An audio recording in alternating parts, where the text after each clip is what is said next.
Today I'm going to be giving you a tour of one of the largest personal libraries of anybody on Reddit. And what you're seeing here is a shelf of the entire 550 plus volume series of the Loeb Classical Library. And the way this interview and bookshelf tour idea came into being is that I reviewed these books on my YouTube channel about 9 months ago. And then I wanted to reach out and see if there was any, or just find anybody who actually owned the entire collection, because it costs over $16,000 to purchase all 550 plus volumes individually. They're $30 each. And so I went onto Google and I found this picture in Google Images, and then I reached out to Greg on Reddit, and the rest is history. And it turns out he also has the entire I Tatti Renaissance Library and the entire Dumbarton Oaks Medieval Library. And this one's about 85 volumes. The I Tatti is close to 100. And so those are another $3,000 each if you want to get those individually. So there's not a lot of people that have these collections, and I wanted to find out, what else the kind of person that has a library like this, what else is in their library? So these are other photos and posts of Greg's library. And there were just a huge amount of response, a huge number of upvotes and comments on his posts. And so I thought originally this was just going to be 2 or 3 hours, do a standard interview with him, do a little tour of his library. And it turned into, over the last 6 months, we've recorded over 13 hours of video. And I found out that YouTube only allows 12 hours as the maximum length for a video. So we've split this into 2 parts. The part 2 is coming in about a week. And Greg organizes his library according to the Dewey Decimal system, which breaks it into hundreds, 200s, 300s. And so I've put in the description the time code where we start going over each one of these sections of his library. You can skip around if you want, but we're going to both be showing up in the YouTube comments and there to answer any questions between 5 and 7 p.m. for the next 7 days after this video goes live. So we're going to be down in the comments 5 to 7 p.m. Eastern. And then in about 2 weeks, we're going to be doing a live AMA with Greg. So if you have any questions for him, there's 2 ways you can ask him a question. Number 1 is you can just leave a question down in the comments. I'm going to collect all of those, and then I will ask him those questions on the live AMA. And number 2, you can attend the live AMA, and there's a link down in the description for more details on that. And you can just ask him your question yourself. And we're going to be putting a recording of that up on the YouTube channel in a couple of weeks. So if you're interested in that, make sure you subscribe and turn notifications on.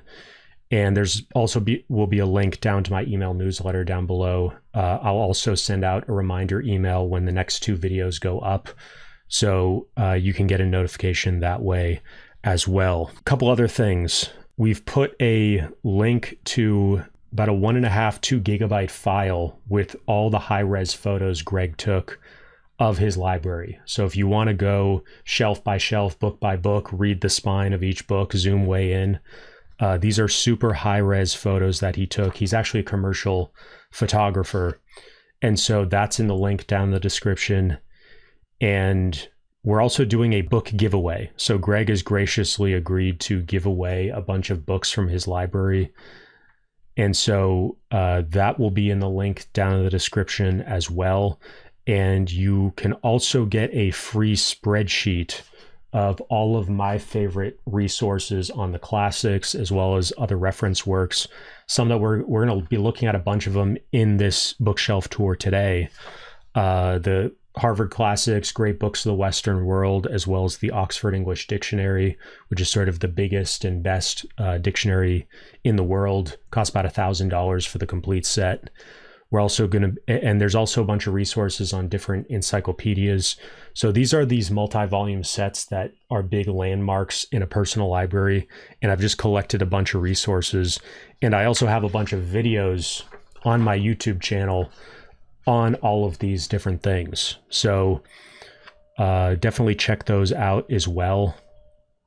And that'll do it for this intro, except for one final thing, which is if you have a library that you think would be good for this project, I'd love to interview you and go on a tour of your library. Or if you know anybody who has a library and you can connect me with them, please email me at timothy@timothykenny.com, KENNY.com, and just reach out, and then I'll be in touch with you on next steps. So that's it. Thanks for watching. Please like and subscribe if you want to get more content like this. And if you have any questions for Greg, please leave them down below. Thanks, and now on to the bookshelf tour. We're going to start out with the big sets that he has. He's one of the few that has the entire set of the Loeb Classical Library from Harvard University Press. He also has the complete I Tatti and Dumbarton Oaks, which you see here in the blue and gold.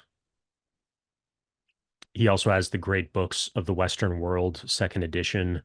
The Harvard Classics are here in the burgundy. And we're going to be doing a complete tour of his library, starting here in the stairwell and then going into the main room of the library. I'm realizing I spent a little too much money on books. There's a passageway on the right-hand side that you can see here. And this is from the second room of the library, looking back at the first. We also have some AutoCAD SketchUp type drawings or renderings here. And some more photos.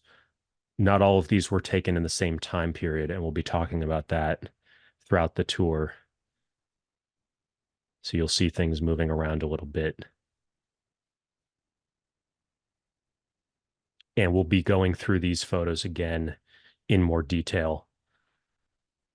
So, Greg, thanks a lot for doing this tour. And, my pleasure. Why don't we start off with just how long you've been collecting the Loeb Classical Library, and really just what are we looking at here, and what is the meaning of these different colors, for example, for somebody who has never seen these before.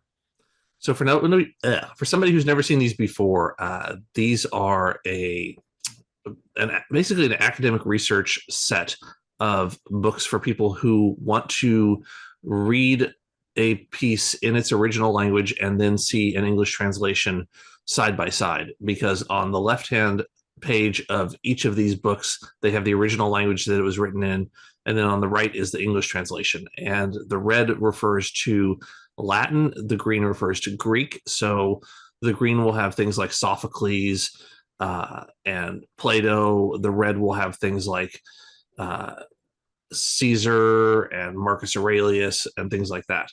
And you can just go through them one by one. And they're, like I said, they're generally used for research. I ended up collecting them for fun many years ago because my college advisor had given me a few, and then I ended up finding a bunch at a local used bookstore. And from there, I just sort of snowballed. And then eventually I said, you know what, I should complete this series. And as I started to get farther and farther into it, I realized, ooh, boy, maybe I shouldn't have done the whole series because it got pricey. It got really pricey after a while. If you don't buy them used, I ended up buying a bunch of them new, and I should have. My money would have been better spent if I had purchased more of them used. Yeah, but there are a good collection of used ones in there.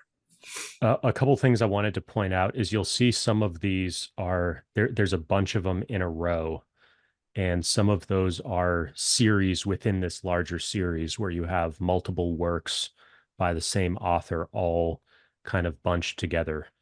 Yeah, those 7 books right there I think might be Ovid, the Roman poet, and they're put here numerically in their publishing order because on the spines of each of the Loebs they have a number. So at the upper left is number 1 going all the way down to I think they're at about 557 now. That's how many we're looking at. So occasionally I'll try to pick up the newest printing of whatever has just come down the pipe. And so this you've been collecting these for decades and just sort of getting them 1 and 2 at a time, onesie twosie. Exactly. And although occasionally I do go crazy and I'll go, okay, I'm going to buy, this entire from, let's say 457 to 473. And then I'll pick up that whole set. And then I'll go, Yeah. ooh, and I've got to give myself time to let my wallet recover. Do you have a sense of how much money it costs to get this entire set, or how much you spent? Well, I Like, it's think got to be like if you 10,000. bought, I was gonna say, if you bought everything new right now, I think they're going for 30 each or 35 each. So 35 times 570 or 557 is a lot. Yeah, it's That's over all. It's like 15,000. over 50,000 exactly. Uh, so I think you should try to find them used. And this is sort of the first thing people see when they're like walking towards your library, right? Exactly. Yeah. When you walk into the house, one of the first things you see is this, and everybody goes, "Oh wow, Christmas colors! Are these Christmas books?" And I go, "No, but I suppose they could be if you got them for Christmas." Yeah. Um, but yeah, Yeah. Another it. historical. Go ahead. Go ahead. Oh no, I'm just laughing at how ridiculously large this set is. What's kind of some of the craziest reactions you've got from people who've seen all these? Oh, I've had people go essentially look at the library and go, well, the first question everybody asks is, have you read everything? No, because it's a combination. I'm a crazy book collector, and also I sort of like having books on a subject that if I want to research them for a particular project I'm working on or something like that, I can do that. Uh, I've had people look at them and misunderstand what they are. I've had people, I've asked people. I'm just trying to think. Like I had somebody in here recently. It was a friend of a friend who came over, and I think he was the one who commented on how they had Christmassy colors and asked if they were Christmas books. Uh, and then I tried to explain, well, no, it's like, with the red ones, if you know what Latin language is, right? And he goes, yeah, I've heard of the Latin language. And no, we're not talking about Spanish. We're talking about the Latin language. And so, occasionally you have to walk people through it. And I don't fault Yeah. them for that because, I mean, certainly if you talked about programming or mechanical engineering or anything like that, I'm going to be absolutely lost and I'm going to go, what? So we all have our different specialties and are the things that drive our passions. And And this I was think just, I was going to say, like, you never really see these that often in YouTube backgrounds. You don't usually see these in libraries. So it's not like the OED, which we'll get to next. And for those of you who are eagle-eyed, you'll see that the OED is actually in the background there, right where my mouse is on the far left side. I wanted to add one little note in here, just the history of these and part of why they were created in the first place is because it used to be considered sort of cheating and ungentlemanly to read translations of the classics because everybody who got into Harvard or other universities or colleges had to take entrance exams in Latin, and they were learning Latin and Greek as they were going through grade school and just K through 12. And so you were supposed to be able to read this stuff in the original language. And with President Eliot, who is known for his 5 foot bookshelf and the Harvard classics, which we'll get to in a bit as well, there was a shift, which President Eliot initiated, and then everybody else duly followed to get rid of that classical curriculum and modernize the university. And so providing these translations allowed you, if you didn't have as strong Latin or Greek, to be able to um, still access these works. And so it's it's part of his legacy to kind of this represents sort of a transition in the whole educational approach at the turn of century at 1900 and the decade or two before then. So actually, I thought let's skip to the OED. Um, okay. so this is The- this if you turn the corner, these are the OEDs on the left hand side here. Can you talk a little bit about what these mean to you and how you use them and why you purchased them in the first place? yeah, I think in our one of the our previous talks, I had mentioned that I had an old Webster's dictionary where I had marked up every word that I'd looked up. And I spent so much time with that dictionary that it started to fall apart. So I had to have it rebound. And I realized, okay, I kind of enjoy dictionaries and just looking up fun words. And when I heard about the OED, my mentor actually had a copy of the OED, and she was telling me, "Oh, you've got to, you know, if you want to look up the etymology of any word, find out where it was first used, where it came from, and you find out that that's from the Old High French, and that was first used in 1482 by this person, and here it is written out for you." And you go, oh, okay, so it's kind of the definitive word. It's the last word. It's the Supreme Court of verbiage, I guess you could say. And plus, it just looks great on a shelf. They're big, they're heavy books, they're monstrously oversized, and they're just so much fun. They're just so much fun.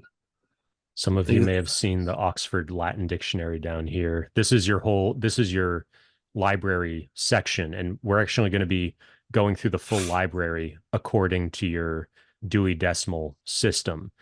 You've organized your entire library with that, and so With the modified Dewey, modified Dewey. So all your other language books and dictionaries are in, and we're going to look shelf by shelf at those a little bit later in the tour. So I want to go to the next set, and we can get more into the OED when we get to those shelves. But I mentioned the 5-foot bookshelf and the Harvard Classics, so we might as well talk about those as well.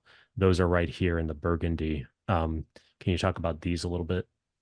Well, certainly there is a little bit of redundancy between the great books and the Loebs and the Harvard Classics, and a lot of them are going to use a lot of the same source material, more or less, sometimes with different translations. A lot of the Harvard Classics, you can just, as you read the titles, you can see a lot of them are in English. If I recall correctly, and actually, Timothy, you might know this better than I think there is some Latin in there, but I can't remember off the top of my head which one it was. But this was another set that I had jumped on because I saw it for sale, used for a really good price. And I'm like, okay, I'm going to just go ahead and grab this because I had pieces of it here and there. And the Harvard Classics, they had continually sort of republished. And so there's, the 1900 version, the 1935 version, whatever it is. They always had different versions coming up. And I don't even remember what particular year this set is from. I just remember thinking, okay, screw it. It's a complete set. It's not too expensive because I found it used. So I'm just going to go ahead and grab it. Here's the Aeneid. There you go. So yeah, it does have some Latin in there. It's kind of all over the place, and this was another. I think my advisor had a couple of these books, and was recommending them to me, and I had always been on the lookout for years and years, checking used bookstores and things like that. And then once the internet happened, for those of you, spoiler alert, the internet happened, right? I ended up finding online used bookstores where I could purchase these things. And I don't even recall where I got this particular set. It was, if you look at the bottom, it says Eliot edition. Oh, so there it is. There you go. These are a pretty fancy set because it's leather and it's got these ridges, which sort of harken back to, do you have anything on those? I don't have much knowledge on them, other than as the set as it is complete. I know there are a bunch of the sets look very different, even though the contents are the same. They look very different, and so I wasn't particularly looking for something that had a look to it. I was interested in something that was complete and that was moderately affordable. I mean, these, by any standard, these weren't cheap. Like I said, I don't remember exactly what I paid for them, but I know that they weren't, dirt cheap. They were just cheaper than it would have been to try to purchase them new. I'd estimate they're probably around $1,000 in today's money, but you might have been able to get them for much less than that. I think I did. I got them for a lot less. I got them for, I can't remember, but I think it was a few hundred. It was a good deal. Could you quickly just talk about what this University Forum series is? Because I'd never heard of this. So this is one of those things, and you see it on the left too. It says the UFS. That's the also the University Forum series. Those thin books. This was something that I discovered once again in a used bookshop. They had a few in the section, and I went, "Oh, that's interesting. I don't know what this is." And I picked it. I just picked it up because I liked the look of the set, and these were absolutely, dumpster bargain cheap. Nobody reads this stuff anymore, and they've been they've been I don't want to say the word rotting, but they've been sitting on my to be read list for just ages and ages. And I flip through them occasionally, but Are the they bindings originals are, or yeah, they're essays? no, they're originals, but they are falling apart. So I have to be pretty careful with these guys as I open them up. They're not bound nearly as well as the Harvard Classics or the Great Books or a lot of these others. They were, I think, a much cheaper set, uh, but still fun. Yeah, let's talk about the great books now. So, how did you get your hands on these, and when did you decide? Uh, and Once yeah, upon a time, for those of you who are of a certain age like me, when we would watch, when we were kids and we would watch television or a movie or something at home with our parents, and then, the parents would say, "Hey, what was that? They just in that movie, they just referenced, Hippocrates. Go grab the Encyclopedia Britannica and let's take a look at Hippocrates." So then, we would pause the movie on the VHS player. There you go. That's how old I am. We'd pause the VHS player, and I would run to grab the Encyclopedia Britannica, pull down, the H's, and we'd go looking for Hippocrates, and we'd read all about it a little bit, and then we'd start the movie again. And so as a result of that, I really fell in love with Encyclopedia Britannica in general. And then when I heard that the Britannica did this great book series, I thought, well, that's a no-brainer, because I ended up, somebody had given me a full set of the Encyclopedia Britannica from, I want to say, somewhere in the early or mid 90s, I think is what, and I still have it. But when I saw the great books, I thought, okay, this is pretty cool. My advisor didn't have any of these, and I had picked up a bunch of them used for different sets. And eventually, after moving a bunch of times and some of them getting water damage and some of them getting damaged from vermin who would chew on them, I finally said, okay, I'm going to toss everything I have that doesn't match and try to get a complete set. And this was another example of me getting a complete set. And I paid more for this set than I did for the Harvard Classics, which is kind of funny. Uh, yeah, because I think but it's reversed. They're probably reversed now.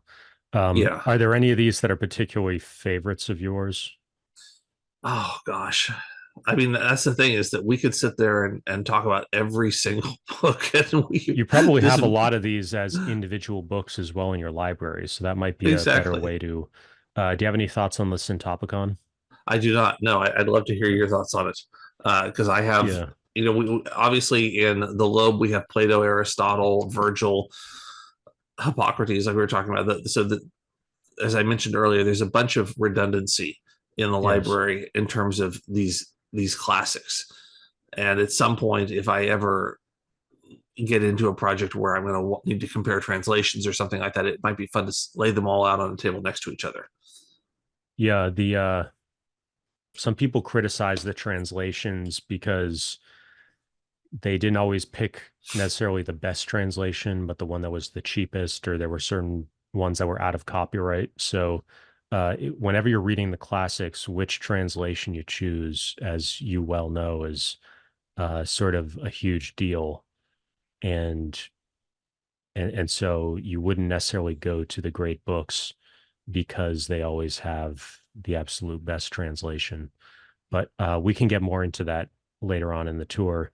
I wanted to switch gears to the I Tatti and Dumbarton Oaks. Can you talk about why you decided to collect these, and um, was that similar to how you went about it with the Loebs? So I tend to be somebody who goes all in or all out. I'm either 100% into something, or I just sit it out and watch. And when I originally was drawn to the Dumbarton Oaks because in my undergraduate years, I spent a lot more time uh, studying medieval literature. My professors were all medievalists, and they had all, gotten their doctorates in things like Chaucer and Boccaccio and uh, various books from roughly 800 to 1400 or 1500. So when I saw this set that existed, I absolutely jumped on it, and I said, okay, I'm just going to buy a few. I'm not going to go crazy. And of course, famous last words, I went crazy, and ended up just falling in love with this set. And I love that it's referenced so many things. There's a famous composer, Carl Orff, who wrote a piece called Carmina Burana, which is the songs of Durant, and that's actually in here. And I fell in love with the music years and years ago, and seeing the actual books for it in this set was a no brainer. There's no way I can't get this set if because it's got that in there. So it was the Dumbarton Oaks. I'm very very happy with. Again, I have definitely not read a large percentage of what I have, but I have them to use for references if I want to look something up. Like for example, there's an old English shorter poems there. Yeah, there it is. I'm always interested in finding old poetry and seeing how people were writing verse back in the day, and so seeing those things mixed in here along with liturgical works like right there. I'm less interested in the liturgy and in the church writings than I am in the secular stuff. Mhm. So this was a fun set. Dumbarton Oaks is actually sort of unusual in that it does have a fair amount of church works because those were explicitly excluded from the Loeb set because the church and various other publishers were already had sort of taken responsibility for publishing those things. And so Dumbarton Oaks was the first to really, among all these series, Harvard University Press series, to have any sort of biblical stuff or church stuff. Um, and another thing for people just looking at these, and if you've never seen them in person, these volumes are not the same size as the Loebs. The Loebs are actually, they're meant to, the old saying was they're meant to fit in a gentleman's pocket. And so they're about the size of your palm almost. Whereas these are an inch or two larger in each direction, or height and width. Yeah, these feel more like a modern hardcover. The Yeah. Lobes definitely feel like something from a particular time. And I've heard people talk on the internet about how they wish the Lobes would be redone in a larger size. And I'm thinking, shoulda, coulda, woulda back in the day if you were going to first start it. But I would hope that they would never do it now. Now that they're into it, because presumably they're going to keep making the series until it's no longer profitable for them. But it would be a shame if they changed the size on the fly. Well, I guess I should fess up because I'm one of those people that was floating that idea that it's just I think my bigger thing actually is the size of the text. I just really don't like part of I've done like 45-minute videos on each of these sets, and the thing that I emphasized on the Vulgate, which we looked at earlier, is that what's really interesting is seeing how big the Bible actually is if it's printed in a normal size font and on a normal piece of paper. It's actually several volumes, and it's there's no way you could fit it into a single volume unless you play all these games with the font. So that's part of why a lot of Bibles are actually they're some of the most unpleasant books you'll ever read because everything is everything the words and letters are cramped like sardines to make it fit within one volume. And so I think that can cross over into thinking, oh, well, I don't like reading this. But part of that is just because, like, it's sort of the least pleasant layout you could possibly have for a book. So, Yeah, and I tend to prefer multi-volume sets too, as you can yeah. tell already. So I certainly, if I ever found a really good 10-volume set, I would probably try to pick it up. And these are also have multiple languages. So it's not just Latin and Greek. It's, um, I think it's Byzantine Greek and then Old English. And what's the third one? Is it Middle English? I don't know I how don't know. much Middle English there actually is in there, I but should know that. well, I Um, found that like how I remember it is that Middle English you can actually interpret and you can read. Old English you have to have studied. Old English, at least for me, Old English is next to impossible to decipher if you haven't studied it. And you can learn the pronunciation just it's from Latin. The watching. third is Latin. Third is Latin, okay. But yeah, I was just making my case for I wish we would all speak more Middle English, and then we could bring back cravats and top hats and What about the I Tatti?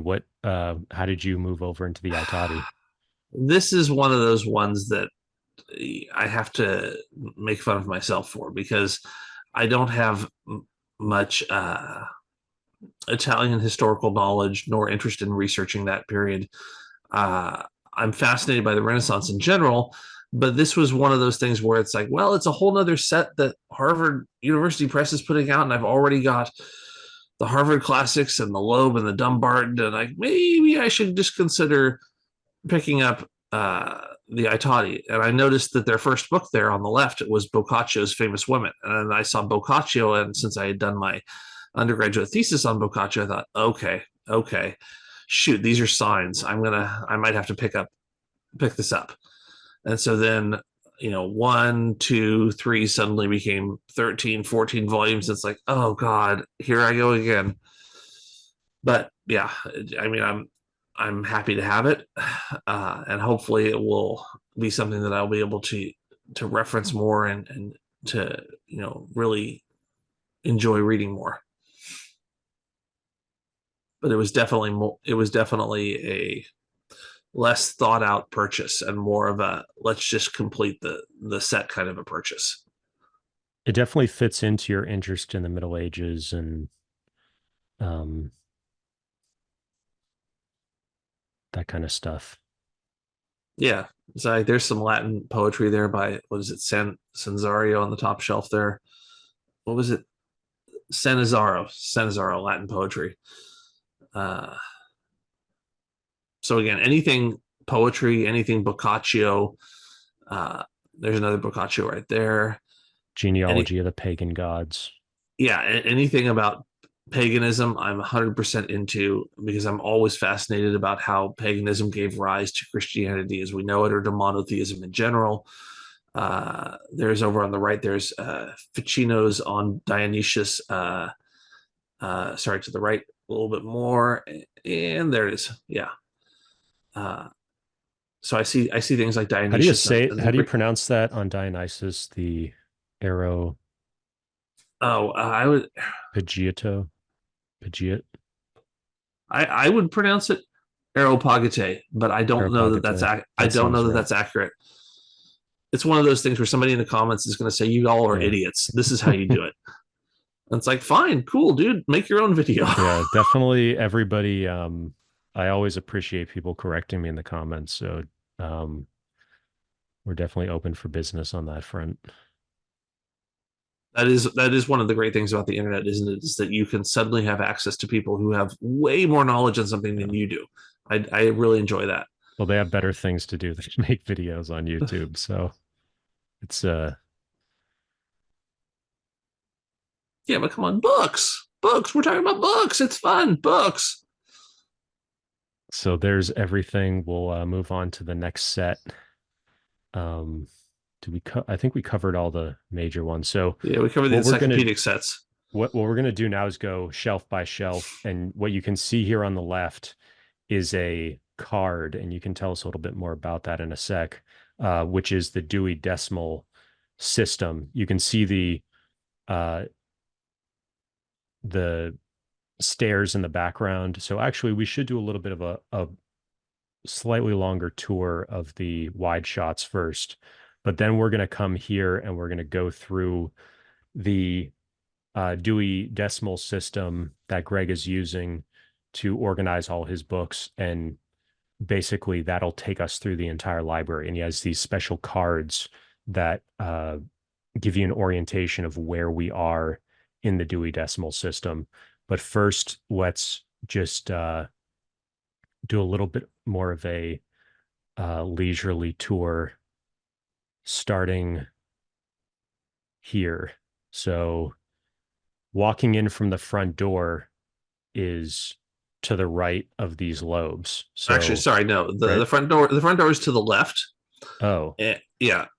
Sorry. That's not Timothy's fault. That's me not being clear when I was explaining things off camera to him. The front door is to the left, and you walk into the kitchen to the right of the Loebs. And this picture was taken from the staircase that winds up and around. And so just here on the right, where yeah, that's this whole section that you're looking at. This is the start of the library. It starts right here with this wall that's on the stairs, and then it goes clockwise through the entire house, room by room, in a modified sort of Dewey order. So this starts around the zeros and 100s. and let me and just then it give goes, people the reference points. So, yeah, this is the stairwell, and you see these shiny metallic myth books here, and you see those same books right here in these two photos. So this is the same bookshelf, just from two slightly different perspectives. Um,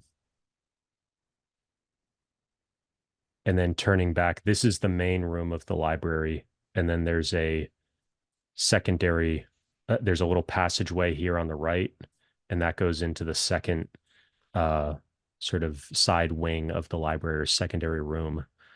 And this is, here you can see the full staircase there.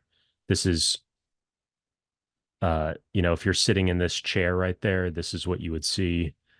Right in front of you is that little passageway, and you can see this empty space here where that's actually like a very wide doorway or passageway, where there's two bookshelves in that area, and then there's a passageway through to the second room right there in the center.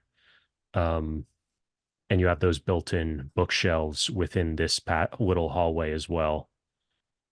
yeah, yeah. And a lot of these pictures are, well, not a lot of them. Some of them are a bit outdated, and so you'll see the shelves will exist and then they won't exist, or you'll see that the books have gotten moved over here, but now they're over there. And so if you're really really looking with a critical eye, you'll see that this is definitely a living library, in the sense that I'm constantly effing with it and moving things around. And even in some of these pictures, I have things in numerical sections, but they are out of order. They're not in alphabetical order, because what I try to do is I try to put them in numerical order first, and then in alphabetical order in each of the numbers categories. But I don't always succeed. So either I'll miss a book or two, or as is the case in about the 600s, the 500s through the 700s, actually, they're all just kind of thrown up there. And that's the top of that wall in the far back.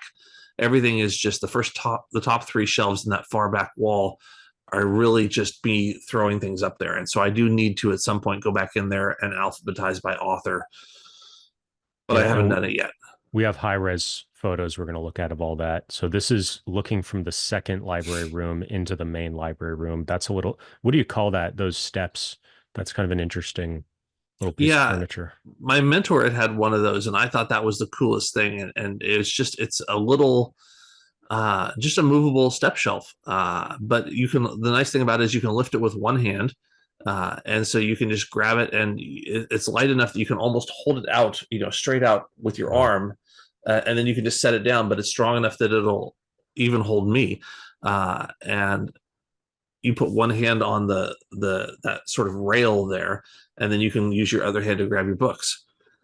And so it's real nice. I like that I can move it around easily, and that it looks a lot better than just a regular step ladder. Sort of like a staff of an I don't know, a Yeah, big no, staff. it would be nice if I could pull a sword out of there. Yeah. That's the one thing I that's was thinking missing. that could be like a secret sword or lance or something. Yeah, I've always Poker. loved those canes that turn into Yeah. swords that they pull out in the movies. Yeah, that would be fun. I have to So defend my books from book raiders who are coming. Yeah. when did you decide that like your library is so big that you have to, and you have over 6,000 volumes. So when did you decide I have such a big library, I need to put it inside Google SketchUp? Oh gosh. Well, I was using Google SketchUp for a lot of just sort of amateur design stuff for a long time, and somewhere along the way, I realized that I could actually design shelves and put them in here. And like I wanted to see what I love about it about SketchUp and this sort of 3D previs software in general is that it lets you see something before you spend money on it. So it's nice to see, okay, this is what it would actually look like. Uh, and I remember, gosh, probably back around 94. I mean, way before the internet was anything. I was trying to make fly throughs of things that I would design, whether it was, let's say, a fictitious city that I was designing, or a piece of furniture or something like that. And I was always frustrated because I felt like there was nothing out there that I could easily pick up. And then when SketchUp came along, I just went, "Oh wow, this is amazing." It doesn't really have much of a learning curve. You can just instantly start doing it, and yeah, like I said, it saves a lot of money because you can see what it looks like beforehand. So that must have been almost like 10 years ago that you started with this. Yeah, I'm not actually sure how long ago SketchUp came out, but I know that I started in the first version. Do you have to Uh, build all this from scratch? Like, are there pre-made bookshelves or walls? Like, how hard is it to do something like this? well, there definitely are pre-made objects that you can place in there. For example, you can barely see it in this angle, but there's a little chair underneath the windows there. That little sort of stickly looking chair is a model that I just imported. Uh, but for the shelves themselves, I actually had to build them individually. And they do have shelves that are out there, but of course they don't look the way you Yeah. necessarily want them to look. And what I was going for with my library was I wanted to maximize shelf space. I don't care about. I always got annoyed when I would see a lot. Well, I shouldn't say annoyed. That makes me sound like an asshole. I saw a lot of libraries online or in person where they put more emphasis on how does the library look versus how functional is it. And I was way more interested in function Yeah. than anything else. And I just wanted, like I said, maximum space for books.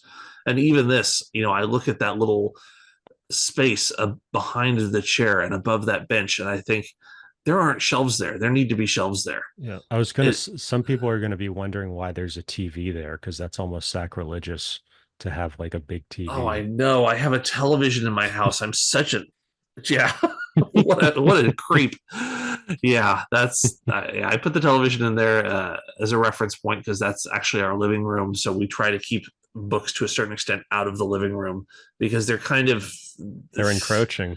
I was gonna say they're like roaches. As soon as you turn off the light and you turn it back on, there's another bookshelf with oh my god, what happened? You So were actually telling me about your how you started in all this, and your first bookshelf was, I think, cinder blocks, and what else? oh god, yeah, my college apartment. I had taken.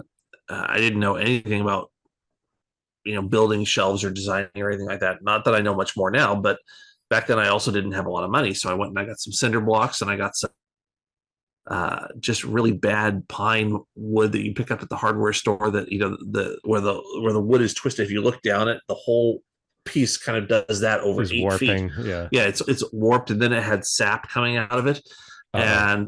and So it four was by eights yeah. Well, no, actually, they were. It was like or they three. were I like don't know if one that would by fit. one. They were like 1 by 8s or even one by Wow. tens. I mean, they were really long and nasty, and I started setting them up, but because of the sap, I had to wrap them all in newspaper because I couldn't have the books touching the sap. So the first thing I did was I wrapped them in newspaper, put the center blocks up, and just stacked them all the way up. And I actually ended up, those were my first shelves that I used when I picked up all my books from my advisor when he was retiring. He gave me all his books because prior to that, they were just sitting in the middle of the floor of my apartment, and they're practically going up to the ceiling. And it was a mountain that I almost had to crawl over. So then I quickly went down and grabbed, like I said, these cinder blocks and this nasty, nasty wood. Probably spent a total of $25 on it, 30 years ago. But if but you're it worked. using a It one worked. by eight, like that's not even wide enough. Like they're almost like it's on a that's like too thin to hold the books. Well, yeah, like a one by is, so for those of you who don't know, lumber is specified numerically. Like they'll say it's a one by, but it's not actually a one by. It's actually, instead of one being 1 foot, it's not 1 foot. It's like 11 and a quarter inches or something like that. It's off by like 3/4 of an inch. Because it's And finished. yeah, so the shelves were 11 and 3/4 of an inch deep, which for Oh, most I of what thought you I meant an inch. I was talking about eight oh foot by no, 1 inch. oh no, I'm sorry. I meant 1 foot wide by Okay. 8 feet long. And Okay. and so the width of them then, or the depth of them, would be probably half an inch. So Yeah. one half inch by 1 foot by 8 feet. Wow. Sorry for the confusion there. But even still, that's Yeah. Cinder for blocks. oversized books, that's not very deep. And the cinder blocks, yeah, were just garden pavers that were all, I think, 12 by 12. So the edges of the cinder blocks would kind of hang out off the shelf a little bit. Um, And you but never had it any worked. accidents. Nothing ever fell over.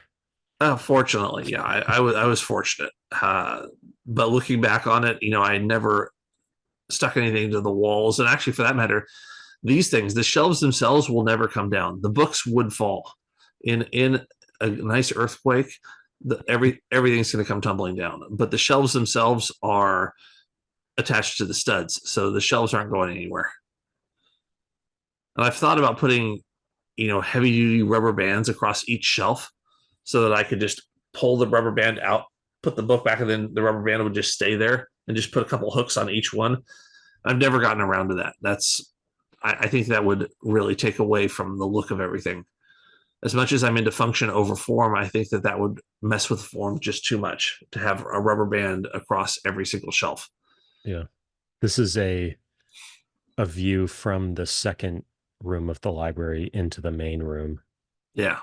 And then this is another view of the main room. We can give people coordinates, so it's looking I know it gets kind of confusing. Looking out these three windows here is looking east, correct? I think about that. Yes, correct. And so to the left is north, to the right is south, and in the direction of the stairwell is west. So this angle is looking north. This angle is looking north.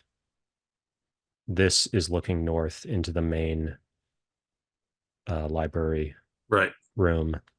This is looking east from the stairwell. Yeah. This is the same angle, slightly different, as is this one. This is looking north. Yeah, that's the old This is the version old layout. Before I realized that I should really, put in more shelves and get more books out of storage. Because that's the other thing too, is that if you have too many books and you got to put them in storage, and then they're just going to waste away in storage. A, you're not going to see them, but B, then they could possibly have bad things happen to them in storage, because storage isn't necessarily climate controlled the way your house is. So people can see right here, this little piece of the wall. This is the opening that I was talking about earlier, this sort of wide doorway there's now two sets of bookshelves closing off most of this doorway.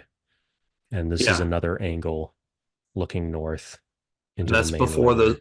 On the left, that's before the built-in shelves were put in.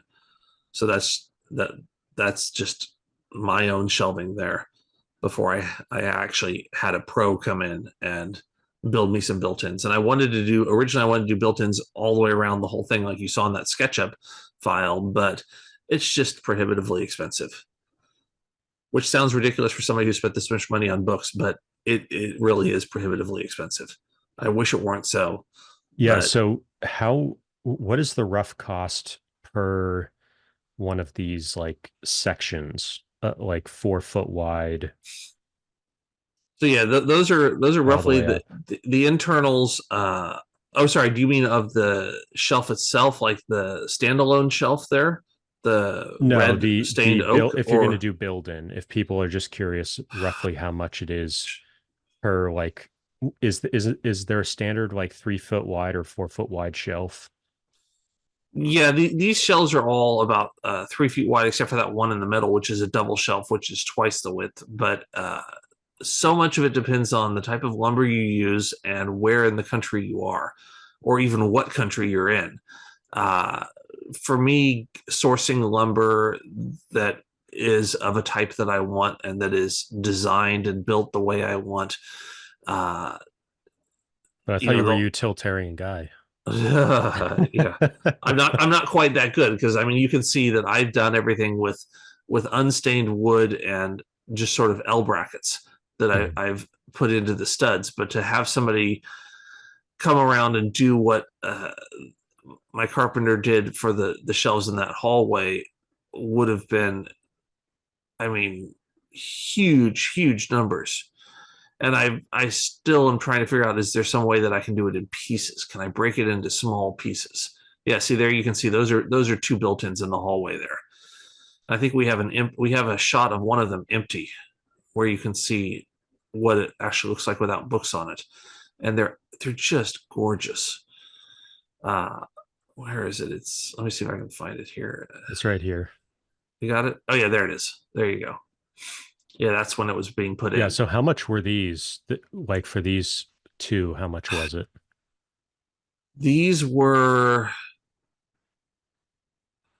gosh, I'm trying to remember. It's This like was 5,000. Yeah, this was the price of a good used car for Wow. these two shelves. It's like Uh, 5,000 each.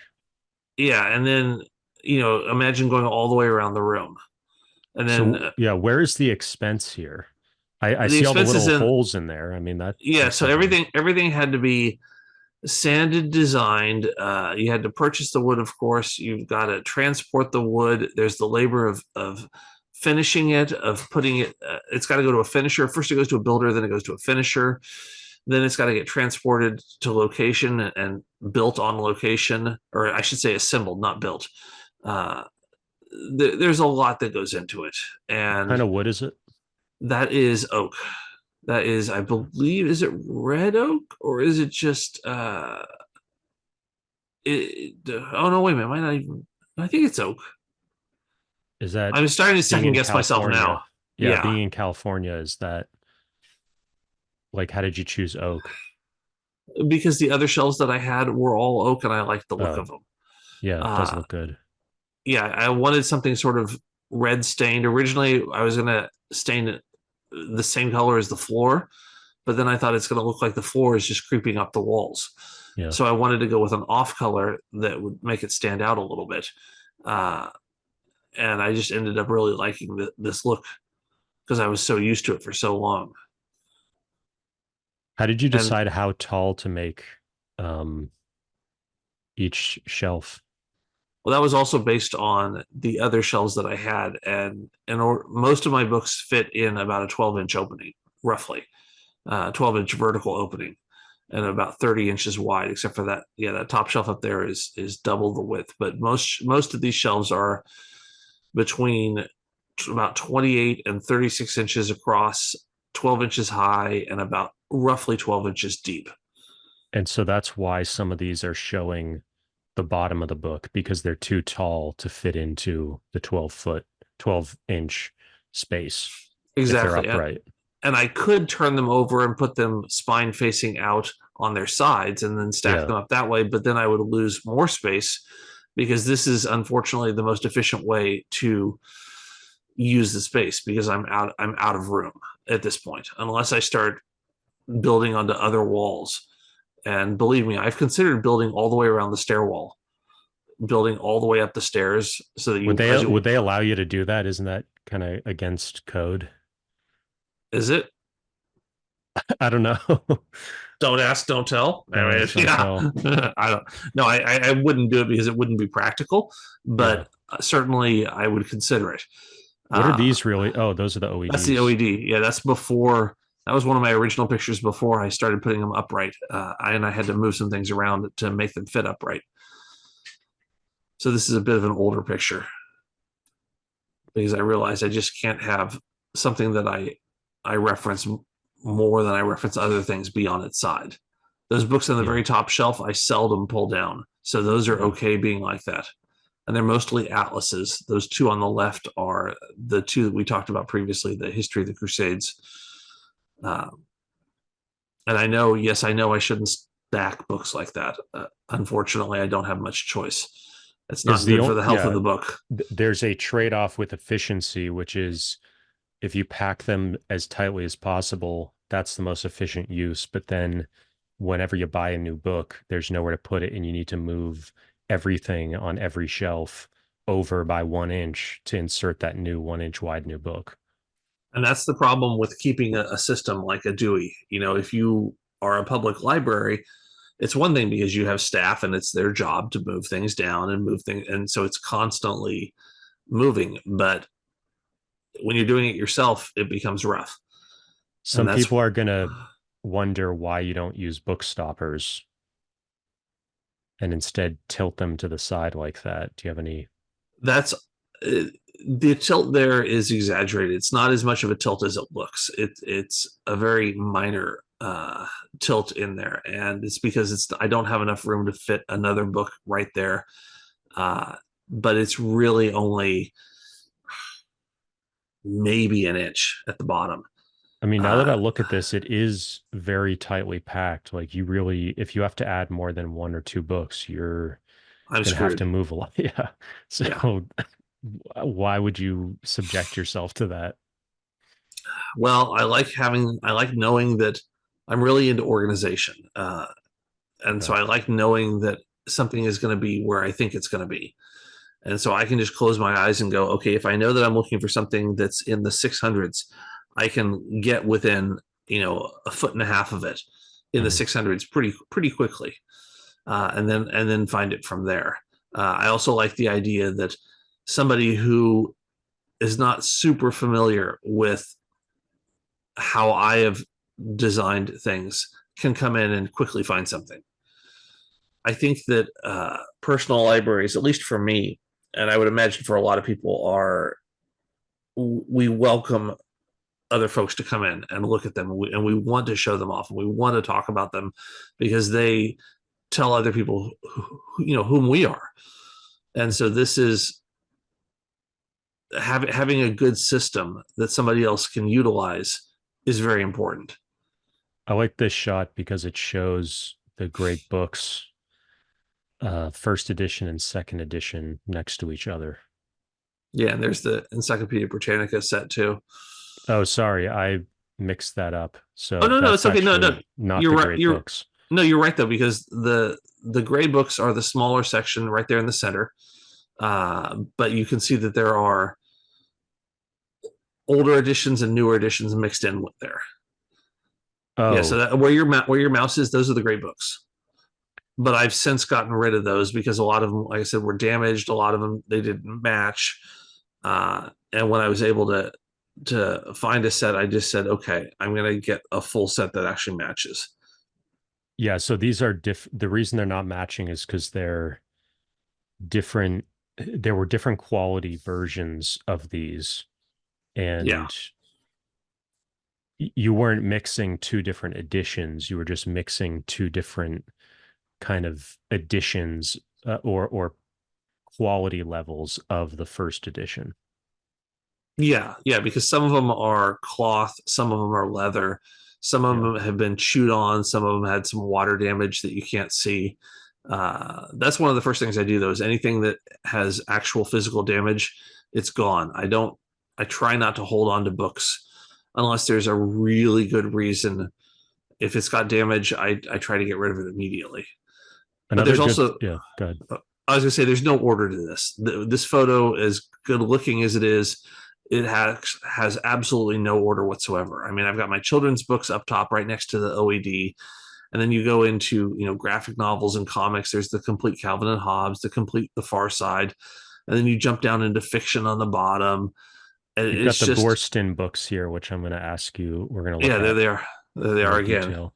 I wanted to just point out for people the scale, because when you tend to think of these sort of reference books, you think about like a foot tall thing like the OED or the Britannica, and the Great Works books are actually significantly smaller than that.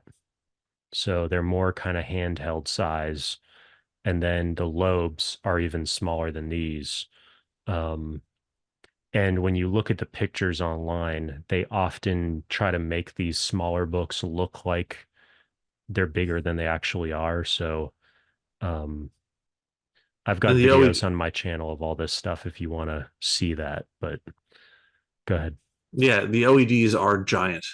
I mean, Yeah. each volume of the OED is a good, I want to say, like 18 inches. They're monsters. They're absolute monsters. And I do have bigger books, certainly, but man, those things are. That's why I put those in the center, though, because those, for a long time, I had them sitting there and they were easy to reference. I grab them and pull them down, and they're there. I think the 18-inch one you're thinking about is the concise or compact, not the concise, the compact Oxford English Dictionary, because that one they combined all 20 volumes or all 12. I think I'm blanking now, but they basically did Oh, it was a two-volume set, nine right? pages. Because they would I'm ship it with yeah, a magnifying glass that you would I'm just set on the actually page. uh I actually have them right here. I can pull down one of them. Um, but yeah, I just got one in the mail today that probably the most rare one, and I've been looking for it for months. So I'll pull that one. Want the final This word? is the Oh original yeah. box. So is that the two-volume set? Oh, he can't hear And me.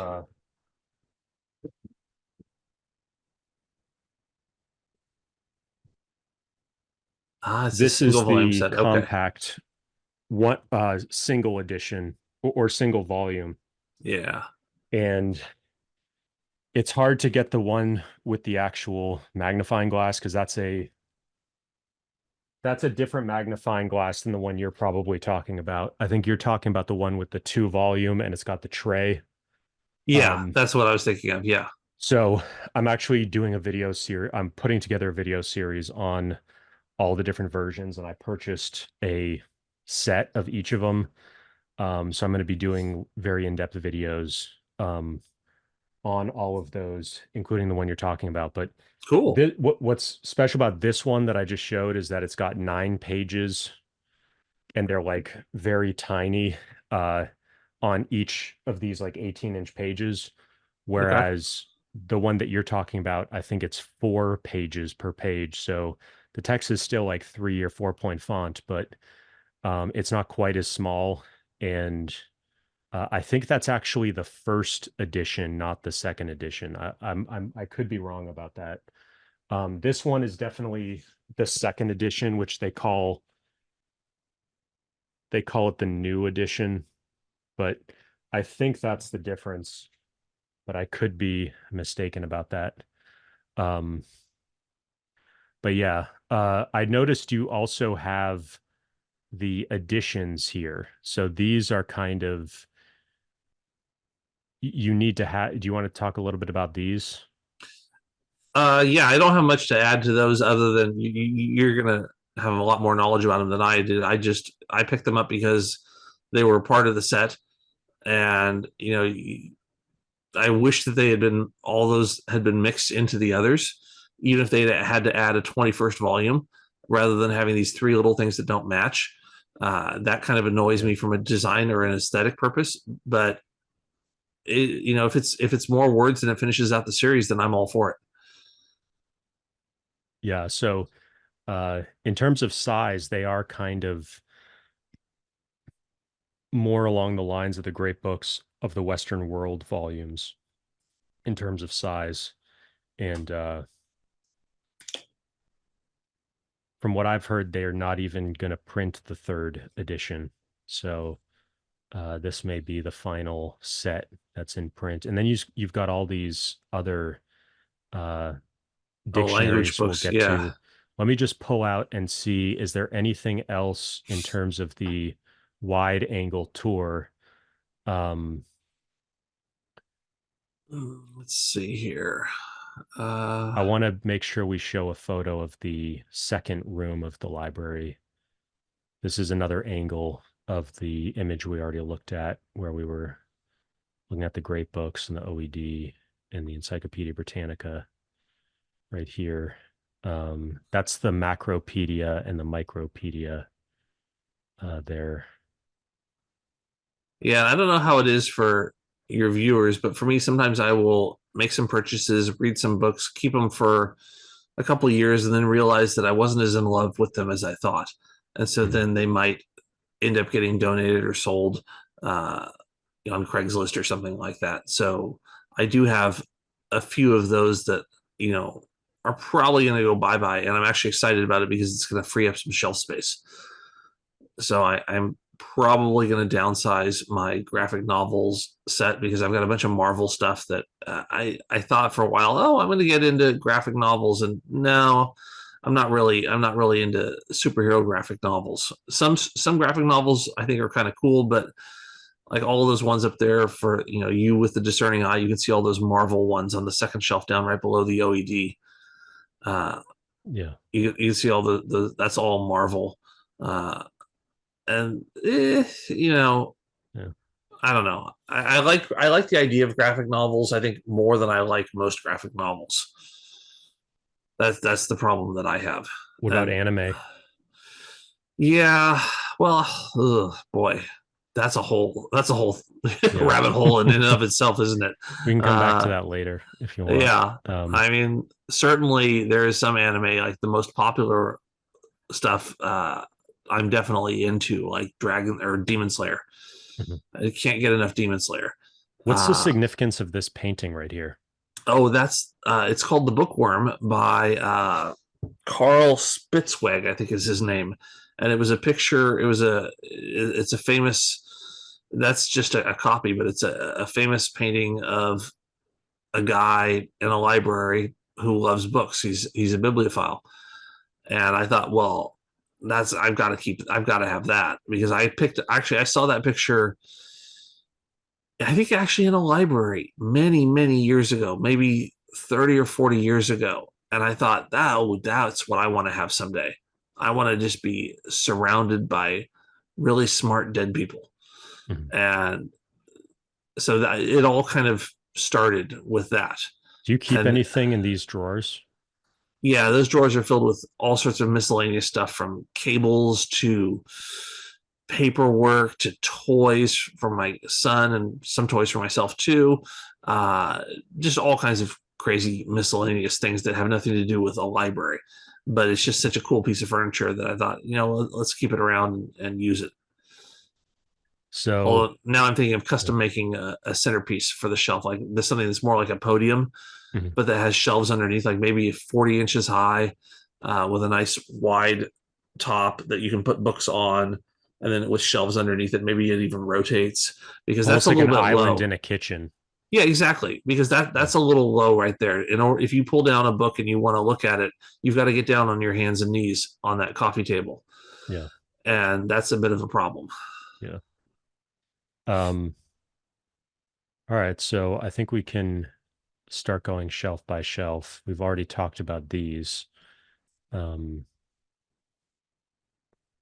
we've already talked about these.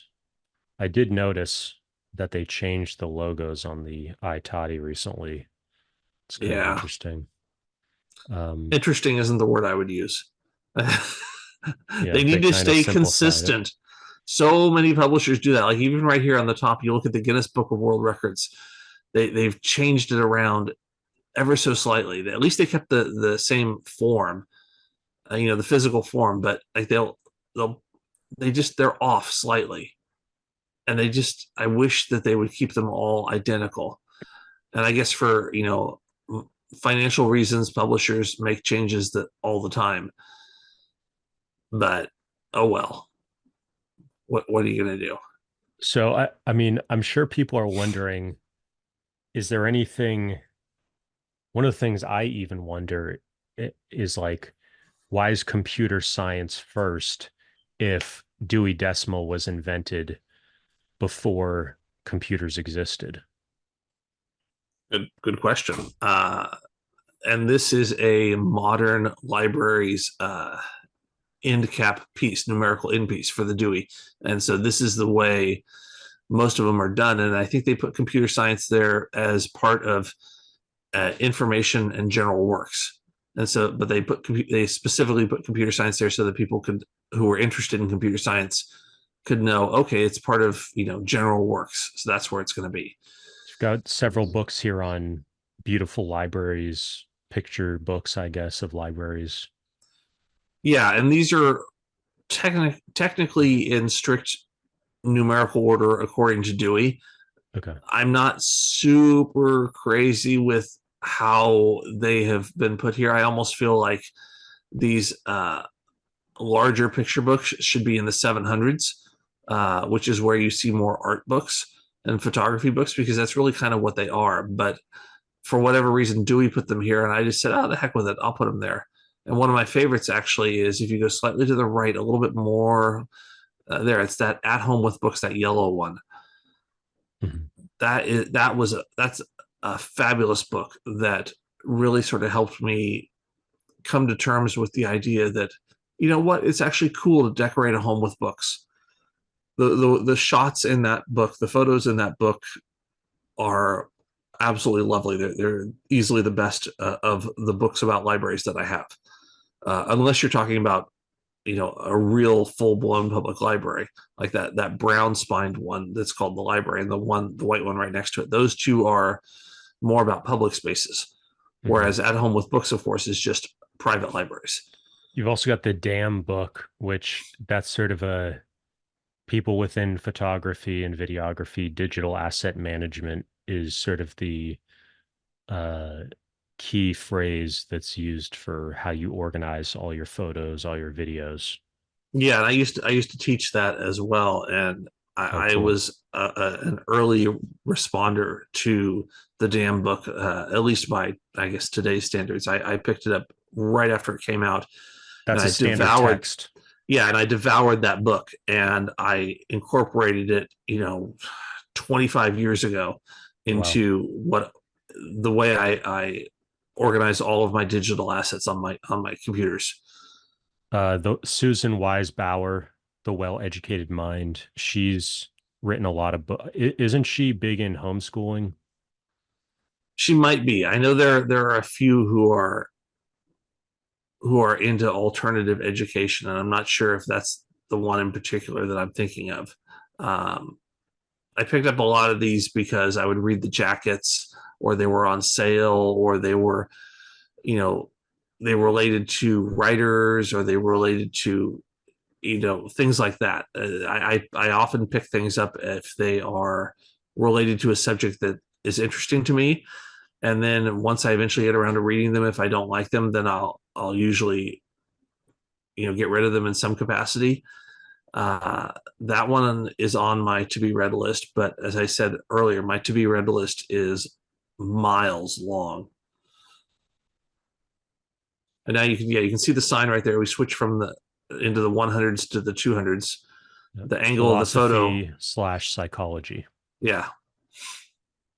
So I notice you have a lot of these DK books, Oh, I the love the DK books. philosophy book. Yeah, I love DK because they are very strong visually, and what they might lack in sort of academic credentials or research professional research credentials, they make up for in just the way they lay things out on their pages. I taught a They're course um on there was a part of the course that was on how top Jeopardy players prepare for Jeopardy. And one of the things that several of them recommend is reading very picture heavy DK books on all the different major subjects that Jeopardy asks questions about, because having those pictures makes it a lot easier to remember stuff. And I Yeah. actually disagree with you a little bit on these books specifically. I love the DK brand in general, but I think they didn't do a good enough job on this series of books, which is really a shame because they just, if you compare it to some of the most of their other stuff, it doesn't have nearly as many pictures. It's a lot more like vector graphics rather than photos or Yeah. illustrations. And it's just, it feels kind of cheap in that sense. Like they didn't want to, maybe they didn't think it would make enough money, but they are hugely popular. It's just too bad they didn't. It's, I wouldn't say it's really up to the standard of most DK stuff. And I would actually recommend their older books on these various subjects to the extent that they exist, because I think Yeah. it's not quite. I also noticed the Oxford Companion to Philosophy here, and the companion books that Oxford does and some other universities do are often really good. So I'm curious why you chose this companion in particular, and if there's any other companions in the rest of your library. I'm not sure if I have a lot of companion. I do have like the Oxford Book of English and American Verse, the Oxford Book of, I have a bunch of Oxford books of, and as a result of that, the name itself works very well for me. And regarding Right. the DK stuff, I definitely agree that the older DK is better than the newer DK. 100%. I have some of their older books that I got even before, I met my wife, and they were children's books. And I thought, someday I'm going to have kids, and these books are going to become wonderful for it. So I've got a whole series of DK encyclopedic books that are amazing for that. Are these Arcana Mundi books, or what is that a well-known book within? Is that an occult book? You've got another occult book here, Art Yeah, and this is Symbols this of this is the the start of Occult. sort of my occult slash pagan slash uh you know alternative. Magic I symbols. don't want to say alternative facts, but yeah, let's not Well, let's not use that phrase. I think uh what's cool about magic is that it is almost, or some of it is sort of like what you talk about elsewhere. We're kind of recording this in multiple. We've done like multiple 3 hour sessions now, so yeah. this is going to be the longest video I've ever put up on the channel. Oh So it's going boy. to be in different order, but basically, one of the things I think is cool about some of these magic books is that they do kind of take the symbols that you find from a lot of different cultures or different traditions and kind of bring them together under one roof and then look at what can you do with them. Yeah, no, and I'm very interested in symbols in general because again, they are like the DK books, they're very visually heavy. I mean, a symbol is literally it's a visual representation of an idea. And so those things are not only are they fascinating for their meaning, but they're also fascinating from a design perspective. And when you look at a pentacle or a pentagram or an octagon or whatever it is, they're fascinating the way they're designed. And I know that Umberto Eco was famous for teaching semiotics, which is something that I never really learned a lot about, but I know that he has written books on signs and symbols. And I think that those things are, at least for me, they're fascinating. It's fascinating to see how we come up with visual shorthand for more complex ideas. You've got a number of feng shui things here, Encyclopedia of Witchcraft and Oh, that's a good one. Yeah, Demonology. yeah. Those are so much fun. The feng shui is I didn't even know when I was learning about feng shui, I had no idea that it was even considered sort of. Well, I know it's an esoteric art in its most broad sense, but I didn't realize that it was also considered sort of a quasi religion that is frowned upon by certain governments of certain countries. I just noticed Shambhala here is the publisher. They're the same publisher for most or all of Ken Wilber's works. I don't know if you have Okay. Ken Wilber in here anywhere. I don't. Okay. But what I love about feng shui is just that it's the visual representation of placing things around a room. Uh, and again, me being very visual by virtue of what I do, it it really speaks to me. I don't embrace any of the philosophy of it necessarily, but I like that. Oh, okay, yeah. If you put the bed in this corner, it's simply going to look better in the room. Okay, yeah, I get that. And these are all my Yeah. old demonology books. Why do you I, say old? Was this sort of well, something like you got I picked them into up a or while got ago. out of? Yeah, yeah, and I picked up. Well, I think I mentioned in previous interviews that I was really into Dungeons and Dragons as a kid, and so this was a natural offshoot of that. Is finding out what real witches, or I should say real witches. I should say real witches So is were there a like. Dungeons and Dragons to occult pipeline? Yeah, yeah. It's Dungeons and Dragons was the gateway drug Gateway that led drug. me into this. Yes, Yeah. exactly. Because it's fascinating. I mean, why do we treat you know demons and evil the way we do? Why do we treat sexuality the way we do? Why do we you know it's fascinating the way historically we look at things as a society and we understand things and how those understandings and those viewpoints change over time. You've Yeah, got there's a another DK DK. book. Do you know anything about by the way, what is this is the Egyptian eye, Horus, right? Or is it the eye It's the Eye of Horus, or it's not Ra. I or think you're right. It's the Eye of. could be wrong about that. Uh, I was just wondering which is that a specific university or is that just they're called university books? I think they're called university books. I am not, but I'm blanking on. I'd have to go down and pull them Yeah. out to I see have what they are. another I don't want to get hung up on little details, but what about Toshjin? I don't know if that's the right way to say it, but don't they put out uh aren't they known for something?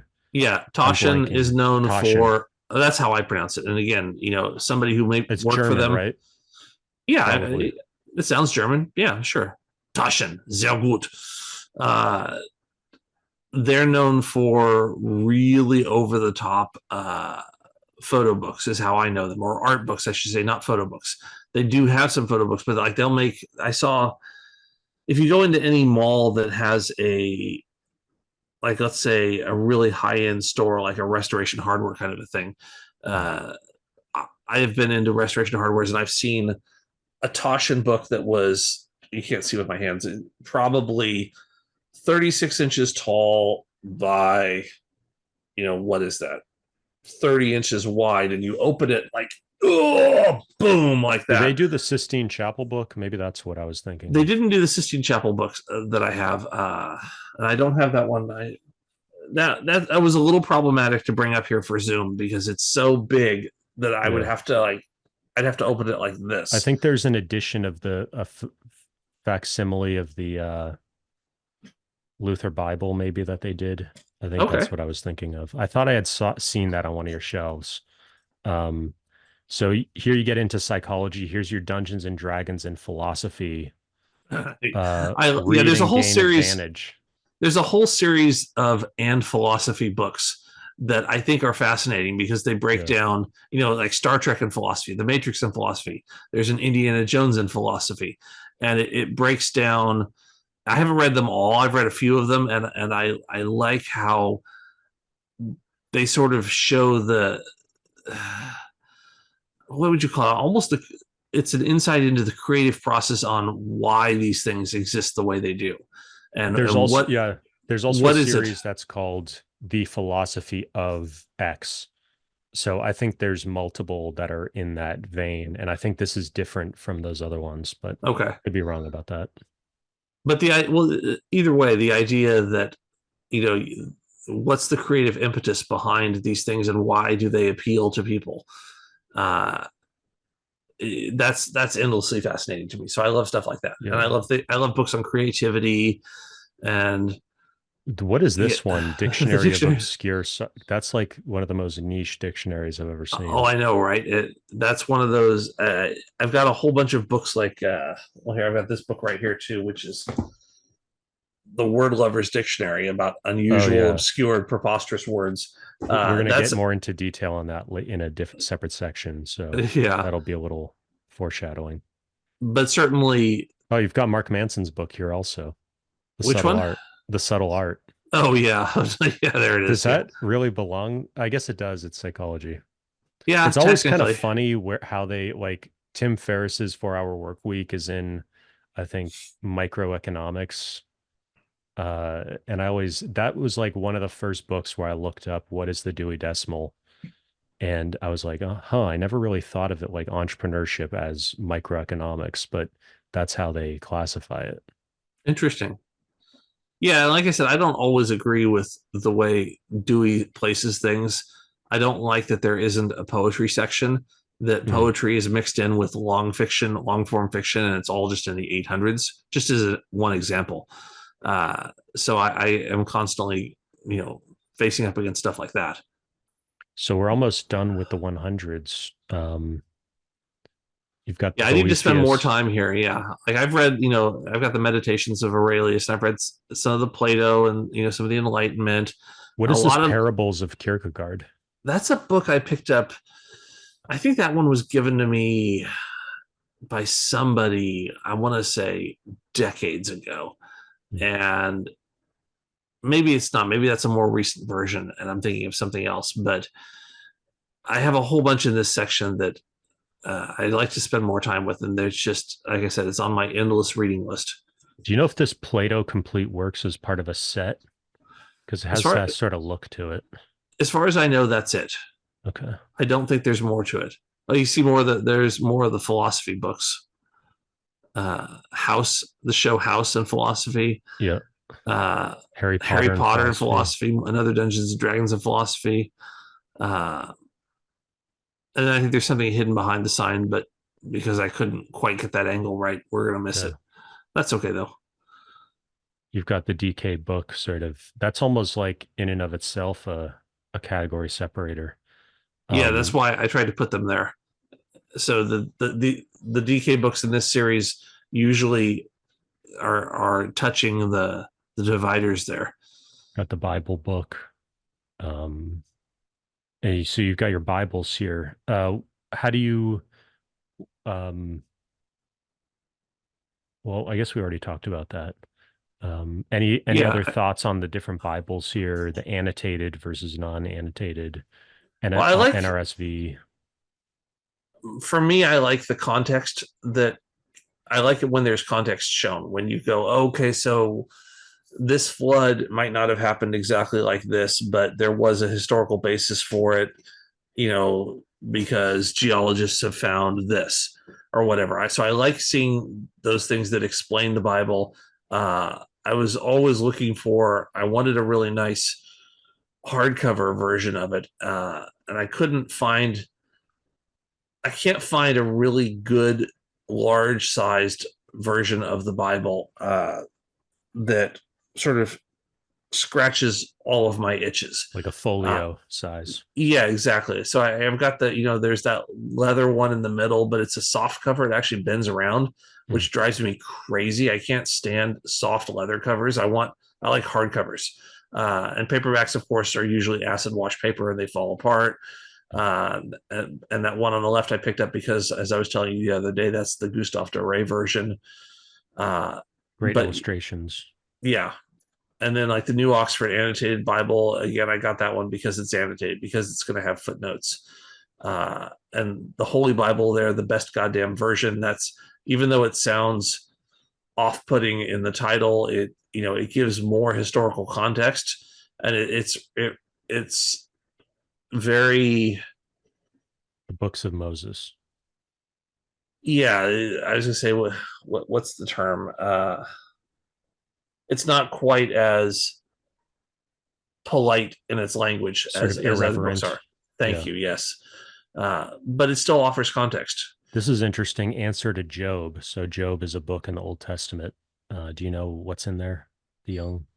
So I have not read that one fully through, but for a while I was uh, went back in the day when I was working as a writer. I was uh, getting increasingly into studying famous stories like the story of Job or the story of the flood or Mhm. uh, obviously the Christian stories that are the ones that everybody knows. So I would try to pick up analytical versions of those where somebody is offering context or talking about it in some capacity. For example, what's the other one? The Consolation of Philosophy by Boethius Mhm. is absolutely, and I think that we just passed that one. I think it's right around where you are right Yeah, it's now. right at There it is top up right top. corner. Yeah, yeah. Uh, Wonderful, wonderful book.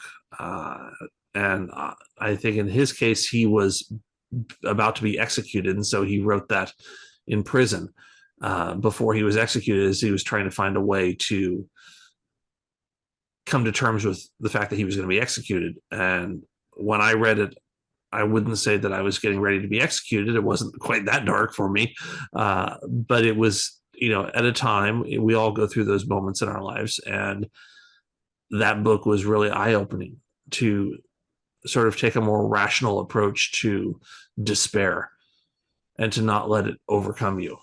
And so I would certainly recommend something like that to people who are like I was, who are, struggling with some of the darker things that are going on in the world, especially nowadays, right? Mhm. I was going to say the Penguin Classics is another one people should be familiar with if they're not already. That's one of the major current publishers of classics and in paperback mostly. I was also going to say Gramsci. Antonio Gramsci is another famous um, person who wrote his great work while in prison.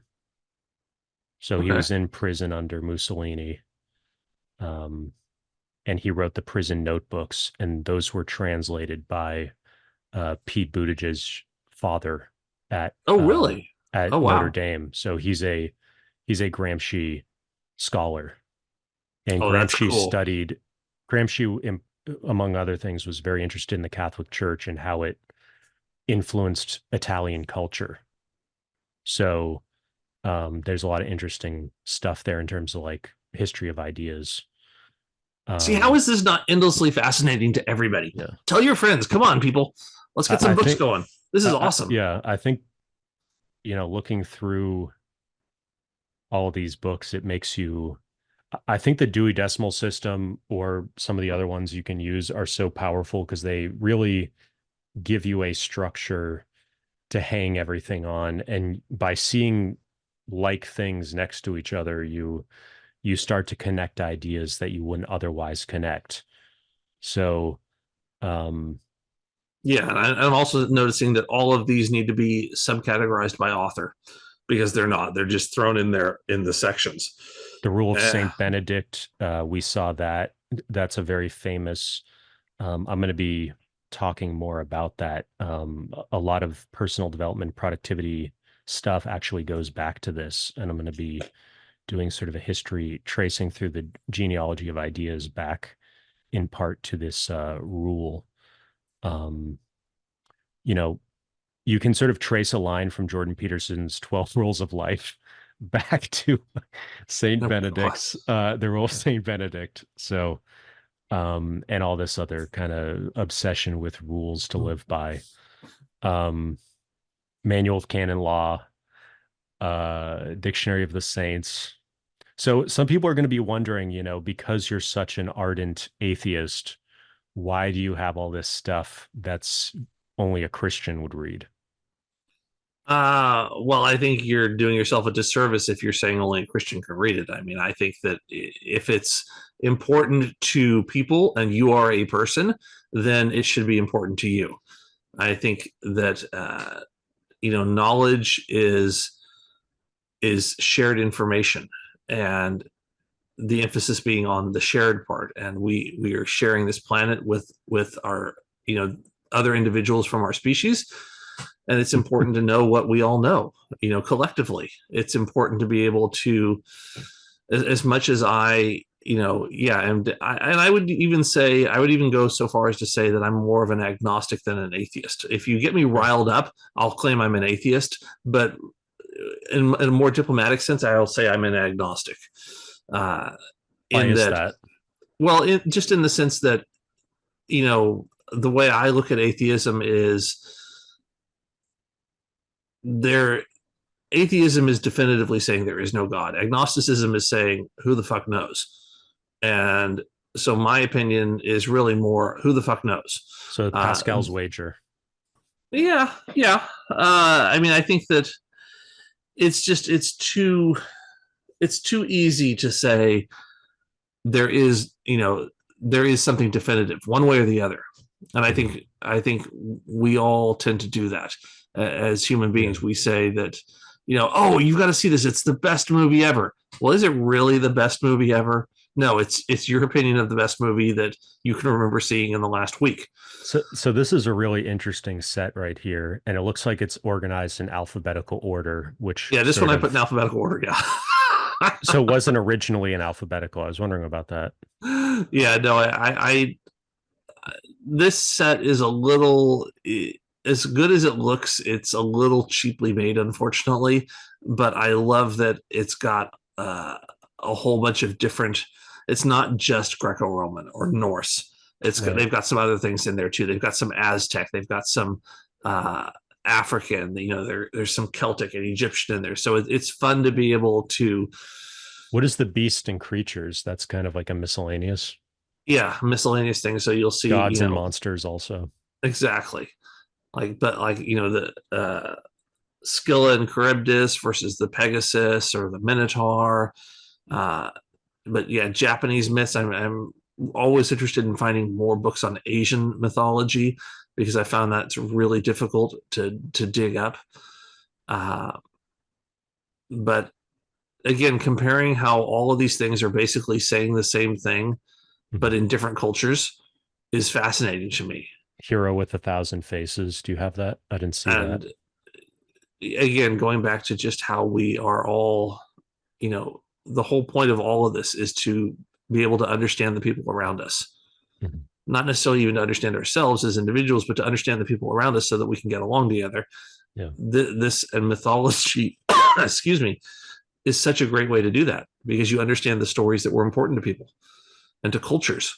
And I think there's an obsession with when people talk about throw around the term social skills, there's this assumption that most of being successful socially, or at least just sort of knowing what to say and what to do, comes down to sort of a skill, kind of like throwing a football or throwing a baseball, when actually a huge amount of it, in my opinion, is knowledge. There's a background knowledge you have to understand other people.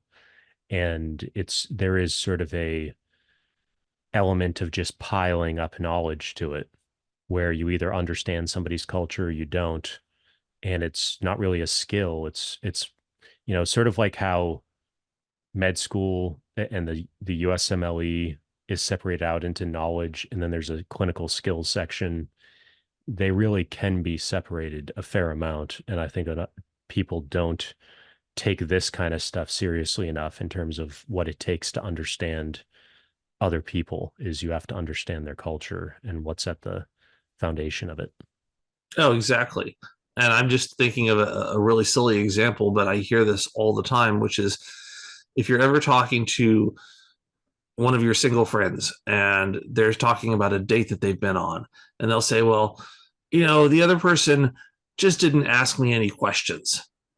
And I'm constantly going, oh, that's painful because if I'm sitting across from somebody, I am pestering them with questions because I want to learn more about them as individuals, about their culture, about Yeah. what drives you and stuff like that. And that's I think that sort of thirst for knowledge is what you're seeing in this collection of books that I have. So was your library, did that help you woo your wife, or was that already a done Well, I deal? asked. She had gone out on a lot of dates with people who didn't ask questions, so single guys out there, make sure you ask questions. But do you feel like That's what it comes down to. does having a library, this sort of reminded me of Anchorman, and how when he first meets the woman in the movie, he says something about how he has leather bound books in his library. Jesus, I missed that reference, but I no, also, but the other thing I noticed here is you have chivalry and Teutonic, basically German myth and legend, and you don't see that stuff as much. Um, you also have yeah. myths of Crete and pre-Hellenic. Is that Well, what it as you can says? see, yeah, this is pre-Hellenic Europe. These are Uh, older. I've yeah, never this is seen this set. this is a set that I think I want to say I saw it somewhere online, and then I went and I after much searching, I found it on eBay, Is it on the? and Does it continue on the next shelf or? I think this is it. I Okay. don't think it continues because Okay. I wanted to keep them all together, but Yeah. certainly the spines are beautiful. Yeah. And I will almost always purchase something that has mythology in the title in some capacity, especially if it's not Greco-Roman or Norse. Uh, and so seeing Indian, Egyptian, chivalry again, like you said, Teutonic, Celtic, Babylon, and Assyria. Yeah, I'm into all of that. Uh, and when you go down to the next shelf, you'll see even some wilder ones that were harder to find, but they're so worth it. Which is, well, here's another set. This is again, Scottish, Native yeah, American, and they're all just Arthurian. they're just stories, and so many of the stories feel very similar. After a while, they all kind of run together.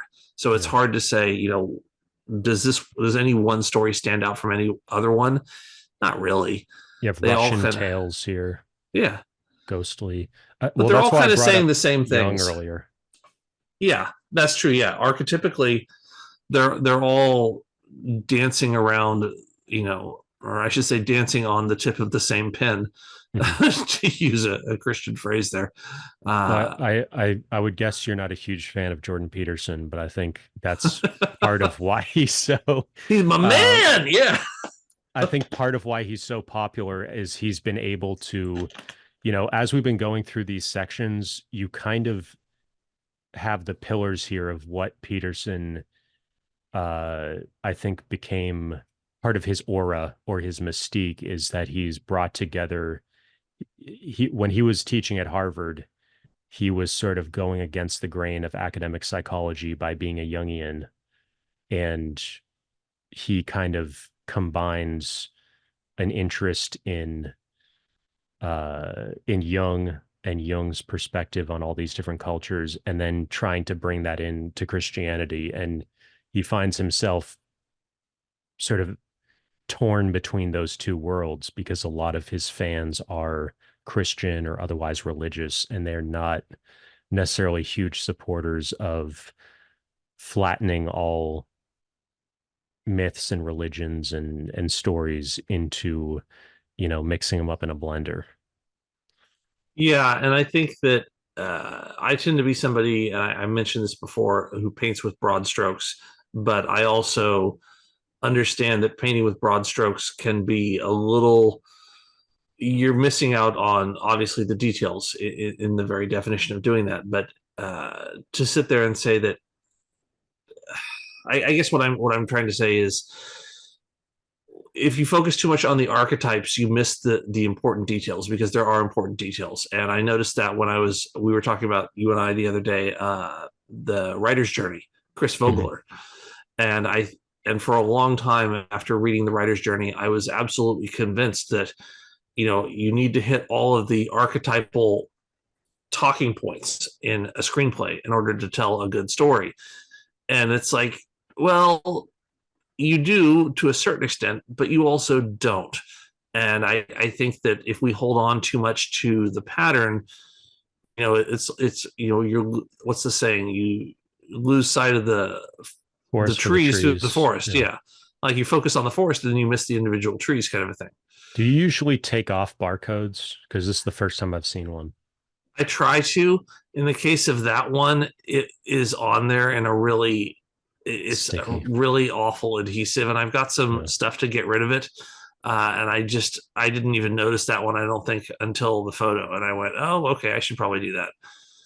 I use Goo Gone when I have a Yeah, tough that's what I time. use. Yeah. Yeah, Um, I get in there with my nail sometimes and yeah. then and hit it with some goo. But I noticed that the Goo Gone will also it'll sometimes mar the jacket. So you got to be Yeah. really careful with it. I find what I do is I wait until I have a long YouTube video to watch like this one, and I'll just like work it with my thumb and forefinger fingernails and just go super slow because I find that there's a lot of adhesives and stickers where there's really no great way to get them off except very slow and persistent, kind of a millimeter at a time, just kind of working one edge until you can kind of get it all off. Yeah. Um, I was going to ask you these different colored separators. Is there any rhyme or reason to that? Not to the colors. The separators themselves refer to different cultures, Yeah. but the Okay. colors are just because I had those colors available, and that's all I had. You know, if they were all one color, I'd probably prefer it because then it would Yeah. be off-putting. But it's just I've separated, you know, African with American with Celtic, that kind of a thing. What's going on with this New England folklore? I didn't know there was a huge amount of New England folklore. There's actually quite a bit, and one of the most famous ones is Ichabod Crane, Hmm. and then Yeah. there's also Johnny Appleseed. There's Paul Bunyan. There's a bunch of American folklore. Uh, But that like, all comes out of New England. well, I don't know if it comes out of maybe. I'm trying to think. Does Paul Bunyan come out of New England? I think it does. I think they all sort of come from just kind of American in general. Yeah. And I haven't traced the lineage too much. Can you Uh, remind me what Crane is, just like in a sentence? well, first of all, I have to say, for those of you who have not seen the Disney animated Halloween short Ichabod Crane, it's amazing. It's Ichabod and the Headless Horseman, and it's a story by I think it was Washington Irving, uh, who was an early American writer. And in that story, Ichabod is a school teacher who is very superstitious, and he goes up against the Headless Horseman. And even though it's like 200 years old at this point, I don't want to throw a spoiler into it other than to say it's very entertaining. And of course, the story isn't anything like the Disney version, but the Disney version is wonderful. So I would recommend starting with the Disney version. And then I'm going to leave it at that. Report back. Let me know what you think. Neil Gaiman, what is he known for? Oh, so much stuff. What isn't he known for at this point? What's that? What's that series? Well, first of all, he did The Sandman, which we saw in my 700s, the graphic novels. He's also done uh, a bunch of shows, a bunch of them adapted to shows, including The Sandman, something about gods and heathens, or there's a popular Yeah. show that's either out right now or that just wrapped a couple years ago that he did. But he's done a lot of children's books. He did Coraline. He did The Yeah. Wolves in the Walls. So I didn't. I Uh, guess I just didn't remember him doing more serious work like these mythology books. well, it's like Stephen Fry. Stephen Fry wrote some amazing books on mythology, and who would have ever thunk, you know, Stephen Fry, really, the actor? I mean, the comedian. The dude is amazing. And for those of you who haven't listened to the Audible version of Stephen Fry's three myth books, he's so good. It's so nice to hear. I highly recommend it. What is this Women Who Run with the Wolves? That's more about embracing sort of wild woman culture and for women kind of eschewing the patriarchy, as it were, and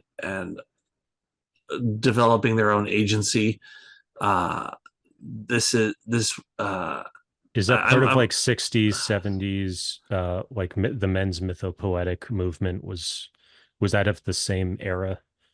I don't know if this particular book is of the same era, but it's kind of the same ilk, which is develop individual agency, develop uh, gender agency, be strong with who you are, and don't get put down by the things that society would otherwise throw on you.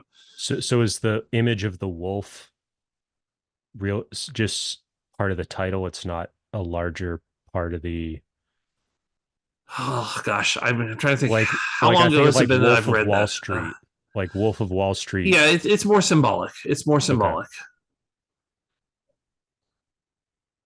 You can see a bunch of series again. The werewolf, that's a good one right there. That gray one with the red lettering on it. Mhm. Yeah. Who's Talking that about by? the history of the werewolf beats me. It's by The yeah. the publisher is Bell, so if somebody There wants you to go. look it up, I feel like there's going to be 1,000 werewolf books. Oh yeah, there's so many. Again, that's the thing is it's easy to find the stuff that has already been printed a million times, and to find new materials about that same stuff. But to find something original about a culture that is underrepresented is next to impossible. You've got Shakti here, an exploration of the divine feminine. Uh-huh. Yeah, I'm constantly my mother was very strong, my wife is very strong, and I'm constantly fascinated by how strong women can find their places in society, and I'm sick to death of hearing about just some of the shit, some of the tiniest, I just hear the tiniest little bit of shit that happens to women, and it's mind boggling. Uh, and so I would like to think that I'm an ally to the extent that I can be. But even just in and of itself, the stories are fascinating. Is there a parallel like Shiva book? Not that I've seen. There might be, Okay. and maybe you're calling out the author right there because that would be a good, interesting one. I don't know. Um, But Shiva's generally considered more male. right. So that's what I was thinking. Maybe they did one of each. Yeah, I don't know. You've got the Joseph Campbell series here. Yeah, I for a while I was collecting a bunch of Joseph Campbell stuff, and until I started reading it, and as much as I like his ideas, I I just feel that he was a little too dated. Yeah, His I find him writing pretty was, tough to read. yeah, exactly. What's all this stuff? So those are on the left. You have the History of the Crusades, those two volumes, and Yeah, then we're gonna the look at those middle, in detail later in the video. yeah, the middle section is going to be atlases, and then that lower section of those are all effectively. I'm blanking on the series, but they're effectively Time Life books on mythology, uh, and there's nothing in there that is. I shouldn't say that. It's. I might have to break down a couple at some point, and we can talk about them. I might have to pull some out. Is this a new section where you're getting into physics? This is actually overflow from my science section down below, and what I need to do is move everything up 9 feet and pull this section down and put it down in my science. So I ended up throwing it up here because I needed room for it. So even though it doesn't really, the art of war definitely doesn't go in there in this section. This is what I meant by you'll find things that are out of order. Library of Congress has a section just for military arts. Does Dewey have that? For military arts, that I don't know. Where I do know you I put don't this have a with military military arts. or I would okay. put that under philosophy. Okay. That's probably where I would put it. And then all of the sciencey stuff would go in the what is it? Is it the 500s? Because I think it's the yeah. I So use so if anybody's interested, I use my own custom system and I teach people basically how to create their own numbering system, but I'm more of a Library of Congress person just because it's free and Dewey isn't free at the lower levels. So in terms of getting access to the whole like taxonomy, okay. I think it's only the top two or three levels are free, and then the rest of them you have to pay for the book or the subscription. Well, Um, yeah, I think that depends on uh, what you're actually purchasing because certainly I didn't spend any money on the Dewey system other than just looking it up. And I looked at the Library Yeah. of Congress system when I was trying to decide, because I used to have everything set up alphabetically by genre.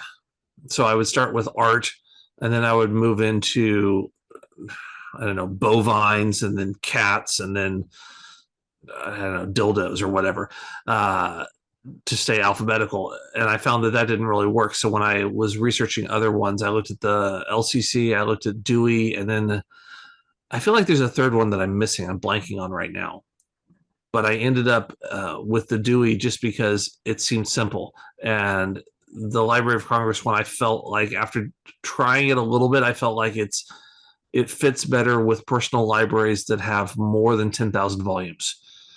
And I felt Huh. like Dewey, that's just sort of my, off the cuff take. I felt like Dewey works well up until about 10,000 volumes. And then after that, it starts to get a little bit unwieldy. And then I think that's where the LCC really shines. And in public Huh. libraries, that's why I think you see a lot of LCC, because they have massive numbers of books. Yeah, my understanding is most academic libraries also use LCC. That would make sense. You've got some Foucault here. Have you read this Care of the Self? I have not. I've got another one. I've read some of it. I think I read some of the history of sexuality because I was reading, if you see right there next to Morals and Dogma, there's Rhea Tannehill's Sex and History, which I have read. And that one really got me turned on to Sex and History. And it was so much fun, that I then picked up the Foucault and I started reading some of it, and I ended up putting it down. I don't think I've ever finished it, but I wanted to clean out the series of Foucault, or finish out the series. So Is I'm that hoping to Birth get of back to it. Venus here? That is not the Birth of Venus. I don't know what that is. If that is, no, that's an angel. I guess it's an Uh, angel, yeah. yeah. Um, but again, it's, I'm fascinated by, less so as I'm getting older. When I was younger, I was much more fascinated by the dark parts of humanity. I'm not as interested in that stuff anymore because I think it's all equally fascinating.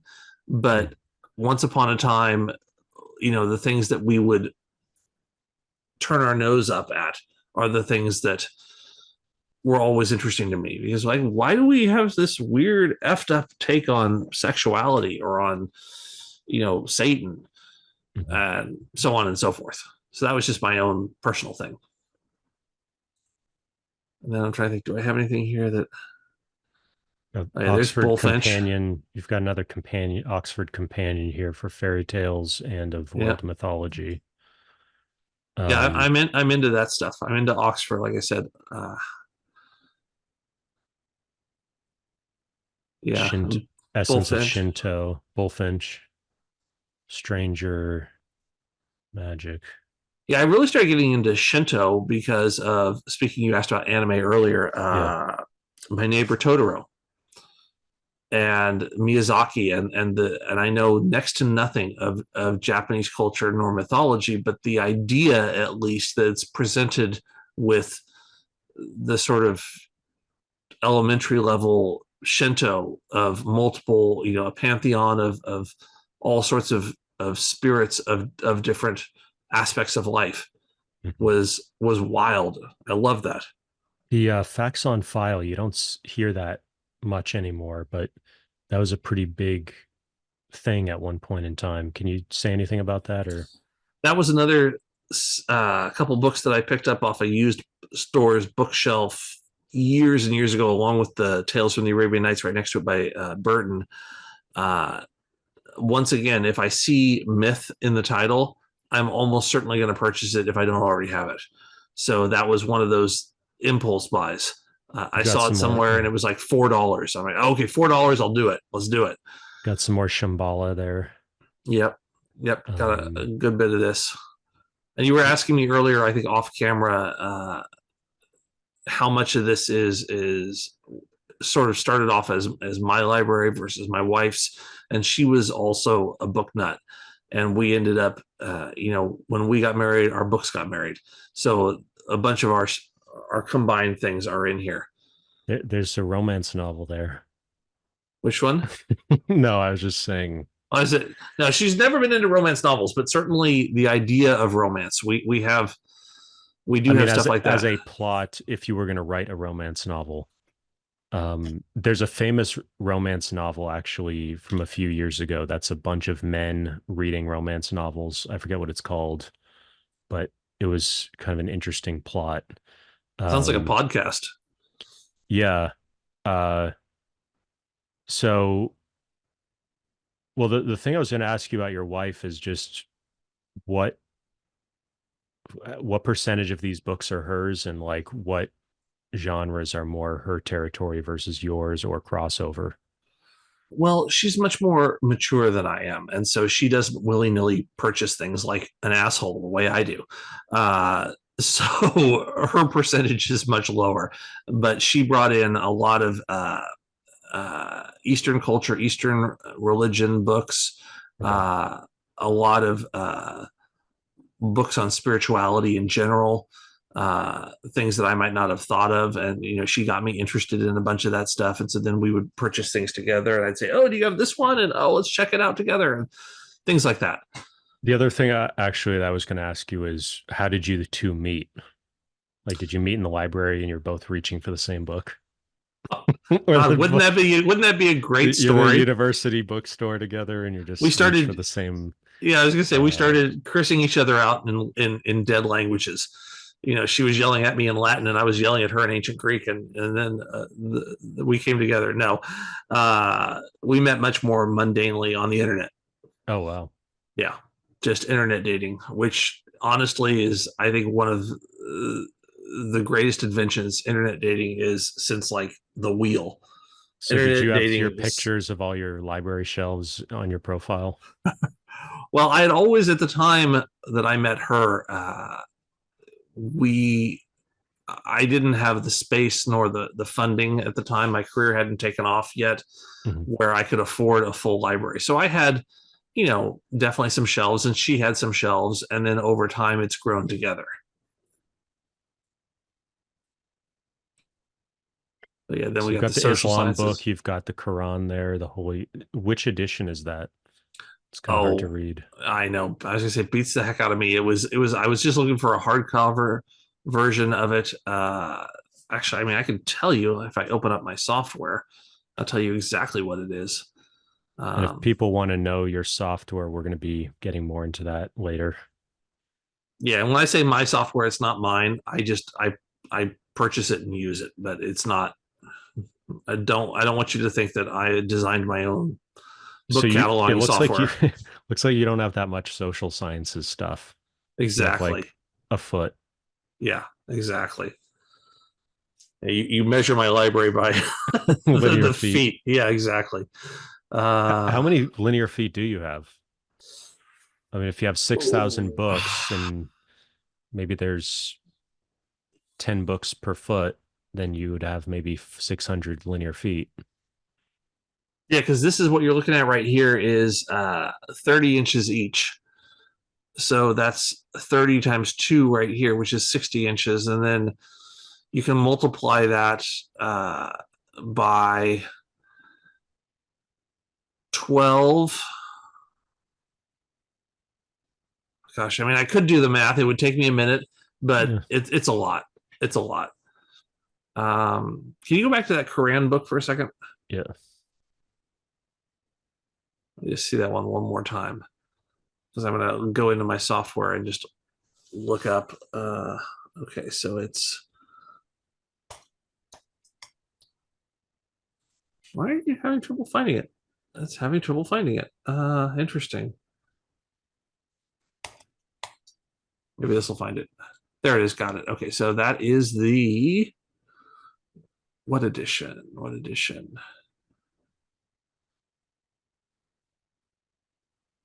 The publisher is Kitab. Oh boy, Kitab Bavan. Maybe somebody here can Can help you me out. spell that out and people can K look it I up if they T want? K I T A B, and then the second word is Bhavan, Bavan probably or Bavan, and it's written by Jalindri Fateh Mohammed, I believe. Um, but it was Hmm. published in 2001, and it's in English, Arabic, and Urdu. So it's got three different versions in there.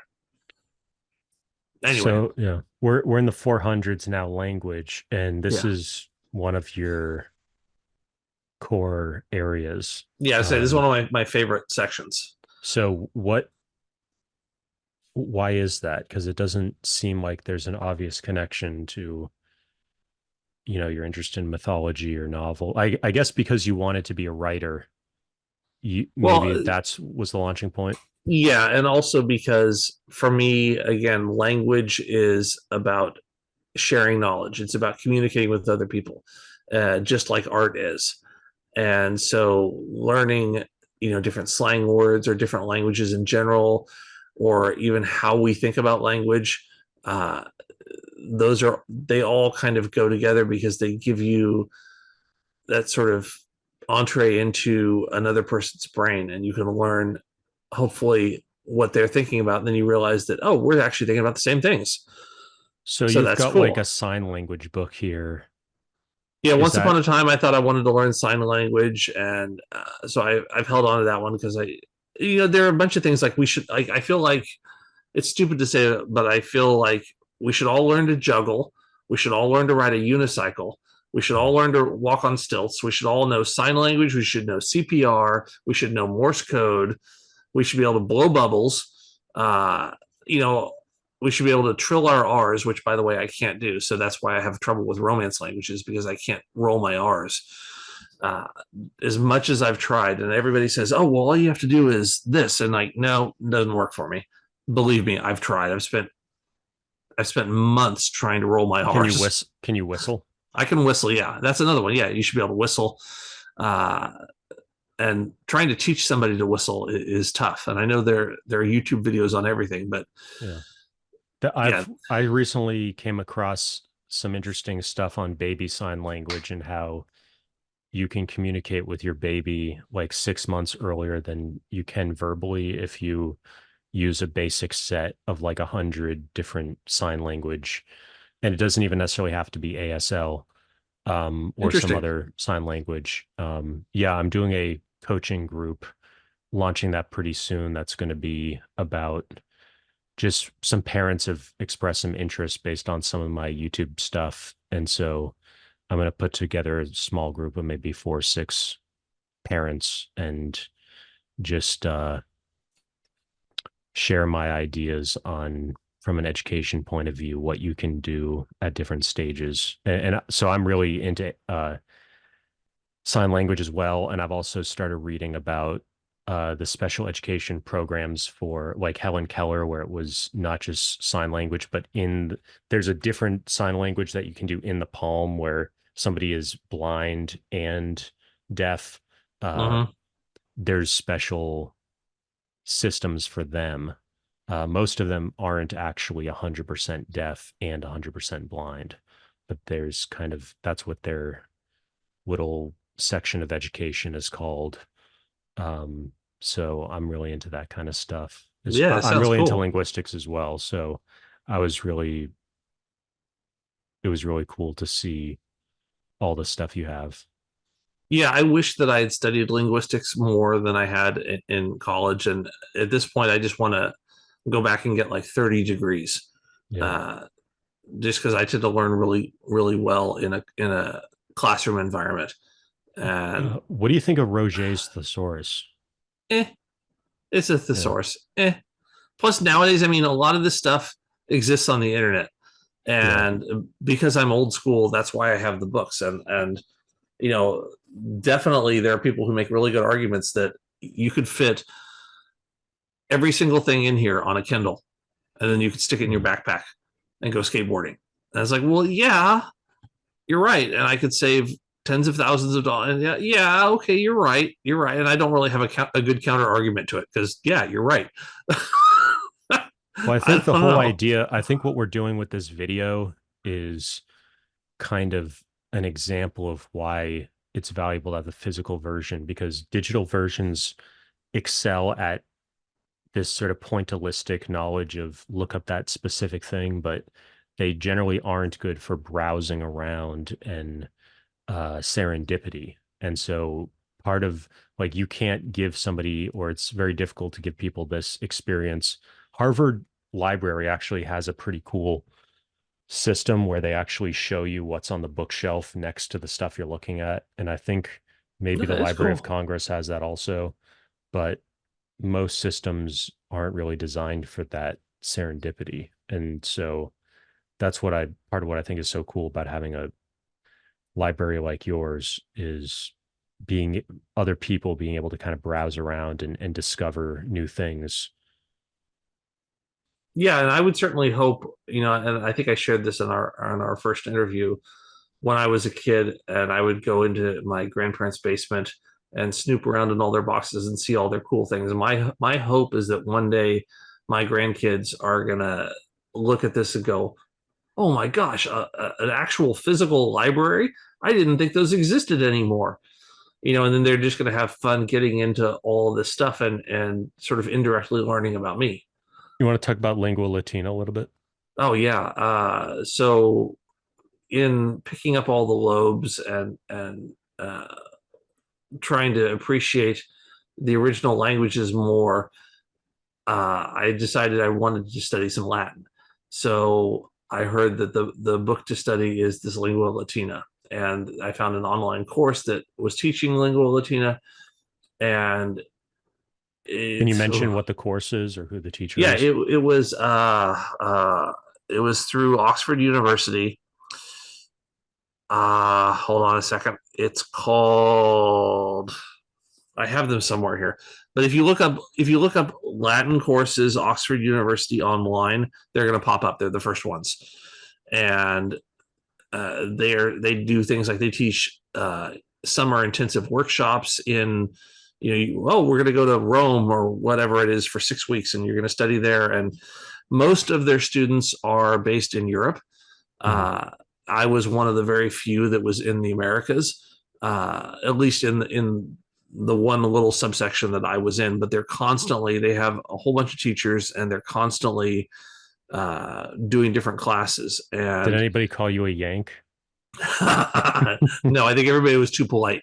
Well, plus I was older than They most of were the thinking teachers. it, but they weren't saying it. They're exactly, yeah, yeah. One thing some people might notice is that they don't use the letter V or U, uppercase U. They use a V where it should be a U. Mm-hmm. Well, also but the V's are pronounced like W's. Like you would say, like hello would Lingua. be, well, yeah, like hello would be Salve, and which is salve. We would think of like a salve, like something you'd put on your arm for a burn, but it's salve is how you would say it. You'd say salve. Yeah. Can you talk about what the companion does? Because each of these books is goes hand in hand with the companion. Right. So I picked up those books in hoping that I was going to continue to move forward with my Latin studies, and I just haven't gotten there yet. Yeah. I have more basic Latin to learn, and so that's just me kind of future proofing my classes. I What's have the a deal? long way to go. You have several of these 501 Oh, insert those, language verbs. yeah. So I picked up when I was studying Spanish back in high school. I picked up that 501 Spanish verbs right there that you're looking at, and that just laid out every conjugation of every 501 verbs of the more common verbs. And then I fell in love with that book, and as a result I picked up a Latin version, and I think there might be a German version in here somewhere as well, if I recall correctly. And now we're back to symbols, and I always felt like this one should have been in the 100s, like this whole symbols thing. So this is what I meant when I said earlier that sometimes I feel like things are a little bit not quite where they should Yeah. be. There's some Umberto Eco here, mouse or Yeah. rat. Yeah. Splendor of letters. I'm going to write that down. I'm going to potentially get that. Yeah. I can't get enough Umberto Eco. His fiction sometimes gets a little too heady, but I am 100% convinced that he was such a smart dude, and having the opportunity to read his works is phenomenal. Do you get the sense that like you can almost tell, you can sort of correlate how big his library is and like how smart he is or how broad he is in his knowledge. Well, I would want to be careful with that because that would mean that somebody could look at my library and see how smart I am. And I'm not that smart. I just spend like a drunken sailor. That's really all it is. Uh, Somebody told me once, one of my teachers many years ago when I was a kid said, you want to invest in a library of your passions, of the things that you're into or the things you want to know about. And I always took that to heart. And so over time, if I was curious about something, I would always pick up a book on it. And then it just started going nuts. And now it's this uncontrollable freight train with no brakes that's just going to run until the day I die. Off camera, we were talking about imposter syndrome, and Yeah. I thought it'd be interesting if you could talk about, people may feel like unless I can give a lecture on each book on my bookshelf, I don't deserve to buy it, or I don't, so Well, certainly is I there don't anything more deserve you to can be say? interviewed about it. Yeah. No, and I think that that's true though, is because I was saying that, well, I don't feel like I'm a subject matter expert in this stuff. I just have an armchair knowledge of it, and my career has been good enough that I've been able to afford to purchase some books on it. But Uh, there's also this kind of behavior of consuming knowledge that I think would distinguish you and I versus people who like, I'm always fascinated by these people who like they just read about a book and then like that's the book they're reading this month. Whereas to me, the reason you build a big library like this and a lot of the books are unread is because you're thinking about like years from now, decades from now, you're going to come back to, you know, one of these random sections that we've talked about and say, you know what, I'm ready to take all the Latin books I have and finally dig into Latin and everything there that you've accumulated over the last decade or two or however long is there in one place. And that's why I have this whole complicated system for how I organize. Basically, the way I organize my books is based on learning project. So I think about what is the thing that I want to learn about and in terms of how I conceptualize it and how I maybe am bringing together two subjects that would be in very different parts of any classification system. And then I'm going to keep all the books together that are related to that learning project.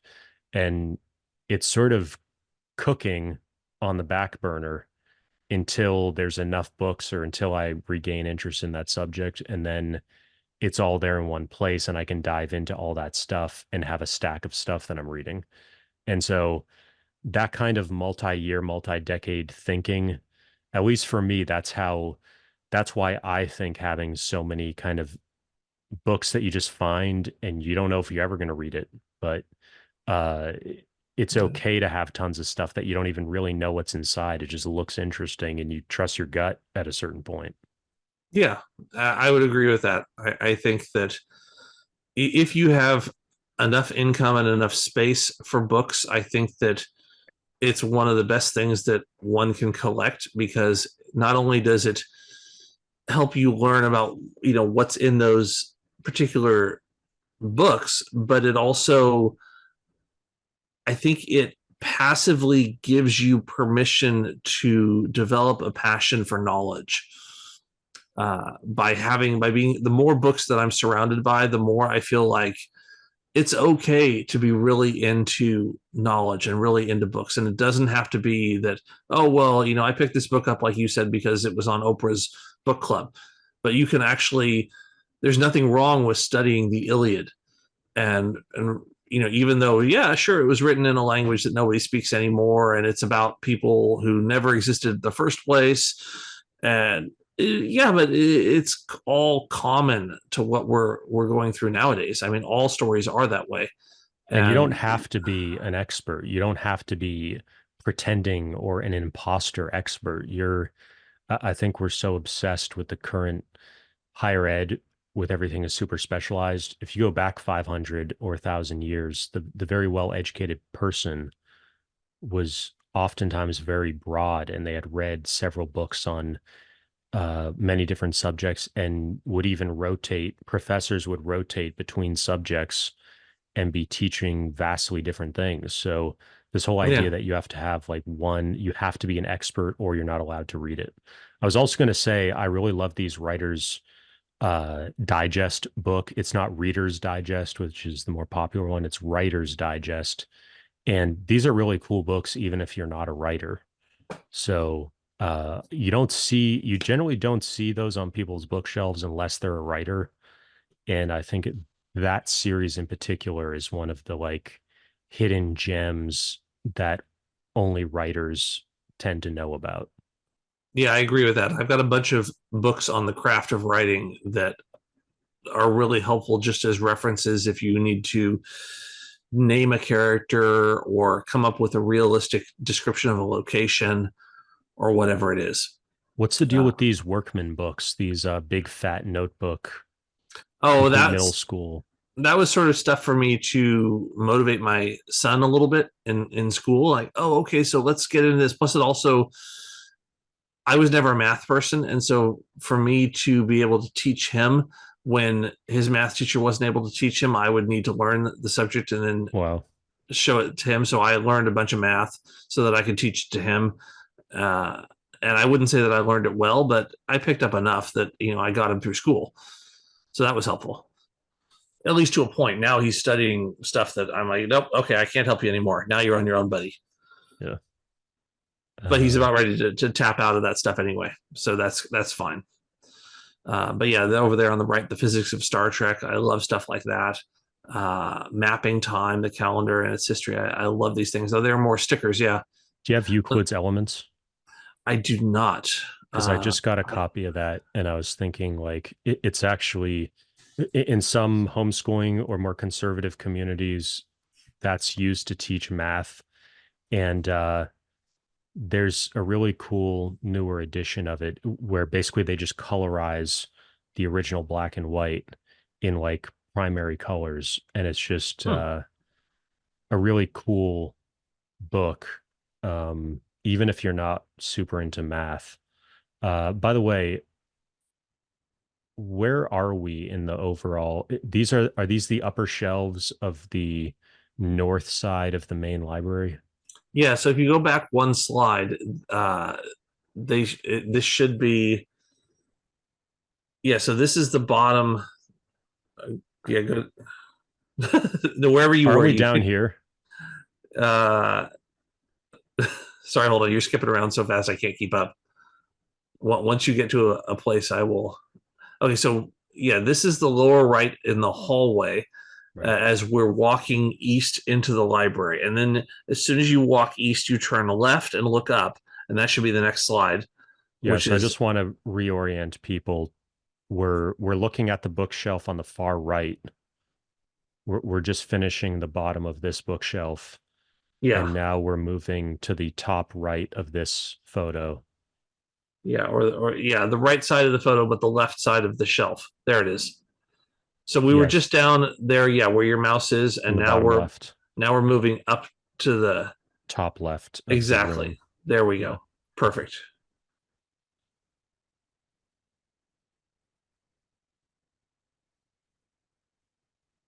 So you've got some dinosaur stuff, biology, Crystals, Book of Beasts, yeah, biology stuff, and Latin name Jane Goodall. She's famous for the gorillas. yeah, I was in that book, which is why I got a couple copies of it. I was Oh, referenced in there. why is that? Photography. So I'm referencing that book and a couple of the other books there. I have references in, so I just had to pick up some copies of those because it's like, You have oh, the cool! I get to yeah, be in Jane Goodall's book. I'll take that. That sounds like fun. you have the DSM-5. Yeah, I think I've got the six around running around somewhere, but there's a you can't. That must have just come out. I think the six has been out since last year. Uh, Maybe I'm confusing it with something else. the Way Things Work. Those are cool books. Oh yeah, those are a lot of fun. The And this medicine is book. What is this thick one right here? That is let's see. That is, I believe, one of those guides to etiquette. Oh, is it Emily Post? I think so. It's one of those types of things. Yeah, And that's a then very classic book. a Atlas of bunch of Dog Breeds. cooking books. A What's lot the of red one? Woman's Day cookbook. Woman's Day Cookbook. One of my Classic favorites home cooking. Go is the ahead. one right above that. It says herbs and spices.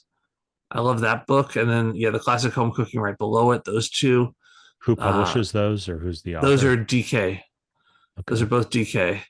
And then Huh. I've got the Witcher cookbook and the Dungeons and Dragons cookbook, because of course you've got to have that's the new hot thing now, is to make cookbooks of. I think there's like a Game of Thrones cookbook. Wow, I didn't know Uh, about that. I think, because I feel like every property now is every IP is doing its own version, because that's the new hot thing, is the cookbook of. So Wow. then we got more Betty cookbook. Betty Betty Crocker, Crocker, yeah. Trader Joe's. That one looks cool. I've got a couple of the Julia Child here. My family and I have been watching all the Julia Child's movies and series about her that are so much fun. So of course, You've we got a try to make some stuff. you've got a business and a law book here. I know. I don't know why I have either of those, because I could give a Those shit about both of them. But no, I have them because it's part of the series. I should say masterpiece. I Yeah. couldn't give a shit. Not I could give a shit. I couldn't give a shit. Yeah. Uh, Masterpieces of Western art. Um, I was really into architecture too, so I've got a bunch that's of architecture Toshin, books. I think. Right? Is Does it? that Yeah, say it's Tasha. Toshin? Yeah, it does. You're right. What's this gray one? That's Caravaggio. And then I've got Vermeer and Gauguin, Michelangelo.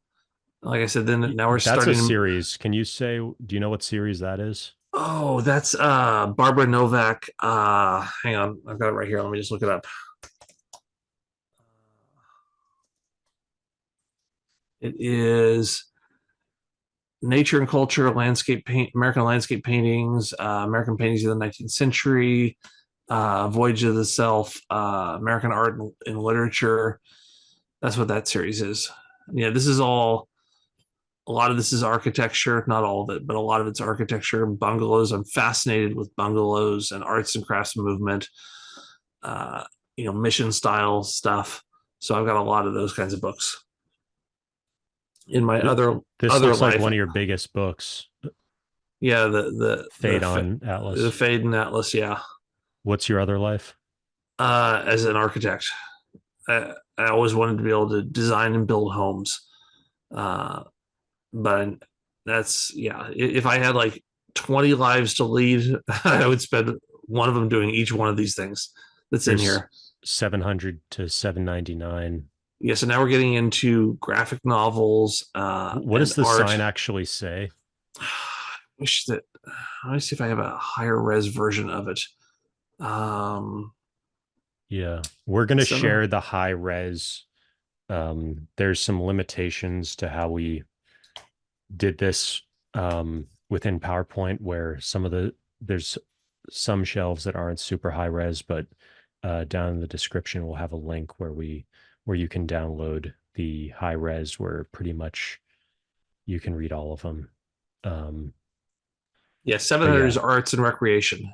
arts and recreation. Okay. So like I have a bunch of 700s up here behind me, which is all of my gaming books. But that would include everything from chess to badminton to Dungeons and Dragons. They're all kind of put together, but also including here graphic novels and photo books like Irving Penn there. There's more Uh, Marvel here. yeah, I got more Marvel, unfortunately. I started that Berserk series because I saw that everybody was reading it and I just couldn't get into it. So I think I'm going to offload those books. Um, the ElfQuest books there, I was really into those. And those are, I still think, the kind of the superlative graphic novel series. But things like the Flash Omnibus, I think I'm going to get rid of all of that and all of the DC stuff. I got a bunch of Star Wars stuff too, but yeah. Now these two books here, right? If stop there for a second, yeah, those two on their side. They're both Taschen. That one that you're on right now is the complete paintings of Leonardo da Vinci. or not complete paintings and drawings. So that's a really oversized giant Taschen book that's a lot of fun, a great coffee table book. And the That's the one, gold ribbon. Is there a reason why the ribbon that's it's just hanging out it's just like hanging that? out. Yeah, Yeah. Okay. exactly. And the one next to it is, oh, I can't remember that one off the top of my head. You have the Uh, 3 books of complete Calvin and Hobbes there. that's my Bible right there. That's my religion, is Calvin and Hobbes. And we're And then gonna later on in this video, there'll be that's one of the ones you selected. So yeah, and then here's this why is that blue. your Bible? Can you say a little bit more about? I think it's because I came of an age when it was out, and I was just old enough to appreciate nostalgia. I think if you're too young and you read things that talk about nostalgia, you don't get it. So Mhm. you have to have lived a certain bit to understand that. Oh yeah, I remember back when, and because Calvin and Hobbes plays a lot on remember back when, uh, and that was so much fun. Plus the art, of course, is beautiful. But I was going What to say that yeah. The that Sandman? well, actually, just to the left of it Oh, is the blue book that's on its side. Just to the, or sorry, not to the left, the right. My bad. this thing. Yeah, that thing. That's the Complete Far Side by Gary Larson, Is that a which is, slipcase? yeah, that's a Okay. slipcase with 2 volumes in there that are gargantuan. Or is it one or is it two? I think it's 2 volumes. Maybe it's 1 volume. I can't remember. But that's also wonderful. The Far Side is If people amazing. are wondering what a slipcase is, it's just this cardboard box that has one side open. So we're seeing different angles of it. Yeah, and the Sandman also has slipcases in each of those. And those And are that was leather sort of, bound. yeah. Trying to think, what do we have here? And then I've got a bunch of how to do art, that, like how to draw, because that's the other thing I want to do in my other lifetime, is I wanted to be an illustrator. And then here's where I got my start. This whole section right here is the wildlife photographer of the year, because I started off my career in photography as a wildlife photographer. So I What's was this all, DK book? That's a DK photography. yeah, that's just, it's a little too simplistic, because it's like, oh, and this is an f-stop, and this is, Yeah. what ISO means, and but it's still nice to have as a reference. So we wrapped up right here Okay. last time. And now we're going to be going through these bookshelves here. Before we get started with the bookshelves, I noticed this thing. What is this in this case? Oh, those are Chinese snuff bottles for Okay. tobacco, and that they were given to me by a family member many years ago, and I do not condone smoking or tobacco use at all. I'm vehemently against it, but they look cool, Yeah. and they were given to me by a family member, so I thought, I'll keep them in remembrance for that. But otherwise, nothing special. I think when we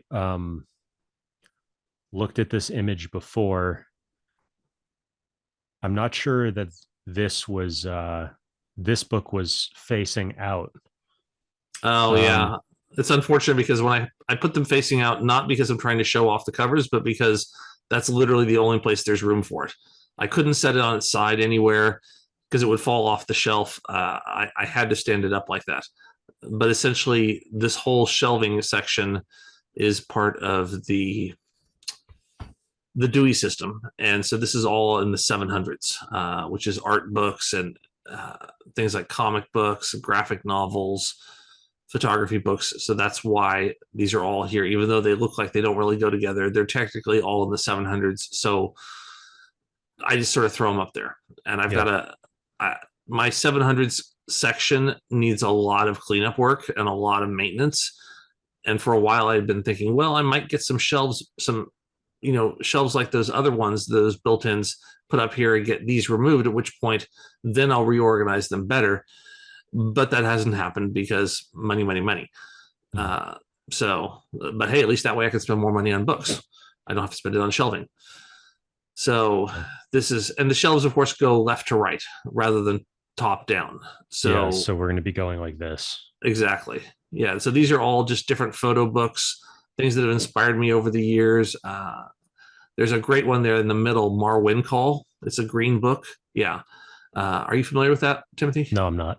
So Mar Wincall, they actually made a movie of it starring Steve Carell, but it's based on this real life guy who was, I want to say back in, I can't remember when this happened, if this is in the 80s or the early 90s, but he was a guy who liked to go out and drink a lot. And he ended up getting in a bar fight. And he was beaten so badly in his bar fight that he had permanent brain damage. And one of the ways he dealt with the PTSD that followed from getting beaten so savagely was that he started to photograph children's toys, and he would make up stories for them and entire worlds. Then he would I don't want to say regress in a negative connotation, but he would sink into the world of those stories and photograph them and tell those stories, and that was a way for him to sort of reach back out and learn who he was again. And his work is unbelievably, unbelievably good. And of course, his story is heartbreaking. But that's the actual book of his, as opposed to, I think there's another book based on the film with Steve Carell, but that's the original guy's actual work. So if you're ever interested in toy photography that is a little bit more than about just toys, I would check that one out. Yeah, the rest of these, I got a lot of landscape photography books, a lot of dog books, wildlife books. Because I originally started off my career as a nature and wildlife photographer, and I was doing a lot of work. I think we talked about this. I was doing a lot of work with the U.S. Fish and Wildlife Service years ago, and so that's kind of what got me into all of these nature books and all these. And then over the years, I started picking up more photo books about just things that interest me, like the Pete Souza photos of Obama. Who's the official White House photographer? Exactly. And he's put out multiple Obama books. Yeah, and I mean, each one is better than the last. The guy he was an incredible photographer, and of course, he also had incredible access. Let's not mince words here. He had access that most photographers can only dream of, but he turned out amazing work, and so much respect to him. And then, of course, I was always a fan, a fan of Star Wars, so I got a bunch of Star Wars books. But the ones I'm really, really liking are those Tales from the Loop, Tales from the Flood, the Simon Stalenhag, I guess is how he pronounces it. Those three books right there, phenomenal. They made was it Netflix? Somebody made a show called Tales from the Loop that was based on these books. And think about that. This guy he made these art books, and somebody thought that the art books were so good that we're going to do a whole television show based on your art books. That's, what are to me, that's mind blowing. They depict an apocalyptic. So these aren't photos. No, those are art books. Those are art specifically. But yeah, it's sort of it's like charcoal or something. Or oh gosh, watercolor. No, I'm kicking myself because there's a real simple way to explain it, and my brain has fallen out my ear on me. But you would look at pictures from the 60s. He would draw pictures from the 60s, and then it would be random idyllic drawings of people having a picnic in the grass, and then behind them is a giant robot that has fallen over and aged and rusted out, like a Norman Rockwell. Yeah, kind of. It's like Norman Rockwell meets Blade Runner. Yeah, okay. So is there a dystopian? Yes, it's very dystopian. Thank you. That's the word I was looking for. It's very dystopian. A lot of fun. I mean, yeah, of course, all these books, they're on their sides. I'm sorry about that, but they're more Star Wars books, more photo books. They just wouldn't fit on the shelf. I got some Herb Ritts in there. I got a bunch of Annie Leibovitz. So these are not adjustable height shelves. They actually are, but in order for me to, I wanted to keep everything level so that when you looked in the room, you wouldn't see shelves that were like this. I wanted everything to be straight across because, of course, it also feeds from left to right. So I needed to keep them on the same level. What are these tiny books right here?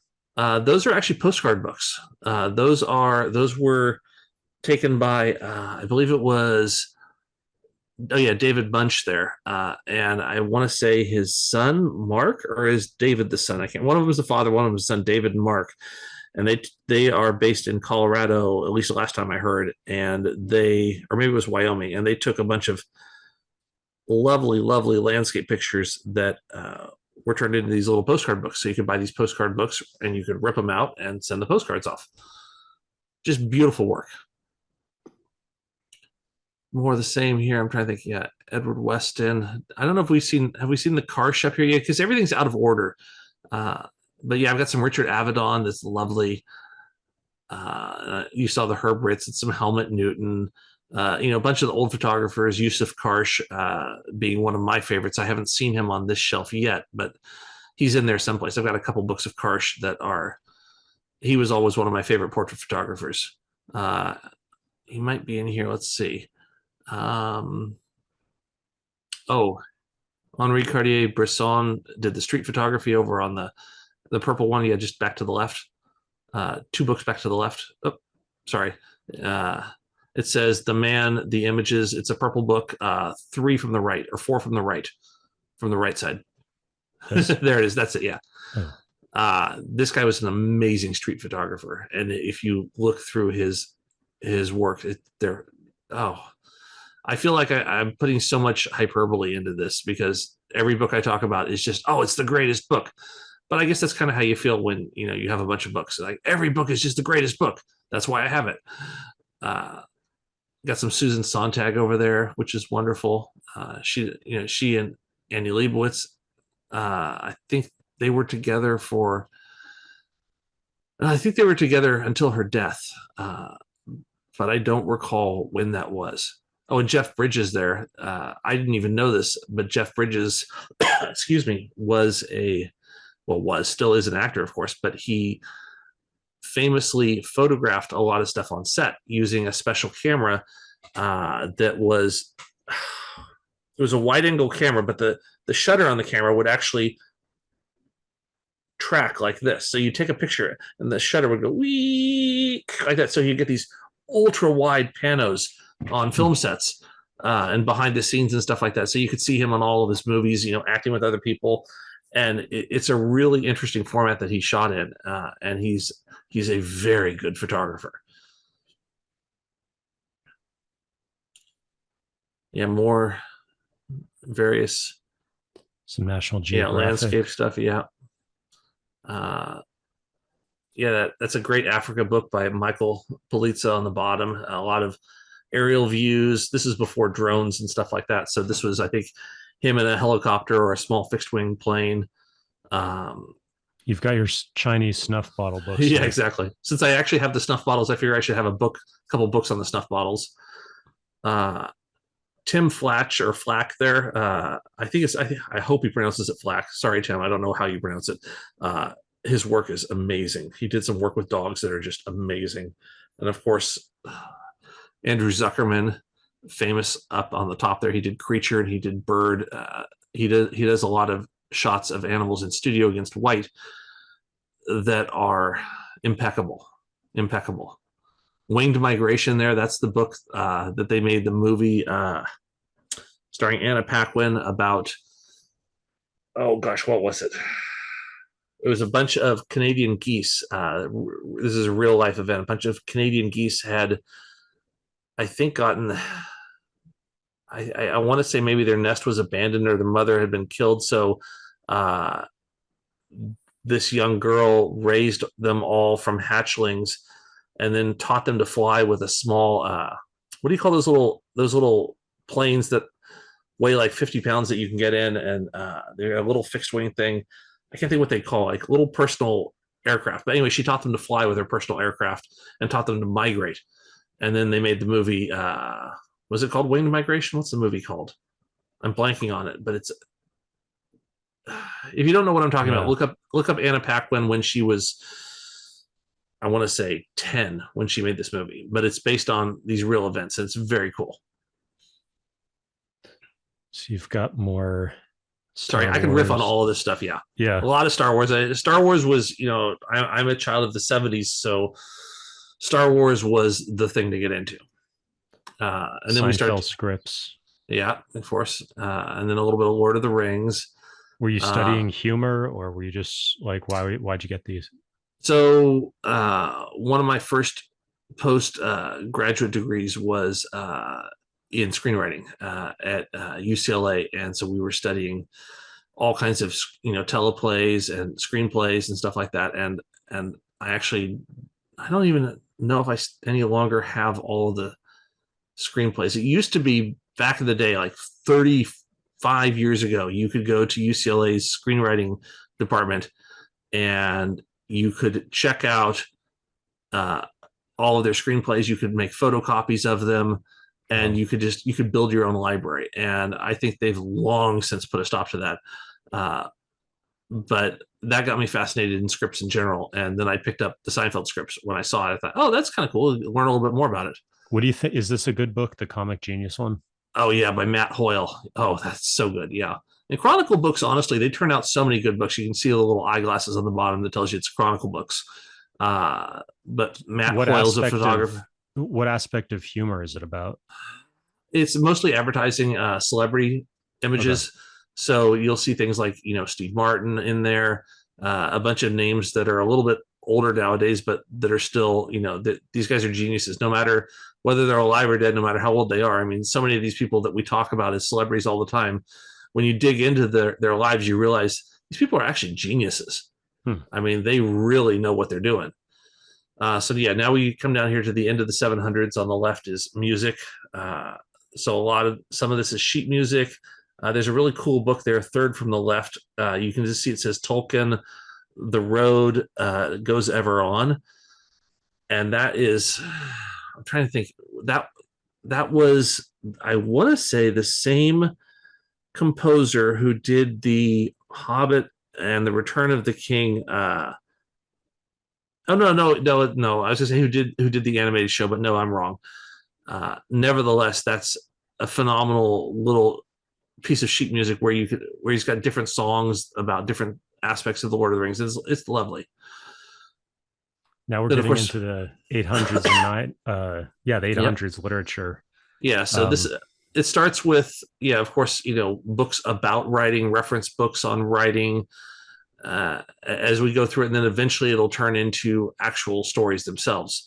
But at the beginning of the 800s, I just stacked all of the reference books that I've collected over the years, and Chicago Manual of Style sort of goes head to head with the APA mm-hmm. style. So is this sort of a statement that you're a Chicago guy? No, I've got APA books too. Okay. They might be out of order, but I'm very nonpartisan when it comes to stuff like this. What is this desk reference? That's things like it'll have small thesaurus in there. It'll have references to historical moments. It'll have references to writers in general. It's kind of all over the place. What But about it's this character naming oh, source that one's book? just fun. That's one of my favorites. That is just, if you know, for example, that you want to write about a main character who was born the daughter of, I don't know, let's say just hypothetically a Celtic from a Celtic family in pagan Celtic British Isles kind of a thing. You could pick from those ethnicities or those geographic areas Yeah. names that sounded like those areas. Hmm. So you would get names like Sorsha in there and stuff like that. Or if you wanted to do Scottish names, or if you wanted to do, you used the word earlier, Abrahamic names, all kinds of stuff. Yeah, Writer's Digest. We talked about that earlier. Yeah. I really like these thesauri also. Um, they're sort of self-published, and it's a Yeah. interesting little cottage industry. Yeah. I picked up Uh, one of them and then I thought, well, I'm not a huge fan of it, but I ended up picking up the whole set because I just thought, if you're gonna have one, you should kind of have them all because this is a set that goes well together. yeah, the original was the emotion thesaurus, and then they started branching out And the one in red is kind of hard to read. It reads The Emotional Wound Thesaurus. Yeah. Um, yeah, it's just sort of like they're almost these psychology books that sort of create taxonomies of these different things and then give you all the words that fit into them. Um, There's something like the art and craft of poetry there, Writer's Digest book in about the middle, right about a little bit more there. Art and Craft of Poetry. That's a fabulous book. Again, it's been years since I've read it, but I remember just being blown away by how good that book was. That was just so much fun. And it really I've had trouble finding good books on how to write poetry. So this would fit into that. It did when I was reading. I'm not sure. Again, there are, as we were talking about a minute ago, I would contend that there are changing schools of thought on what makes a book good at any given time, because books, of course, like anything else, are windows into a moment in time when they're published. Yeah. Back when I read it, it was fabulous. So I would definitely recommend it. You got some Julia Cameron there, Walking This World. Trying to think what else. Writer's Dreaming, Umberto Eco. Funds for writers. So that's how to get funding. Yep. Yeah, I spent a lot of time trying to figure out how to get funding or become a writer in residence. And I was a pretty good writer. I never quite got to the level that I needed to be. But when transitioning from writing to photography, it was nice because I was kind of using the same muscle, just in a different way. Instead of, a word processor, then it became the camera, became my tool. But it's essentially the same muscle. Oh yeah, contemporary reader for creative writing right there to the left in black, the one with the spine that's been all torn up. Yeah, that was a great one. You can see how often I've read it, that it's fallen apart on me. I spent a lot of time. How to write your own life story. Yeah. Well, I heard this joke, and I think I might have already shared this joke, but because we're sort of this has become like a 3-month project. I was gonna say because we're talking out of sequence. Yeah, exactly. So 4 months actually.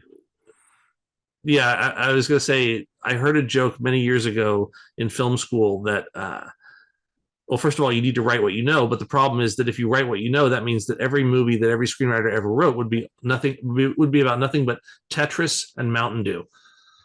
Because that's all you do as a writer, is you just sit there and you play video games and you eat bad food and you go, what the hell am I going to write about? And you stare at that blank page that's, this devil staring back at you. Wasn't it Nietzsche who said that each philosopher's philosophy is autobiography?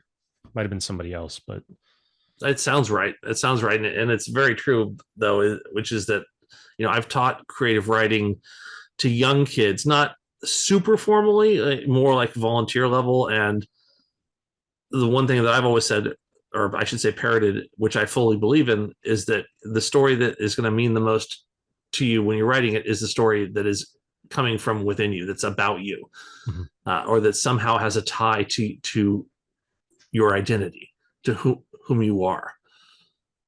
Aspects of the Novel by Ian Forster, great book. Been years since I read. I think I read the paperback and I liked it so much I went and got the hard copy. I've seen this book in a few places. The How to Read Literature Like a Professor. Yeah, I've only checked it out. Yeah, as I say, I've glanced through that one, but I haven't read that one. And a lot of this shelf is stuff that I haven't touched in a while, just because I'm not writing as much anymore. But I keep it because I always think it's so closely related to what I do now as a photographer that I'll get back to it at some point. Glimmer Train is a great publication. Oh, sorry. What were you going to say? Yeah, Well-Tempered Sentence. What is that? That's another. It's kind of like what's the original? What's the original reference? Oh gosh, isn't it like the clavichord or some old instrument?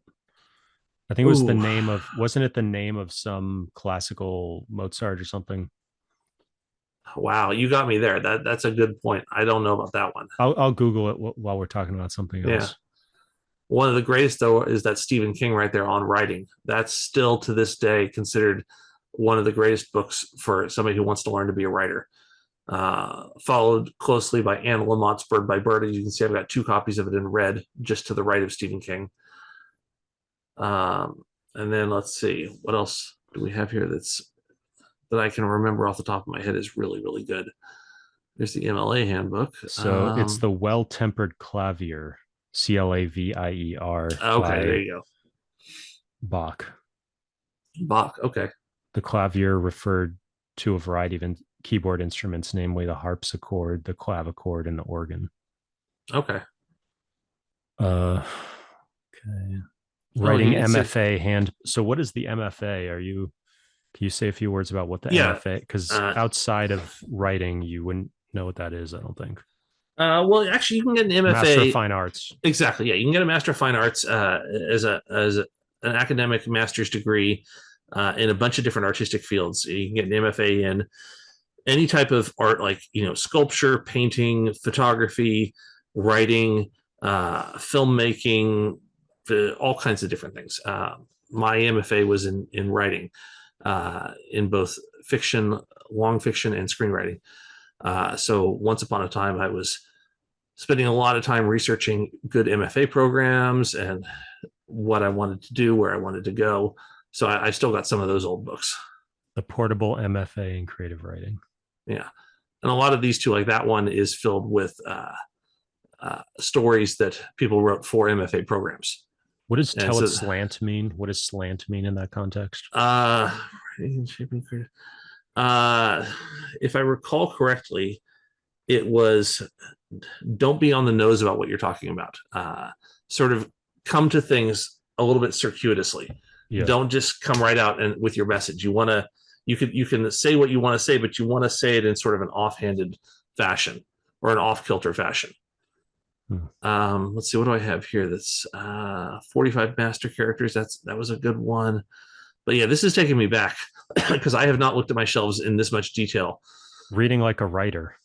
Yeah, I think I had one like writing like a writer, reading like a writer, a whole bunch of different ones. There's Save the Cat. That's a great, at least it was a great screenwriting book. I can't remember what the first name of the person, Snyder. Then there's Kane's Jawbone, which I had to pick up once I heard that it was this famously difficult puzzle to solve, and that if you could solve it, you could actually win money. And then, of course, I think we talked about Chris Vogler and the Writer's Journey. Mm-hmm. Was that you? Did we talk about that? Yep. Okay, yeah. Myth and movies. Those are sort of the must-buy. Like if you want to get into screenwriting, that's like the first books you buy. Exactly. Yeah, a lot of fun stuff. We were talking about Jungian archetypes and things like that. So yeah. And then we go all the way back to the other side.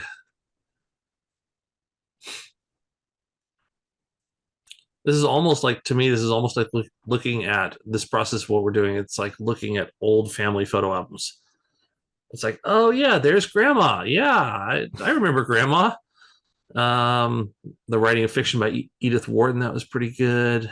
Now right here where you see that A in the thing, that's where the actual fiction starts. Everything to the left of that is still part of the how to write section. And then to the right of the A. You're talking about this A right here? Oh no, sorry, the A on the shelf on the board that's sticking out of the books. You see the board that's sticking? Yeah, there. Okay. So everything to the right of that starts with is actual fiction. Is authors whose last name starts with A. Exactly. Yeah. Okay. What you have two copies of this book, How Fiction Works. Oh yeah, that's right. God, I'd forgotten about that one. It's another one of those ones where I liked the paperback so much that I picked up the hard copy. Oh yeah.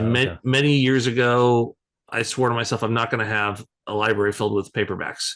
Mm-hmm. I personally, they drive me crazy, even though I still have a bunch. Things Fall Apart, the Everyman edition. Yeah. Hardcover. I'm not a big fan of Everyman editions in general, but sometimes when I'm looking for a hard copy of something, I'll take what I can get. Yeah. Empire, keep a lot of stuff in print. That's kind of. Yeah, that's true. But Empire of the Senseless was a great book by Kathy Acker.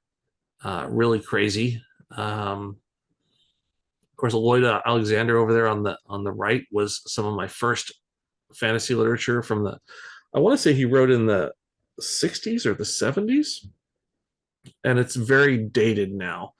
And I tried reading some of it to my son when he was young, and he just kind of went, eh, wasn't really his thing. But those were seminal books for me. I Can you really talk got into about these this. two, Tuesdays with Maury and the Five People You Meet in Heaven, Mitch Albom? Those are actually my wife's books. So I haven't read either of those, but I know that they were hugely popular. Yeah, they definitely Um, ring a bell, but I can't remember what they're novels though. They're not, because they almost sound like yeah, self-help. exactly. That isn't there like a pattern actually of like when did that start? Like 20 or 30 years ago, where novels started getting titles that sounded like self-help books. Well, I'm going to be really wrong when I tell you this, but I'm also going to be very assertive about it, which is that I think it started with James Fry, A Million Little Pieces. Now, James Fry What date is, is that roughly?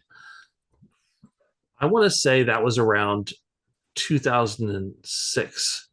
And I could be wrong, but essentially what I'm recalling, and you'll probably, people who are listening to this will piece together that I'll have vague ideas of what the right thing is, but then I'll mess it all up with the actual facts. But if I recall correctly, James Fry wrote this book called A Million Little Pieces in the early aughts, and it was seen so favorably that Oprah Winfrey put it on her show. She invited him in to talk.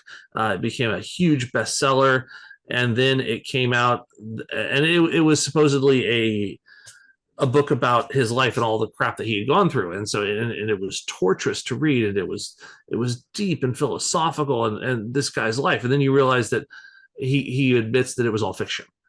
He made the whole thing up, and it was absolutely devastating to so many people, and so many people got so upset. And his response was, well, if it moved you, does it matter if it's real or not? Because the movement was still real that you felt, which I get, but it was also disingenuous from the beginning. So it's tough to defend him. Yeah. But I would say that was kind of the date when that sort of self-help fiction crossroads nexus happened. But that title isn't like a nakedly self-help. Like there's some of these novels where it literally you think it's a self-help title and you have to really look at it to realize that it's actually a novel. That's true. Well, nowadays, yeah, you see everybody's doing catchy little titles like the novel, a novel. It'll be it's called the novel, and then it'll say in parentheses, this is a novel. Or you see silly things like that, like the self-help book, a novel. And so that's kind of a trendy thing I think that a lot of people are doing nowadays. But in terms of your question, I'm not sure that I can think of anything specific that reminds me of that. Horatio Alger, Ragged Dick, and Struggling Upward. Yeah, I That's think I sort had of read a classic couple in American studies. Yeah, I think that's where I picked it up. You took an American studies class? I think I took a bunch of literature classes, a lot of which were about American literature, so we would read stuff like that. At least not all of it, but certainly parts of it. Oh God, I hate to admit, I still got some Pierce Anthony on my shelf. Ugh. On a Pale Horse was actually pretty good. The rest of Pierce Anthony, no, I don't recommend it. And then Orlando Furioso there. I finally managed to get a hard copy. I was happy about that. What is My Secret Life? Ooh. Okay. What's his name? I actually had this note prepared, hoping you were going to ask me this question, and I have now since unprepared it in my brain. It was a supposedly real treatise on, I want to say, 19th century London's prostitution and life with prostitutes. And a lot of people thought it was made up. And then a lot of people thought it was written by this one guy. Oh God, I'm blanking on his name. I pulled up the Wikipedia, so let me just read please the first go for couple it. sentences. Yeah. My Secret Life by quote unquote Walter is the memoir of a gentleman describing the author's sexual development experiences in Victorian England. It was first published in a private edition of 11 volumes at the expense of the author, including an imperfect index, which appeared over 7 years, beginning around 1888. Almost 1 million words, over 4,000 pages, highly repetitive and disorganized. But its frank discussion of sexual matters and other hidden aspects of Victorian life make it a rare and valuable social document. It is the only, according to Stephen Marcus, it's virtually the only source for information on London's houses of prostitution. It has been described as one of the strangest and most obsessive books ever written. Yeah, I picked that up because I had previously had a bunch of experience with Anais Nin, who was also an erotic writer. But in her case, she was writing fiction, and it didn't have anything to do with, it wasn't sort of one man's supposed autobiography. But erotica in general, especially older erotica, is fascinating to me because how people deal with sexuality as humans over history is something. It almost seems like more of an autoethnography rather than erotic. I get the sense that erotica is supposed to be less, I mean, I don't know, I've never read it, but more sort of romantic, and the erotic component isn't the only aspect to it. It's woven into a story. Yeah, it's definitely, it tells a story. I'm trying to think of something. Well, I'm trying to think of a good analog.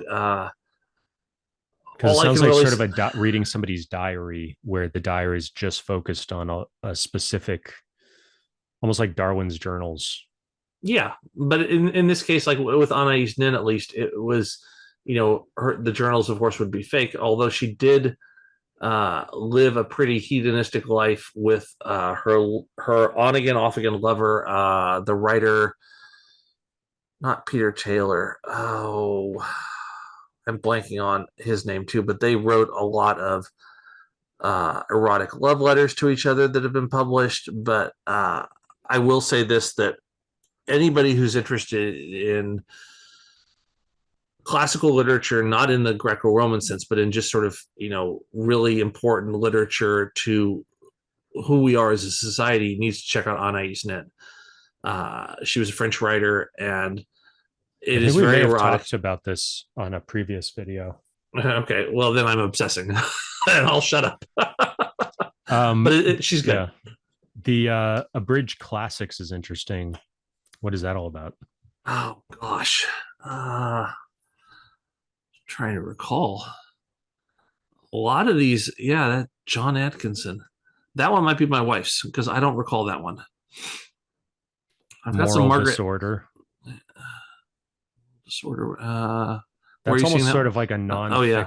That's one of those where it looks like the title is like a non-fiction book, but it's actually fiction. Yeah, this is definitely all fiction, and I'm thinking, I'm not Emma by so you've got Emma, the one great. Jane Austen. Kind of surprised you don't have more Jane Austen. I know. I have not read that much. I became a huge fan of Emily and Charlotte Bronte. And so I've got a bunch of their stuff, and I remember that well. In fact, one of my favorite books of all time was Jane Eyre. Was just wonderful. Margaret Atwood, I'm probably going to pull from my shelves completely because I'm just not a fan. Timeless, there it says Balthazar with the guy with the beard on the spine. Timeless, Diego, and the Rangers, the Vast Atlantic. That's a great children's book that's like basically a graphic novel, but it's got pages of text in it, and that's a lot of fun. Dave Barry and Pearson here, the Peter and the Secret of Rent, that those four Barry Pearson books. Dave Barry was the editorial writer for, I think it was the Miami Herald for like 30 or 40 years, who wrote a bunch of satire, and then he ended up writing this series, which was not quite as good as I wanted it to be, but it was still fun. I don't know what that one is with no spine on it that you can't read anything. I'm not sure what that is. Got Charlotte Bronte here, Jane Eyre. Oh yeah, there we Wuthering go. Heights. Wuthering Heights, yeah, Wuthering Heights, man. Ooh, Heathcliff on the moors. Uh, Now we start getting into some of these boxed editions like The Ring and the Book. That was just something that somebody was selling at a used bookstore for like $1. So I picked it up, and I to this day I still haven't read it, but I mean to. Uh, Time Travelers was a good series. Oh, The Prophecy of the Stones, they're the orange book back a couple. This one I picked up because when she wrote it, her name was Flavia Buhor, and I picked this book up right after it was first published, because what made it famous was that she was 16, I think, when she wrote it and published it, and everybody thought she is the ingenue. She's going to be the next, whatever huge writer. And to my knowledge, she hasn't done much since. This is now like 30 years later, but I was really interested in the fact that she was a kid and she got a published novel, and that's pretty darn cool. I noticed with Jane Eyre, it's a Penguin Classic paperback edition, and then you have another one of those here with Samuel Butler, The Way of All Flesh. Yeah, and then the one right next to it as well, the light blue one. Those are ones that are directly from my college advisor. So he had a bunch of paperbacks, and those are filled with, again, the marginalia that we talked about and the highlighting.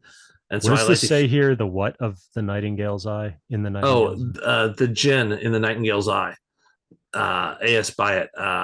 I've been a fan of A.S. Byatt for a while, but I hadn't read this particular story until I saw the movie starring Idris Elba. It just came out like 2 years ago. Idris Elba and what was her name? Tilda Swinton, maybe? But it was based on this book, so I picked that up. And of course, Board of the Rings there. Fabulous. If you haven't read Board of the Rings, you're missing out. Oh, yeah. The Harvard Lampoon. That's the yeah comedy or satire student newspaper. It was like it was Dildo Buggins and the Ring of Doom and Good Golf the Wizard. It's so much fun. It's so much fun. There's also another one where they make fun of Dune, and that'll be on the shelf somewhere. But that one was also wonderful. So Tolkien translated Beowulf. Yeah. And what's significant about that? Weren't there already translations?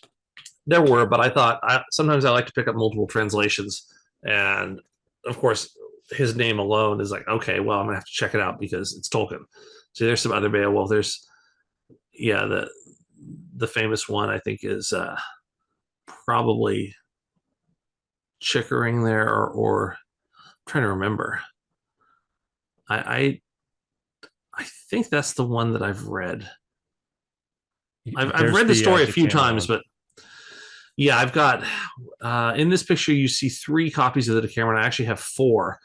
The 4th one, it's probably back on the shelf now, but yeah, there's that 2-volume set just to the right of it. The Waite's one, and then up above it, sitting sideways, is a Folio Society one. Another 2-volume set. That's sacrilege to have a Folio Society like that. I still don't know. I have a love-hate relationship with Folio Society in general. I love the way they look on a shelf, and I'm just not convinced that they're the greatest translations. But who am I to say? Fahrenheit 451. That's any serious reader needs to know that story, because that's where basically they ban books and the fire. What's the deal again? Oh, can't believe I'm blanking on this, but like the firefighters. I read it in middle school. It was like, Fahrenheit 451 is essentially it's a dystopian future, if I'm recalling. It's kind of like a Brave New World by Aldous Huxley or 1984 by George Orwell, in the sense that back in I want to say the 60s and the 70s, a lot of writers were very interested in what they saw as this dystopian future toward which we were plummeting as a society. And so a lot of these books were treatises on the direction of our society and how we should sort of push ourselves in a different direction. And Fahrenheit 451 was another one of those. And I would say that those 3 should be read together. Not that they're all equal, but that they are all dystopian, and they were all written, I want to say, within about, maybe I'm wrong on this, but I feel like they were all written within about 15 years of each other. and they all paint slightly different pictures. And honestly, I conflate them at this point. It's been so long since I've read them. Yeah. Guy Montag is a fireman who burns books in a futuristic American city. In Montag's world, firemen start fires rather than putting them out. The people in this society do not read books, enjoy nature, spend time by themselves, think independently, or have meaningful conversations. Instead, they drive very fast, watch excessive amounts of TV on wall-sized sets, and listen to the radio of seashell radio. And so basically, he sort of wakes up, and I think his wife ends up reporting him, but basically a mentor, I think, English professor, sort of tells him the truth, and then he starts reading, and then he basically gets in trouble for just reading and sort of thoughts that he shouldn't have. Yeah. So that's a key book to read and be familiar with. Mm-hmm. Yeah, again, it's one of those ones that's generally required, at least it was 40 years ago or 50 years ago, is generally required in middle schools. Nowadays, I'm not sure. There's another Everyman right here. Yeah, I've got a few of them here and there, and yeah, I mean, it's nice to have a copy of it. If I don't have anything else, I'll have that copy and be happy. Camus, The Myth of Sisyphus. That's pretty famous. I got some Truman Capote there. Complete works of Lewis Carroll. Some Raymond Carver. Yep. Yeah, some amazing Raymond Carver work. And I love this series by Kristen Kishore. The trilogy there. What is it? Graceling, Fire, and whatever it's called. Can you talk a little bit about this one? What we talk about? What is when we talk about when we talk about love? I think it is. Okay. And that was Raymond Carver. Is for anybody who wants to write short fiction, Raymond Carver is the man. Raymond, he threw down so hard, and it's, again, I feel bad because I can't talk about these things specifically other than to say that it touched me emotionally. It was very, very good, and he was someone worth studying, which for fiction writers, which is why we spent a lot of time studying him. There's another Penguin classic, and then you've got two editions of Don Quixote. Yeah, and I think that the right-hand one is in Spanish, cool. Which is why I got the left-hand one. Because even though I can quasi speak Spanish, is that a penguin also? I can't tell. Ooh. Or what is I can't. That? Yeah. Is it? Maybe it's Oxford. It might be. Yeah, that looks like an O on the bottom. So that looks like an Oxford. But this symbol also, I think it's on some of the old editions of the Harvard Classics. But that looks like an O. So, anyways, you're a better literary sleuth than I. I couldn't tell you, but I think you're right. It's an Oxford. That makes sense. Yep. And that's a close up of my table. I think it's this symbol right here. I don't know if that's the same symbol, but this is your set of Harvard Classics Eliot edition, and that's what I was thinking of. I say that looks like a chili pepper, but I don't think that's a chili pepper. I don't know what it is. So where were we? Straight down one more. Okay.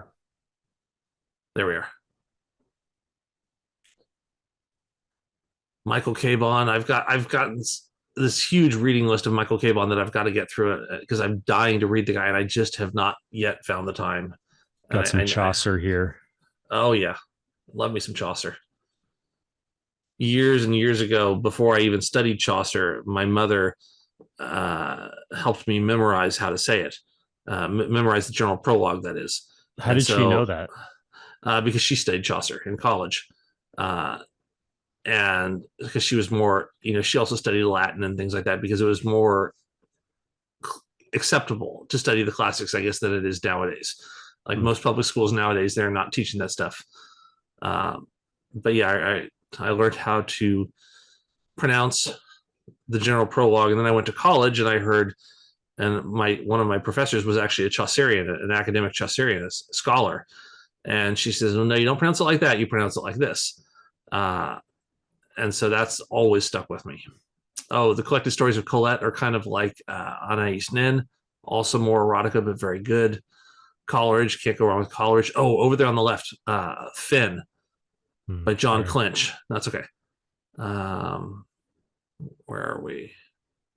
Oh yeah, I should have moved those flowers. That would have helped in the other picture. Yeah, there is Finn on the toward the right. There it is.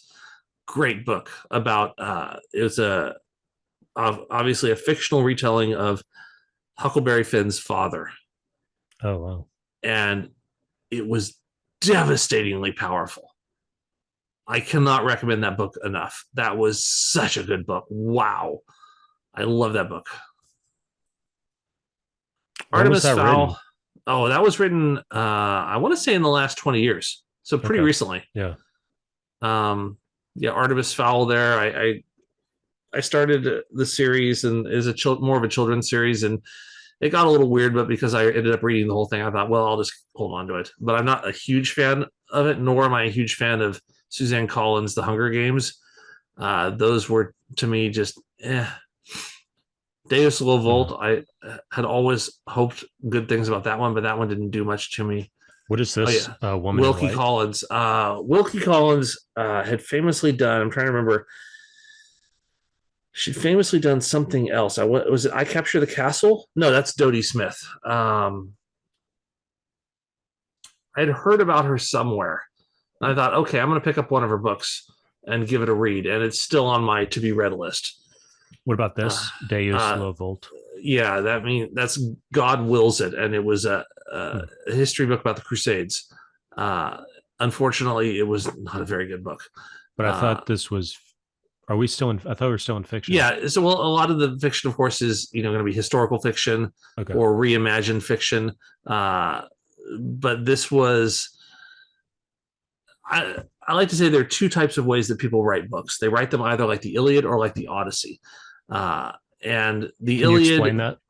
Yeah, exactly. With the Iliad, you're in the story. The characters are happening. You're seeing things through their eyes. With the Odyssey, kind of like with the Bible, it's just a retelling of, and then this happened, and then that happened, and then that happened. And had the Odyssey been written the way the Iliad was written, I would be a huge fan because I love the narrative points of the Odyssey, but it doesn't let you in because it keeps saying, and then Odysseus did this, and then this happened to Odysseus. And it's like, well, I don't know. I want to hear, put me in Odysseus's brain and let me see what he's seeing and hear what he's hearing the way you could with Achilles a little bit or with Hector in the Iliad. The Bible, I think, is kind of like the Odyssey that way. Whereas it just says, and then this happened, and then that happened. And it's like if they had gone actually into the heads of the people in those stories, it might have actually been, a rousing adventure tale instead of, anyway, whatever. What do you think about Joseph Conrad? Read a bunch of Joseph Conrad in high school. And when I saw this series, I said, okay, well, I want to pick up the complete series just so that I can get more into it. Of course, everybody reads Heart of Darkness. Mm-hmm. And I haven't read his other stuff. I think I might have read a little bit of Nostromo and possibly The Rescue. But it's been a long time. Nevertheless, like I said, I picked it up because I'd read some of his work and I thought, okay, this is kind of interesting. Let's check it out. There's an interesting anecdote about Heart of Darkness in Obama's autobiography, Dreams of My Father, for people that are into Obama stuff. I think I even have Dreams of My Father here, I think. No. I've got his newest one. I don't have Dreams of My Father. So we've completed this wall now, which is labeled 3 on the map, and and so we turn the corner here. Yeah, just 90 degrees to the right. There's some books here which this is the snuff box which we were looking at, and there I have another photo that's the complete. We'll be able to see all of those. And will go up here also. Yeah, that's the continuation of the Joseph Conrad up there on the top right. Yeah.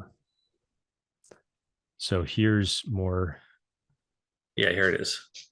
So yeah, this is all up on the ceiling. So that finishes off that series.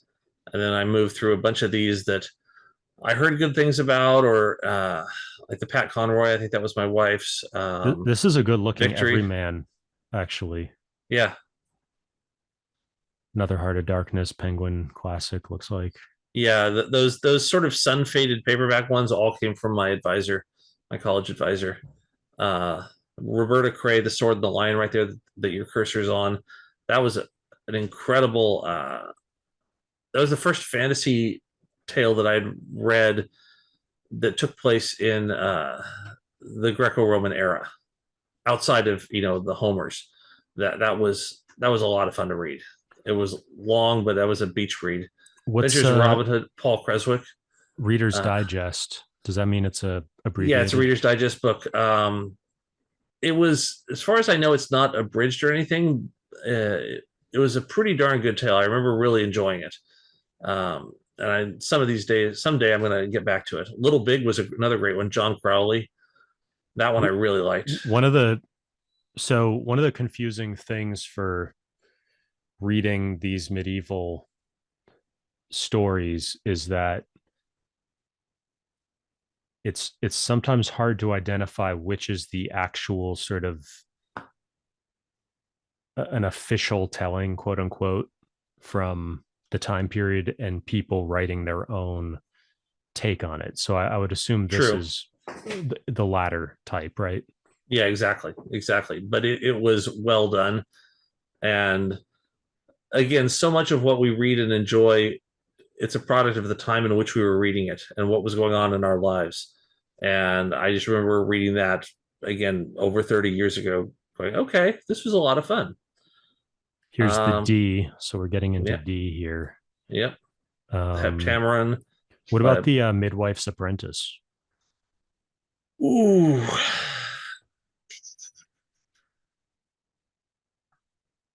I'm blanking on that one right now. The Hours, Michael Cunningham, that one was my wife's. Little Big, I read. Let's see here. Oh, we're on the other side now. So this is the next... the next jump across. Yeah. Okay. Zooming out for people, we're up at in this top area. Actually, this is one of the high res, but I'll switch back. So now we're zoomed in on that top right area. Okay. So yeah, let's see here. That's going to be that book right between Seventh Son and The Boston Girl is Defoe. I think that's Gulliver's Travels. Moving through here, Troll Hunters was kind of fun. Guillermo del Toro wrote that one. Sorry, that's two to the left of where you are. But then, yeah, I've got some Dickens here. I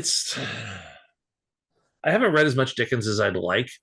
Every time I pick up Dickens, though, and try to read it, I just kind of go, So I really want to push myself to read more Dickens, but I just haven't. Emily Dickinson, love her poetry. You can see that second one in is pretty sun damaged, that Barnes and Noble book. I might have to replace that at some point. The Search for Wondla, I know they've made a TV series of that now, but I've been a fan of Tony DiTerlizzi's for a while. He did another series called, oh God, why am I blanking on it? It was a wonderful children's series. Nope, it's gone. I'm not going to, if it comes back to me, I'll mention it, but I'm a fan of his artwork, and those books were kind of fun. They were a lot of fun. So we're going to go next down here. We're going to look at this one on the left first, and then we'll go to this on the right. Perfect. And they're usually blocked by the chairs. By something, That's why they're a little bit darker. So yeah, on the left there, we got Stephen R. Donaldson. He was a huge fantasy writer in the 80s. I don't think he's still alive, but he wrote like those three are, what is it, The Wounded Land? That's part of a series he wrote called Thomas Covenant the Unbeliever. about a modern man with leprosy who goes back to a fantasy world and becomes a super powerful prophet. It was interesting to read. I'm actually reading Brothers Karamazov right now. What is this an Easton Press? I'm not sure if it's Easton. It looks Easton-y. Label it. Yeah, it looks Easton-y. I'm not sure. I'm not reading that exact one right now. I think that's an E, and then yeah, I can believe that. Yeah. Again, I think your sleuthing skills are on point. You've had experience with this. But yeah, Brothers Karamazov is surprisingly good and surprisingly relevant. The Grand Inquisitor, Crime and Punishment, Demons. Yeah, I've got a bunch of stuff I still got to read. Like I want to get through some more Tolstoy and some more Dostoevsky, and I've got some. What was it? Who was the short story author? The Russian Dickens? Starts with a C. Oh God, what was his name? I think it starts with a C. Oh, why am I blanking on it? He was the famous Chekhov. Thank you. Yeah, I've got some Chekhov. I'm surprised we actually didn't see it on the shelf there. Maybe I didn't place it in there, but I've got some wonderful Chekhov stories that were, again, for short story writers, reading Chekhov, you know, you could do a lot worse than read Chekhov. This little series here in the boxes,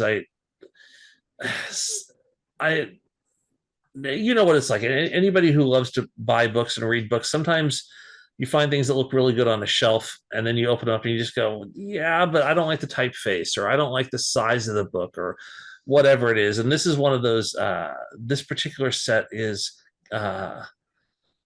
it didn't quite do it for me, and sometimes I can't even pinpoint why. It's just something was off about it, and that's kind of how I feel about a lot of Everyman books and a lot of Easton Press books. Is they just feel like they're designed to look good on a shelf. They're designed for point of purchase only, not for general satisfaction. I was just thinking about Chekhov. Cornel West likes him, and I was just trying to remember what he was, what the connection was there. But yeah, do I have? Cornel West is running for president this cycle. Okay. Did you hear that? What's his name? Who's that Irish boxer, the Conor McGregor, that he's running for president of Ireland? Yeah, or he wants to. Interesting. Yeah, I think that was on Twitter a few days ago. Oh jeez. Oh my God. I mean, we're only going to be getting more of this kind of stuff. I mean, Trump broke the glass ceiling for celebrities, and now everybody's following in his footsteps. God. Pardon me while I throw up a little bit. Yeah, Alexander Dumas is, I mean, you don't have to hear it from me. He's one of the greatest authors who's ever lived. And The Three Musketeers, I still think to this day, was the greatest adventure story I've ever read. It's phenomenal. And you always think like, oh, well, I saw the movie or I heard something about it, and I think it's just, blasé. It doesn't go anywhere. It doesn't do anything. Like, no, read the damn book. So is Don Quixote basically a satire of the Three Musketeers? Would you say? That's a good point. That's a good point. I hadn't thought of that. Yeah, good.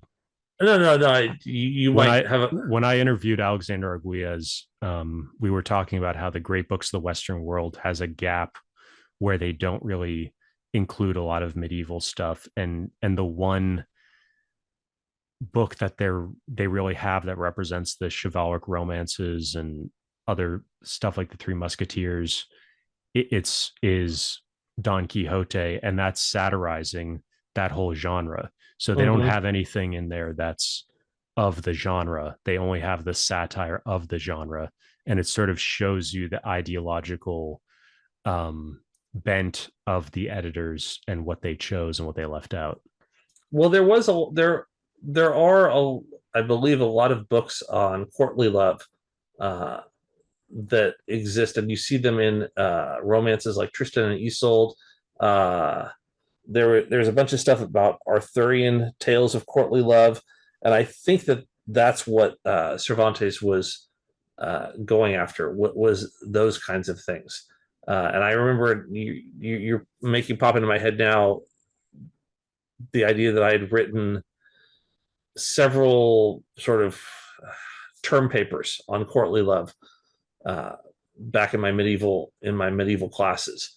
I was reading there's a book called Foucault 2.0, which is a pretty interesting take on Foucault that basically says what he's most well known for is his more structural stuff or postmodern stuff in his early work, which is what really disrupted things and made him famous in France and then worldwide. But he had a second phase of his career where he sort of reversed course and thought that there was a possibility of agency and kind of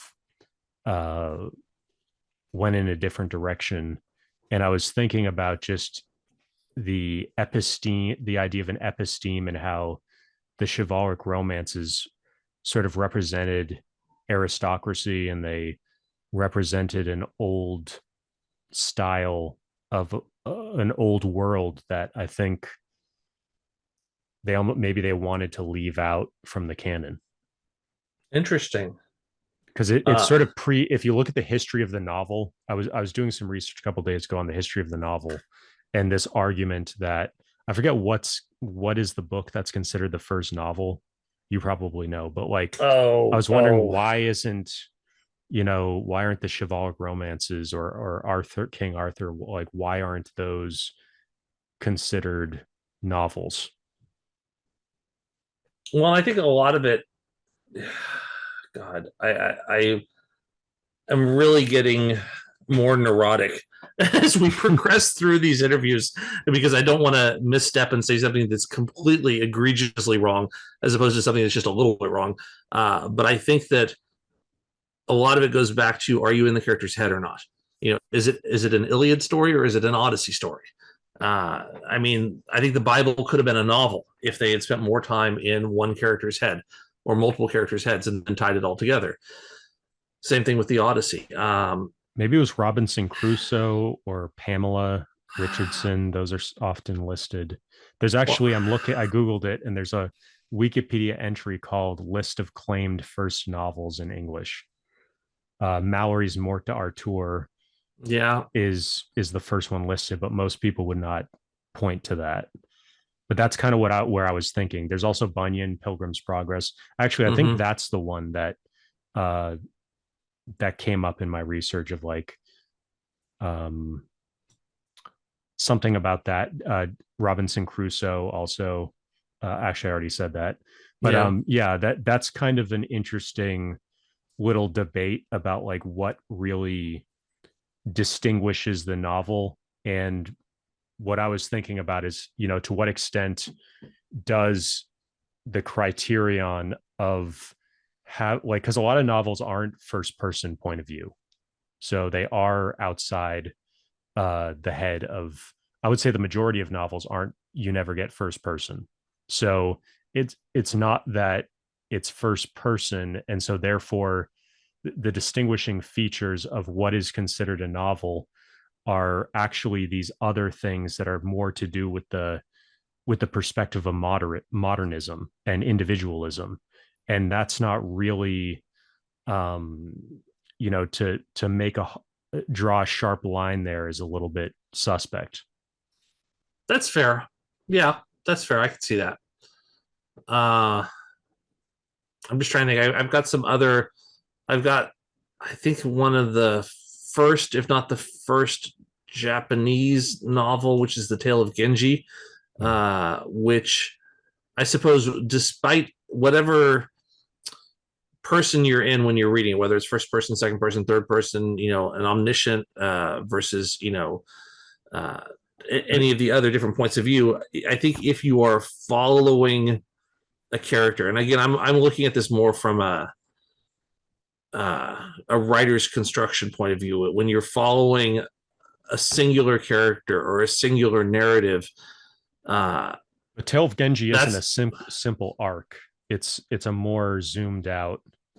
Um, I actually, in my interview with Benjamin Keep, we talked about this a little bit, like, oh, okay. or in the comments, what, but I was actually using ChatGPT to ask it about this modern novel Okay, right there. stuff. Anything you're going to say after this? Well, let me give you the bullet points, because it gave Okay. me 4 bullet points of what makes it a novel modern. And it said realism, a focus on everyday life and ordinary characters, contrasting with the allegories or larger than life epics that came before. Number 2 is character development. More attention is given to psychological depth and the inner life of characters. 3 is individualism, a focus on the individual's experience rather than collective or symbolic representations of humanity. And 4 is complexity of plot, more nuanced and layered storylines that integrate social, moral, and personal issues.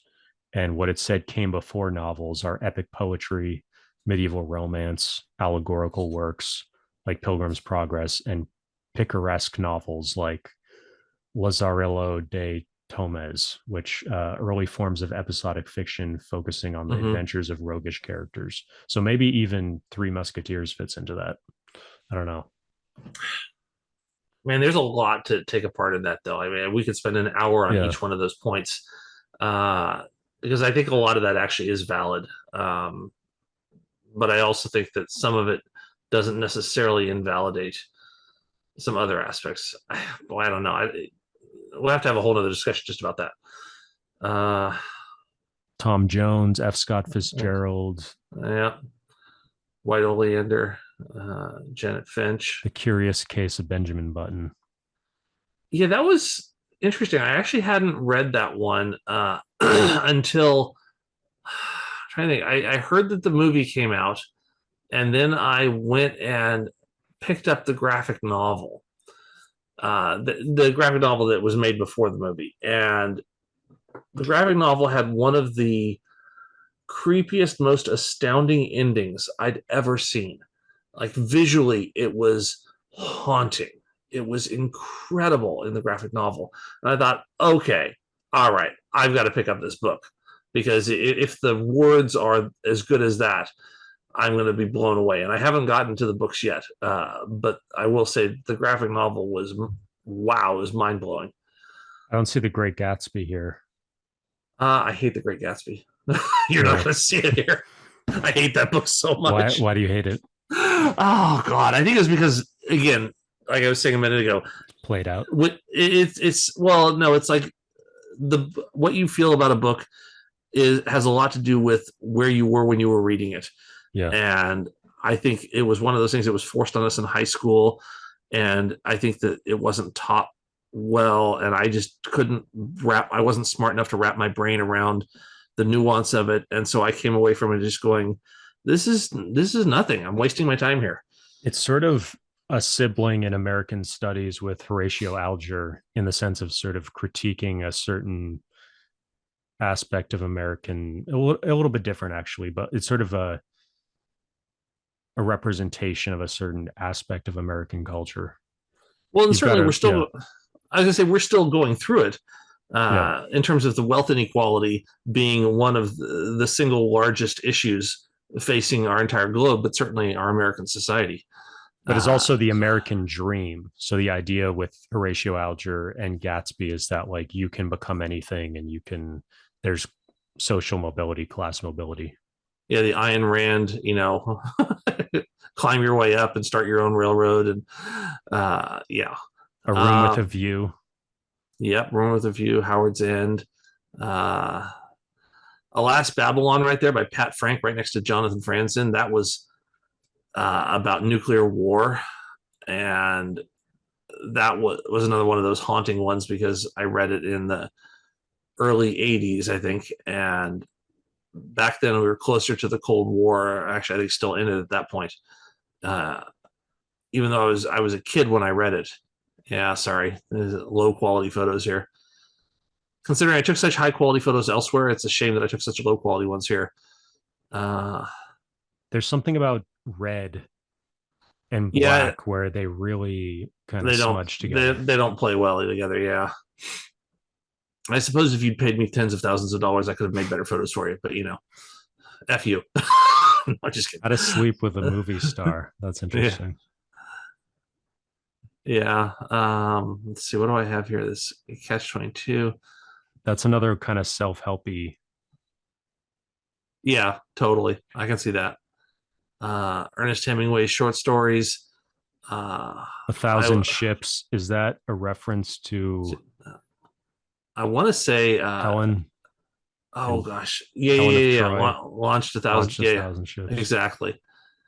I tend to be a bit of just a dumb monkey when I see something that is related to classical mythology. I just buy it. Yeah. So like I have bought a bunch of books by Jennifer Saint just because this things like Electra, Hera. Like, oh, okay, well I'm buying those, and I'll buy like 3 of them before I even read one of them, and then I'm like, what am I doing? You're sort of a vibes buyer. Yeah, I really am. But I'm am the same way. Like you actually discover a lot of the best stuff that way, and you just have to trust your gut. Yeah, that's true. Because it's actually very difficult to find the best books. Often, they're just randomly kind of out there. Yeah, yeah, and when you find them in the middle of nowhere, Midnight in Chernobyl. That was, that I got that after watching the miniseries.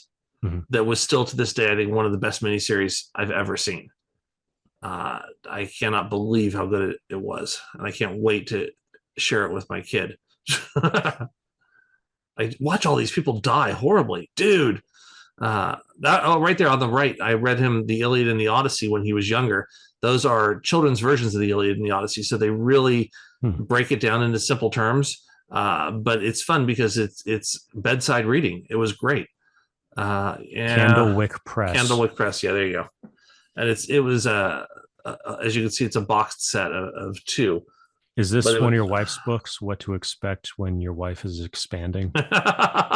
No, that's one of those things that somebody gave us. I think when she was pregnant, and they're like, "Oh, you should check this one out. This one's right up your alley. It's stupid humor." I'm like, okay. So then, I got a bunch of different variations on Homer, Chapman, Fitzgerald, Fagles, and to this day, I'm still.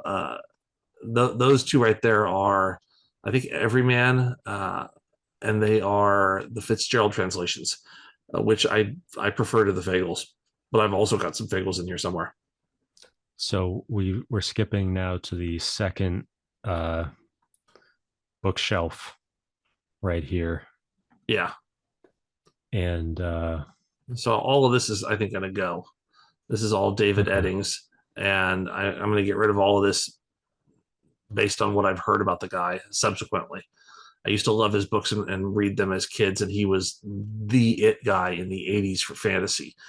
And then once you read a little bit about his history, you realize this guy, I hope he's burning in hell forever. Wow. So I'm probably going to get rid of his books. George Eliot, yeah. I think I started reading. So what was her name originally? Oh God.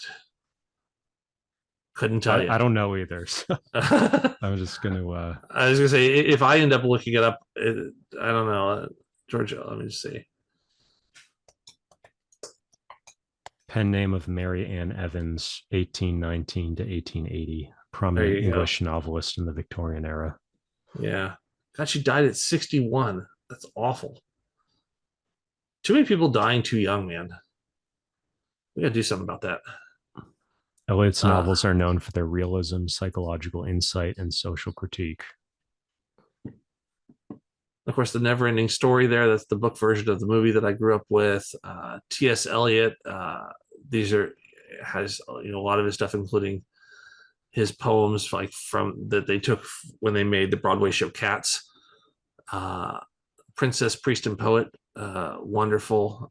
Raymond Feist, more 1980s fantasy stuff.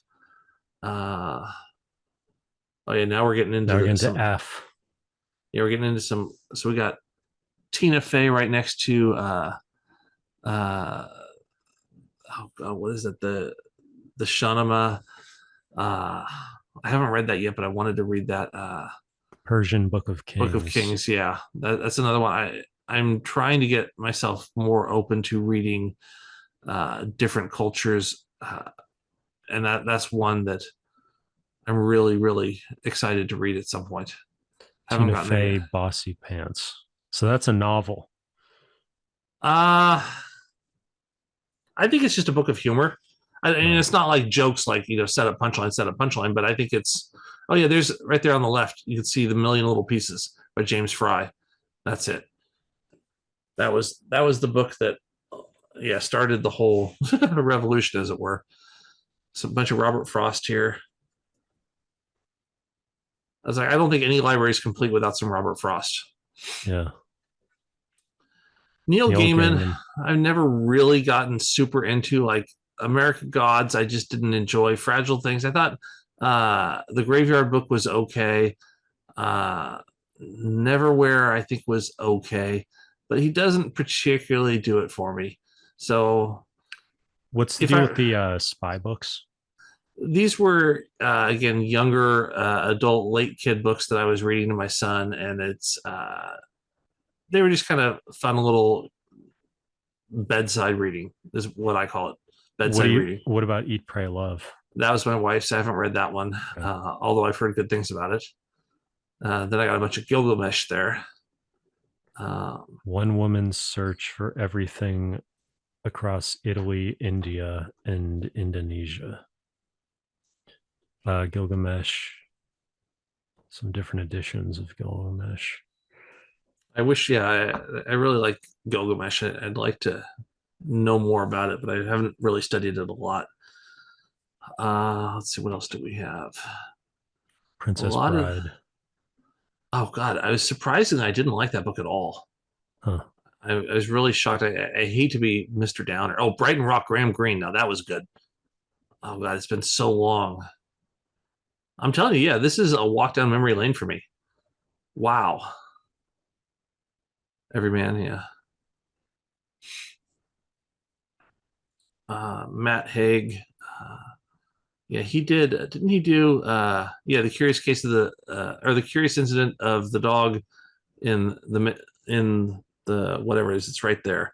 Oh, you can't see my mouse. Right next to Found. Yeah, it's that little book where the title is hidden behind by Found.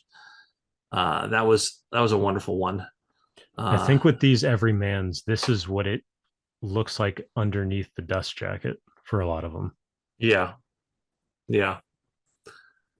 Took was fun by, I can't remember the author's name. I know the last name is Han there, but Took was, I want to say, it's a children's book about a monster. I want to say a monster kidnapping a kid, something like that. Another one of those bedside ones. This is another How to Stop Time sort of self-help type of title. Yeah. Chelsea How to Write Handler. a Novel, the novel. Yeah, that's my wife. Are you there, vodka? It's me, Chelsea. I love that. Oh, that's Cleek Master Detective right there. I started reading that one, but I haven't finished it. And then Jude the Obscure right next to it. And then where are we? Yeah. More Odyssey or more Homer. Oh, because again, you go all the way across, across. Yeah. So this is picking back up in the H's here. Yeah. So we're picking up from here. Exactly. Picking up from right there and just continuing straight across. So let's see. Kite Runner. Yeah. Let's see. These are pretty cool. These Dust and Shift. Yeah, I liked Wool. I haven't read Shift and Dust yet. Wool I liked, and Toilers of the Sea right here. This is all Victor Hugo. Sorry, you can't tell it. This is a Victor Hugo collection. The Hunchback of Notre Dame. Yeah, which was surprisingly good because again, it's one of those things to where you're so used to having seen it in movies and Disney things and stuff like that, and you don't really know what it is until you read it. Zora Neale Hurston, Their Eyes Were Watching God. When I started reading that, I haven't finished it. That's been a long time coming. Sticky Note Guide to Life. Yeah. More of what you were talking about. What's this? Aldous Huxley, Brave New World. Yeah. Henry James. I'm trying to think here what we have. Uh, yeah, you're seeing a lot of my history of fantasy stuff like Yeah, so that werewolf. other thing was Oxford, because this is another example. Ah, It's there got you the go. Yeah, pastels and Oxford at the bottom. perfect.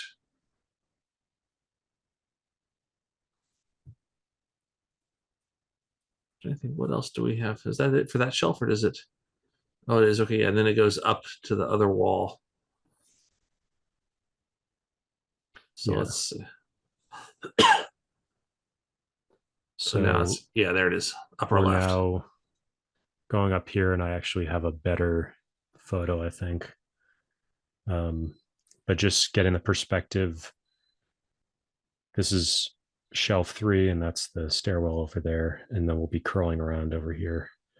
So this will give us, these go all the way across. Yeah, So we're starting here. yeah. So again, more Robert Jordan. I think I stopped reading him around about book 5, but I ended up completing the series because I thought, well, maybe someday I'll come back to it, and I don't think I will. So I'll probably at some point I'm probably gonna get rid of that series too. Dubliners, James Joyce. That's pretty famous depiction of. I mean, he was the poet laureate of Ireland, right? I think so. Yeah. And so that was a famous depiction of sort of the psychology of Ireland. Yeah, I want to spend more time with Joyce. I've not spent enough time. You don't have But Finnegan's Wake. yeah. So oh yeah, Kafka the trial there. Uh Kazansticus. Oh whoops. That Kafka's out of order. It needs to be with the other one. Okay. Poems of Keats and Shelley. And then oh yeah, here we have the in yellow, we have the whole Nancy Drew series. So how'd you get Uh, into that? uh through the Hardy Boys, honestly. Mm-hmm. And actually, I picked this up late in life. I like the idea of these sort of serialized stories and how popular they were back in the day. And I wanted to have I was able to get this collection fairly cheaply. And I thought, you know what? Since I already have the complete Hardy Boys, which I loved, I should check out the complete Nancy Drew as well. So now we're getting, yeah, Steve Larson. Uh, Started reading one of them, Jhumpa Lahiri. That was my wife's. That was pretty good. Oh, I got the Gun Seller there by Hugh Laurie, uh, his famous novel that he wrote. I'm not familiar with that.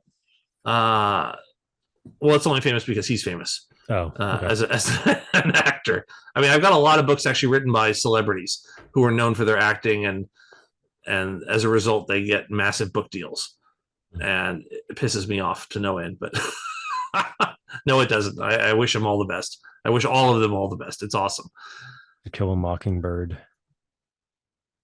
I do think we have a really screwed up view of celebrity, though, in our society. That's for sure. Are there any books about that? Oh, I'm sure there are. Do I have any? No, I just have opinions, not books. This is kind of interesting. Satan, his psychotherapy. His psychotherapy and cure by the unfortunate Dr. Kasler, JSPS. Yeah, that one and the book right next to it, Asmodeus or A Devil on Two Sticks. I loved both of those. When I was younger, I really got into the occult because I was again fascinated by the things that we considered to be dark. And a lot of these people would write things about, they would take the darkness and just say, oh, well, the darkness is just a normal person. And so then you'd get these things like, oh, well, Satan is just going through therapy. And then you got that wonderful show on, it wasn't Netflix, it was, what was it, ABC, Lucifer. That show, Lucifer.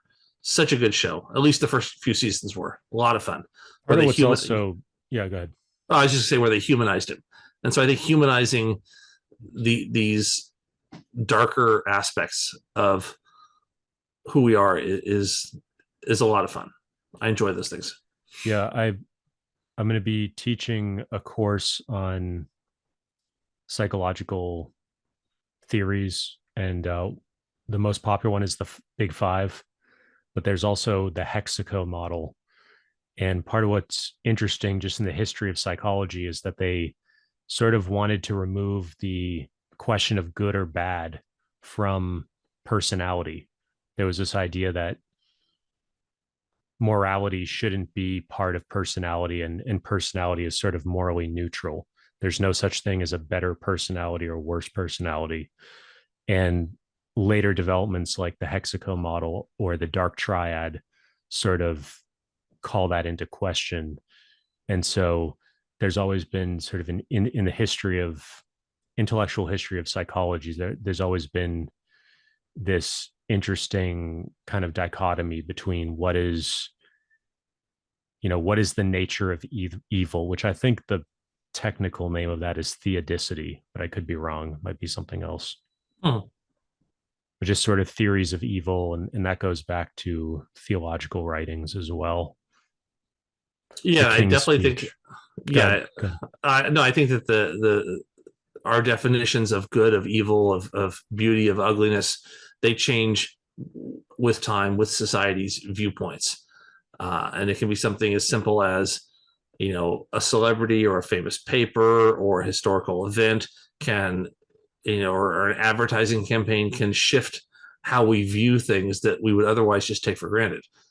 And those sorts of shifts are fascinating because they're seismic shifts. And yet they can sometimes be brought about by the simplest of things. And that's wild to me. Thomas Kuhn, I think you have Thomas Kuhn somewhere earlier that we looked at, paradigm shifts, and psychology itself is sort of a paradigm shift, moving away from a more Christian understanding of good and evil and of the mind. Yeah. Sort of scholastic understandings of psychology. Yeah, I regret that I didn't spend more time,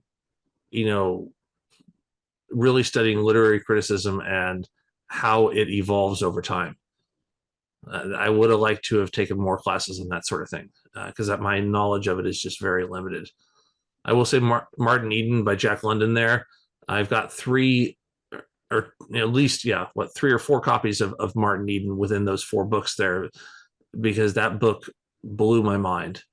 And everybody was saying it was everybody was saying, all the best people were saying that it was a semi-autobiography that he wrote when he wrote Martin Eden, because Martin Eden was a famously great writer, a big guy, jovial, really smart, but had a lot of loneliness, wasn't able to find himself in society. And in Martin Eden, it takes a very dark turn and has one of the best endings of any book I've ever read.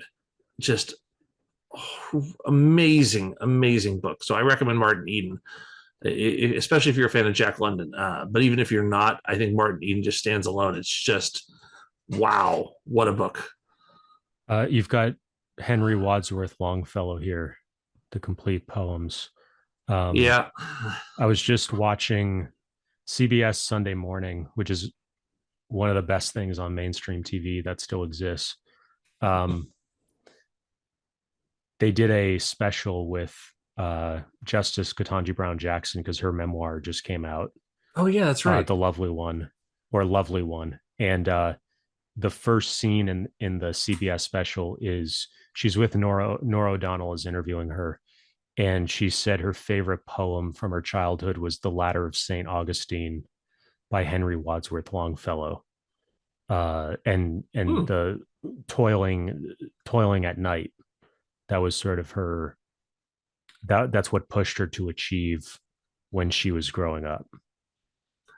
I think, I feel like poetry is in many ways out of fashion nowadays, and I don't think it should be. I mean, we're seeing little glimpses of it coming back more and more, where people who are in authority are referencing it, or we have our young poet laureate. But I think there's so much to be learned in general by just reading more poetry and really getting into it. How do you get into it? Because it can be so dry and so kind of abstruse because it really, a lot of poetry leverages archaic stuff and obscure references, and just it's not like eating a McDonald's Happy Meal. Well, I think in my very humble, non-academic opinion, I think that if you read it thinking this is just like a Happy Meal, then you'll come away with Happy Meal vibes.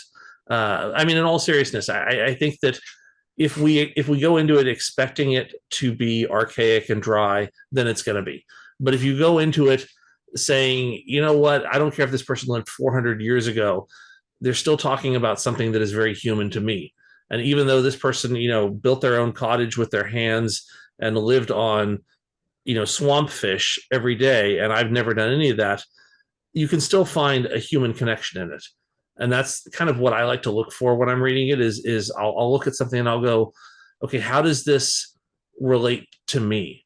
And I think if you look hard enough, you can find it. And that's part one of my answer. And part two of it is I would also tell people to look at modern poets. You don't need to read the dead white guys. You can read. I was thinking Emily Dickinson is maybe an easier place to start. Definitely. They're really good entrees all over the place. In ways what are your top three? What would you say your top three? Gosh. If you've never read poetry before. If I've never read poetry before, Robert Frost would probably. Yeah, for an American, I put Robert Frost up there. William Stafford, I believe, was the poet laureate of Oregon for a while. He wrote some good stuff. Some good stuff. Listen to me, I sound like such an asshole when I say, yeah, he wrote some good stuff. Yeah, okay. I mean, Joyce's stuff is reasonably easy. Like Dubliners is fairly easy to understand, I would say. I think there's good stuff everywhere. And it's just a question of opening yourself up to it. I mean, I think you can read poetry that's 1,000 years old, and if you can allow yourself to see the human side in it, it can be fulfilling. I really believe that. But I would say probably just start with the modern stuff. Find a poet who's reasonably famous and who was maybe born around the time that you were born, and see if you like their stuff, and then just sort of expand out from there. Who are some names from like post 1950 or not even 1900 that you would? Oh God, post 1950, God, or even just post 1900. Post 1950 is pretty tough. It is. I would go back to William Stafford was a big one. I spent some time in Oregon in years past, and so that's where I was introduced to William Stafford. Trying to think who else. I mean, the New Yorker has poetry in it, so you can kind of flip through that, and that stuff is generally not too difficult. I would say I tend to find a lot of my short fiction heroes in the New Yorker. I think the New Yorker is one of the last and greatest sort of almost egalitarian.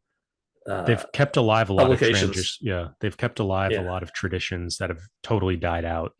Yeah, no, but I mean, like if I read, quote unquote, really good journalism by, let's say, the New York Times or WAPO or the LA Times or whatever it is, and I'm left sometimes going, But if I read good journalism in the New Yorker, it's a page turner. It's unreal how good it is. It's just like, wow, what happens next? I have to know. Whereas you read this other stuff and you just kind of go, okay, it's another article. And the New Yorker is not that right. They really get the narrative right. Yeah, I mean, these people they're artists. It's a difference between, I think somebody who's just for whom it's an occupation versus somebody for whom it's a passion. I don't know. I'm probably being unfair to I thousands of journalists. I spent some time studying Malcolm Gladwell's writing and his essays, and then I started noticing that this pattern was actually showing up in a lot of other New Yorker essays, which is that they really always start in media res. They're always starting with some interesting action or a really interesting person. Mm-hmm. And then only after 5 or 10 paragraphs of that do they actually get into the sort of more the traditional journalism, dry stuff. And so if you skip like half a page or a page from the start of a New Yorker on a longer sort of journalistic essay, that's where it sort of really starts, in a sense. Yeah, and I've seen that happen a lot. I'm torn. I mean, to me, I spent so many years with the New Yorker with subscriptions with countless magazines that I've read and from the New Yorker, and I'm just so partial to them. I don't have a stake in them or anything like that. I'm just, when I've read, they'll have a story about groundwater irradiation, and you'll read it. If you read it, like I said, in anything else, you would go, "Oh God, this is dry." But when you read it in the New Yorker, somehow something about it is just incredible, and to me, it's a page turner. We've got the Mortar tour here. Several editions. I studied that in school for a while, and that was a lot of fun. The language is hard to get over. It's really difficult, and the rhyme scheme and everything like that. It's tough, but it's a fun challenge. It's a fun challenge. What about this book, Confessions of an Ugly Stepsister? Oh, Greg McGuire. So he wrote Wicked, which of course I think the movie is coming out or is already out. He wrote all of those, Lost, Mirror, Mirror. And again, I love these fictional retellings of tropes or stories that we think we already know, but told from a different point of view.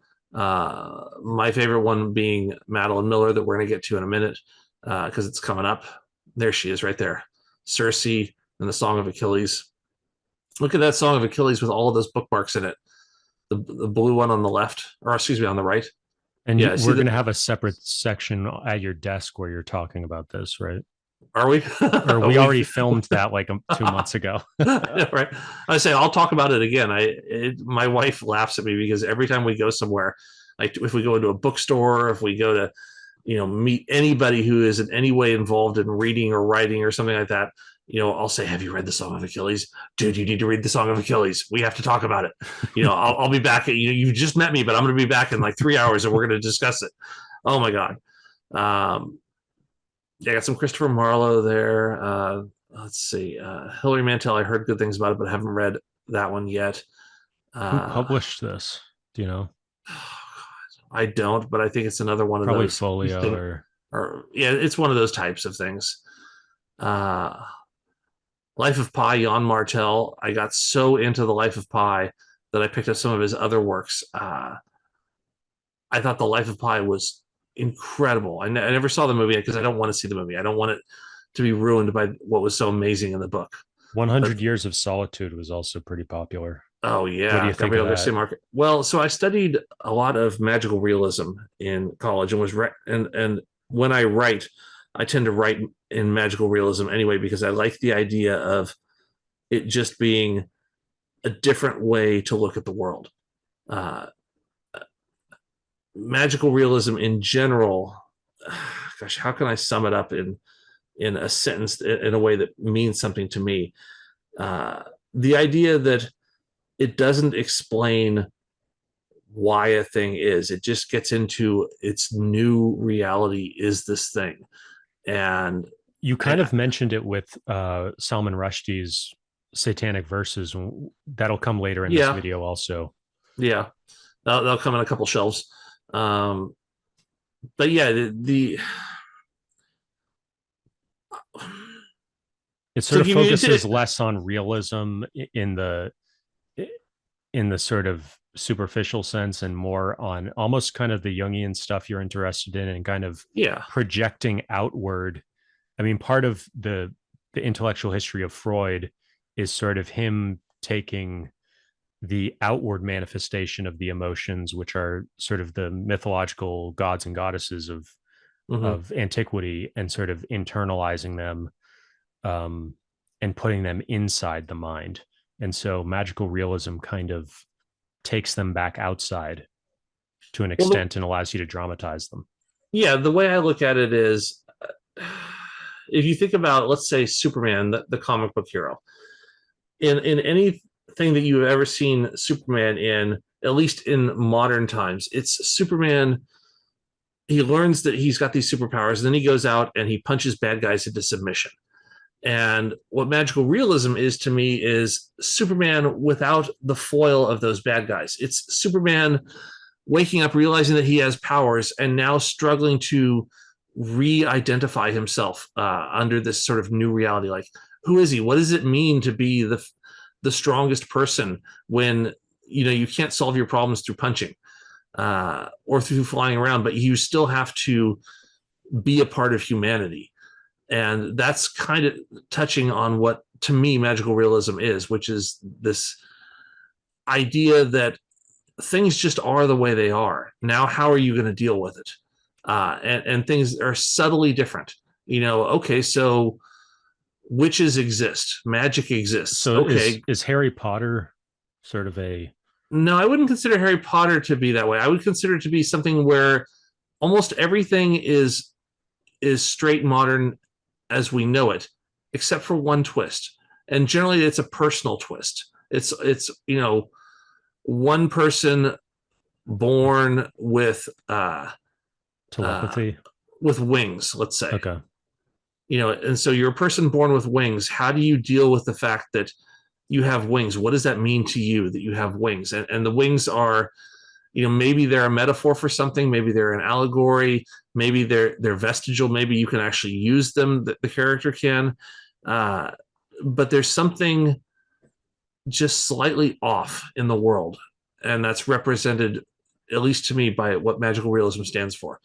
I'm doing a really slap happy job of describing it. I know that there is a much more succinct way of doing it. I think now. Something with modernism is sort of the figure of the orphan, where it's like you're sort of the hero as an individual who's sort of fundamentally different at some level, and like how do they process that? Yeah, for example, I'm looking at the Wikipedia definition, and it says it's a style or genre of fiction that presents a realistic view of the world while incorporating magical elements, often blurring the lines between speculation and reality. Let's see. Yeah, it's one little thing that's different. Hold on, we have to stop here for a second. Guy de Maupassant. The Tales of Guy de Maupassant and the Selected Short Stories. Those, again, for those of you who are interested in writing short fiction, dude, check this guy out. These are sick. They're so good. Guy de Maupassant, it was unbelievable. I started reading his stuff and my eyes just began to water. My face started to melt. His stories are so good. What are they about? Couldn't tell you. It's been way too long since I've read them. But I do remember the feeling he gave me, which is, you've got to read Guy de Maupassant.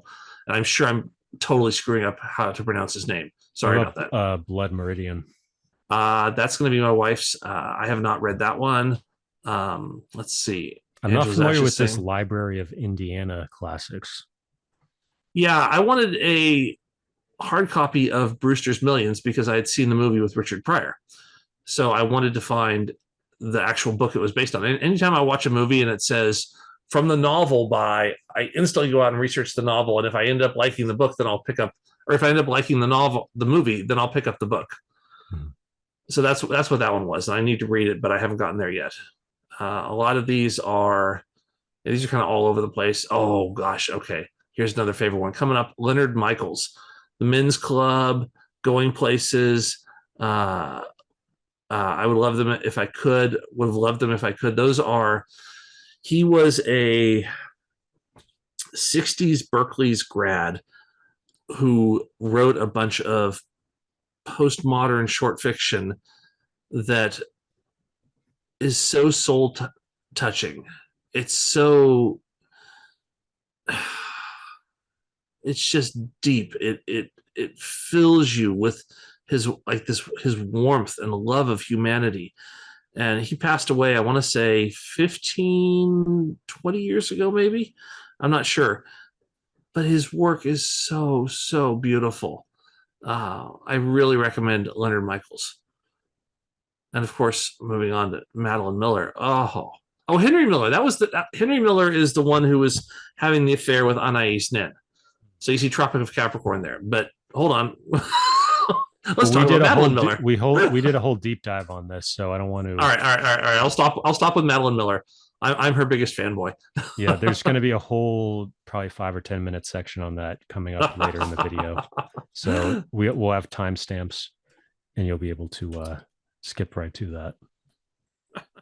If you really want to. Oh God. I mean, I'm used to watching YouTube videos now. The horror of seeing myself as somebody on YouTube that people are just skipping around listening to. I'm so sorry. I just love books. That's all. Anne of Green Gables. I gotta stop saying That's one thing I gotta work on. It's gonna really hurt my radio career if I can't stop saying Anne of Green Gables by Ellen Montgomery. I watched the series, that boxed series on the right there. I had watched the Canadian television miniseries directed by, I think his name was Kevin Sullivan. And it was starring, what is her name? Megan Follows, played Anne of Green Gables. And that series of the miniseries was so good that I had to pick up the books. And I almost don't want to read the books because the series was so good. Wow. Oh yeah, Moore's Poetical Works there. This is Oxford also. This must be an old school. There you go. Maybe those are grapes. Impression. They might be grapes. I don't know. Yeah. Like a weird embossing or something. I don't know. I think it might be an oak leaf. Well, that would make sense. That would make more sense. But that's just a total guess. Yeah, I've read a lot of modern stuff lately. Like I'm looking at the Night Circus there that just left me going, eh. But Fablehaven by Brandon Mull here. Toni Morrison beloved, yeah. Wow. That's got to be one of the most modern or present. And speaking of magical realism, there it is. And strangely, I really disliked that book when I first read it in my my freshman year in college. I just didn't like it at all. And nowadays I take a much deeper appreciation of it. And I've been meaning to go back to it a few more times. But Fablehaven right here by Brandon Mull, the 5 series, then the Beyonders is another series, and the 5 Kingdoms is another series, but it's all by the same author. But the Fablehaven story is so wonderful for young adult fiction. Nabokov, yeah. What's the other one? Oh gosh, what is the other one? Hold on. I think I have it right here. Let me see. Nabokov.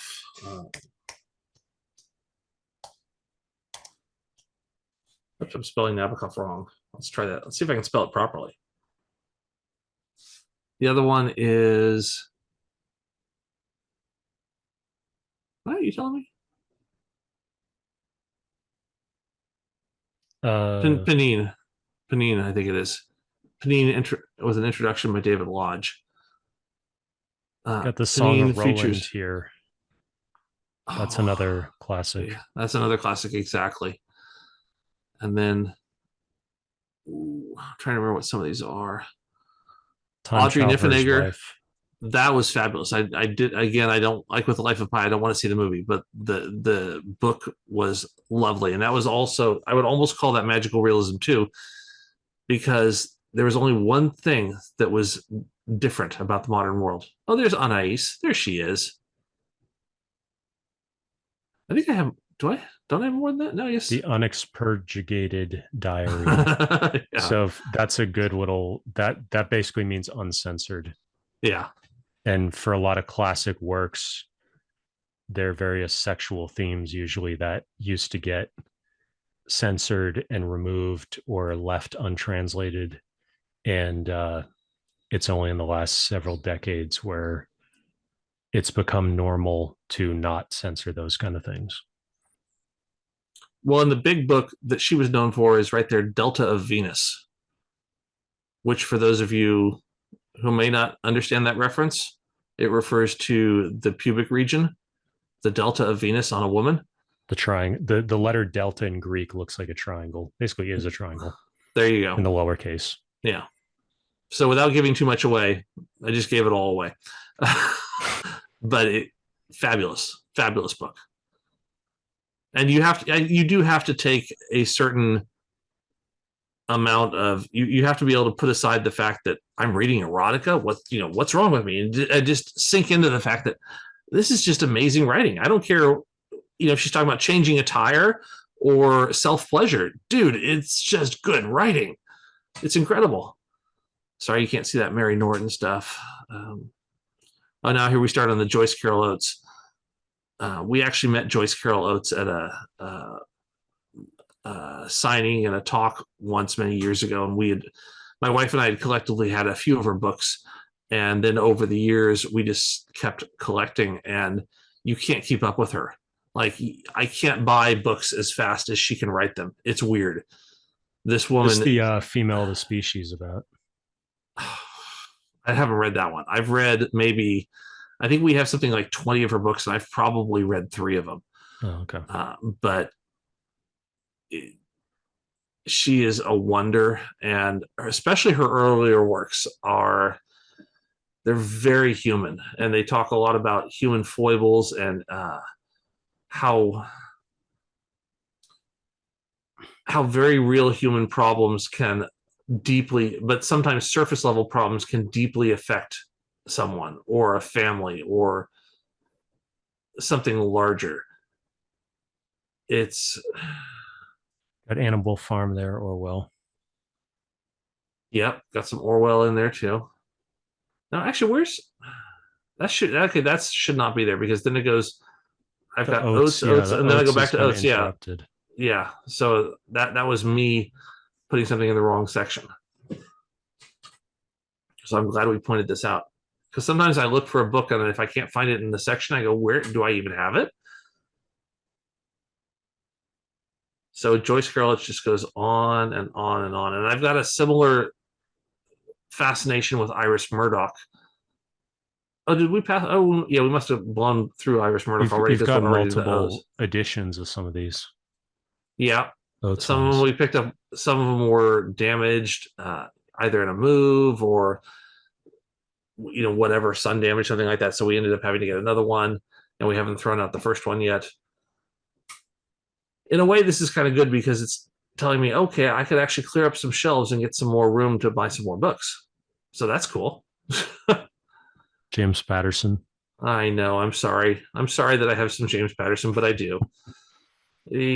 Sometimes he's kind of fun. Sylvia Plath. You can't not have Sylvia Plath. Travels of Marco Polo. Is that who wrote that? Is that his auto? I think so. His yeah. diary. So he was one of the first people to West to travel to China. Yeah. And so that's a classic sort of depiction. I don't know if that's, I guess, not magical realism, but there were kind of people don't take it. They would say some of that is not necessarily trusted, what he says. Yeah. Maybe some exaggeration. A bit of an unreliable narrator. Well, what I love about that book is when I purchased it used for $1, I opened it up and found a $5 bill in there from, I think it was 1920. And so I left the $5 bill in there. And hopefully, someday we'll see it again. Proust. What do you think of Proust? So I read the volume 1 there, In Search of Lost Time. And as a result of that one, I picked up the whole series.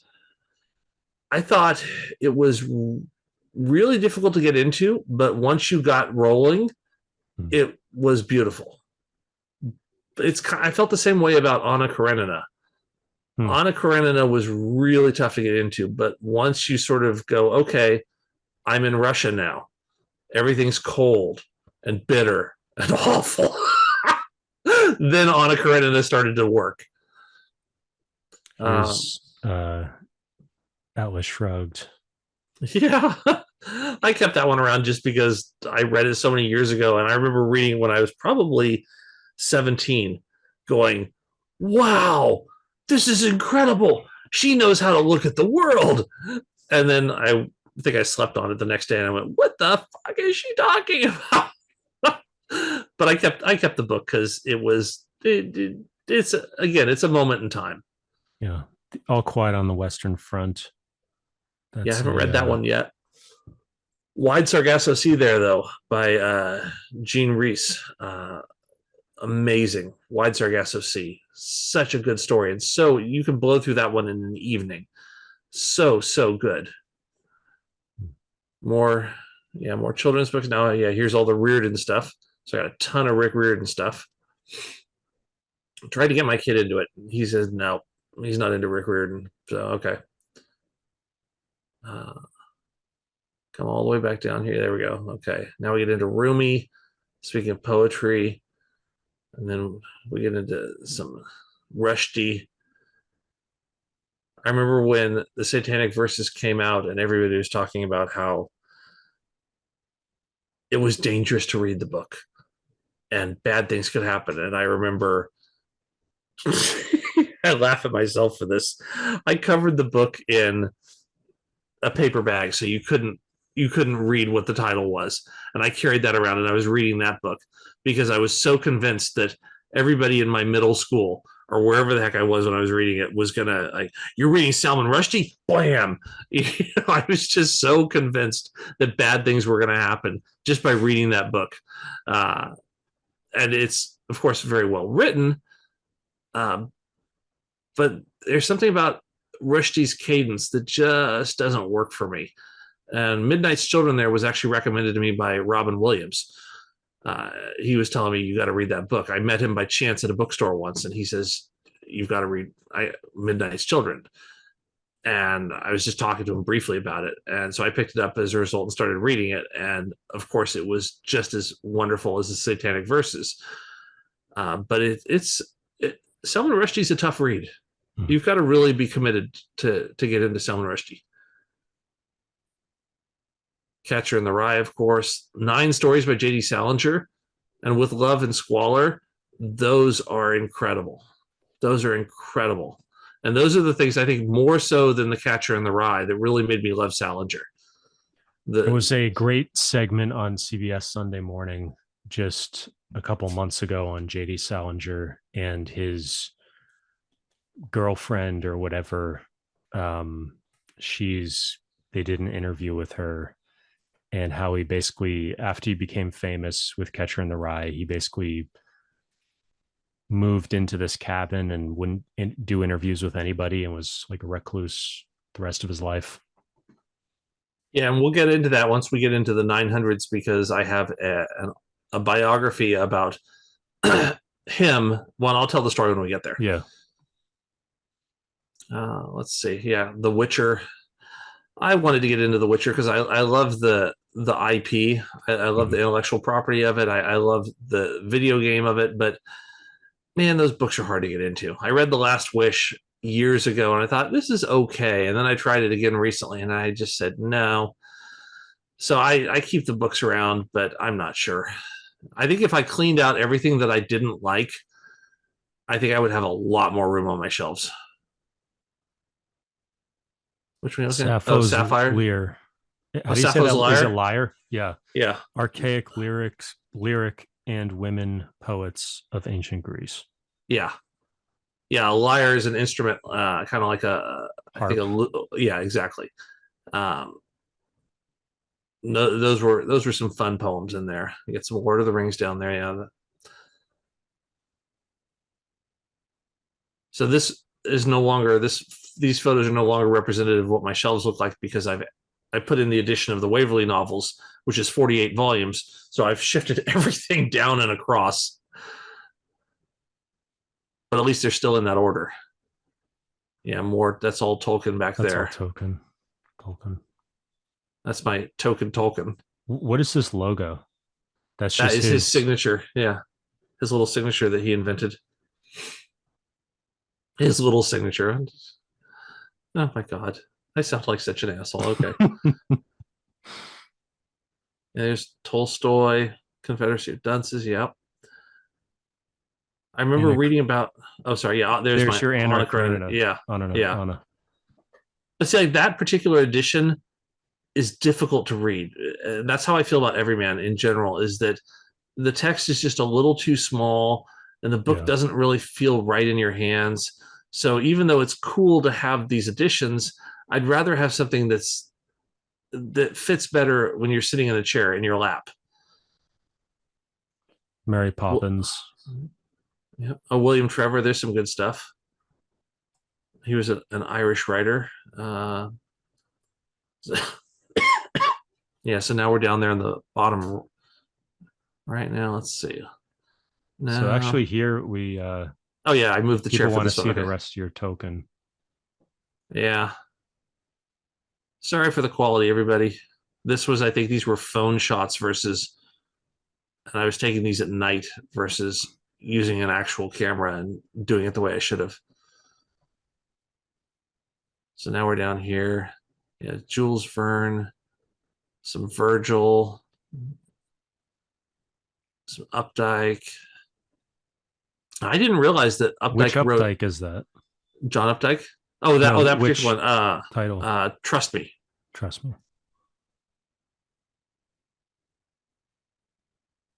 And then we get into, yeah, there's the Aeneid after Jules Verne. And then, of course, we get into Voltaire, which is what that big collection is. It's an incomplete collection of Voltaire that I picked up years ago. I think my school library was throwing them out because they were too old. Nobody had checked anything out. So they were dumping them. So I said, I'll take them. I think the photo we looked at earlier didn't include anything on this shelf. I'm just trying to remember. Did we cover this shelf? We did not cover Stroud. We covered Reardon. And so I think we need to do this shelf. I think this was the last shelf. Yeah, because all that's familiar. So we need to do these two. All right. So we did these right here. We did Brandon those, Roll. Yeah. And then you scroll down. We did these. So maybe we did these. Do most of these. And we did these. I think the image stopped at Pierce Polis. So okay. There's Ivanhoe. Oh, Rude right next to it. Rude Tales and Glorious. That one is wonderful. That's body raunchy medieval tales in the vein of Don Quixote. Just modern tales, but they're a lot of fun. So we get down here into Jonathan Stroud. Yeah. I think one of the greatest young adult series I've read is right here, Jonathan Stroud's. It starts with The Screaming Staircase, and then The Whispering Skull, The Hollow Boy, The Creeping Shadow, and The Empty Grave. That is so much fun. It's about a bunch of kids who are detectives in modern day London who are hunting ghosts. It's Ghostbusters, but with London kids, and it's wonderful. What are the well written books here. That is The Wandering Jew by, I want to say, Eugene Sue. I think that's right. Let me look that up. Yep, there it is. So there's the token we looked at. Yeah, and now, if you go up for a second, go up above this one. Oh yeah, that's Iris Murdoch. So yeah, we missed all of this up here too. This is my Kipling. So everything from right about there, yeah, from there to the right is all Kipling, different variations. My favorite being Kim. Of all of Kipling's works, I think Kim was his greatest achievement, better than the Jungle Books. So you've got the Everyman and you've got this older. Yeah. And there's some Stephen King that I have just because I feel like I should have at least one book of Stephen King's, but I've never been able to get into Stephen King. But Rudyard Kipling has always been one of my favorite authors. His turn of phrase was just amazing. And of course, he won the Nobel. What do you like about Kim? Oh, gosh. What don't I like about Kim? I like that it's a young boy who has certain preconceptions of the world, and then his stance shifts as he learns more. I like that he is a smart kid who uses his wiles to get what he wants. You're always rooting for him because he's always, just a little kid in an adult world. He's a fish out of water. It's not something that would necessarily go over had it been written today, I don't think, but it was just lovely. Okay, there's Mary Oliver. Speaking of modern poets, she just passed away, but we have all of her books. She is wonderful, wonderful poet. I don't know if she ever was a poet laureate, or if she won. I want to say she was. What about this a poet's poetry handbook? Is that what that says? Yeah, a poetry handbook. Yeah, that was. All of these are just a combination of either notes on being a poet or poems themselves, or they're themed in particular ways. Oh, Ovid. Oh yeah. Oh my God, I forgot about Ovid. Oh, I love me some Ovid. The Metamorphoses were wonderful. So much fun. And then, oh yeah, there's my James Patterson starting on the right there. Oh, yeah, Buddha in the Attic by Julia Otsaka. I just couldn't get into that. Tom Robbins was great. Half Asleep in Frog Pajamas was a lot of fun. I just loved his titles too. Great titles. And of course, you can't have a library, a complete library without Harry Potter, it seems. I can't tell you how many pictures of people's libraries I see that are filled with, Harry Potter and Stephen King. I go, yep, we're all in the same boat there. It's interesting how much bigger the books got also. Yeah, exactly. I remember when those originally came out and it was like, wow, I guess I'm going to like read that whole book. Yeah. And then you find that you spent the entire weekend doing it and you've blown through 700 pages in 48 hours. And you're like, what? How did I do that?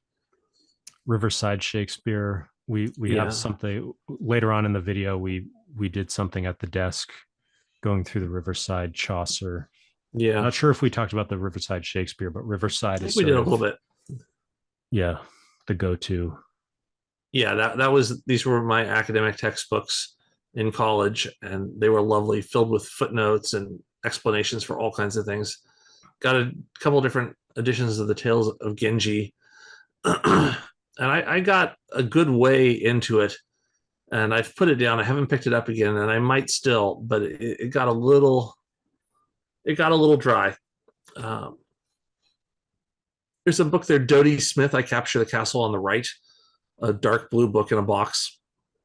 That was also a movie, and I picked up the book after watching the movie. I loved the movie, so I picked up the book, and the book, of course, was even better. So I definitely recommend Dodie Smith's I Capture the Castle. And then I think that was it or is there one more? I think there's... No, I think maybe, yeah. There's two more, I think. Peter Taylor, okay. So what's that? That's Annals and Histories of Tacitus. So that shouldn't that be somewhere else? Shouldn't be under the T's, which is... Well, wouldn't it be a history? Oh. Or no? It's borderline. So I go, yeah, I hem and haw about that stuff, because sometimes it depends on, I feel like, well, if the title of the author, or if the name of the author is prominent, then I might put it that way, despite the subject matter. Or sometimes if the subject matter is more prominent, and then sometimes I'll just put it wherever I feel like it. So it's really tough to find a specific way. The Queen's Gambit, based on the show, I ended up loving the show so much I went out and got the book, and I don't think the book was as good as the show. The show was phenomenal. Thoreau's Walden. Yep. I've got some Thoreau in there. Transcendentalists. You have any other you have Emerson? I thought I saw yeah, there's some Emerson. I got some Emerson in there, yeah. Around the corner. Yeah. I just lumped them all into the dead white guys section, and I've got a whole bunch of dead white guys. The Transcendentalists are another key piece of American studies in the sort of bringing some of the first to bring Asian religious ideas to the West and sort of translate them. Mm-hmm.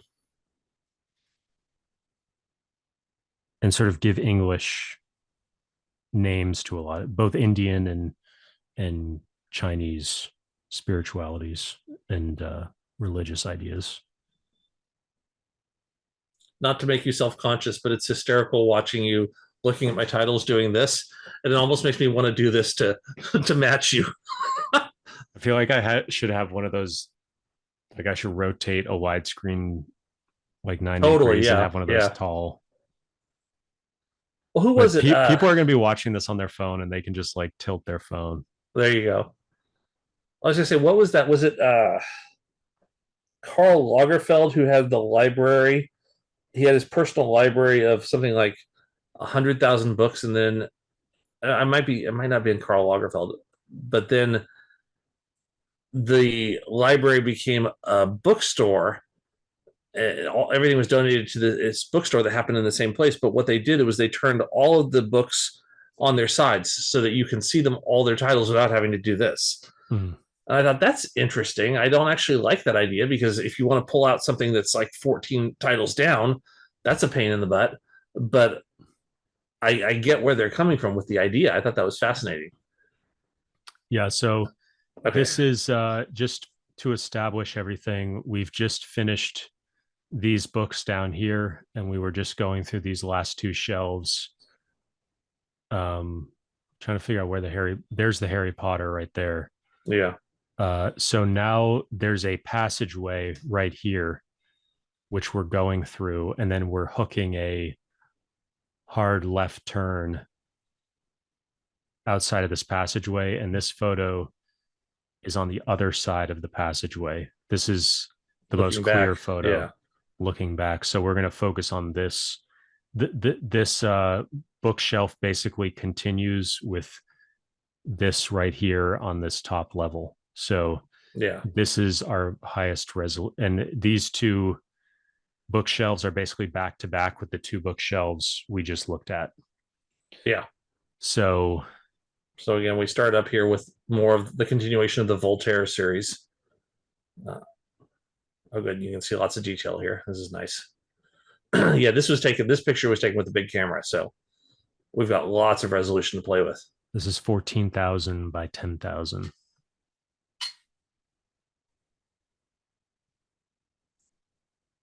Kurt Vonnegut.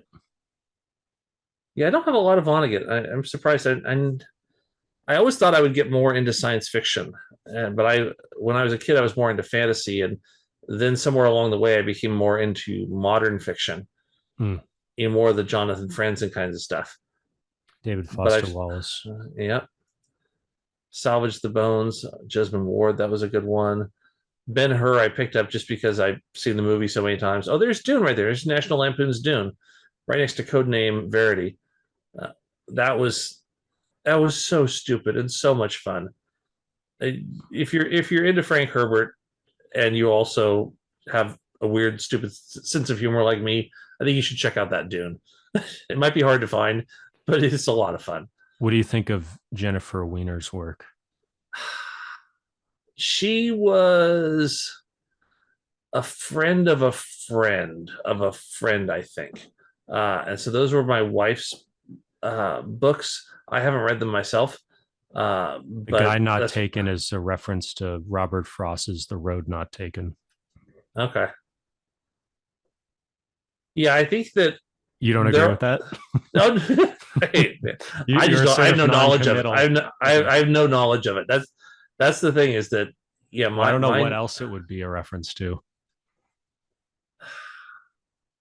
Oh, so you're shooting from the hip when you say that. Yeah, you don't have. Okay. I guess I should have. I thought you were saying that you knew. From, I don't know who she is. So Jennifer is my sister, and let me tell you, that's what she meant. Okay. Yeah, no, I don't know. And then we have H.G. Wells. This is another one of those things that H.G. Wells. It's one of those little box sets that looked kind of interesting, and sometimes it's a little hard to hold in the hand.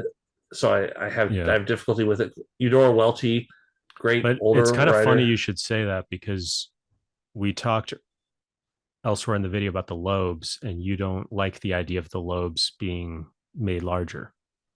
Yeah, in that case with the Loebs, I like them because I think if they were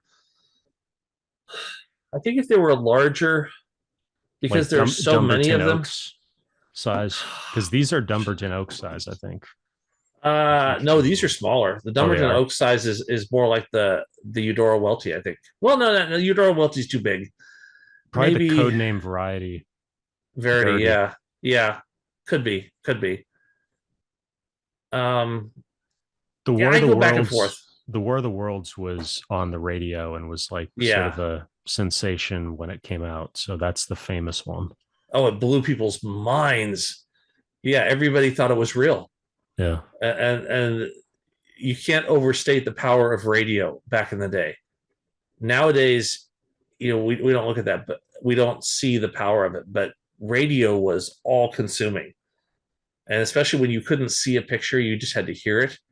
Well, I have to stop for a second to say the Martha Wells there, just to the right of the H.G. Wells, that's her Murderbot series, which was so much fun. Because I was mentioning a minute ago that I never got as much into science fiction as I would have thought, and yet Martha Wells. In fact, actually, that'd be a good title for the series: is a study in contradictions.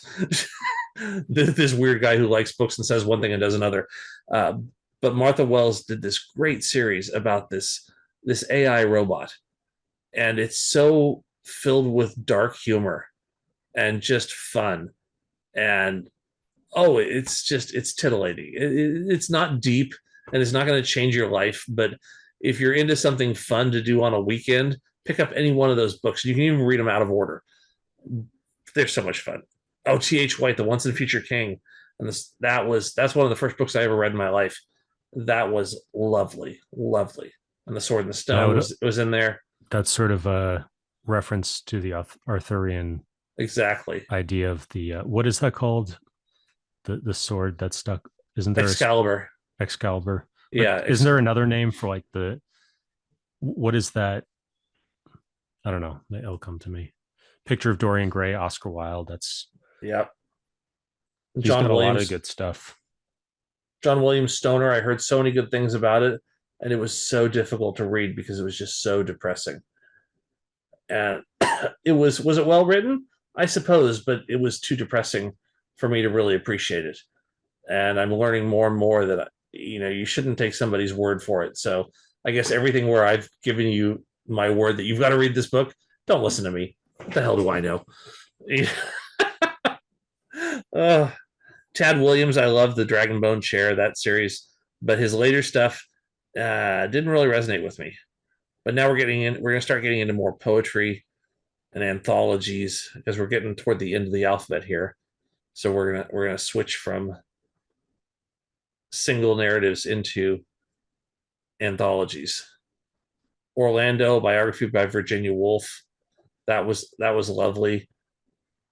The movie, of course, was also lovely and trippy. A Room of One's Own. Yep. Mrs. Dalloway, of course, was great. No, isn't A Room with a View sort of a reference to A Room of One's Own? Couldn't tell you. I don't want to guess on that one.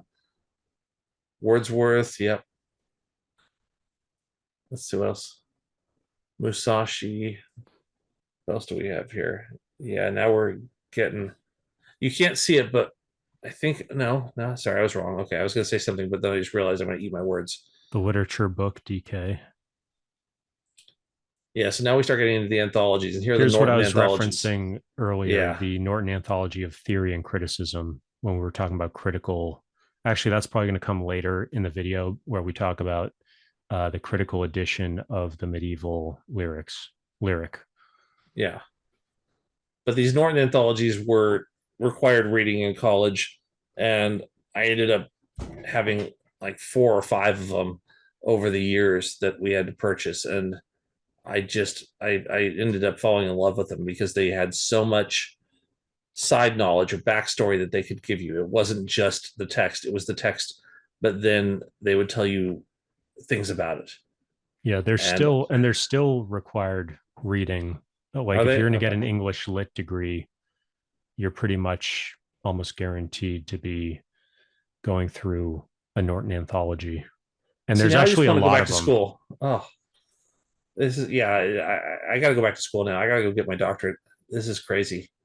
Why don't I have my doctorate and then my other doctorate? Like the Lord of the Rings, we've had 1 doctorate. What about second doctorate? Yeah, more Middle English stuff. Yeah, you can sense a theme here. I love my Middle English stuff. Early African American classics. What is this? Which one? Classic the classics Greek and Roman. That was one of my advisor's books. Oh. I think it's Baron Educate. So I think plays. That's actually I think it's plays. I think it's like Okay. Sophocles. I think there's some Antigone in there, stuff like that. Boccaccio, Decameron, and the Ciceronian Renaissance. That's interesting. That looks fairly new.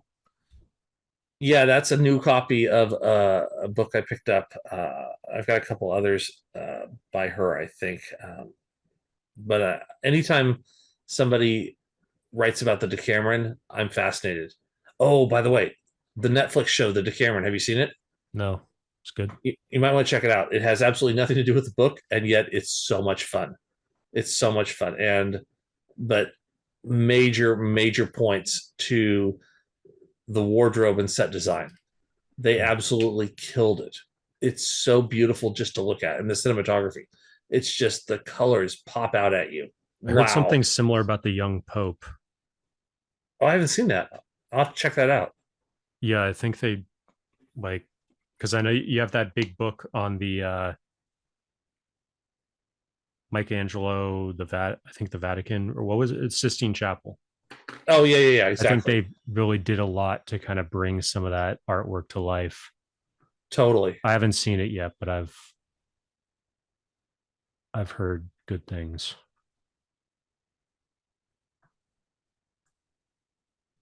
Yeah, so those are back out.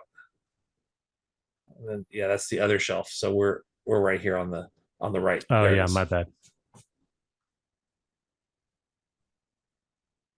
So these are almost exclusively like, well, except for the Tales of the Heike, these are all going to be anthologies of short fiction. So many of them I either studied or just fell in love with or got on my own. But yeah, that's, I should have cleaned up that one. Again, if I were turning this into a client, I probably should have paid more attention. But I was just like, get these pictures out, get them done. But that one that you can't see the title on, that's just to the left of the yellow Right one, the here. small, Yeah. yeah, that's I want to say it's called The Elements of Fiction, I think, and it is wonderful filling of short stories. I will say for those who are, yeah, well, actually, I've already said this a million times, but short stories are wonderful because you can just get through them so quickly, and yet some of them can be so much deeper than you would think you could get in just 20 or 30 pages.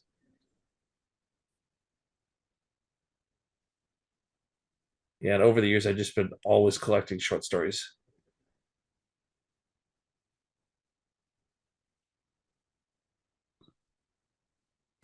I'm actually trying my hand at getting back into writing some short stories nowadays. It's been a long time since I've been writing.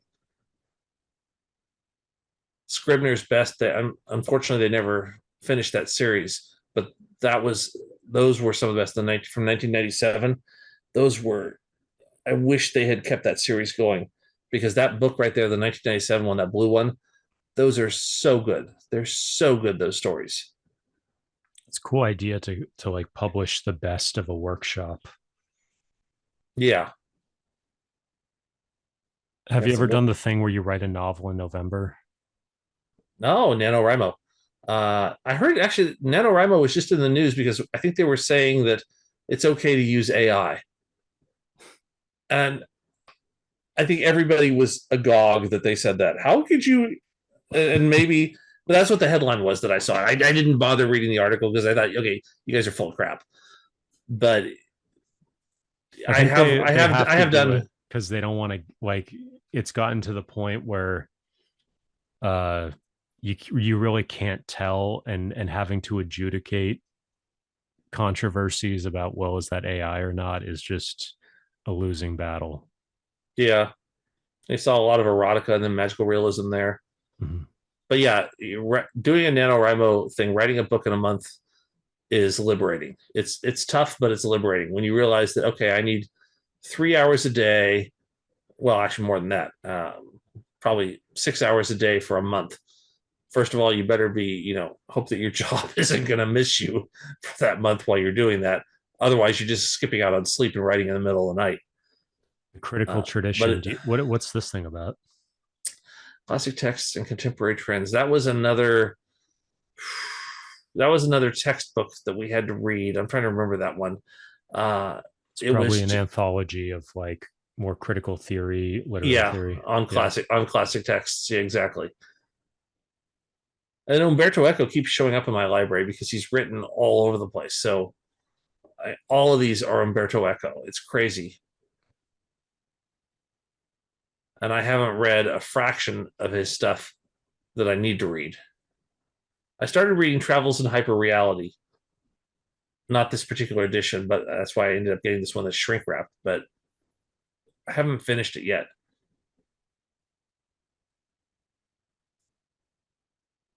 Sometimes I don't know how I feel about essays that people write when they say, this is the way you should look at the world. And I kind of think, well, you should look at the world in the way that's right for you, I guess. But I don't know.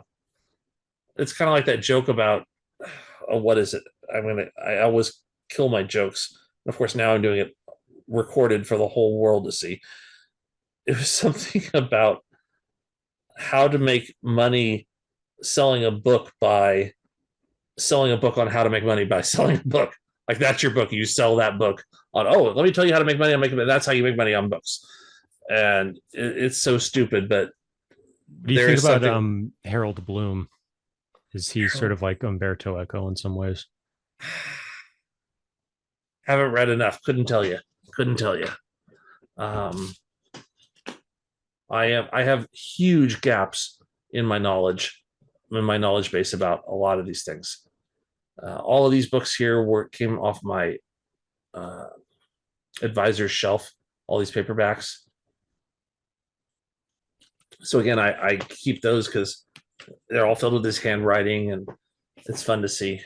Allegory, that's kind of, pre-modern novel, kind of what we're talking about. Rise of the novel.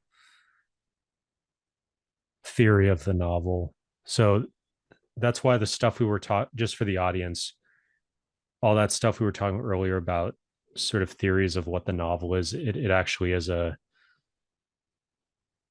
to me, kind of surprisingly major preoccupation of a lot of theorists within literary theory. And I think what's interesting about it and sort of what got me into it is when you look at like the history of psychology and history of mentalities, you sort of only have the written word. And so you're sort of trying to do historical ethnography or sociology by trying to reverse engineer from the literature of the time or the plays of the time how people thought. And so to me, that's that underlying piece of the psychology and how people thought and the history of thought and the history of ideas. That's sort of what's underneath, but you have to do some digging to realize that that's why it's so interesting. Yeah, learning why people think what they think and what they consider beautiful or evil or ugly, those are endlessly fascinating to me. Looks like, like some mold and the paradigm shifts that people went through, where like you go back, and this was like what Foucault was doing with his various studies of the history of ideas, history of sexuality. That multi-volume series was a big piece of that, is like really understanding how people's whole paradigm, like you hear about paradigm shifts in Thomas Kuhn, but like Foucault was really good at actually taking a certain field of study and then actually tracing things back and explaining the shifts, like the history of medicine, the history of insanity and the prison, and just all different kinds of aspects of life and how our understandings have fundamentally changed over the centuries. I think you could make the same argument about art in general too, which is that, or not the same argument, but the same exploration of it, because how our art changes over the years is also a reflection on what we're thinking, on what matters to us as a society and to individuals. And it's a lot of fun to go down that rabbit hole, to watch art change over the years, to watch novels change, to watch, even going from ensemble fiction, ensemble, what would you call it, epic poetry to very specific, like Sylvia Plath, like comparing something like Sylvia Plath to Homer. Very, very different. And watching that shift from one side of the spectrum to the other is fascinating. And kind of the flip side of like the modern novel focusing on the individual, you have theories of sexuality like, is your sexual orientation an identity? And that's how we think of it now. But Foucault sort of uncovers how that's a fairly modern way of thinking about sexual orientation. And it's sort of, whether it's an identity or it's just sort of this more fluid thing, he traces back he traces that back. And then Judith Butler sort of built on that and notions of identity in Gender Trouble, which is a really important book from the 90s. So it's really, like all that history stuff, I've become super interested in just how you trace back all of these ideas. Here, Heroine with 1,000 Faces. I knew you were going to catch that one. Yeah. I feel like I've probably looked at that before, but that's I haven't read it yet. Campbell. I got that one based on the title. I saw that title and I went, oh, okay, we're buying this. All right. That's it. What about this, The Young Romantics? I'm trying to remember that one. That was romantic poetry. Gosh. What about this one? The Stories of Books and Libraries. Do you know what that says right there? Every man, no. Something classics. Hang on, I'll look it up. Stories of Books and Libraries. I got it right here. It just takes me a minute because I got to actually. Stories of Books. Let's see. By Jane Holloway. Published by Knopf Doubleday. So, yeah, just Stories of Books and Libraries. Let's see. A book about books. Interesting, because it says Knopf, but it could be just a different edition. It does look like it says Everyman's almost in like a something really classics weird font. Yeah. But yeah, what about the triangle? Isn't the triangle? I don't know. That looks like an imprint. I don't even know. Again, so many of these, I pick them up and I glance through them. I read an essay here and there, or look up, a specific something, fact on and then file. Move on. This is kind of interesting. Fact on File, the literary 100 and the novel 100. Yeah, my mentor had that, and she was saying, "Oh, you might want to check these out." And then here's more Norton. Yeah, this is sort of, Norton has expanded to the point where just figuring out which is like the original Norton or which is the like first Norton you should get has turned into a really you go to their website and it's a complete mess. Well, I don't like too that their books are so dense, but they use the lightest weight paper. And I would love, and I know that they're doing all this for cost reasons, but I would love a nice big hardback version with really thick paper. And I'd probably, it would probably be a $500 book, but it would be lovely to get all of that into one. Yeah, I've got some. Oh, there it is up there. Yeah, you go up. Oh, I did. Go up and right there. Yeah. So this, I guess that's how they used to do it. But yeah, I was gonna say, even those are a little flimsy. Yeah. And yeah, now they're getting real. Like a lot of these you can't even get in hardcover. Yeah. So now now this is the switch from short fiction into poetry anthologies, and these, like the new Oxford Book of American Verse, Oxford Book of American Verse, Oxford Book of English Verse. Those are some of my favorites. Oxford Book of English Verse. Small. The books are pretty. They are. Handheld. Let's see. Then there's like an Oxford book on the right of Australian verse or Australasian verse, I think it is, and then Greek verse and translation. These are so much fun because you pick up any one of these books, and that's kind of how I guess this is my long answer back on your question earlier about how would you get into poetry, is pick up an anthology. Yeah. And even it doesn't even matter who it's filled with, whether they're dead white guys or modern people, or just pick it up and just start reading and see if you like anything. And something will catch your eye at some point. Mm-hmm. And it's sort of designed to give you the greatest hits in a lot of ways. Yeah, exactly. Part of why I was thinking of Judith Butler actually is because I was surprised that there was a selection from Gender Trouble in the Norton anthology I was looking at. And basically gender performativity, drag dance and drag performances. She's a major theorist of that, and basically gender is constructed and therefore performance, all gender is performed. Everyone is in drag. That's basically her argument there. And that was a very influential book there, Gender Trouble. So I was just surprised, like they have very recent stuff in the Norton anthology. It pretty much comes up to like 10 years ago. That's pretty cool. And I think that's important because you've got to, if you're going to make an argument for how we should look at a piece of art, you need to have modern thought involved. Mm-hmm. The limerick, oh my gosh, that's one of my favorites. Now you can get stuff like that. That's all on a website. You can just type in, show me every limerick ever, and some website will do it. But back when I got this book, it was so much fun scrolling through it.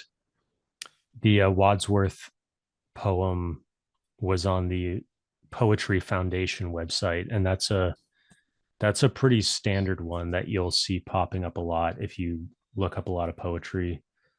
I'm not sure what their whole story is, but they tend to have like high quality versions of a lot of important poetry. Mm-hmm.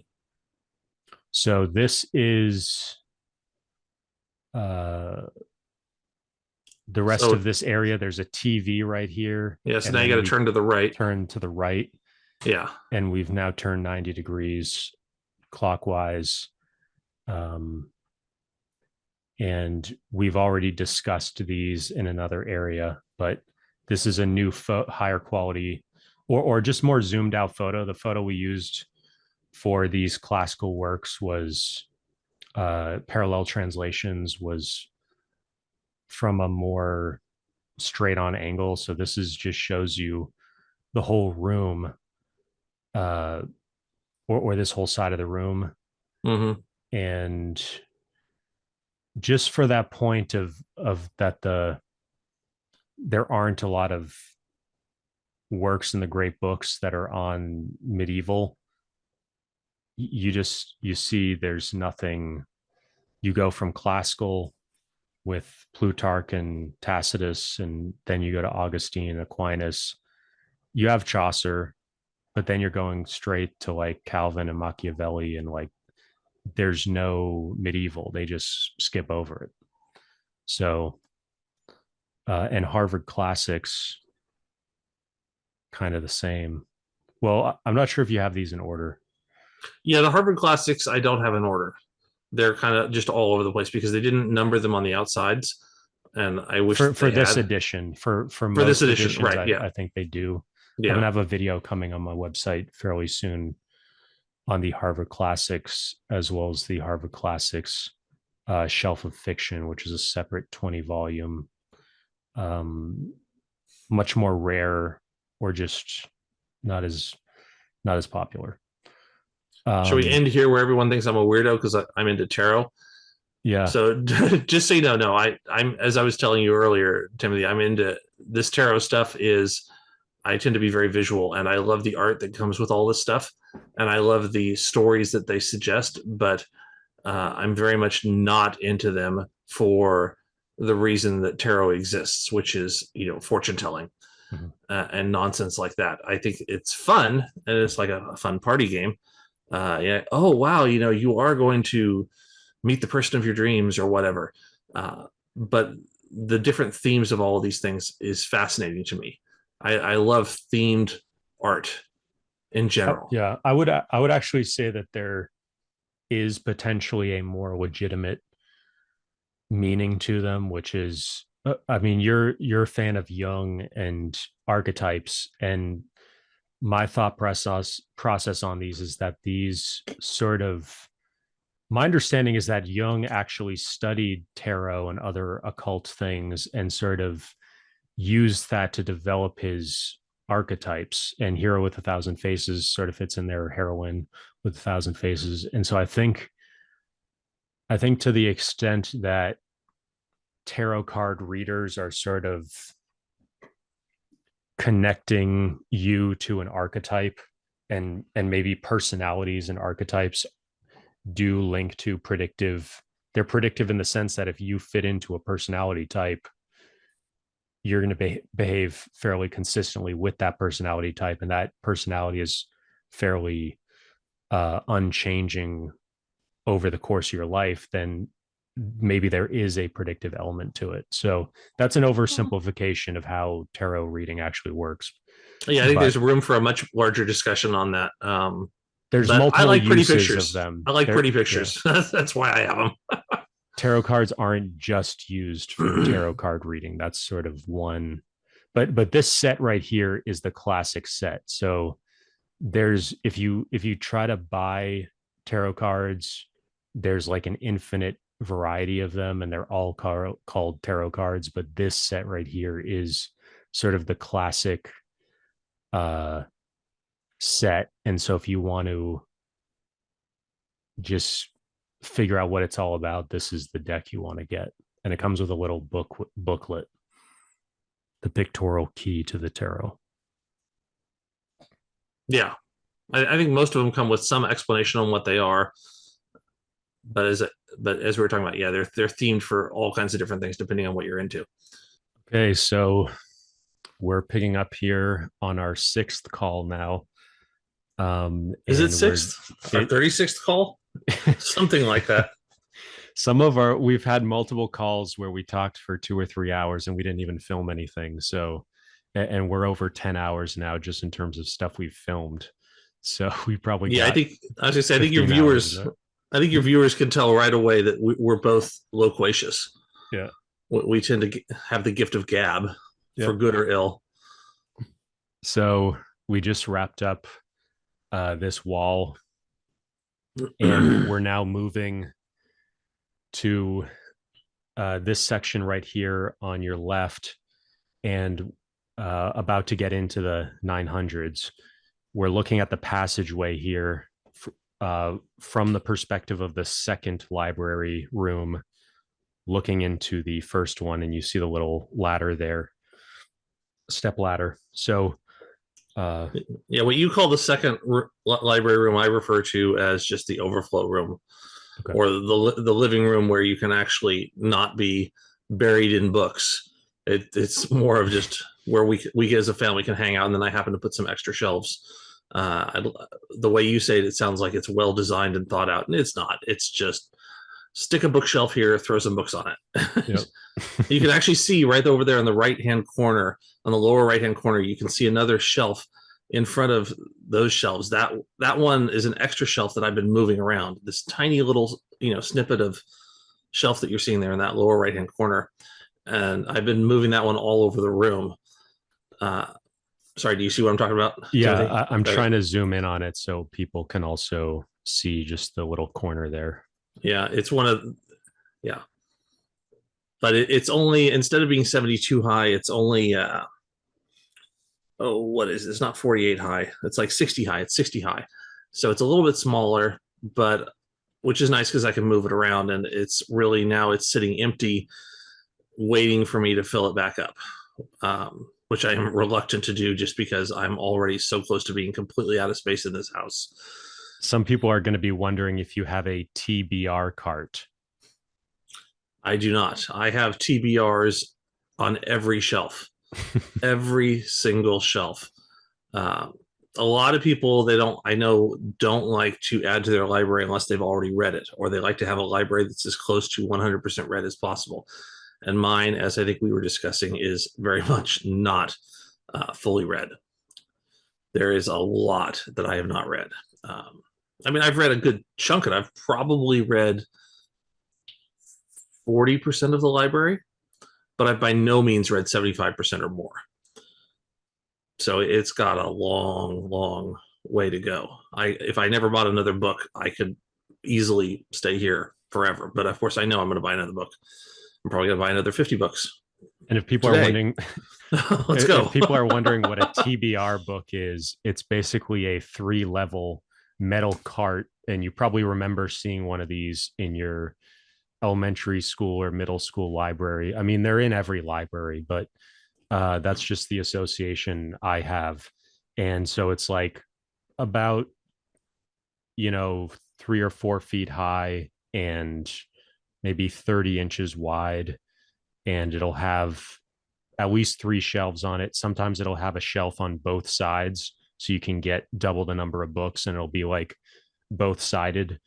But that's what a TBR cart is. And it's sort of become a meme, I think mostly through TikTok and Book Talk over the last year or two. By the way, do you participate in Book Talk at all, or do you follow Book Talk? I was going to say, I definitely don't follow TikTok. Book Talk, though, I've never even heard of, so I might have to check that out. That sounds interesting. It's basically a hashtag on TikTok, and then BookTube is a hashtag on YouTube. So it allows people to sort of hashtag like on Twitter and find each other. Interesting. And it's mostly novels, and it's an interesting space. So, well, actually, you raise a good point, which, we didn't plan on explicitly talking about, but I was thinking about this the other day as we were going through all my 800s, is that I know that the 800 section in my library is in Dewey's system. That's literature, fictional literature. And I've always been very heavy in that section versus other sections. And I find myself wanting to pare that section down.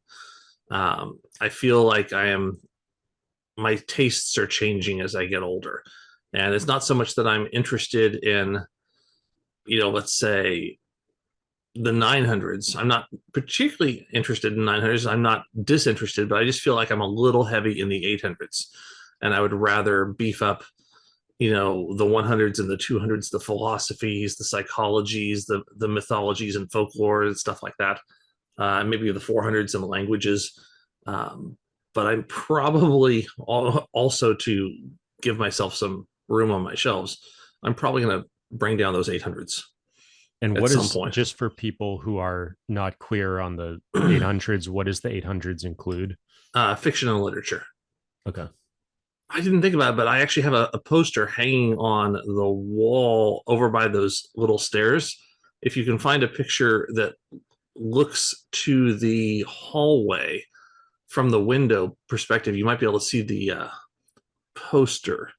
Let me see. Let's see. Yeah, there it is, right behind the light. You can't see it. It's not high res enough, but what that says is, what does it say? The library. I think it's library guide. Yeah, the library guide. And that breaks down all the Dewey sections. So you can see like 100 is, yeah, sorry, I didn't get a high res version of it. But you can probably find it online. The poster was cheap, so I'm sure there are plenty of Dewey guides online. But I ended up putting that in the library just to help myself when it comes to shelving things. And I remember, wait a minute, what goes where now? And then I can just glance at the wall. Mm-hmm. Yeah. And if you just go on Google Images, you'll find a lot of these Dewey Decimal one-pagers. So it's easy to find something like that. Yeah, it's harder to find, for example, a poster on the Library of Congress classification system. Boy, that one was tough. At least for me. I don't know if you've ever found one, Timothy, but I've certainly had difficulty looking for one because I wanted to see, just out of curiosity. Yeah. I know there are books that break them down, and you can buy a book, which is very expensive as a reference. But in terms of just a nice poster to hang somewhere, those are tough to find. Yeah, the Dewey Decimal doesn't split up as neatly. The Library of Congress system doesn't split up as neatly as Dewey, where it's sort of 10, 10, 10 with Dewey. Yeah. Library of Congress has, I think, 26 top level because it's letters. It combines, it's alphanumeric, so it's letters and then it's numbers. Yeah. Whereas Dewey is just numbers, and so they have more top level categories, but then they also split out a little bit more confusingly, you could say. I actually have or maybe I used to have it on my YouTube channel, where I read the entire, I think, top 3 levels of the Library of Congress, and it was like an hour and a half long video, and there's a PDF. There's PDFs on the Library of Congress website that are a little bit tough to find, but if that video is still up, I basically put together a package of all the free resources you need to learn the Library of Congress system. And but you're right, it is a little bit tougher to get into, because I noticed, for example, that you'll have double letters and then some numbers, and some of those double letters don't necessarily equate to, or they're not intuitive. You can't look at, for example, GV, and I think GV is like, I don't know, it means something that has nothing to do with the letters G nor V, right, which is disconcerting for me. Although I shouldn't say, I can't say that Dewey is really making a lot of sense either, because how do you know what makes 900s be history and geography? Well, it doesn't. It's just easier to remember. And a little bit of inside baseball. The reason, my opinion of why the Library of Congress system isn't easier, especially when you get into the deep level of detail, even though it is completely free, whereas the Dewey is not. When you get to the very deep, I think levels 5, 6, 7, for example, Dewey isn't free. But Library of Congress system is officially free, but they're also selling this subscription to libraries that they really don't sell to individuals, and it's sort of too expensive for individuals, and they're not really trying to sell it to individuals. Mm-hmm. And if they give it away, if they make it too easy for you to use for free, then libraries might stop buying the Library of Congress SaaS software. So they kind of, in my opinion, intentionally make it difficult to use to sustain the market that they have for this SaaS product that they have. They must be selling to thousands of libraries around the world and within the US. And I'm sure they're getting a lot of funding for it.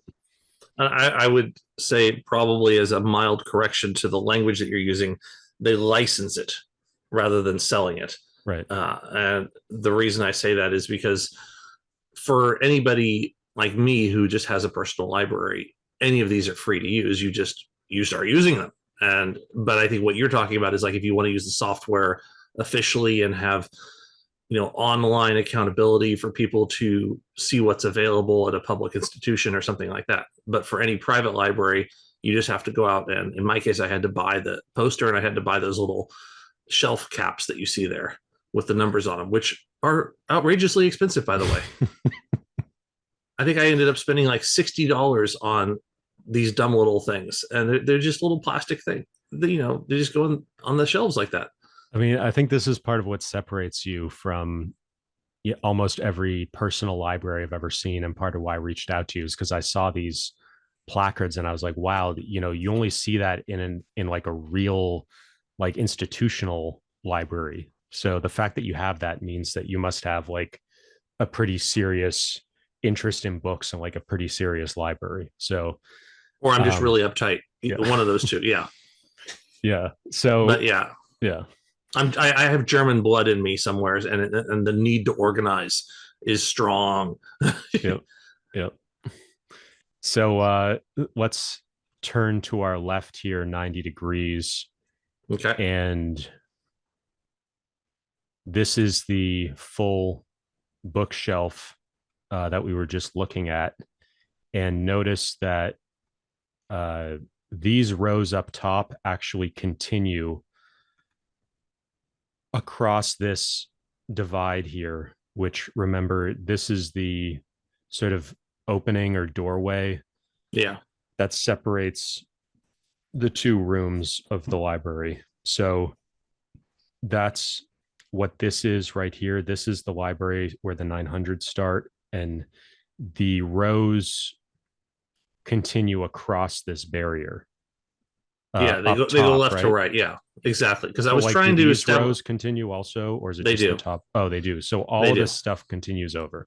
It all Okay. goes left to right across, because what I was trying to do was figure out a way to have, when you look in any cardinal direction at a wall, I wanted everything on that wall to go left to right, top to bottom. And so I used the whole wall space, even with these little doorway divisions, to go all the way across. And then you come back and go all the way across and come back. Yeah. So this is basically, in your mind's eye, this is the left-hand side and this is the right-hand side. There you go. Yeah. And things cross over between these. Yeah. And then from the perspective of the main library room, this is the bookshelf on the right. So correct. And there's actually this piece up here, which is the very top level. You can sort of see it up here, all of these books up here. But we have a separate image right here where they continue over this doorway here. So we're going to be going through all of that. And let's start up top here with these red books. Yeah, these are, oh gosh, these are one of the first used collections that I got. I ended up purchasing these for under $5, and I want to say, oh gosh, they were old, they were forgotten, nobody uses them anymore, and I think what they are, oh yeah, it's Masterplots. The series is called Masterplots, and they're breakdowns of synopses of various classical works. And when I say classical, I don't mean specifically Greco-Roman. I mean just famous works, generally by dead white people, but dead white guys, but also other folks. But it'll have things like, the breakdown of the Iliad. It'll have also the breakdown of, or the synopsis of Mary Shelley's Frankenstein. You name it, just a whole bunch. Yeah, this is a really cool series, and I actually taught a course a couple of years ago that featured this set. Wow. Okay, that's cool. Yeah, it's the course was basically on how to develop sort of a Renaissance man level knowledge of literature, as well as other areas, history of ideas and just ideas in general. Mm-hmm.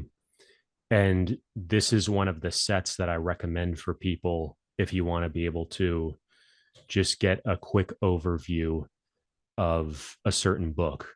And they actually have I think it's in its second edition or third edition now, where they have added a lot more diversity in terms of authors, and McGill publishes other series that focus especially on underrepresented groups of authors.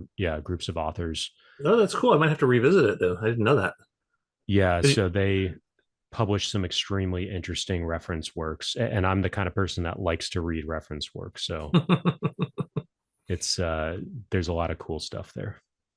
But yeah, as you can see from the end on the right hand book, this is a 1971 edition of this series, so it's quite old. And my understanding is what they did is these are appendices where they added another volume, because that's why it ends in Z here. Mm-hmm. And I'm pretty sure they added an appendix each year where basically they took it's either the novels that were published in that year or just whatever selection they happened to make throughout all of history. And they sort of published yearly editions, and libraries would subscribe to that, so that, before Spark Notes and other stuff, Cliff's Notes, this is sort of like an academic's version of Cliff Notes. And it's sort of a one pager on each book. So it's actually not nearly as in-depth as Spark Notes, or, Spark Notes or Cliff Notes. They'll put together a 100 page sort of mini book on a book. So these are literally like one pagers on each book, and the quality of them varies pretty significantly. Some of them don't want to give you the spoilers. some of them do, and it's written by all types of it's sort of like one of those things that academics, if they want to make a little pocket money, they'll sign up to write for this kind of thing. So you have all sorts of different people writing entries for this. But yeah, it's a really, really cool series. No, I'm glad you were able to say all that because you know more about it than I do. Like I said, I picked it up for a song, just thinking, oh, this is kind of interesting. It's got overviews of some cool books that I've heard of, and maybe I'll check it out and see if I can find things that I want to read. Yeah, it's And a that's really, kind of really how cool I used it series. originally. Yeah. And then what do we have here? Oh, this is my favorite series in my library. This is the it changed its name in its run, but starting in 1915, it was the best short stories of 1915 by I know his name is O'Brien. I'm trying to remember his first name. I want to say Edward, but I think that's wrong. Charles, maybe? No. But they're just short stories. It's just a bunch of short stories. Yeah, these were excuse me, rejects from I think UCLA that I found online. Um, but the series continues to this day, and it started in 1915, and so I've ended up picking up all these. I read dozens of these books, of the later ones, not these earlier ones, but the later stories starting in probably the early 90s going forward. And I've always loved short stories. They've always had a special place in my heart, and to see the complete series of short stories of which they then became the best American short stories. They went from the best short stories of blank year to the best American short stories of blank year. And that happened, I think that transition happened around 1930 or 40, I think. I mean, we'll see it on the shelf in a minute. You can also see these are classified by Library of Congress, because you see the PS there, that stands for P is language and literature in Library of Congress, and PS specifically is American literature. There you go. So we should cross over to the other side here. Yeah. And so then you can see some of them don't have titles, some of them are slightly different editions. So it still stays okay. As of 1923, there on the right, it's still the best short stories. I want to see, when did it become the best American short stories? I think it was, probably have to keep going to the right to find it. Oh, there it is. Okay, 1942. Yep, started in 1942. That's when it became the best American short stories.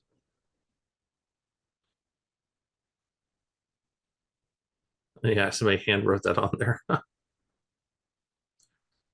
Some of the books you can see are in much better shape than others, and a lot of them are prohibitively expensive to find online. Wow. So I mean, they're not like in the thousands of dollars, but prohibitively, of course, is a relative term depending on your budget. But I didn't really want to spend more than, about $50 on a book if I had to. I wanted to get them for even cheaper than that. And some of them I did, but a lot of them, unfortunately, I had to spend a little bit more on. Well, I didn't realize you were that into short stories.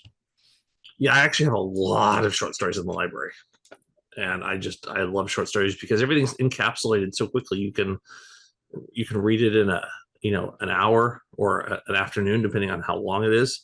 Mm-hmm. And you get everything out there. Whereas with a novel, you dive into the thing, and then you can spend, depending on how quickly you read, you can spend a day, a weekend, even a whole week or more on one novel.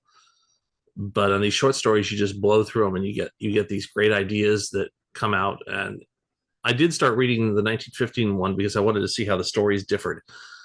And one of the things was interesting is it's refreshing that nobody's talking about cell phones in the 1915 stories or things like that. There's none of that anachronist stuff. And it's cool to see that. It's funny you should say that, because I was just listening or watching what I usually do in my truck is I'm listening to a YouTube video. And so I didn't actually watch it, but a video from like a week ago was on why there's no more rom-coms, why the Hollywood studios are only doing these action movies and Marvel movies. And she was explaining how I mean, they're more predictable revenue, and there's this sort of swing for the fences. Nobody wants to do like a 20 or $30 million movie. They want to do everything at like 200 million and have everything be a blockbuster, because otherwise it's too difficult to get people in theaters.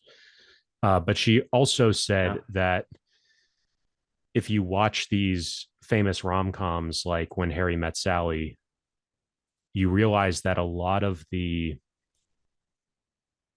premises of or sort of the meat of the story has to do with miscommunications that happen because of the difficulty of communication. Mm-hmm. And with cell phones and with social media and instant messaging, it's much more difficult to create these artificial situations where you see something and it's not quite what it seems, but you can't get back in touch with them. And so then they go do something, and it's difficult to create conflicts in the same way because communication is a lot more instant and immediate and omnipresent. I think that's a really interesting point, but I would also add that a lot of I've seen a lot of movies where I thought the same thing. I thought, the problem would go away if they could talk. But in a lot of the films I've seen, the problem, at least ones that I'm thinking of, the problem wasn't that they were hampered by technology, but that they were hampered by their own inability to communicate. Like the characters themselves hadn't learned how to say, listen, what you're doing is bothering me. Mm-hmm. And so instead they'd go off and, drive cattle in the mountains for a week. And then they would learn that, oh, wow, what I really need is a woman who will love me or whatever.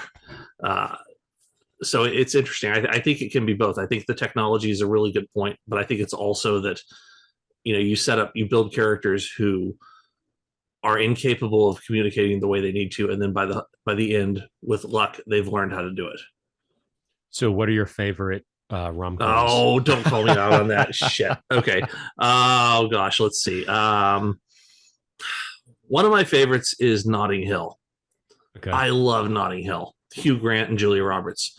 That was so much fun. I can't tell you. Well, I mean, I was going to say, I can't tell you specifically why I loved it or that I loved it because it had this one thing in it that no other film has. I thought it was just well done. It was simple and it was well done. But of course, I also loved things like The Witches of Eastwick, originally written by John Updike. What's the other one with Sandra Bullock? Was it Practical Magic? Practical Magic. When Harry Met Sally, of course, and then the Tom Hanks, Meg Ryan, all those. What was it? You've Got Mail and Sleepless in Seattle. But now I'm thinking about what you said about what you heard in that video about how technology hampers communication. And I'm trying to go back and say, if they had cell phones and had the internet, if Meg Ryan had been instantly able to look up Tom Hanks or vice versa, would the movie have fallen apart? And I think certainly the way it had been written would have, but that doesn't mean that they couldn't have written something else to make it more difficult for them to communicate. Oh, well, he lives out on an island in Puget Sound and there's no cell tower out there, so you can't reach him. You have to take a boat to get there or whatever. I think you could come up with a million things if they needed to. What I just was thinking of is like, I think part of what explains your library, and I think this section of what we've just looked at is maybe the best example of it, is that in the same way a craftsman or a woodworker has a workbench and a workshop, and he has all these tools kind of hanging on the walls, you have the Masterplots and you have these short stories. And I think the pattern that connects them is when you're a story creator or sort of a content creator, but especially a story creator, it's sort of like being a radiologist. Like you just need to look at a lot of x-rays or a lot of whatever to learn the patterns and be able to recognize things and create what you want to create. You just need to have a lot of raw material. And so short stories and synopses are sort of the best way to get your first 1,000 and your first 10,000 story plots into your head as quickly and efficiently as possible. I like that. And I would add that, yeah, that's you could say that that's also why I'm really into myth and folklore, because they encapsulate large stories very quickly. And then King Arthur, before he was King Arthur, he pulled the sword from the stone, and suddenly he was king. And bada bing, that's it right there. The whole thing is encapsulated. And I will also admit, as I think anybody would, that a personal library is a view into the head and the heart of the person whose library it is. And I mean, I wouldn't be, doing these interviews if I didn't enjoy sharing a little bit about who I am by having people look at these books. I think we all, when you collect a library like this, you want to share with other people. A lot of people, they set them up for themselves, of course, because these are the books that I read and I love. But I think we would all welcome people into our libraries and say, please have a look around, and then let's have great discussions. Because now that you've seen, the books on my shelf, you know me better. And ultimately, I think it's a way of reaching out. I think the literary arts are a direct form of communication with the unknown reader. And what better way to have the reader know you than to invite the reader into your own personal library? Yeah. I was just thinking about why they renamed it American Short Stories, and like that happened right after World War II. So was there sort of a consciousness about maybe a self-consciousness? Well, they also just have another series, the best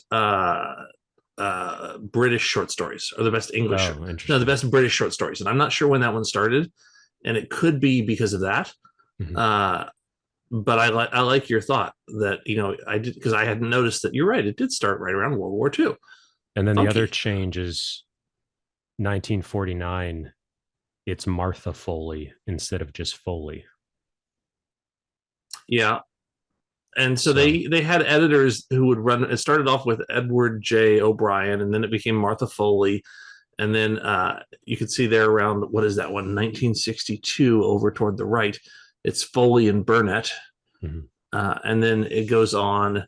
I know Katrina Kinnison was one for a while, and I can't remember the name of the current editor, but each of the editors lasts for at least 10 years, I think. So it would have maybe been considered, especially in the 1950s, for it to maybe be a little bit controversial that you have a woman editing a series like this. This would have been considered a pretty important series. So that would have been somewhat path-breaking, potentially. Yeah, I'm not a historian, and I'm not sure how I would feel about that, but or in terms of wading into that discussion. Yeah, I mean, it's possible that it was definitely looked at that way, and I don't know, but I like to just assume that it was always the best person for the job, and whoever was the best person for the job, despite their gender, they're the best person for the job. And often the best person, as you know, is the person who stands up, or the person who just happens to be there. So yeah, I don't know. I tend to just kind of brush those discussions aside. But I think from a historical point of view, you're right. It's probably worth discussing.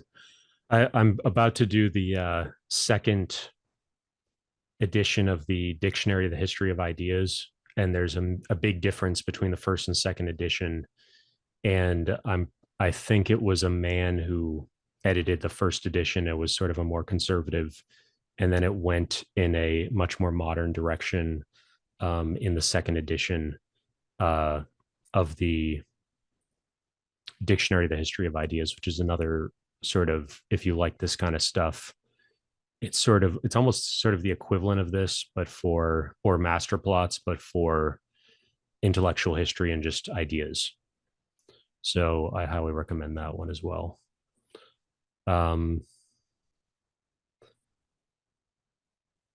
Yeah, around about 82, they did their titles, and I really like that the way that looked because they kept that through the mid 90s at least, starting in 82 there.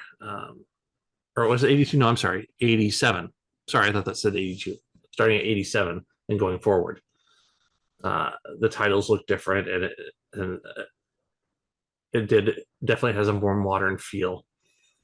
And those are the ones that I read through first. I read probably 89 all the way through about 98 or 99, or actually probably through about 2004. I read them all completely. You like this design better? Personally, yes. Yeah. What it made me think of actually is the design like this on the Harvard Classics and some of the other classics, like the Great Ideas Today series, where they kind of bunch it up and make it vertical. You're reading it vertically. And that maybe speaks to more of a reference work, whereas this looks more like just a regular anthology. And maybe this looks more corporate or more reference like. Could be. It's a good point. I don't know. I hadn't thought about it but I like that. I like that take on it. Okay, so this now, then wraps around here. Yeah, to shelf 2. John Updike. So what was his? He was the editor. He was the guest editor for that particular series. So each, I think it's every. Was it every? No, it's not every 10 years. I guess it would. I feel like they have two of those. They have one around 1950, I think, and then they have this one around the turn of the century where they bring in a special guest editor and then they find the best of the best of the best, and then compile those. And all of these are taken, by the way, from magazine stories submissions almost exclusively. So you'll see these stories originally in places like the New Yorker or the Atlantic, or back in the day Harper's, and nowadays I don't actually know where they're pulling them from because I haven't followed the evolution of the short story in a while since I changed my career path. I still love them and I still hold on to them, but I'm not as knowledgeable of them as I once was. Could you say a little bit more about just the culture of short stories in magazines and maybe what it was like a few decades ago? Well, I'm not old enough to tell you what it was like a few decades ago, but I can tell you. Watch it, the 90s. Okay, fair enough. For me, and I can only, of course, speak for myself. I loved reading. I picked these up too, and then I started noticing where they were being published, and so then I started looking at the magazines first before I would even come to the books to see are there other things that were very close to making it into these books, but they missed, but they still made it into the magazines. And also at the time, I was submitting short stories to magazines, and so I wasn't, because of course you can't submit to these books. These books are pulled from the magazine, so you have to make it into the magazines first. So I researched these, found the magazines, got some subscriptions. The New Yorker to this day is still my favorite. I think the writing in the New Yorker is unsurpassed by anything else I've read in the world in terms of a periodical. Agreed. Newspaper or anything else. The New Yorker it's fabulous. And I don't care where you are in the world. If you speak English and you're into writing, you need to check out the New Yorker. It's incredible. They will make the dumbest, most boring topics sound amazing. One thing that I was sort of wondering is like, is there a conservative leaning equivalent of the New Yorker? And I did some research on that and wasn't able to find anything. And I know that conservatives also read the New Yorker, even though they largely don't like necessarily the politics of it or the leftward leaning of it, because it is so good, and there really is no equivalent on the right. So it is sort of a at the apex, and it's people from across the spectrum will read it just because it is sort of unquestionably at the top. I'm teetering on the edge of turning this whole thing into a political conversation. Go ahead. No. I don't think people need to hear my dumb Okay. opinions. But the do I want to share? Do I want to? No, I'm just going to shut up. I'm going to shut up and say the books are really good. The New Yorker's really good. Yeah. All right. What is the significance of John Updike?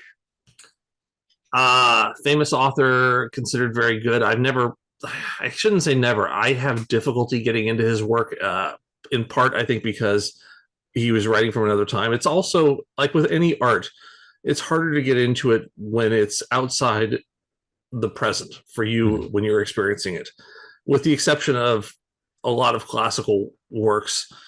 But even then, I think that we appreciate them in part because we've been told that they're amazing, and we should appreciate them. But I will say that films, television, and all writing exist in the present moment in which they were written. They are windows into that particular moment, which is why I wasn't surprised when I picked up the 1915 short stories that they felt very, very out of touch. Because of course they are. They were windows into that moment when they were published. They're not windows into anything today. They mean very little today. But there are. I was reading the earlier ones, hoping to find sort of common human elements. Like no matter what, as long as humans have been around, we crave security, comfort, companionship, those kinds of things that don't change. And I wanted to see if that theme followed along. And I've seen it a little bit in the earlier works, but I have not read enough of the earlier part of this series to say definitively that that's the way it is. Mm-hmm. So this wraps up in 2020, or it's still going, I assume. It's still going. And then you have one of your small, what do you call these things? Just small, like a shelf marker, or an index marker or something like that. Yeah, that's just showing that even though we're still in the we're still in the 800s here. This is switching from short story anthologies into what do you call it? Biography, letters, autobiographies in some cases, diaries, but stuff that is specific to one author. So that's the dividing line right there. And it's sort of at a philosophical level, it's interesting how these category decisions are made, because when I really started to study these different category systems, Dewey and Library of Congress, it really made me think about how I had certain ideas siloed and I didn't see anything in common between them. And then once I realized they were in the same category, they were neighboring subcategories, it made me start to look for connections and notice connections. And I think one of those things is how close biography, autobiography, and literature are to each other. And even to a certain extent, scientific, although it's more indirect. But I think of it as a Klein of indirectness, whereas sort of a realistic autobiography or even journal might be considered the most realistic. And then a hagiography would be less realistic, or a political autobiography might be less realistic. And then you move into a novel that is, the names are changed, but it's basically trying to depict something real, and maybe to get around being sued or being getting in trouble with certain people that don't want to be named. It's written in an indirect way, but it is supposed to sort of represent current reality. And then you move into more fantastical stuff. But even then, you're getting into archetypes and sort of the deep human truths of human nature and human relationships. Well, of course, you've just made an absolutely giant statement and just thrown all writing together into one melting pot, which is fine. But I think it certainly bears examination, because I would argue that, and I'm not necessarily rebutting you. I could in fact be concurring with you, but I would say that most fiction writing that I have ever read, in fact, I can't think of a piece where I have not seen this, is looking to dissect and expose the human element, the fundamental nature of humanity in some regard. It's something that we all share, that any reader can look at and go, I've cried before. I get why this character's crying, or I've laughed before, or I've had sex before, or I've driven a car before. And so when this character does that thing, okay, I'm there too. And so you look for these commonalities, and the baser the better. Once you get down to things like, yeah, I've been greedy before, or I've been hungry before, or I've been tired or scared. That's the bread and butter, I think, of a writer, is to bring out those common elements to show all readers that, we're all the same. I think that I don't know if it's controversial for me to suggest this, whether or not it's accurate. I don't even know if it's controversial, but I think that ultimately most writers are trying to expose the idea that we are all one. They're trying to make the world a smaller place with their writing. I obviously I don't think that's accurate down to every single individual artist or writer, but I think that in general you could probably find a statistical mean to that, where most of them are doing that, because I think that's what really draws us in. When we see a movie, you look at Tom Cruise doing a thing, and you don't look at Tom Cruise and go, well, he's an alien and that's why I like him. You look at Tom Cruise and you go, yeah, I'd probably be doing something similar, if I had what he had and could do what he's doing. In terms of, I'm thinking of his Mission Impossible movies. If I were a spy, yeah, I'd probably act that way too. If I had all the money from my spy job, I'd probably do the same thing. And then, because of course he's caring about the human element, when you see Tom Cruise caring about, oh, we have to save these people. Yeah, I want to save those people too. I don't want to see people needlessly suffer. And so I think that happens in writing as well. So one exception that comes to mind is, like, I was immediately thinking of Cowboys and Indians or other movies from maybe the early 1900s where there is a more explicit other that's usually a different color and a different culture. And that's sort of a normal part of the conflict or background of the story. So, but couldn't you argue in pieces like that I will give you that they're not trying to unite everybody in the world. They're certainly trying to unite their viewership. They're trying to say, if somebody is writing a Cowboys versus Indian story in the early 1900s or the late 1800s, they're not trying to say that, yeah, the First Nations people are just like us, but they are trying to say, hey, we all have hatred for First Nations people, or whatever it is. So all of my readers who are going to read this book and watch the Cowboys go after them are gonna feel the same way. And it's once you've picked your audience, whether it's a large audience or a small audience, those are the people that you try to pull into your writing and hold on to and say, we are together, we are one. Yeah, I'm rethinking that because I know that all of this is going to live on the internet forever. And there's so many. I'm picturing all the comments that are going to come out and like, you're an uneducated idiot. You don't know what the hell you're talking about. Shut up. Let me see some books and shut your mouth. Okay, fair enough. Sorry. I don't know. That's my take on it. I'll just say that's my opinion. That's my take on it. I'm just trying to be a little bit provocative because I want to sort of. I think most people, or there's a certain chunk of people who are watching a video like this and maybe have never, they don't sort of understand, or maybe like people who don't watch NFL American football and they're like, how can you talk about football every day for 2 hours? And they're like, how can you be debating sports for so many hours a day? And like, how is there so much to think about? And how do you fill up a sports page in a newspaper every day? I think I want to give people a sense of how a similar sort of or type of debate or conversation and learning can exist in a library. And I was all, as you were describing these short stories books, I was thinking like, this is sort of like watching the play out. Like you don't watch the like reading the New Yorker each week, or the short stories in the New Yorker each week, is sort of like watching uh, your home football game or baseball or basketball game each week or multiple times a week, whereas reading this is like just watching the playoffs and you don't watch the regular season.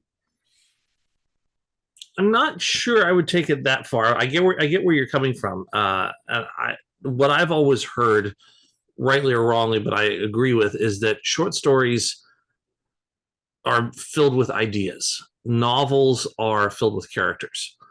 And of course, you will have very compelling characters in short stories, certainly, but the short story itself exists more to perpetuate an idea or to bring up an idea or a topic of discussion, whereas the novel is the full discussion. The short story is the genesis of the discussion, but the novel itself is the full conversation. That's, at least that's how I look at it. Yeah, I think there are. I mean, I think one of the things with Dostoevsky's novels, for example, is that there's just so much going on. And whereas with a short story, there isn't the ability to have so much other stuff going on and build this whole universe. So things are more tightly focused and it's easier to get through it in a single session. And just even remember what's going on. Like a lot of these novels, you have to read multiple times to even remember. And like even these dystopian novels we were talking about earlier, it's hard to even just, they kind of fade together. It's so difficult to remember stuff. And so short stories can be much more memorable as well. Yeah. So, or even you can remember, of course, how you felt. And I would say you can do that with any piece of art. Anytime you experience art, whether it's writing, photography, sculpture, music, whatever it is, you can remember the emotions that you felt at the time that you were experiencing that art. And I think that's as valid as, the specific context of the piece of art. I remember you telling me about, on our first call, I think before we even started recording, these conversations, or maybe it was our first recorded call where we talked about the conversations with series. And this is a whole series of books. Can you talk a little bit about that? Yeah, it's, as far as I know, it's still ongoing, or maybe it wrapped recently within the last 5 years, but it's a pretty darn large collection. And it's literally interviews and sometimes not transcripts. What's the word I'm looking for? Occasionally, I think it's letters. Yes, thank you. Letters exchanged with various people about famous authors. So Truman Capote, gosh, I mean, a million different ones that we've already seen. William S. Burroughs. I'm blanking on the names. John Cheever right there. Raymond Carver. And I tended to pick up some of these when I was back in my early writing days, because these were the authors that I was reading. And I wanted to learn more about, okay, well, when Raymond Carver writes this story, all you really see is the story. You're seeing, when you see the story or whatever it is, you're seeing the final performance of it, or the final, you're seeing its birth, but you're not seeing everything that led up to its birth. And I had always hoped that when you read the conversations with, that you're learning more about the genesis of the stories or of the author and how the author came to view the world that caused them to create the art in this way. And as far as I know, this series does not contain musicians or visual artists. It's only literary artists, only writers. But for what I was doing, it was perfect. And I haven't gone through every single one of these conversations books that I have, but I have, I use them as research. So I glance at them periodically. I go through them for this or for that, looking for something in particular, and they've been lovely. I've really enjoyed them. And so then I tried to alphabetize these, and once again, I think I probably missed a couple, but for the most part, I think they're close. So these are, where do we have Clinton's book here, so we're getting into a different category. This is But autobiography or just biography? I put them all under. I put autobiography and biography in the same section, honestly, Okay. because I figure it's talking about one person. Doesn't really matter to me who's doing the talking as long as we're talking about one person. And then Princess Anna Karenina. Oh, that is the selected works of Joseph Conrad, or the collected letters. Sorry, the collected letters of Joseph Conrad. That's what that is. And then Leonardo da Vinci, I alphabetized him under duh. Probably not the best way to do it. And I actually looked it up, and people there are actually full blown discussions on the internet. How do you alphabetize Leonardo da Vinci? Is it L? Is it duh? Is it the Vinci? Where does it go? So I just ended up putting it under duh because I was going last name first. Yeah. T.S. Eliot. Oh, there's another Conversations.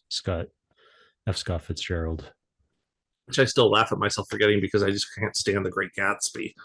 And yet there's my F. Scott Fitzgerald book. Well, okay. I think I picked that one up thinking, okay, everybody keeps telling me that The Great Gatsby is amazing, and I've read it like 3 times now, and maybe if I pick up this book, I'll develop a better appreciation for it. Did you read the RBG? I did not. That's my wife's book, as was the Clinton book. She tends to read more of the modern pragmatic stuff, and I tend to read the ancient dreamy stuff. And then we argue about it over dinner. Okay, so now we wrap back here. Yeah, the third one down, yeah.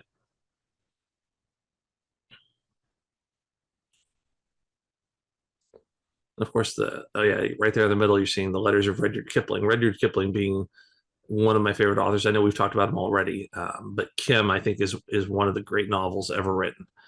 And again, I'll repeat for people, Kipling won the Nobel Prize in literature, so he knows what he's doing. But again, this is very anachronistic. A lot of people will look at his stuff and go, this just doesn't have any meaning to me anymore. It's just too old. It's too far gone. And that's a fair assessment to make, because he's definitely writing about a time that does not exist anymore, not by a long shot. You don't usually see this many letters published. This is a really big collection of letters. Yeah. Yeah, he put out a lot of letters, but a lot of these writers, they do too. And sometimes, like you said, they're not always getting published, but they're still producing these letters. What are they writing to other writers? Are they writing to like, what makes them interesting? Yeah, they're writing to other writers, to family, to friends. Sometimes it's stuff as simple as, dear sir, thank you for inviting me to dinner with your family the other night. I promise to send you a copy of my book when it's finished. Yours truly. And that's it. And often, they'll go into details about, it was so wonderful holding you in my arms last night. I'm going to dedicate my next, character to you, or whatever. Of course, everybody's different. Mm-hmm. What about the Robert Lowell notebook? What's that like? That one I picked up and have not gotten through, so I couldn't tell you much about that one. It's just another one of those. I'm always fascinated by the thought process of creators. And so that anything that says notebook or diary, I jump on those just out of habit, because those are wonderful. Time Out of Mind, right there where your cursor is, that's another Lenny Michaels. He was the short story author. We were talking about him the other day. Sorry for the low res version of that. But he wrote in I think Berkeley and Oakland and the San Francisco Bay Area in the 60s and 70s mostly. And that, if I recall correctly, I'm trying to remember, I think I read that book and I think I liked it a lot. I'm a huge fan of Leonard Michaels. I just trying to recall, have I actually read that book all the way through? What is he best known for? I'm not sure what he's best known for, but what I like about him is he has the same sort of what I call a turn of phrase of Salinger that's very pragmatic, and it feels very almost stilted yet poetic. Hmm. I feel like I'm describing a wine. It's like it's robust and fruity. I'm not quite sure how to describe it, but it feels very modern, even though it was written in the 60s and 70s, which is of course no longer modernity for us. I was just thinking of But it Louis felt, Manand, another New Yorker guy. yeah, and I think there are a lot of New Yorker or New York writers, or I should say, modern urban writers who write about modern urban life, Mhm. and that's what he writes about, is a lot of modern urban life, and it's compelling. It's definitely compelling. So I come back over here. Yep, there's the Anais Nin that I kept talking about. Yeah, So there's some Baroque diaries. there. Yeah, the diaries are Donaldson. wonderful, and then yeah, I've got Yeah, this Obama, and Obama revealed some more of his readings and educational experience when he was at Occidental in this book. So there's a good okay. little nugget in there near the beginning on that. And for what it's worth, what I loved is I listened to some of the Audible, and he read it himself for his Audible, and Oh, it cool. was it was lovely hearing his cadence and his speech, and I mean, he's a born orator. He just absolutely sings when he's speaking out loud, and so it was wonderful to hear his voice uh, narrating his book. I forget if it's in this book or if it's in Dreams of My Father, but there's an interesting little story from his time at Occidental about him reading A Heart of Darkness, which we talked about earlier. And Oh yeah, that's another one that some of you listeners might want to take a look at. Um, absolutely. There's Sylvia Plath, let's Flannery see. O'Connor, uh, Salman Rushdie. Rumi. So what is Uh, this? Is this a biography of Rumi? yes, and that's my wife's book. And then here, right there, you see In Search of J.D. Salinger. That's actually the book that I have right here, which is, let's see, that one. Hang on, let's turn it that way. There we go. We should probably Uh, do that at the end because people aren't going to be able to see the full resolution oh, good point, because you're right sharing now. the. Yeah, Yeah. okay. But that Um, was, I will say, that was a fun book, because they were it was literally the author Ian Hamilton was searching for J.D. Salinger because he was tasked with writing a biography about him, and J.D. Salinger didn't want to be found. and that's actually, I think I mentioned earlier, the CBS Sunday morning special on JD Salinger just came out fairly recently, and they have some new information about him. And there's a very similar sort of take on Salinger in that CBS Sunday morning. It's on YouTube. So I Interesting. Okay. recommend reading that. This is pretty interesting. Letters to JD Salinger. You rarely see a collection of letters to somebody. It's usually Yeah. letters from that person. No, this one was interesting, and I read some of these, and it was just uh, it was fan mail, but it was if this is the one I'm thinking of, I think this is the one. I'm not confusing it with another one. Oh no, Dreamcatcher is the one next to it that was done by his daughter. But in letters two, it was a lot of Holden Caulfield changed my life, and I felt compelled to write to you, and sometimes with varying levels of obsequiousness. Uh, but it's interesting because I see that a lot too with the other my other one of my favorite. Can I call him an author? He's probably more of an artist than an author. Is Bill Watterson, the author of Calvin and Hobbes? He's also famously reclusive and just wants to do his own thing. And there are always people searching him out. They want to get another interview with him. They want to do this with him. They want to do that with him. And he usually gives everybody the hand, kind of the way Salinger did. And I've seen letters on websites written to uh, Watterson that are in the same vein as these to Salinger, which is, your work changed my life. Um,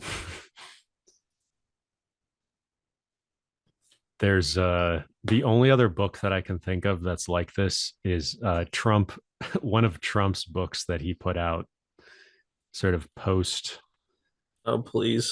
post his first term is letters to Trump. And what's interesting about it is you get to see like the letter from Oprah, the letter from a bunch of people that now hate him. Just a bunch of there's nothing from Trump to these people or not much, but it's an interesting window into letters he got from 20, 30, 40 years ago. And I think he mostly did it out of, I don't know exactly why he did it, but I think it was money. Yeah. He did it because some publisher offered him money. That's the only reason. I think there's sort of a humiliation aspect or like he wants to kind of get back at some of these people that used to be more friendly with him, and now they've oh well, yeah, okay, yeah, I can see that. I could definitely see that. But they're not in this probably same they're mostly like thank you notes and stuff. These are much more in depth, I would assume. I'll have to check this out. Yeah, I wouldn't say they're in depth necessarily, but they are definitely, from what I recall, and it's probably been almost 40 years since I've cracked that book. Maybe a little less than that. I can't remember when it was published, but it's been a while. Why is the Sontag book still in shrink wrap? Shrink wrap, yeah, exactly. Because I haven't gotten to it yet. You can actually see that my Salman Rushdie and Ann Porter are also still in shrink wrap, and I've got a few others. Yeah. That I picked them up going, okay, this is going on the shelf. This is a good sign you buy so many books that like you don't have time to take them out of the shrink wrap. You just I just can't stop buying them. Yeah. I got to get them on the shelf fast. That's yeah. And also too, I'll purchase them thinking, okay, I'm going to use this as my project because I'm researching as I'm reading this author and I want to research the thing, and then I get pulled away to something else, and then the book just ends up sitting on the shelf. Steinbeck. Yeah, Tesla, Twain. Let's ignore Rage there. Actually, I should probably turn that book around on the shelf so I don't have to see his stupid face.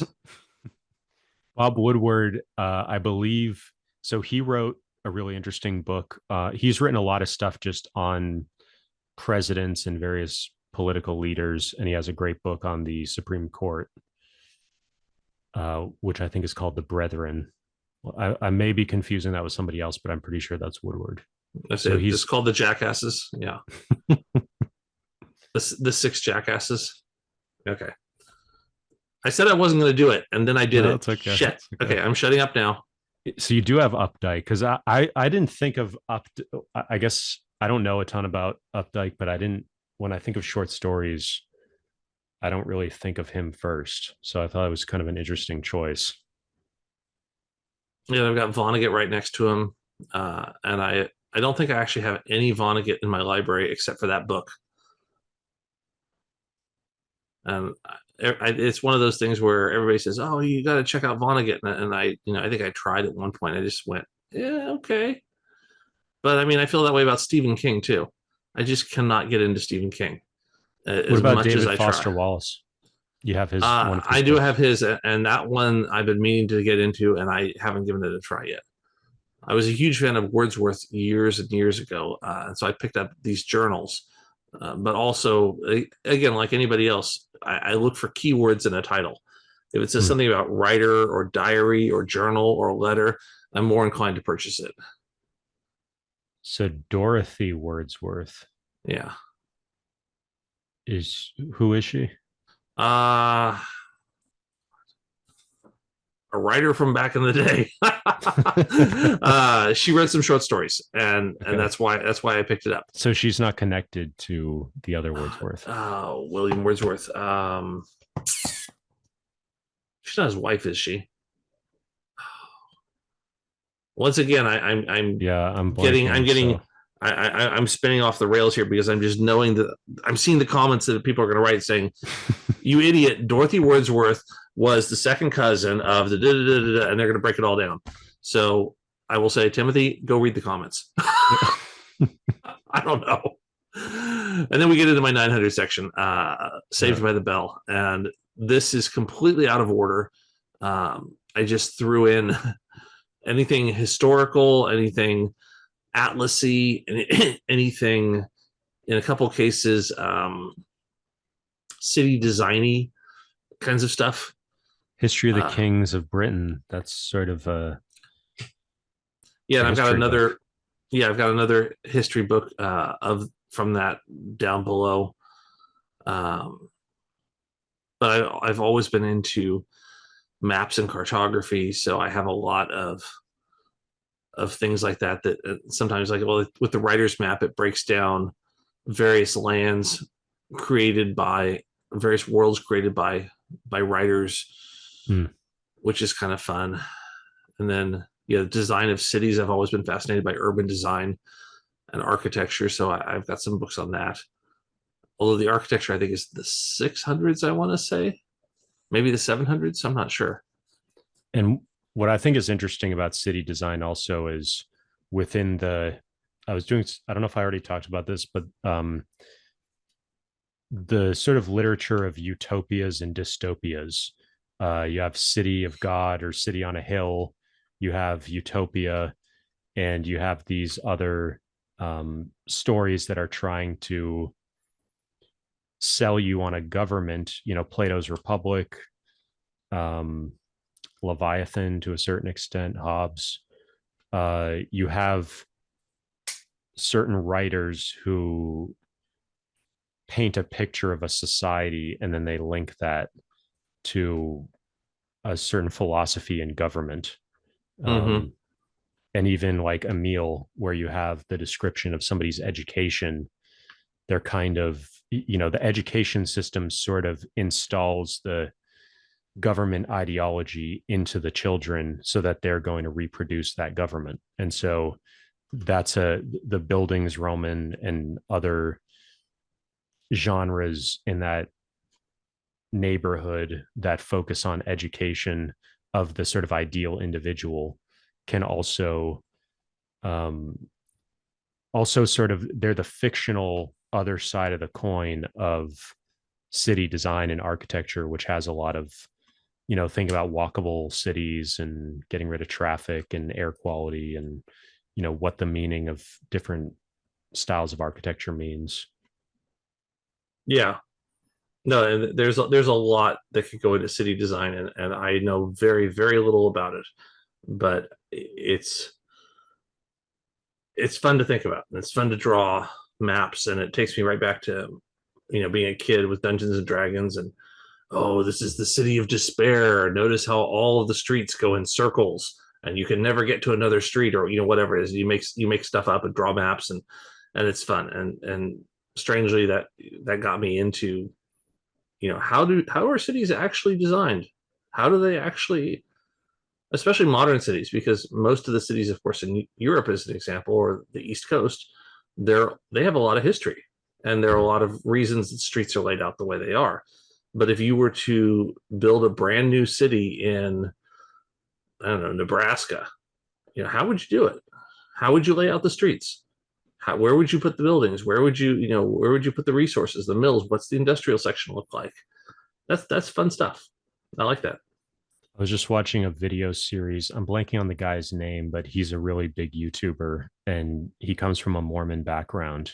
And he told the story in I think a 3 or 4 part series of how the Mormons migrated to Utah and they built all of these new cities. And they have this sort of beehive, or did at the time had this sort of beehive idea of everybody working together and building these new cities. So if I remember the name of that guy, I'll put it in the show notes. But this is a really important, this Will and Ariel Durant. Can you tell people about just the significance of this? Because you'll see this on a lot of bookshelves, and it's really a really important and famous. It's almost at the level of like the great books of the Western world in terms of you'll just see this on a lot of bookshelves. Yeah, I tend to like collections. and I picked this up because I'm getting a little more into history than I was, and I like being able to talk about. My son's really into history too, and so I'm trying to learn a little bit more so that he and I can talk about things. And as I was telling you, Timothy, before the stream, I'm a little annoyed that when I purchased this series, they didn't tell me that, oh, well, some of the books are from different editions or different, publications of the series. And I just went, oh. So now I'm stuck with, I've got, what do I have? 4 books that are, or 3 books that are mismatched. And that's endlessly, endlessly annoying to me. But like you, I've heard good things about the series, and I haven't dived into it yet. It's one of those. It's one of the many, many things on my shelf that we've discussed that exists more for research than for cover to cover reading. Yeah. Johnny Harris is the name of the guy who created the Mormon video I was referring to that came out last month in August. Okay. So, yeah, this, I mean, this is one of those projects where a husband and wife came together to really put together sort of a, that's what I think is so interesting about it, is like it is this husband and wife work. She's a listed author on, I think, I forget how many of them. I'm not sure if it's the majority of them or not, but it's really a single mind putting together a huge sweeping thing like this. And one of the things you find a lot of times nowadays, like in the last maybe 20, 30 years, is that there's less and less of an appetite to allow a single person to even do a project like this. It's considered better and more legitimate to have like an editor and then have 20 or 30 or 50 different academics each write a chapter. And so what you get is a much more fragmented narrative and ideology. Whereas what's cool about this is that you have a single person, almost like how Churchill wrote, his histories, and you just have all this stuff from a single perspective. Even though there is going to be bias in there, what's cool is that you at least have sort of a coherent story and narrative and perspective that you can really sink your teeth into. Yeah, the exact opposite of the last Star Wars trilogy, where they handed it off to different directors and they killed characters that were set up. And because when I think of the story of civilization, I of course think of Star Wars. But I mean, your point is valid. There's a lot to be said for keep it consistent, keep it with one author, at least in an overarching sense. Have a story defined by one person. And if you must have other people jump in, then at least have them follow the outline or, the basic output of the original author rather than bringing in multiple people, because it's just going to muddy the waters. The other thing is like there's a key term in history and historiography called periodization, which is how you determine what the periods are. What are the date ranges or year ranges where you define something as a particular period? And there's a lot of, I mean, that's really just an opinion that you, like with the Renaissance. This is one of the things from the Renaissance main course is just, there's more than one Renaissance. Like there's the Carolingian Renaissance. There's not just one Renaissance. And so historians get in endless debates about this stuff. And so when you have one person thinking through all this stuff, at least you get sort of a coherent set of periods that you can start to hang the information on, at least provisionally use. You also have this history of private life, which I've been meaning to read. And it's I think it's part of like, it's very difficult for modern people in the 21st century to kind of zoom out from individualism and understand how sort of unique our taken for granted perspective is compared to, private life being a fair, and the whole idea of privacy being a fairly recent idea. Yeah, no, I can see that. Certainly I'm thinking of American exceptionalism. And if you're talking about American readers in general who are, well, I don't want to say we've been inundated by Trumpism, but certainly Trump is a symptom of that sort of exceptionalism that was it Teddy Roosevelt who started with that whole American exceptionalism thing. I'm not sure if it was him or somebody else did it, but to your point about seeing the collective history beyond the individual, if that's the point you were trying to make, is that where you're going with it, or am I misunderstanding? I think there's that, and I mean, where my mind was actually going is the people's history of, what is it, people's history of America or people's history of the world. Great man theory of history versus materialist conditions and structural. It basically has to do with your theory of causality of what causes change to happen in a society, and different theories of history and different theories of society, or people, even human nature, have different theories of why they tell different histories based on different things causing change to happen. But I guess what I was specifically referring to is like privacy law. We have a lot of laws regarding privacy in the US. And my understanding is that a fair amount of that comes from religious freedom, where you have, the colonies and the states that had originally different sects of Christianity, different denominations, and part of protecting people's freedom of religion was allowing them to be private, but also protecting them from the government, because there was so much distrust in a government,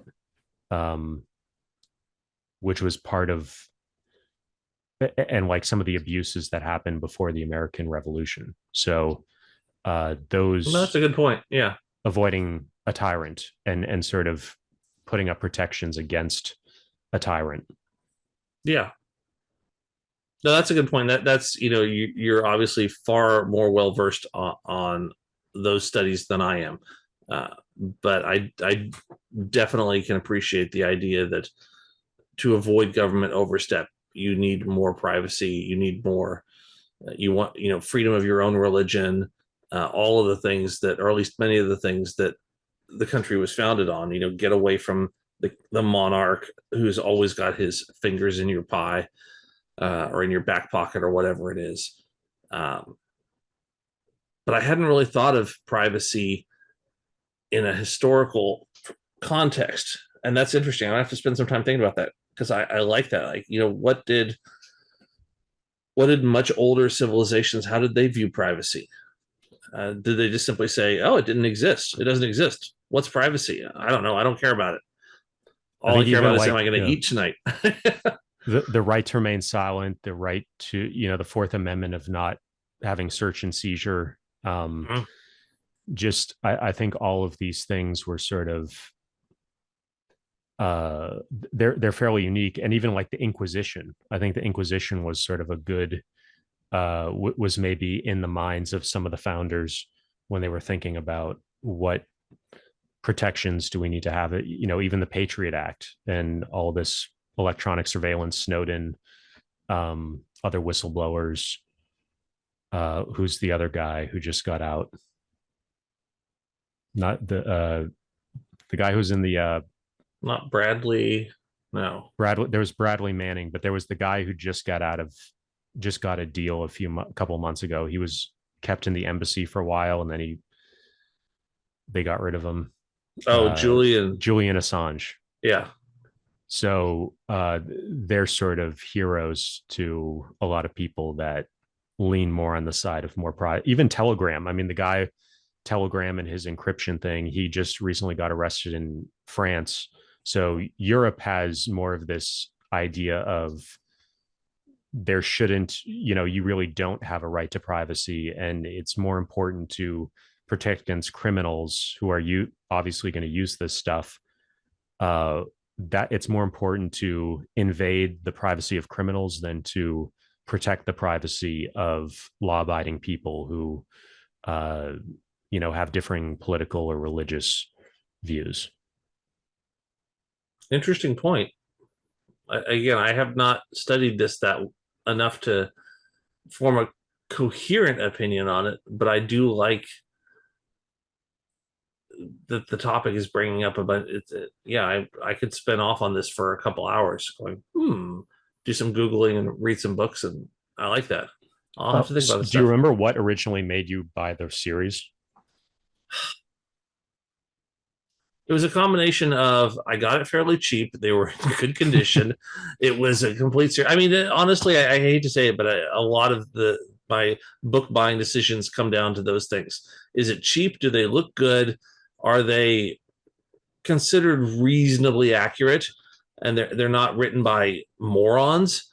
Am I going to open it up and it's going to be like just Scientology or Trumpism, or is it going to actually make sense?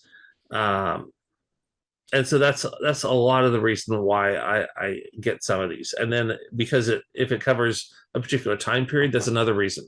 If I'm interested in a time period, like I did a lot of studying years ago about the Crusades, especially the First Crusade of 1095 and Pope Urban II. And so I've always had a fascination with sort of medieval times, going forward from there. And so I often, if I see it says medieval in the title, I'll pause and I'll look at it. So I think there are a bunch of different purchasing decisions that happen simultaneously and quickly in my brain that make me go, oh, okay, I'm going to grab that. The final thing I want to say about this series is because I think a significant piece of it is also just history has, for most of history, it's tend to be like wars and kings and like state level stuff, and not really writing about the everyday person or everyday laborer or mothers at home with children and like what their day-to-day life is like. So I think part of the whole idea with this series also is to tell those untold stories and the people who are not the Napoleons and Caesars of the world, but they're just everyday people, poor people who never individually have a significant amount of impact, and yet that's 95% of the population through most of history. Yeah, no, that's a good point, and that's certainly something that's fascinating to me. Rather than learning that this war started here and it ended here and this king did this, I'm much more interested in how did it affect Joe Schmo living down the street or his wife or whatever whatever the thing is. On the individual is always endlessly fascinating to me. So we're now here. Yeah.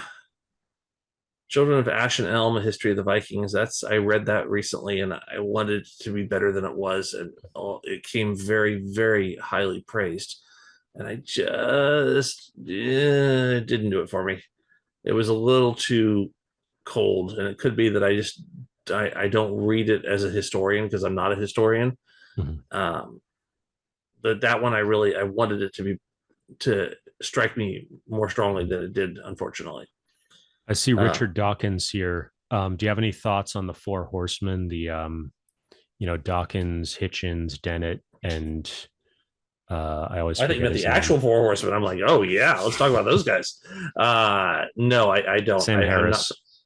I'm not familiar with them. This is another one of those things that I got on a spree, a kick where I was purchasing more sort of the history of religion, and I've always been fascinated on why does religion exist, and what would a world without religion look like? Do you have any thoughts on the whole cultural Christianity thing that's going around? Give me a little more context. How do you somebody was interviewing Dawkins a couple months ago, and he said he identified as a cultural Christian. And then that's like Elon Musk said something similar about a month later in an interview with Jordan Peterson. And that's considered sort of a turning point where these are two very prominent atheists who are kind of shifting somewhat towards a more, they're not converting to Christianity, but they are edging towards an appreciation maybe, or just some kind of a realignment. They're edging themselves is what they're doing. Fucking Elon Musk. Give me a break. Sorry, people. No, I think as soon as you started talking about it, it was reminding me of the people who fly the Confederate flag. And they're like, well, the other thing is Dennett. It's a part of my culture. You know, the thing about Dennett, though, is that Dennett always looked like Santa Claus, and he like would sing carols, and he was like in a chorus, and he like loved all the pomp and circumstance of church. So he was always like that, and that was, I think, part of his charm. Is he was also sort of the most gentlemanly. Hitchens was, in a slightly different way, a little bit more acerbic, but Dennett always kind of had, he sort of lived out somewhat of a cultural Christian, even though he was never identified as that. But I think that's, I didn't mean to interrupt. I lost track of what you were saying.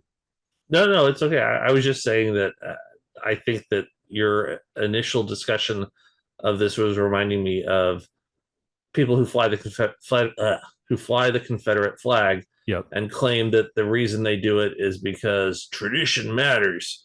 Yep. And I will give them that it's your history, but I won't give them that it's your tradition. Mm-hmm. And I think that the argument that you were making a minute ago, with regard to Elon Musk and stuff like that, it reminded me of that. I think Elon Musk is more of a red herring. I think it was because I think it's really Dawkins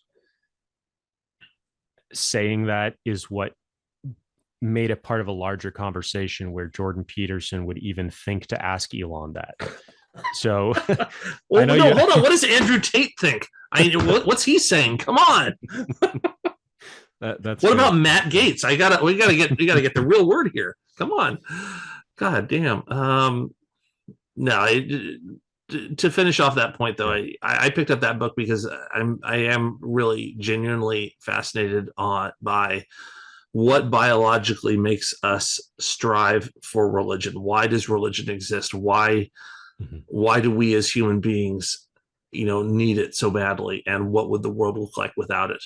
And certainly, without it, we would lose just countless pieces of art, and not even just visual art, but like so much art of all kinds would vanish if we didn't have religion. But I still kind of go, well, there'd be a lot of good things that might happen too. I don't know.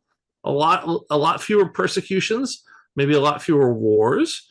And is that worth the price of giving up, the Sistine Chapel? Yeah, I think so. So how did you get interested in the Crusades? Because you do have a lot of stuff on the Crusades. Gosh, I'm trying to remember. And what is your current interest, maybe, or just the story of your interest? Well, I think it goes back to what I was just talking about, which is the Crusades, of course, it was one of the first holy wars, where they decided because of an imaginary space being, we're going to go march 4,000 miles or however far it is and kill a bunch of people we don't know, because this Pope guy says that imaginary space being says that we got to go do it. So we're going to go do it. On that level, that's fascinating to me. I got into it, though, in film school because I was looking to write a period screenplay. And so I think, did I start it as a project for film school, or was I just writing it while I was in film school? I think I was just writing while I was in film school, and the idea of, oh no, I know what it was. I know what it was. We talked about this earlier. Do you remember those two books that I held up, the History of the Crusades by Joseph Francois Michaud with illustrations by Gustave Doré? Those big oversized things from like 1890. Vaguely, I think I can't put a picture to it. Okay. Well, we'll talk about them again, Yeah. I think, in a minute. Okay. But those books had Doré's illustrations of the Crusades. And I remember flipping through those in college going, wow, this is beautiful. I know nothing of this. And you would see, you'd read snippets of it and say like 100,000 peasants marched all the way across Europe to the Middle East. That was fascinating. And so then I got into that. And then I thought, okay, now I'm in film school. I want to write about this. So I ended up writing a screenplay about it. And that Atlas of the Crusades is it's one of those books that I love because it shows history visually. You'll say, like it'll have a line, an arrow going across the map that'll say 1100 and whatever, is when this happened. And then this arrow coming up here. And so because it's very visual, I instantly gravitate toward it.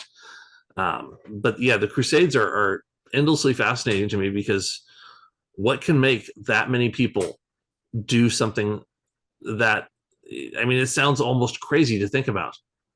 That's like, hey, Timothy, you and I, we're gonna drop everything and we're gonna march right now to Finland, and we're gonna get on boats and we're gonna go over there and we're gonna do something crazy over in Finland. What the heck? And yet that's how it was. People from all over Europe just said, okay, you're right, that's it. My day-to-day life doesn't matter because, well, frankly, their day-to-day life sucked. So I get the desire for something better than what they had, but it's a huge commitment. So that's it. That's really interesting to me. Anyway, a long-winded answer to your question. These seem to be part of a series. Yes. This is the Greenwood Press series. I'm trying to remember what it's called. Something about moments in history. I'm blanking on it off the top of my head, but it's the Greenwood Press historical moments of the world or something like that. And I tried to categorize them roughly historically, but I'm off by it quite a bit. Nevertheless, I like them because they were, again, part of a series. There were different periods that I was really interested in. I was writing a story about the Black Death at one point. I've always been interested in medieval castles and the Crusades. Ancient technology sounded interesting. I was interested in the rise of Islam and Genghis Khan, the Ottoman Empire. And so once I had gotten about 7 books in, I realized, okay, let's just see how many more there are in this series. And so I started picking them up one at a time. I think it might be called Greenwood Guides to Historic Events of the Medieval World. Thank you. Yes, that sounds a lot better. Yeah, exactly right. Okay. Yeah, because these are sort of the history of different empires, and whether the empire was based on religion or based on something else, there's a lot of parallels between them. Yeah. So you've got some castle stuff. That's cool. Yeah. Again, that goes back to my Dungeons and Dragons day life in a medieval castle, castles of Britain and Ireland. I don't know what Nabokov's Butterfly is doing there. I think that's a missed shelf. I think it was about rare books or something like that. I'm trying to remember it. Is this great something in rare books? Yeah, I'd have to get back to you on that one. I'm not sure why that one is there. But I know we were talking about. Okay. Yeah, this is the history of. Oh, come on. It says it right there. And something of the religion and the fall of the Roman Empire. Yeah, exactly. It's the rise and fall of the Roman Empire. It's just a series that, once again, I probably saw a picture of it on the line, and I thought, oh, you know what? I'm studying Latin right now, and Roman history sounds kind of interesting. So the history of the decline and fall of the Roman Empire. I don't know. Thank you. You already said that. Okay. Yeah. Well, I said some version of it, but you said it better. you're the professional here. I'm just the dude who goes crazy with books. But yeah, I picked that up because I realized I don't have a lot of history of the Roman Empire, and it looks nice. It wasn't too expensive, and people have been giving it some high praise. So I thought, okay, let's give it a try. Then the Black Death again, Geoffrey of Monmouth. Oh yeah, Middle Ages. Do you have were you thinking about getting the rest of the series? I don't. Ugh. This if I recall correctly, I picked this one up because this was a textbook my son was reading, and one thing I try to do is I try to have a copy in our library of everything that he's ever been told to read in school. Oh, interesting. Because I always regret not having copies of what I read. And in most cases, I should say I do have copies of it, but there were some that I just forgot about. And even these textbooks that are not necessarily the best thing ever, but because they were taught and it was, a moment in his life, like, my son had to write papers on it, or I had to write papers on it. I like having those things to look back on. I think Salem Press is connected with Masterplots, or the current iteration of it. Not 100% on that, but okay. For those of you who like the Masterplot stuff, this has a similar, I think they're fruit of the same tree to some extent. The World of Mathematics is what this is. That's pretty cool. Yeah, this was actually a series I got from my mother. There's sort of this triangular pattern with the logo. Yeah, this Greek sigma and with the infinity sign over it, and then looks like a couple of things underneath it that I'm not sure what those are. And I am by no means a mathematician. Oh my gosh. But again, it was encapsulated nicely into a 4-volume set. It has a nice box cover to it. It was inexpensive. It was very inexpensive because my mother gave it to me. She was really into math. So yeah, it looks like it's like 1 to 1, 1 to 2, 1 to 3, and then 1 to 4 or something. I can't tell what that middle symbol is, but and yeah, the pre-Christian religions of the North. That's again getting back into. I've always been fascinated by paganism and how it all began, and even not only am I interested in what would life be without religion at all, but I'm also interested in what would life be without the big three.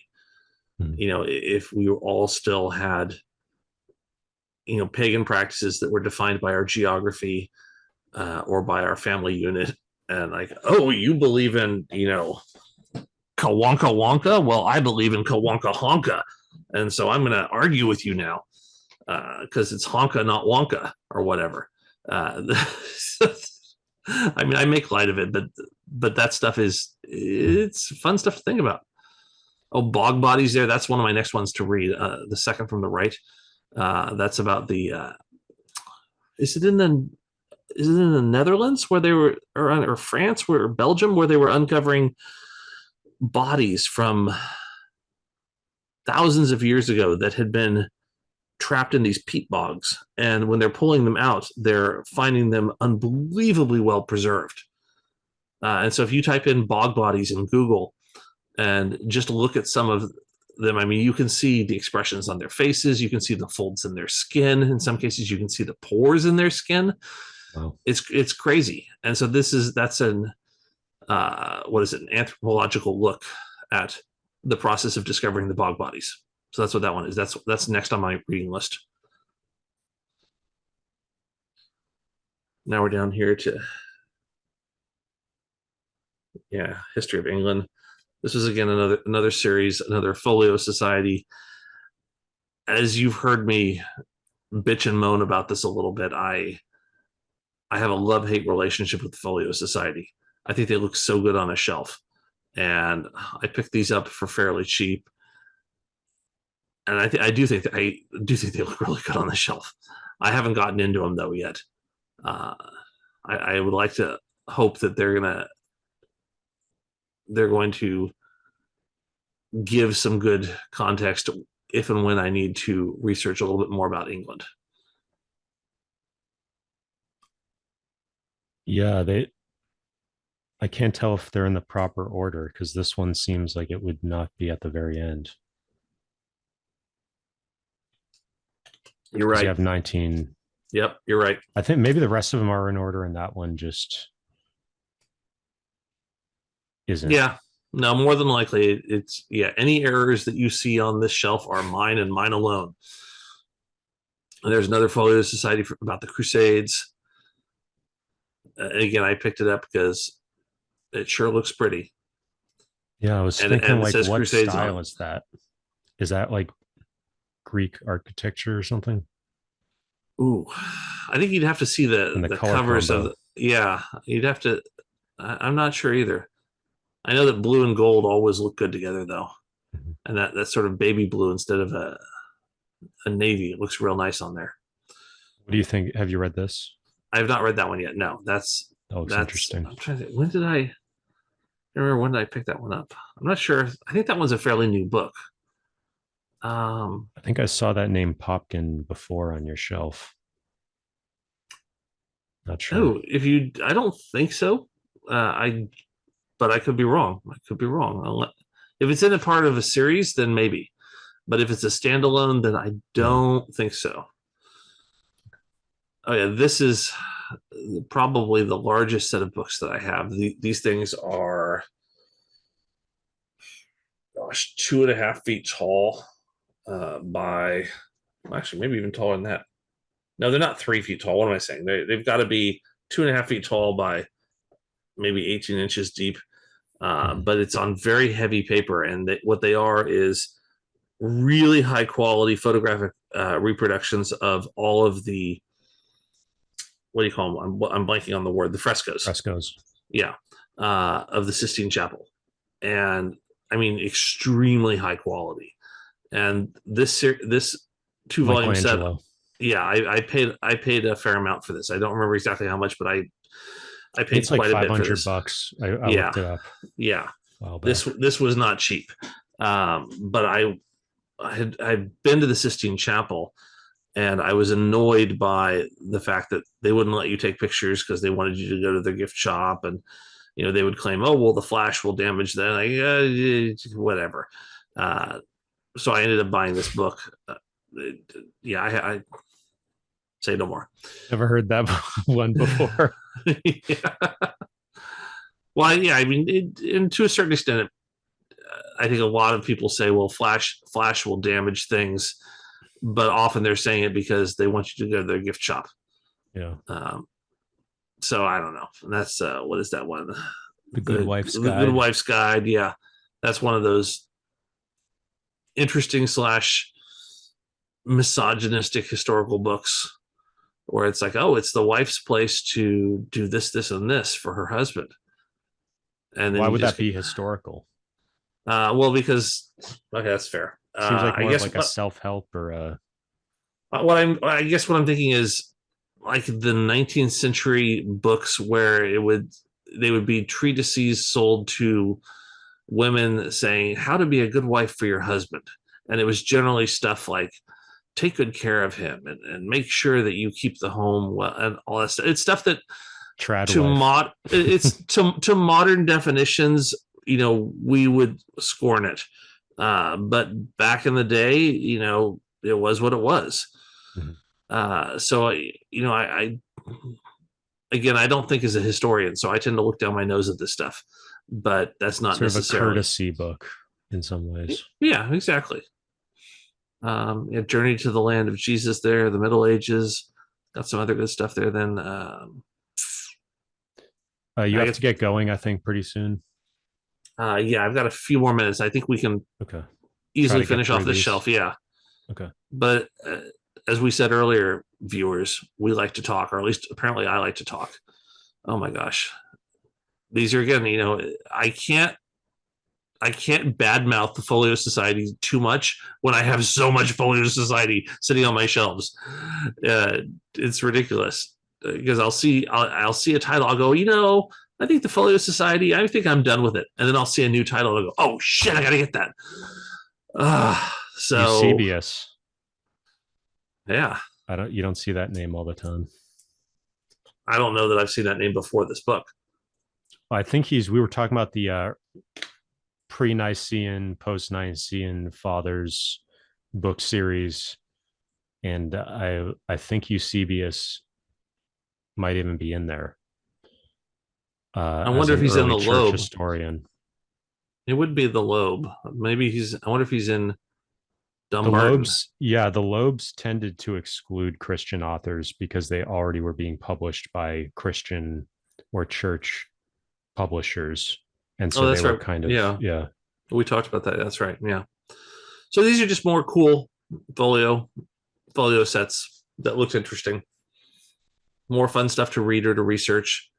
I don't know that I would ever read any of these. I wouldn't sit down in front of the fireplace with the dog at my feet, reading these cover to cover. These are all books that I would open up and go, now, how did that thing happen? And get a few details from there.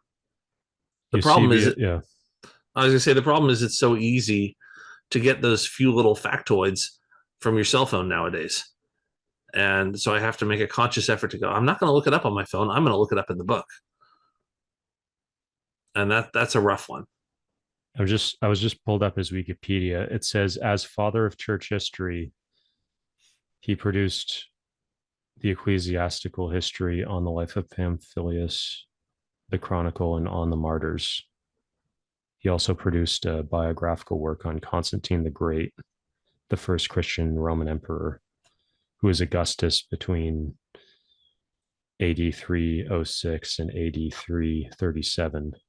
What I think is interesting about Constantine within the context of this cultural Christianity stuff is that you could sort of argue he wasn't really a Christian, but he saw Christianity as useful for his empire and consolidating and sort of having a common religion and ideology amongst all of his subjects. And so he thought it was a useful tool for that larger political project. And that's part of how I see what Elon is doing and some of these other people are doing with cultural Christianity is they see it as useful for their larger projects. And so I think seeing it within that context can open up a better understanding of what they're doing and how they're thinking strategically. Totally. I remember not just a few years ago, I remember when the protesters got tear gassed just so that we could get a picture like this. Or wasn't he holding it upside down? I can't remember. Maybe he was. Bible, in front of the church. Yeah. Oh, God. Well, he has talked about ever since his close brush with assassination, he has become more religious. And I think, he's seeing his supporters as more religious and therefore maybe aligning with that. And that's a useful part of his campaign and appealing to people, seeing as sort of a sign from God in the same way Constantine said he saw the cross above the battlefield or something, or the in this sign I shall conquer. It's a famous Latin phrase. I forget how it goes, but I think, isn't that the motto of I don't know if it's Oxford or Cambridge or something, or I'm mixing that up. All I'm thinking of is Deus lo volt, which is God wills it. And it's not that one. Where's that from? Deus lo volt was what the Christian peasants were shouting as they marched on Jerusalem. Deus lo volt, God wills it.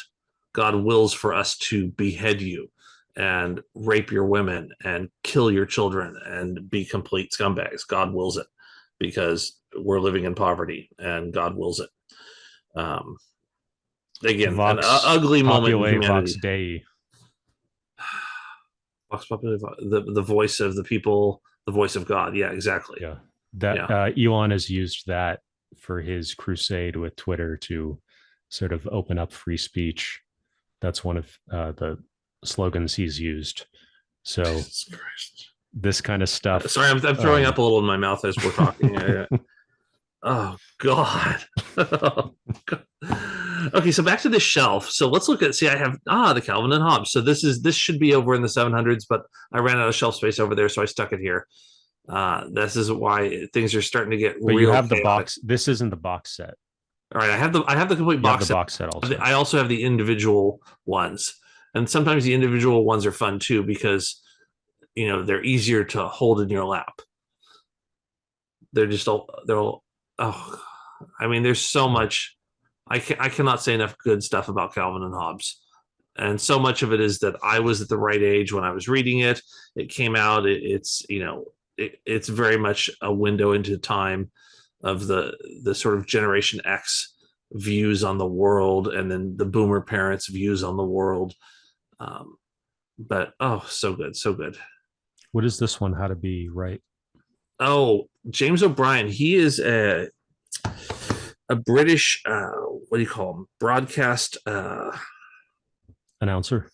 Announcer. Yeah, he has his own. He has his own show where he basically eviscerates conservatives and makes fun of Brexiteers and stuff like that. And I had started listening to him for a while because he was having some really great takedowns on conservatives. Mm-hmm. And so I was getting into that. And then I noticed that he wrote a book. I said, okay, cool.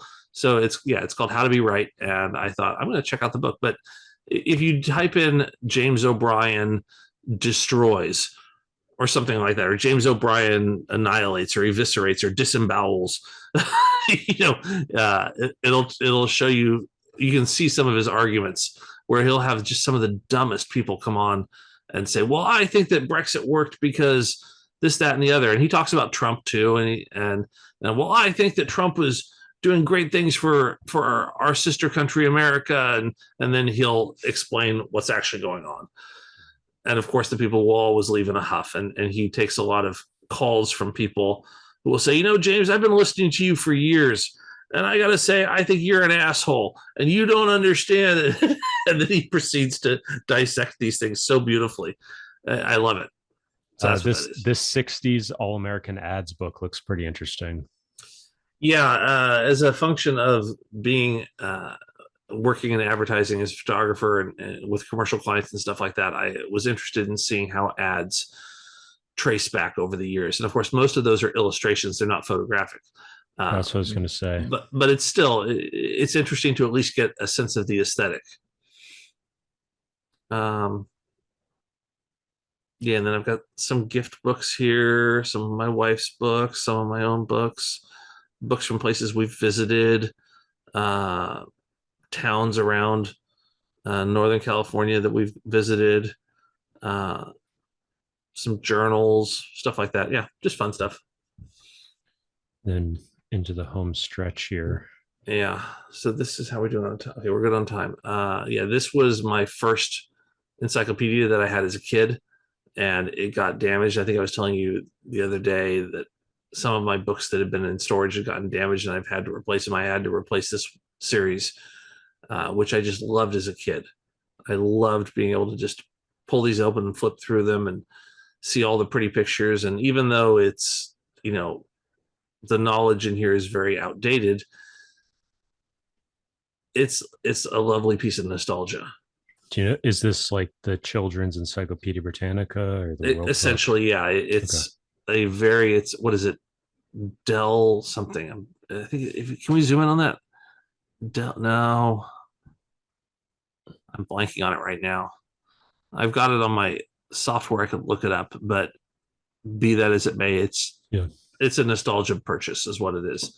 I actually looked up the Latin phrase I was mentioning, in hoc signo vinces, I think. Okay, hold on. In hoc signo vinces. That's her. Nope, I'm not gonna be able to get that one. I haven't studied enough Latin. I was hoping that I'd studied enough Latin to be able to get it, but no, you're gonna have to tell me. What is it? That's in this sign conquer. Okay. Actually reminds me, Hillary had the famous thing, Veni Vidi Vici. I came, I saw, I conquered. Yeah, from Caesar, I believe. Yeah, I think so. Yeah. So I got some Middle Eastern books. Now this is spillover from my children's books, but this was a fun little series on the right here. This Newtonian physics for babies, statistical physics for babies, electromagnetism for babies. they're unbelievably simple little board books that break down things like blockchain for babies. And they seem to almost be satirical, because I was looking at, I yeah, think, quantum physics, and it seemed like it was actually mostly for adults and like to be funny for adults. yeah, that's exactly what it is. Somebody wrote a book a children's book called "Go the Fuck to Sleep." I can't remember who that was, but it's one of those types of things.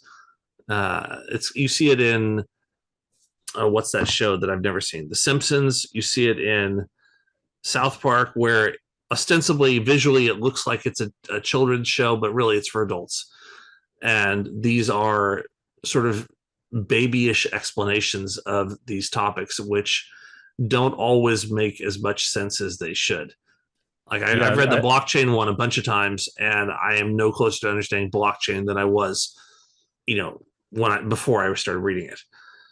These look like some pretty interesting books on Persia, which is now Iran, and the Persian Empire. Any comments on any of these? I realized I had a hole in my sort of geography / history section where I didn't have books on various areas of the Middle East, and so I wanted to pick up some that, I've seen some pictures of Iran online that are gorgeous, and I think I might have mentioned this to you. I don't know if we did this on the stream or when we were just talking, but I had found years and years ago a photo album that it was being thrown out after a state clean out, I guess, after somebody had died, and the photo album was from the 40s in Iran, and it was old family members, and it would say like, here's Uncle Hussein, with cousin whatever, and you could I just couldn't believe that this thing was getting thrown out, and so I've kept it all, and I tried to find the owner at one point, but that didn't pan out. And so now I have all these photos, and as a result of having these photos and always looking at them, I thought, you know what, I want to get some more books on Iran, on Persia, on that, just that whole geography, because it's a gorgeous, gorgeous piece of the planet that we don't talk about a lot outside of geopolitical context. Yeah. So that continues down here to the next bottom. Yeah, there we go. Let's see, Cabinet of Natural Curiosities. That was just an oversized used book that I purchased because I wanted to get a giant book, and I think I picked that one up for $10 despite its size. It looks amazing, but it was just one of those things that I guess they weren't selling, so it was super, super cheap. It's another Taschen book. Yeah, I do like Taschen, I gotta say. Yeah, I do as well. Your cabinet with the snuff boxes or bottles, yeah, actually is kind of connected to this. People used to, it's sort of gone out of fashion because it was considered part of colonialism to sort of collect these oddities or these strange objects from various cultures, as well as naturalists, Darwin and like taxidermy and things like flattening, I forget what they call it, but like flattening out flowers and putting it into a book. There used to be more of a tradition of that kind of stuff. And so this cabinet of natural curiosities, even hunting and mounting something on the wall, this is sort of I would guess a book version of that, but that's something that used to sort of go along with a library. And to a certain extent, some libraries you look at will have more of a emphasis on objects. There's some French term for objects, objet d'art or something like that. Yeah. Yeah. I'm so not a French speaker. Gotta get back to Duolingo for that one too. But yeah, no, you're right. I was gonna say something about that, but I don't know what I was gonna say.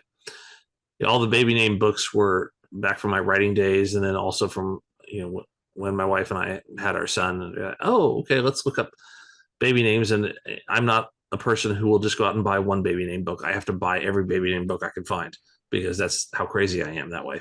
Did you ever look up your genealogy to figure out like what pagan religion your ancestors originally believed in?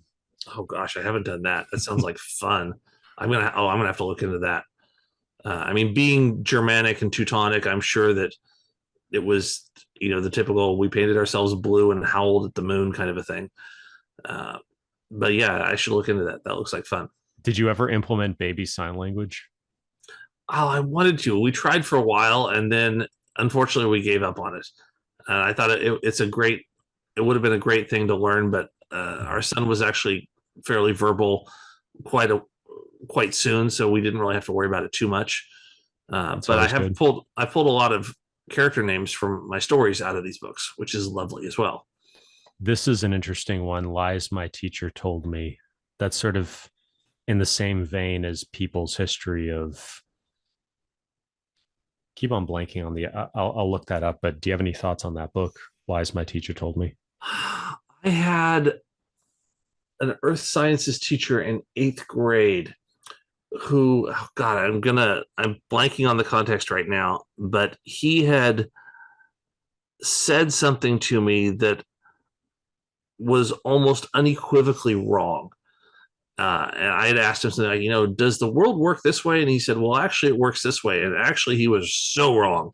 And so that always stuck with me. And I'm kicking myself because I'm sorry, guys, that I can't remember the specific story to that.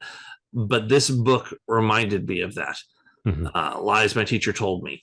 And I was, again, fascinated by how our changing knowledge requires us to update our history books all the time. It's not like just because it's been printed that, that's the way it is.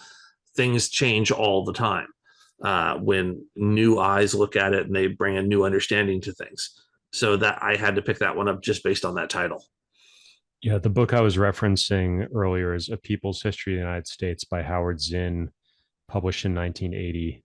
Zinn challenges the traditional narratives that often emphasize the actions of elites, political leaders, and military events, instead highlighting social movements, grassroots activism, and voices of ordinary people. Okay. So sort of in a similar vein to challenging traditional narratives, marginalized voices, and stuff like that. All right, so we've made our way to the final shelf here. This is shelf number 12 for you keeping score with the map. The final frontier, yeah. Yeah, so these actually can you remind me how these continue? Do these actually continue from here? From the bottom there. Go all the way down to the bottom right. Oh, okay. So the very last bottom shelf there, and it goes from there, and then it loops around to the top. But as I think I was mentioning the other day, my history section and around all of this section, like my 900s basically are really disorganized. And I need to spend some time because I'm still playing around with space. Space is becoming a really increasingly problematic issue for me. So I don't know what I'm going to do with my 900s yet. It might be solved by me removing a bunch of my 800s. I didn't notice this Adam Schiff book last time. Have you read this? I have not. That's my wife's. I've been meaning to read it, but I haven't gotten to it yet. So yeah, I've cool. Like design. I said, yeah, there's a lot of mixed matched stuff in here, and like all those ones on their side, those are all going to be atlases. And then I've got books on. I also apologize Crusades. I was gonna say I apologize for the way this photo is taken, but because it's a narrow space, I couldn't get in there and get a full frame picture of everything, so I had to shoot it at an angle like this. But yeah, we're talking about Folio Society. There's another Folio Society. But I'm also a sucker for anything that says Crusades, anything that says Greek, Roman. What does this say up here? The top? That's the author's name. Stephen. I'm pretty sure, yeah. Something like that, yeah. It's the Folio Society. They have a couple different Crusade sets. And I am guilty of sometimes I see something online and I go, ooh, that's pretty. Even though sometimes I question, do I really want to get into Folio Society? And then I end up doing it because it looks good when I see it somewhere else online. Mary Beard SPQR. I've been meaning to read that one too. What is that? That's about the Roman Empire. And then I've got Civilization of the Middle Ages. That was, God, it's been a long time since I've read that one. Do you know what it stands for? Oh, oh God, you're gonna call me out on it. I don't know either, but I'm just. It's a Roman. Yeah, it's a Roman abbreviation for Senatus Populusque Romanus. I was gonna say, I'm hearing. I'm hearing all of your readers or all of the viewers right now are shouting at the screen like, is he going to get it? I had 4 years of Latin and I never learned how to pronounce anything, so I wasn't paying attention. There's this great guy I saw on, I think it was, what platform was it? Maybe it was Twitch, where I don't know if we talked about this, but he basically does gaming streaming, but it's all in Latin. So he'll be playing modern games, but he's only speaking in Latin the whole time. Are you talking like video games or? Yeah, video games. Like he'll play like the latest Star Wars or, whatever the hell Dark Souls game, console games, computer games in general. And he just gives live feedback in Latin exclusively. And I can't remember the guy's name and I can't remember the platform, but I remember seeing it going, okay, now that's cool. That's what I want. I'm going to have to look this guy up. I'm pretty sure it's Twitch. Yeah, I'm going to put money on it being Twitch. What's the 60 Centuries of Progress? That's something I picked up. I don't even know if it's a complete set. I got that years ago. Again, I purchased so much stuff years ago from used bookstores. And if they looked pretty and or they were cheap, I used to purchase encyclopedic sets from the 50s and 60s for $6 just because I thought, oh, they look cool together. And that was one of those types of purchases that I never really managed to dig around in. But I still think they look cool and I kind of hold on to them because they were one of my first sets. Oh yeah, the Borsteins here. These Borsteins are really, it's a famous picture or wood cut there. But I feel like you see these two books a fair amount on people's bookshelves. So yeah, I think my college advisor was recommending those to me because they're older books. They're not anything recent. I want to say they're at least 40 years old or more. Is he known for anything, Borstein? Like, are these the books he's known for, or is he known for anything else? Or like not that I know of. Perspective on like what's his whole deal? Very well, maybe. Okay. Again, as I said, I picked those up on advice of counsel, so to speak, and as I think we've discussed, a lot of what I haven't read because it's more like research material. Like if I'm going to go in and look at something because I'm studying it for whatever reason, usually it's for a story that I'm working on or because I'm just curious about a subject, I'll keep books around for stuff like that. And so that's kind of what a lot of my 900s are, because I've never been somebody who was really into reading history. I'm slowly getting more into it. This series, these I saw online, and again, I hem and haw about Folio Society, but they looked beautiful, and I didn't have any books that covered these subjects. I thought, okay, screw it. I'm gonna try and find these, and I so many of them are really expensive, and I would manage to find a couple of cheaper ones. They were still pricey, but they weren't monstrously pricey like some of them are. They look kind of like some of those some of the ones you have in the mythology section at the very beginning. And it drives me crazy that the titles aren't alphabetical either. I almost feel like I should put they should go Babylonians and then Egypt and then the Hittites and then the Persians and then all the Celts has got to go in there. Yeah. So I got a lot of series in here. Like, yeah, that's more of that series right there that with that sort of, what do you call it? Like that gold or that shimmer to it. Yeah. Metallic. They're unfortunately not printed in high quality, but again, I liked them because if I pick up one book from a series and I see that they have other cultures that I can't often find, then I'll definitely try to grab them. Yeah. And a lot of these, I I desperately wanted to spend about 3 months just sitting there in that little corner reading those, and I haven't made it happen yet. Some more Crusade stuff here. A lot of Crusade stuff because I spent a lot of time. I probably spent a good 4 years studying Crusades, writing about them, reading about them. Medieval Fortress. Yeah, that kind of stuff is really interesting. Like the machine, what are they called? Siege machines and tunneling stuff that they would do. Yeah, it was really incredible. But even things, from the privies to the trebuchets, it's always interesting reading about all that stuff. And what are those for people who've never heard those words before? Oh, the privy is the toilet, which at least in some time periods, and I don't know if this is universal, but they would run from the outside of the castle wall straight down into the moat, and sometimes they would have piping, and sometimes they wouldn't. I think depending on where you were geographically and in what time period. And then a trebuchet being a siege machine, like a catapult, where you would see this. It would. How do you describe a trebuchet? It has a weight that hangs off the end, and then as it throws it like a catapult, the weight itself is on a stringed, like a piece of rope that would swing freely, which would help it get more centrifugal momentum. And so when the weight would swing under, it would really just explode. So it had sort of like a catapult. Like a catapult on steroids. Type. Yeah. Like it can send it farther than a catapult.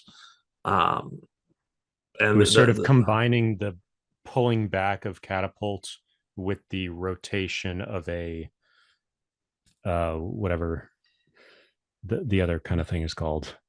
A Tasmanian devil, yeah. So this book caught my eye, The Face. Oh, yeah, that's oh come on. Why am I blanking on it? Hugo, it's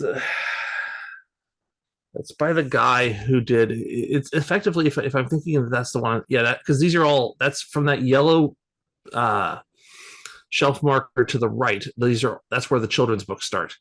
Okay. So these are children's books, and that particular one is if I'm recalling correctly, it's effectively a graphic novel. It's a penciled graphic novel, and that exterior, that, what do you call it, dust cover, is showing you what the interior looks like throughout. So a lot of these books I would get to read to my son. And Moon. Oh yeah, that's one. There's also edition. That's usually it's pretty small.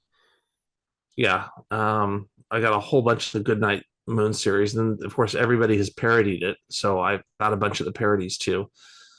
There's let's see, we got Miss Spider and Sunshine Kids. Got all the Dr. Seuss, a lot of Chris Van Allsburg, who did Jumanji, and a bunch of others. We got, oh gosh, all those little, what look like chapter books on the lower right at the very end. Those are like how to read from level 1 up to level 4, or maybe it even goes to level 5, and they're in various subjects. Like I said, I'm sorry that this is a low quality photo. It's just, it's so, unless I'd shot shelf by shelf, which I guess I could have done. Maybe if I end up with another shelf and we talk again, I'll add this one back in. Yeah. And you can append this to the video later on. So let's just do a final walkthrough so people can now get everything in their mind. Sort of starting off here, coming down the steps, you have the bookshelf here on your right. You take a left through here. And this is that left shelf, but from the right, but from a right angle. Yeah. And you see the stairs behind there. This is the same shelf empty. Yeah. That was around language, around 400 and 500, or 300 to 500. And then we jump up to the upper left there, across the top. And we start with the 600s and the 700s. And then when you get down to about halfway down those physical shelves, the freestanding ones, that's when we hit the 800s. And then they keep running across and across. And then we jump over to the wall on the right at the top. And we go across the top. And then we go across those low. Yep. right there. And then we go across the low shelves beneath the window, left to right, all the way across. And that's false where you see that empty shelf there. That's no longer an empty shelf. So a lot of these are taken from moments in time that no longer exist because I've moved everything down. I put a chair there. I've moved things around. But more or less, this is reasonably accurate. So certainly with the spacing. Yeah. This is a more recent shot. Yeah. So this one really shows, the two chairs in there. What are these kind of shutters or shades called? What do they call them? Is it plantation shutters? I think they're plantation shutters is what they're called. Yeah, I see a lot of YouTubers have this in a room where they don't want to have a ton of light or a ton of variation in light. Yeah, and I like that I can keep this room really dark if I need to, so the books are as safe in there as they're going to be. Yeah. This is definitely, when I close those windows, this is one of the darkest rooms in the house, which is great for books. Then you come around here, you go through the passageway. Yeah, we're still in the 800s with all of these. As we come around, we go through that passageway. Then again, everything's left to right. It's not top to bottom. Yeah. It's left to right first and then top to bottom. And then we come back around to the back side. We're still in the 800s, but we start to get into anthologies. And then as we move into here, this is actually still 800s. So there's the I Tatti, the Dumbarton, and then the great books, Encyclopedia Britannica and the Harvard Classics, and then a couple other little University Forum series books. Those little red ones after this is published by Britannica, but this is not you don't have the Encyclopedia Britannica up here. I actually do it, and I haven't sent you a picture of it, but if you do a 180 from this picture, there's another wall with a shelf that's got it sitting there with a bunch of board games. Oh, cool. And then I have an empty shelf sitting in front of it. Okay. And then we come back over here to the 900s. And we just went through this the last time. So this is still pretty fresh in everybody's minds, I hope, if you've made it this far through the video. No, but I did want to mention, I was telling you before the stream that I had a couple of numbers that I wanted to run at you that I thought people would think are interesting, which is if you go back to the picture of the Loebs, can you put that one back up for a second? I was just going to say a couple things about this. Okay, so you can see that there's a shelf at the bottom that's empty and a shelf right above it that's empty. But I did some measurements, and the complete Loeb series as it stands right now at, what is it, volume 558, I think it is, takes up 54 feet of shelf space. So that's roughly 648 inches or 54 feet of what you're looking at right there. And the bottom shelves that are empty comprise about 10 feet of empty space, which is going to give me enough for about another 103 volumes of the Loebs if they came out immediately, which would take me up to volume number 661, assuming they kept doing it. And I just thought that was an interesting little factoid, is that I could put 661 volumes of Loeb there, even though they don't exist yet. So I try to plan ahead a little bit. And what I should have done with the whole library is I should have, with each of my Dewey sections, I should have added probably 2 to 3 feet of empty space between each number so that I always had space to add stuff. And I didn't. I put everything together, and I'm dreadfully regretting it now because I've got to go back through anything I add in the 100 section. I have to move everything down from the 900s back. And oh God, that's tedious. But I also don't beat myself up too much about it because I have limited space. But to finish up on that, I wanted to mention too that the I Tatti books, which are, do you have those quickly handy? There they are. Those take up about 9 feet, about 108 inches, and the Dumbarton is about 110 inches, so also basically 9 feet each is what you're looking at there. Yeah, they're about even. And then in my house right now, I only have about 33 feet of extra space. And these are all in order, right? Numerical order. Yeah. And with these, unlike with the Loebs, they put the number on the inside of the jacket. So you've got to open it up to see what number it is. Because I was looking at the Vulgate and just how it's kind of spread out. And it's a little bit odd that they did that. Yeah. Yeah. Who knows, for business decisions or, whatever reason they said, let's just get this one out faster because the other one's taking longer to do whatever to it. Yeah. But yeah, I've only got about 33 and a half feet of extra shelf space in the house before it's time for me to either throw out the wife and kid, throw out the furniture, add another wall somewhere to make more room. And as soon as I start talking like that, then the family gets very upset with me. But we need more room in the we don't need to use the kitchen, do we? We'll just cover it in shelves. Yeah, that's how you do it. Yeah, I'm sure some of you feel my pain, right? There are people out here who are watching who are going, yeah, I need more shelf space. I get it. But I thought it was interesting, just sort of when you hear that the Loebs take up 54 feet of shelf space. That's just crazy.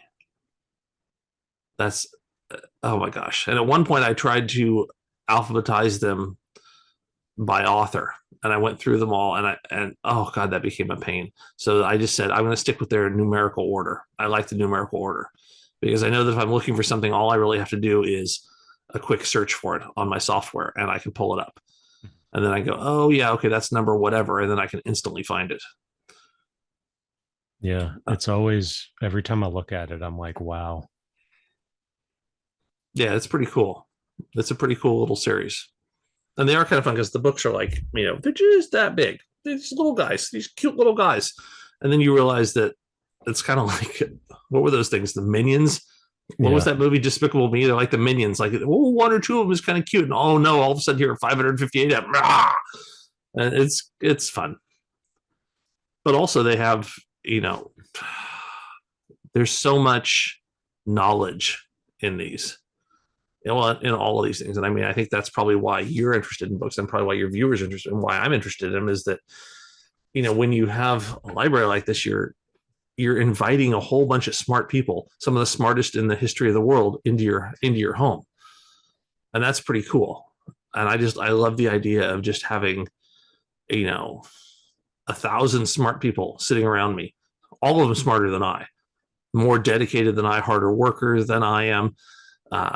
But it's almost, for me, it's motivational to go, oh wow, yeah, imagine that you lived 1,500 years ago and your name is still remembered and this book about you still exists, or more than that, 2,000 years ago, 2,500 years ago in some cases. It's wild. It's just wild. And so I think it's this strange reverence that I have toward all of that knowledge. And it's that knowledge that I want to share and pass on. I'm staring at the wall right now at this picture, just going, oh, and I walk by it every day. And every time I walk by it, sometimes I run my fingers down the spines, and I'm like, ooh, what should I pick up today? Maybe I'll pick up, I don't know, whatever, Aeschylus, and read some of that, or Lucretius or something like that. Just pull one off the shelf and just start reading it for a little bit. It's, to have that opportunity is, I'm very, very lucky to have that opportunity, especially given the price of these things. But yeah, boys and girls, look at used bookstores. Look online, because a lot of this stuff you can find used. Anyway. Yeah, so it's sort of a good segue into future plans for the library. Do you have any thoughts on that? I have so many thoughts on that I had to take a drink. That's just water, though, by the way. Do you ever drink and read? Do you ever have a Scotch, Glenfiddich, or a McDonald's? No, I never got into alcohol. I never liked the taste of it, and so I never took up drinking. Not for any particular reason, that I just didn't like it.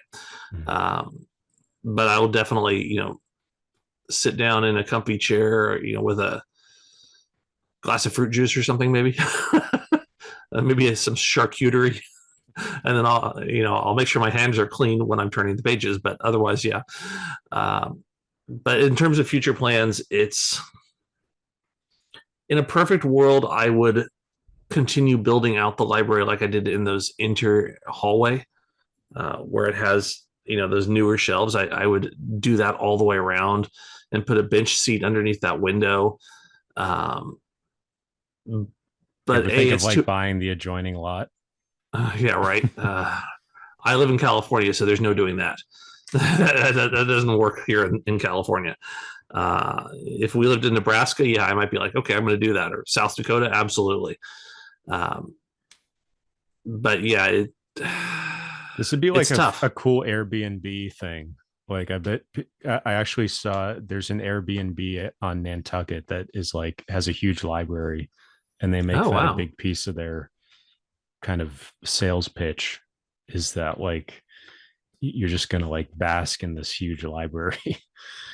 I wonder though, how would like a luxury Airbnb? People could like spend a day with the books. I wonder though how often, because if they have, I haven't seen the listing, so I don't know how big the library is, but I'm thinking, the logistical problem would be if somebody walks off with a book, how do you know that they've walked off with it unless you go and check the book? And how are you going to check the book? It would might take you a while to find it that, oh, whoops, that one title is missing. Something like the Loeb's charging enough that people, you can factor it in, or you can just, people are maybe less likely to steal stuff. Yeah, I mean, I suppose, somebody's going to be less likely to steal edition, or print number 352 of the Loeb's. Yeah. But yeah, I would almost, man, I would get a little neurotic about that. You'd have to pat them down. Yeah, I think that's what it is. Like, I'm gonna meet you at the door, and we're gonna look through all your stuff. Yeah, just to make sure, because my books are more valuable than the price you're paying me to stay in my place. So, although ironically, I mean the whole library is valuable, together. It's just is this on your homeowner's insurance? How is this insured? That's the thing is, I haven't thought about that, but that's actually a good question, because I don't have. If you have a wildfire, I mean, you're in wildfire country, right? Oh yeah, but I mean, I don't. For example, I don't have a lot of first editions or signed editions or books that are valuable, in themselves. What I just have is a sort of aggregate value for all of them. But I don't have like a $50,000 signed whatever. Although I did pick up a first edition signed copy of the Everyman Library of John Updike's Rabbit Angstrom novels. I just got that yesterday, actually. What's your most expensive book? Probably. Well, actually, you know what? Let me tell you. I've got my. Let me see. Where's my price? Right here. My most expensive book is. Hang on, I got to have it load up the values, then I'll tell you. Come on. There it is. The Sistine Chapel set. No, actually, surprisingly not. Yeah, the 3-volume Fairy Queen set was fairly pricey. Let's see. The Encyclopedia Britannica, that's for a new price, so that doesn't really happen. Same with the great books. I've got some in the several hundreds of dollars range. The Waverly novels, because there's so many of them, those weren't cheap. But in terms of a single book, I'm just looking down everything to see if there's anything that's single volume. I've got a complete sagas of the Icelanders. That was about $600. So yeah, just a lot for people of them, wondering, like, a book can have multiple volumes. So a volume is the term for a specific physical object, whereas a book can span multiple volumes. Yeah. So like I was mentioning, the Fairy Queen that I have by Edmund Spencer, I have a single volume version, and then I have a triple volume version, and it's all the same text. It's just split into 3 books versus 1 book, or 3 bindings versus 1 binding. So any other big plans for what's next for the library? Or right now, getting a globe. I remember you thought I do. It. Oh God, I want a floor globe so badly. But if you look at that room, if you go back or forward a couple of pictures, putting a globe in there is going to be really rough. And I think the more I think about it, I'm probably going to have to get rid of the coffee table. And I don't really want to, because I love it. It's this old restoration hardware, arts and crafts mission style thing. Did you with put the drawers globe on top of it? Well, not the globe I want to get, because the globe I want to get is bigger than the coffee table. I wanted to get one of those globes that it's like, is it 36 inches across? I mean, the thing is, it would be, and then of course it's got a stand that it's on and it rolls around, and it would just be a monster. And I think what I would probably like to do at some point is get a bigger room, because the next thing that I'm thinking is I might enclose this room more. You can see that doorway on the right. I might make that doorway smaller, and then build shelves into the wall so that I can use up that free space on the tops of these shelves for another row of shelves right there. Mm-hmm. Yeah, cover all of that with shelves. And in order to do that, I would need to build in the wall so that it could attach to the wall. But at that point, we're getting into home renovation and really expensive prices. And I would almost rather move someplace cheaper and get a cheaper, larger house where I could have room to do that kind of thing. In California, that's very hard to do unless you're way more successful than I am. So that's why a lot of these shelves I built, or I purchased secondhand or whatever it is, over many, many years. Was there anything else in terms of the future of the library? Gosh, I mean, actually, have you ever done a calculation of just how many books you buy per year to estimate your growth? Because it's sort of hard to not buy 100 books a year. Yeah, I wish I were only stuck at 100 books a year. I mean, just yesterday I purchased I purchased just 7 yesterday in one day. So that's effectively 10 days, that's 70 books. And so you're at a book a day. Are you over under a book a day? That's a good question for a book addict. Well, actually, now for fun, I'm gonna hang on. Let me do this search here on my software, because it'll tell me how many books I purchase if I can just figure this out. Unfortunately, you viewers have to wait while I figure this out really quickly, but I think I can just do a search by the date that they were added, and then it should be able to tell me. Well, it's a lot. I'm looking at it. 1, 2, 3, 4. Oh my God, it just goes on and on. Yeah, I've purchased a lot of books this year. And Jesus. Didn't you say you don't use Amazon? What's the deal with that? I try not to. It's not that I mean, I'm very guilty. I will openly admit that I'm the one who sent Jeff Bezos to space. It was me, and I'm sorry for it. I use Amazon for so many things, but I try to purchase books. I try to only purchase hardcovers, first of all, and then I try to purchase them from either local or used bookstores first, and then if I have to, I go to Amazon. Mm-hmm. And of course, Amazon doesn't have some of the really cool stuff that the older stuff that you've really got to dig around for. What about Kindle? To what extent do you ever use Kindle or buy Kindle books? Okay, I'm ending this call now. We're done. Kindle. Get out of here, you treasonous bastard. Kindle. Oh my God. Yeah, that's the thing, is all of this stuff could fit on one Kindle, right? And I can stick it for me, a lot of the reason I use Amazon is just because I have Prime and I can get so much stuff within a day or two that, and I'm kind of impatient. When I see a book that I want, I just want it ASAP. Mm-hmm. That's the problem. I mean, I think Napster started it, and then Amazon took off with the idea that, oh, there's something I wanted, I'm going to go grab it.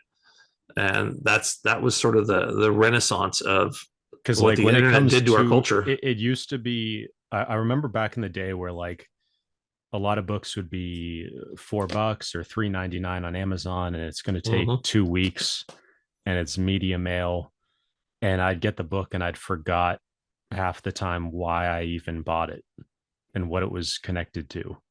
So, well, I was gonna say, you're probably too young for this reference, but do you remember Netflix when they had their DVD operation? Yeah. So yeah, that was instant. You could say, I'm trying to remember, they had to have had a website, because how else would you have picked the books? But I remember using Netflix, I want to say, when did they start? I feel like I was using it in 99, or 2000 or something like that, or maybe even a little bit earlier than that. And you could find something very quickly, and they would send it to you overnight, and then you could have it for like a week or maybe not quite that long. But it was so easy. Oh, I loved it. And that instant gratification thing is again, that's all part of that sort of internet renaissance. It's like stuff just all of a sudden the consumers realized we can get things quickly. We just have to push companies to do it. And then companies started doing it. It's like, oh crap. And now we can't go back because everybody wants everything immediately. So it's tough. It's tough. So does that cover everything in terms of future plans, or I mean just growth? Like you sort of can't stop buying books, and you can't really get rid of a lot of books. So you sort of have, you almost have to think in terms of like one of these bookshelves each year is how much you're going to grow. So you need to find space for the next bookshelf. Well, fortunately, I mean, I have these bookshelves behind me here in my office where we're talking. Then I've got other rooms where I can start stacking things and storing things. And I haven't quite hit the wall yet, but I can see it coming. It's like I can hear the distant whistle of that train, but I can't quite see it yet. So I'm trying not to think about it too much. It's what it comes down to. But I do like the idea of it. These are 9-foot ceilings that I have in here. And I love the idea of having a rail with a ladder going around. But in order to do that, I'd have to pull down these shelves and put up shelves that could actually hold a ladder. And like the guy who built those 2 in the hallway could do that for me. He and I have talked about, running a ladder all the way around the thing. But as I think I mentioned in the previous chat that you and I had, I'd have to pull down the entire top row of books. And that is just going to break my heart because I'm going to lose that space. I mean, we would find a way to make it work, but then like where you are with your cursor right there behind that light where that poster is, that's where we were going to hang the ladder. It was going to be a removable ladder that you could take off, hang it on a wall, or then go and put it on a rail, and then it would, swing around the whole room. Because 9 feet. This? Oh, that is St. Matthew, I believe. Is it St. Matthew? I'm pretty sure it's St. Matthew. It's got a good head of hair. Yeah, right. So I'm definitely not the person to ask religious questions about, but but it was a cool picture that I got when I visited the Vatican many years ago, which is also why I picked up that Sistine Chapel book or books. There they are. Yeah. It's one of the older photos. Yeah. I guess next time somebody finds me on YouTube and says, hey, let's do a video of your library, I'll shoot everything with high res. And I'll go, Timothy, here you go. You want to put these back in place? Yeah. There they are. There they are. But yeah, I'm still like, I think everybody does this if you're a book lover and you purchase books, you probably, like you said, you purchase them on a whim, or you purchase them because you're interested in a thing, or you're researching something, and you never really know what it is you're going to be into from one day to the next. I mean, you have general ideas, but it's not until you kind of look back at what you've collected over the years that you go, oh, well, I guess this is kind of my thing.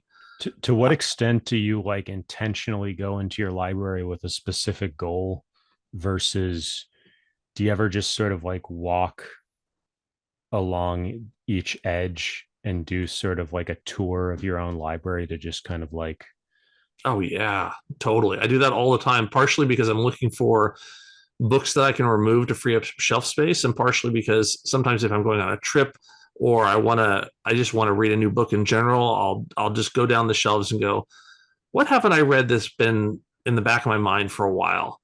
And when I went to Monticello, they told us this story about Thomas Jefferson, that he like needed to go on a ride each day of his property and like just tour it. And so I imagine you almost like on a horse, just like riding through your library and inspecting everything and making sure everything's in its proper place, or just kind of reminding yourself.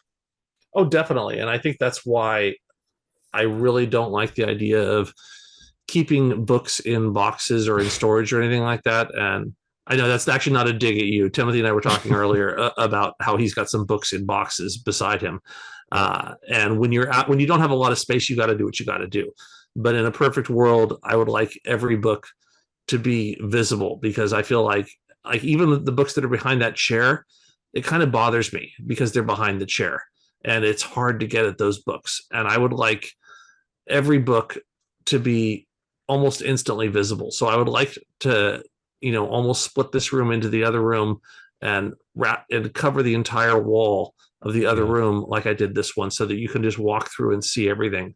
But I also have to remember that there are other people in my house besides me. So I have to, I have to make the wife happy. I have to make the kid happy. And I can't just completely, if I were living the life of a bachelor, I'd probably do something crazy. Yeah. What would you do? What would you do if you were a bachelor? I was going to say, would I remove the TV? I like movies too much. Would you cover the windows? Would I cover the window? No, I wouldn't cover the windows. But I would definitely use more wall space, because I do have more wall space that if I really needed to, I could throw out some things. Like I have a collection of DVDs, but I don't really need those anymore because you can stream almost anything nowadays, and generally for either free or really cheap. So I would probably get rid of my wall of DVDs and turn that into another shelf, which would give me a lot more room. And I would also probably do all the hallways. I do all the hallways around the stairs. And the problem is the stairs go up to, I think it's like 18 or 20 feet. So in order to reach those top shelves, if I ran shelves all the way up there, I would need to have a ladder, but then that's a ladder that would need to be on the stairs. And that scares me. I don't want to have a ladder on the stairs. Yeah. But in terms of overflow or just putting books up there, I can certainly see putting my old Encyclopedia Britannica that I don't reference anymore, or a lot of other books, that I'm not quite ready to give up. I might stack those up there just because they look pretty. But I'm also not really a big believer. I don't know how you are, but I'm not really a big believer in having a library that just looks nice. I'm not interested in having it be sort of set dressing for the house. I don't want it to be usable and used. I want to be able to pull down any book at any time.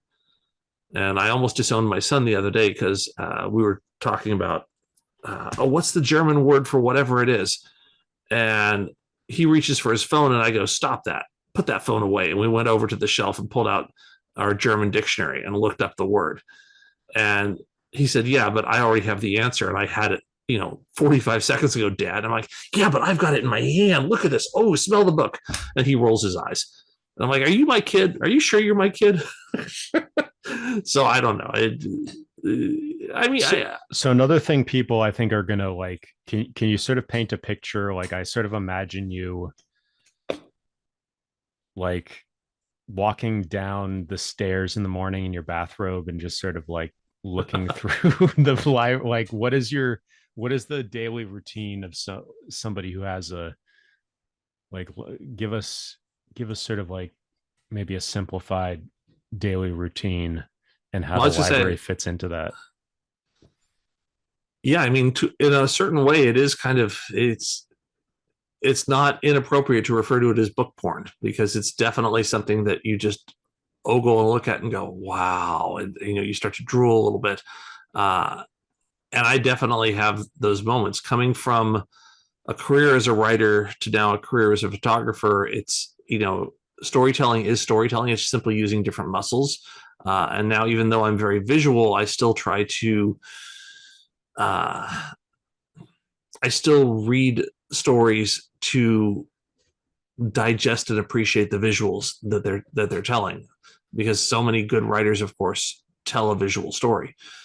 So I will come down and I will look for things for inspiration or just out of curiosity, and I'll hold on to that, and then that might inspire me to go, on my next shoot. I'm gonna, we're gonna do this thing or we're gonna do that thing, depending on what the client wants, or if it's my own type of shoot and I'm just playing around. Like, do you ever come down here in the morning? Do you ever breakfast in here? Do you ever sit down with a cup of coffee and like put it on that table there?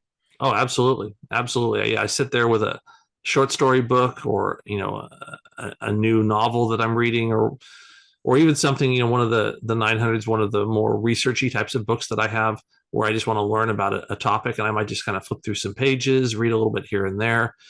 I will say it becomes a little overwhelming after a while, because it's like, where do you start? Does it ever trigger ADD where like it's a distraction and like you wish you were almost like in a blank cell?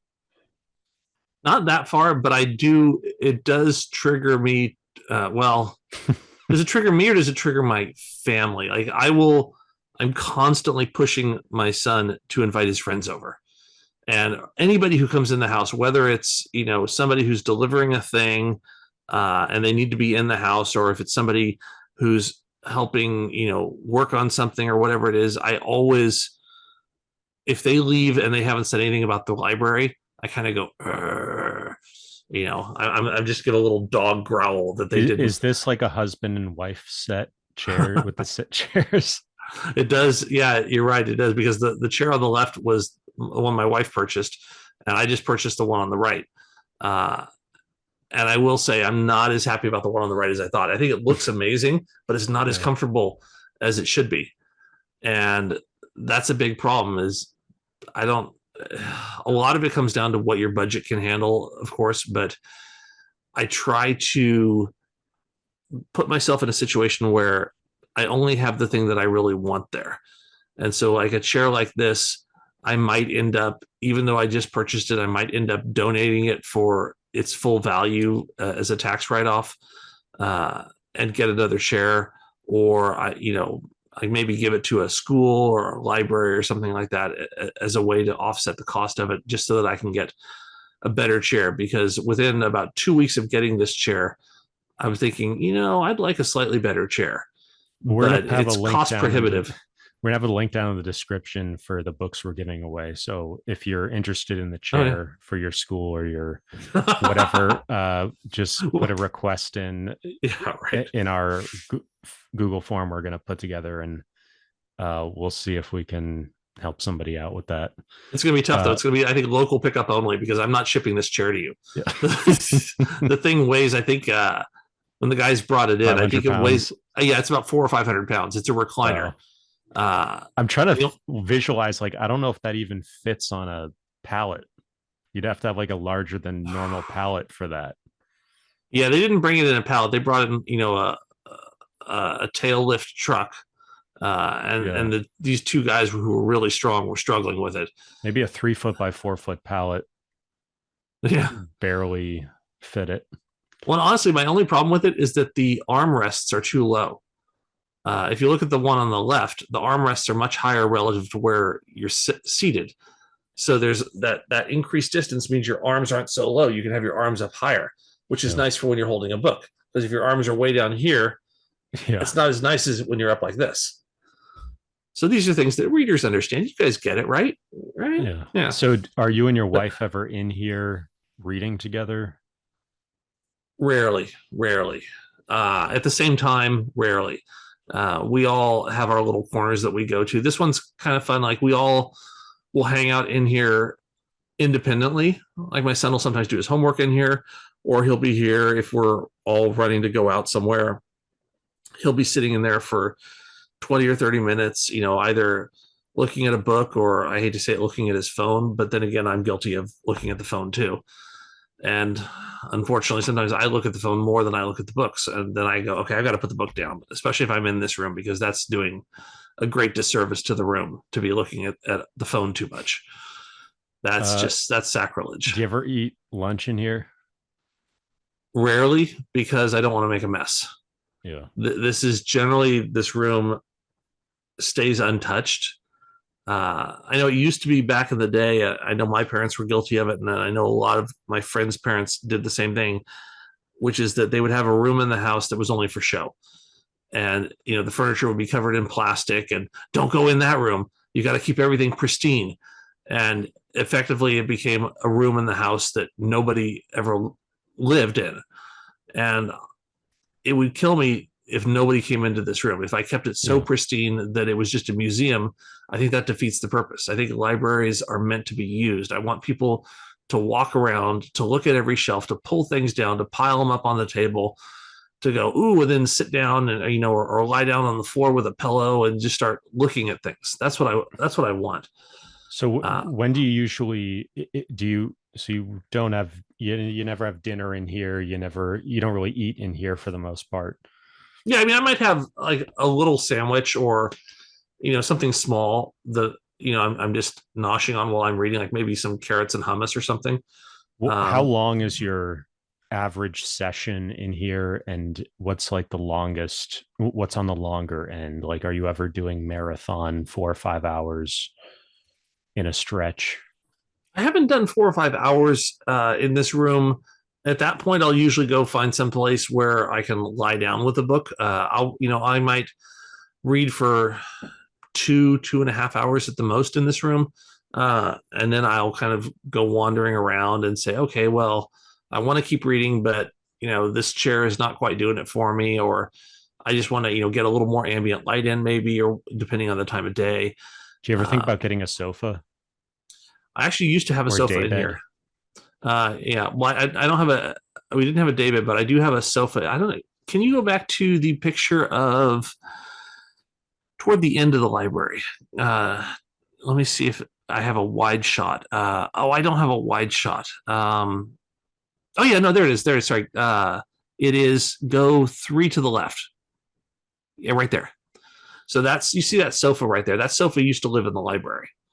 And it lived where the shelves are in that entryway that I since closed off, that little passageway. Yeah, it lived right there, facing into the library for the longest time. And when I moved it over to the wall, I was so happy. I was giddy because I realized I got room for 4 new shelves now, or 4 extra shelves that I had sitting in the garage. So I pulled them out and filled them up. And I much prefer this. Because again, if I put a sofa in there, I feel like it would, first of all, it's removing shelf space that I could use. But secondly, any shelf that's behind the sofa, you can't access the books. I've never liked having furniture in front of books, which is why I'm still a little annoyed that I have those chairs in that room at all. Mm-hmm. And I wanted to put in bench seating where you could just sit there, you know, at the windows on a big old bench covered in pillows and read right there, and then have, you know, drawers underneath that could be, well, even drawers underneath that would be filled up. You wouldn't be able to see the books, so that would annoy me too. Like, I just need a bigger room. I need at some point I'm going to have to figure it out. Like, I think I told you there was a couple in Texas who built their own library, and they knew that they had about 10,000 books. So they had enough money to design and build their own room just for their library. And that was nice because they were able to say, okay, we're going to need the walls to be this high, the ceiling to be this high, and the rooms to be this wide. And they had done calculations. I haven't done any of that to figure out how big I would like to go. I know that if left to my own devices, I could see, you know, in 30 years having 6 times what I have. Oh, yeah, you have 6K now, or 6.5. Yeah, so I've got 6,423 books right now. You'd be up above Umberto Eco. Why does that titillate me so much? I could never, no one could ever be above Umberto Eco. Oh, that guy is a god. Oh man. You're gonna have to buy more book sets. I think that's really the most efficient way to do it. Well, you know what? And that actually annoys me because, like, for example, the Nancy Drew books in my software, you see those yellow books on the upper left there. That's the complete Nancy Drew series. Yellow Brick Road. Yeah, but when I list that in my software, it's one line item. So it's effectively one volume. Yeah. Even though it's, you know, it's all of those different, it's like 56 volumes or something like that. It's only one volume in my software, which drives me crazy. Whereas that series right there, yeah, the Best American Short Stories, those are broken out because that's a volume that comes out every year. So it's specific to each year.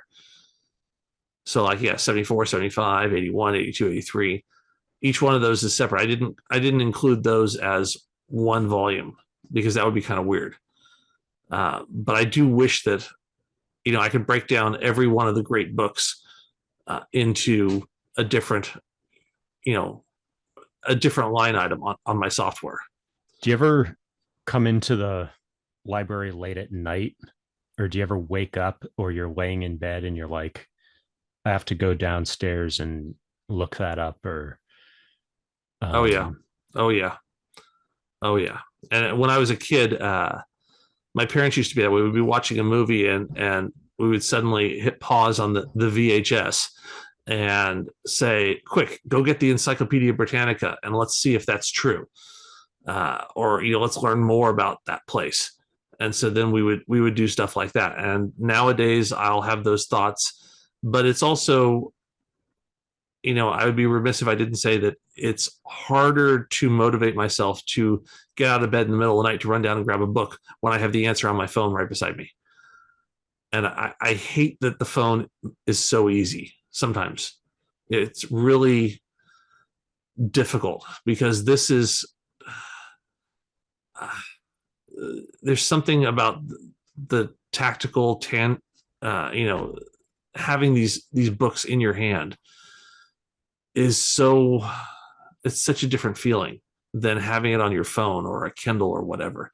Being able to go down and open up a book and smell it, and you smell the mustiness or the dust, or maybe you cough a little bit, for those of you with allergies or asthma. But I just cannot get enough of holding the physical book.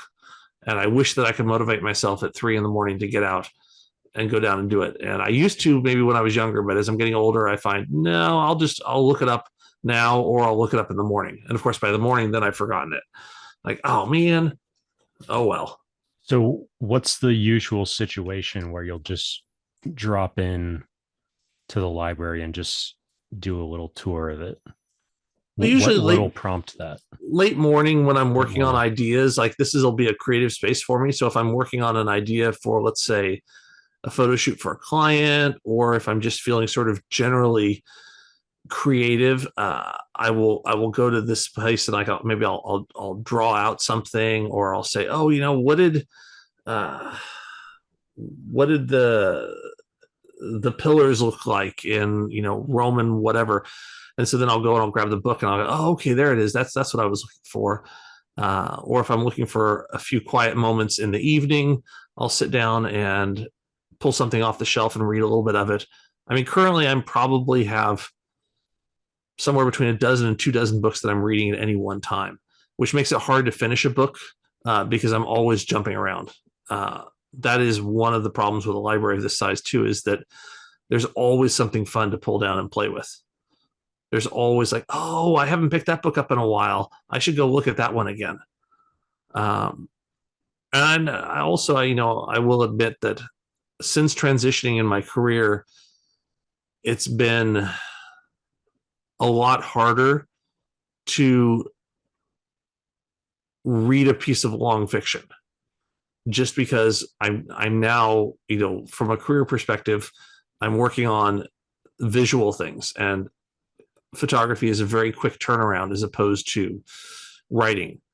Writing takes time and effort, and you got to go back and you got to get into the details, whereas photography is 125th of a second, boom, you're done, which is of course doing photography a disservice, but hopefully you get the point with my hyperbole. Just imagining like somebody hiring you after watching this video. Yeah, I don't know that any photo editors would hire a photographer who happens to have a personal library. Although I have done photo shoots in this library when that's been required, and I do have ongoing book-related projects, photographic projects about books in the libraries, and I'm trying to put together something. I've worked with libraries in the past where I've lived with municipal libraries, and I'm putting together another project that I'm sending out to my local libraries, my municipalities, to try to get them to participate. Because I think it's the lost art of reading, or the lost art of the physicality of books is something that we miss as a society, I think. Oh yeah, more Eco. I've got Umberto Eco spread out all over the place. I often thought, should I put all of his stuff together? But then, I start looking up the Dewey numbers on it, the call numbers on it, and somewhere in the 800s, the high 800s, somewhere in the low 800s. Yeah, like this is just his fiction right here. Chunk. Except for Kant and the Platypus. Kant and the Platypus is essays, I believe, but like Baudolino, Foucault's Pendulum, Island of the Day Before, Name of the Rose. Yeah, those are all fiction. And then on the back side, oh yeah. Isn't there some over here? Oh yeah, you've got a good eye. Yeah, they are, I think. Oh, it's right here, right in the. Yep, you've centered them unconsciously. Yeah, I have, right?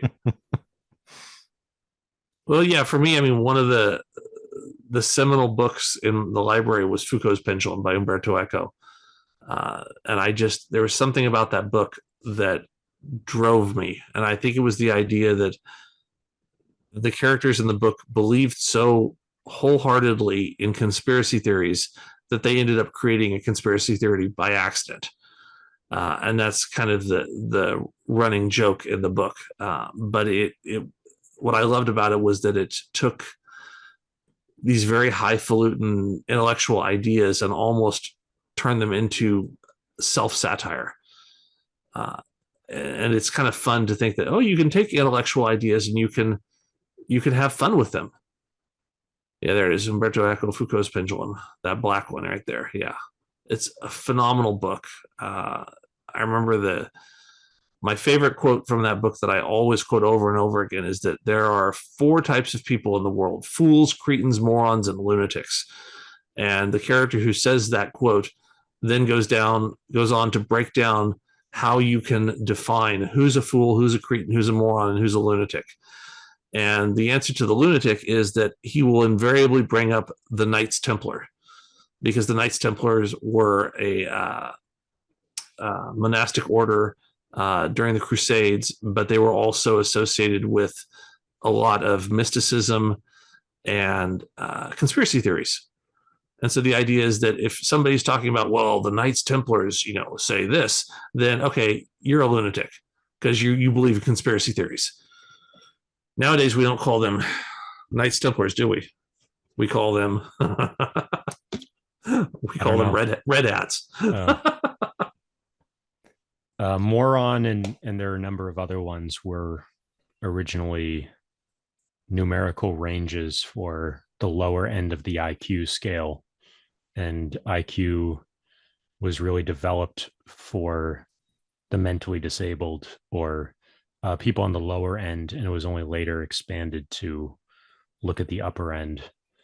I was recently teaching a course that included that stuff and Stanford Binet and other things. Interesting. Yeah, so it's funny how, sort of going back to Foucault and the intellectual history of medicine, all the way back to Galen, who's part of the Loeb series. But I did want to ask you, what are your rules for the library? Like if somebody's coming to visit, or maybe they have their kids in tow. No French fries and ketchup, please. No greasy pizza. Clean hands. But honestly, I don't think I'm unique in saying this. And please, Timothy, tell me how you feel about this too, because I'd be interested in hearing. Anytime somebody comes over, I legit want them to come into the library. I want them to spend time. I want them to walk through, because the way I look at it is, if you know my library, you understand me better. It's one thing for me to tell you who I am, but you can learn about somebody by going through their library. And I think one of the biggest draws for all of humanity is that we want others to know whom we are. We want people to understand us. And this is just a very visual, easy way to do it. Go, oh, okay, so you're into this stuff and you're into that. Oh, that's cool. And then, of course, conversations can start from there. But that's my thing, is that I welcome people. I want people to come in. And that's another reason that I chose the Dewey system, is because the Dewey system is very simple. And I have the poster on the wall. And if somebody says, well, where do you have your books on whatever it is? I go, oh, well, check the wall and go find it. And then I'll be sitting there, with a dumb half smile on my face, waiting for them to come back and go, "Oh, you have this book? Cool. I read that book. That's amazing." I'm like, "Dude, you read that book? Oh my God, that's awesome. Let's talk." Yeah, there's the out of focus picture. But like, what about you? Do you invite people in and friends and family to No, I go mean, over your books? I have kind of a different philosophy, I guess, in that um, my whole organization system is based off of being able to move in and out of projects and sort of being able to cut against the grain or read against the grain at a more zoomed out level, in that allowing a classification structure to overly determine how you organize knowledge can subtly make you think in a more mainstream way and uh not bring together like my sort of theory of creativity is uh inspired by this documentary I watched many years ago called the Everything is a Remix, and the idea that there's nothing new under the sun, Ecclesiastes, and you're just remixing things in a combinatorially new way. So I try to bring together, the banker's box is really a way of bringing together strange bedfellows and trying to, my creativity sort of requires that I figure out a way to bring things together in new ways. And so I'm creating my own classification structure, and I'm also taking books and bringing them over into in a neighborhood they might not usually be found in. Well, so then when you have people come over, do you say, they don't see have a look at anything. my, oh, so you don't say, yeah. "You're welcome to go through my banker's No. boxes"? No. Okay. And the other thing is, I think, I just try to read very widely. I try to read people I disagree with, or just I came up doing debate in high school, and it's very important for me to understand every major angle of any issue. And so I just have a lot of different range of stuff. So, and it's just all over the place. And I used to keep track of it more in terms of like having everything in a spreadsheet, but it's gotten to the point where the time I have to spend keeping things organized is itself too much of a task. And so just keeping things in their separate boxes ends up being the easiest way to do it. Well, that's a good point that you bring that up, because certainly my decision to do this was informed by a lot of the things that I experienced as a kid. And I think that you're right to point out that, we all, reading between the lines is that we all have our own reasons for why we shelve the way we do, or we don't shelve the way we do, or why we organize the way we do. And in my case, I recall one of my seminal memories as a child was being in my grandparents' basement. And I'm not sure if you and I talked about this. We might have. I think we did, yeah. Okay, yeah. But being able to just go through all the boxes, and it was like a maze when I was somewhere between 4 and 6 years old, and just going through, opening boxes, looking at things. And of course I had, free reign, complete carte blanche from my grandparents. Like, "Oh yeah, go look at anything you want. There's nothing down there that's going to hurt you. Just, don't trip in the dark." And other than that, I could go look at anything. And it was very exploratory and very tactile. And that's what I like about a library is I want it to be exploratory, and I want it to be tactile, and I want to have people come over. And by the way, you're all invited. Come on over anytime, but please call first. I want to share it. And so my whole take on this is I would love for this library at some point to go to my grandkids, and hopefully they would, it would go to theirs, and so on and so forth. Of course, it becomes problematic from a logistical perspective of, do you have enough space for it? It's expensive to have space, and it's only going to get more expensive to have space for books or even to buy books. So I don't really know what the future of this will be, but I would hope that it would be able to go to grandkids and so on. Because I know I think Umberto Eco, his family ended up donating his to the libraries, local libraries, I think. So it got split up, and that other famous academic, I think he was a historian in some place in New England who had massive amounts of books and articles written about his library. When he died, the same thing happened. I think everything went to the university and to local bookstores and libraries. So that's kind of the worst thing I could see it happening, which isn't to say that I am against donating to libraries at all. I think that they need all the help they can get. But I love the idea of something this personal staying with people who can appreciate how personal it is. And when it goes to a used bookstore or to a library, it just becomes another book on a shelf, and it's no longer a representation of who you are as a person. And this library is very much who I am as a person. And that's what I like to share with people. Yeah, there's one thought I had was like, I wonder how it would be different if you lined things up chronologically. Another element of having a record of your past and having this kind of high resolution of one is that it can keep you in kind of attached to your past, and it gets into notions of personal identity. This kind of links back to some stuff I said about Judith Butler earlier about, her larger philosophy is really about the stability of personal identity and, what is identity at all? And what part of it is fixed? What part of it changes?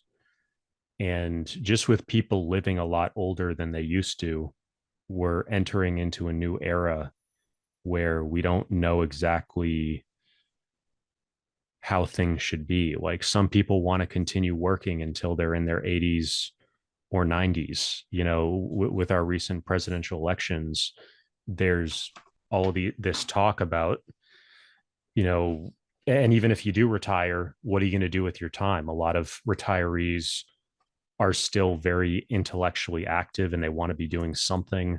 So, but like with a library like this, I was thinking like, what if you organized it chronologically, or, sometimes you go through your Amazon order history and you just look at, wow, this is what I'm always surprised when I'm working on a project and I discover that I bought the book I'm about to buy again, like 5 or 6 years ago.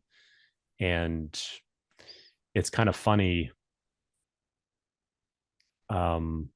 Just, to, like you said, you aren't reading novels as much anymore. So like so much of your library is novels, and it's almost like, is that holding you back from becoming the next version of yourself, or going fat? Like, is there a dead weight element where you're hanging on to the past keeps you from accelerating your learning into the future? So sometimes I look at people who just kind of live a more ephemeral, or a more, like I noticed, like with just keeping a journal, like or keeping track of a lot of stuff. I've done some of these experiments where I've just kept track of things for periods of time to stress test the organization system that I teach. And I found most of the time you never do go back to those things that you kept a record of or you had a journal, because you're just so busy doing new things or new projects. Right. So I have over the years become a little bit more skeptical about the value of meticulously keeping track of the past. And I think it's a trade-off. Ideally, you can do it, but it's not, like, there's just such a time expense that you can't get out of with a lot of these things. You're almost at the point where like with me, part of the boxes, what I like about it is just like, I know how many hours I've spent record keeping, and like, you're at the point where you basically need a librarian, especially with the amount of books I'm I would be taking off the shelf, putting back. Keeping them in boxes really helps me not have to spend time in that sort of low wage work of like record keeping librarian type stuff, where it's just almost filing. It's a filing project. So I try to reduce that as much as possible, and the boxes come in handy for that. No, I think that's an interesting way of doing it. I like your idea of putting things in boxes as they're part of projects. For me, though, the part about hanging on to the past resonates because my entire career, both as a writer and as a photographer, has been about holding on to the past, because all of my creativity comes from childhood for me. And so the more childlike energy and passion I can bring to what I'm doing, even today, the more valuable it is. I'm constantly digging into the mind of 6-year-old Greg or 10-year-old Greg, going, well, how would I look at that? And like, okay, yeah. And then I go from there, because that's A, what makes it more fun for me, but B, it also makes it, I guess, more creatively energizing to my clients, and just to the work itself is being able to see the world through a child's eyes. And that's something that's very important to me, is not, it's not that I'm trying to avoid overthinking, it's that I'm trying to avoid over adulting.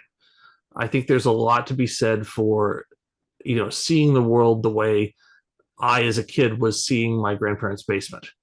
It's filled with wonder and magic and mysticism. And there's so much to be said for that I think adults miss out on when they get caught up in taxes and alimony and my boss is a jerk.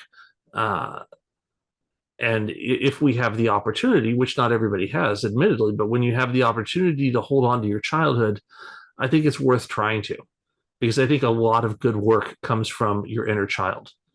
That's been my experience, at least. Is there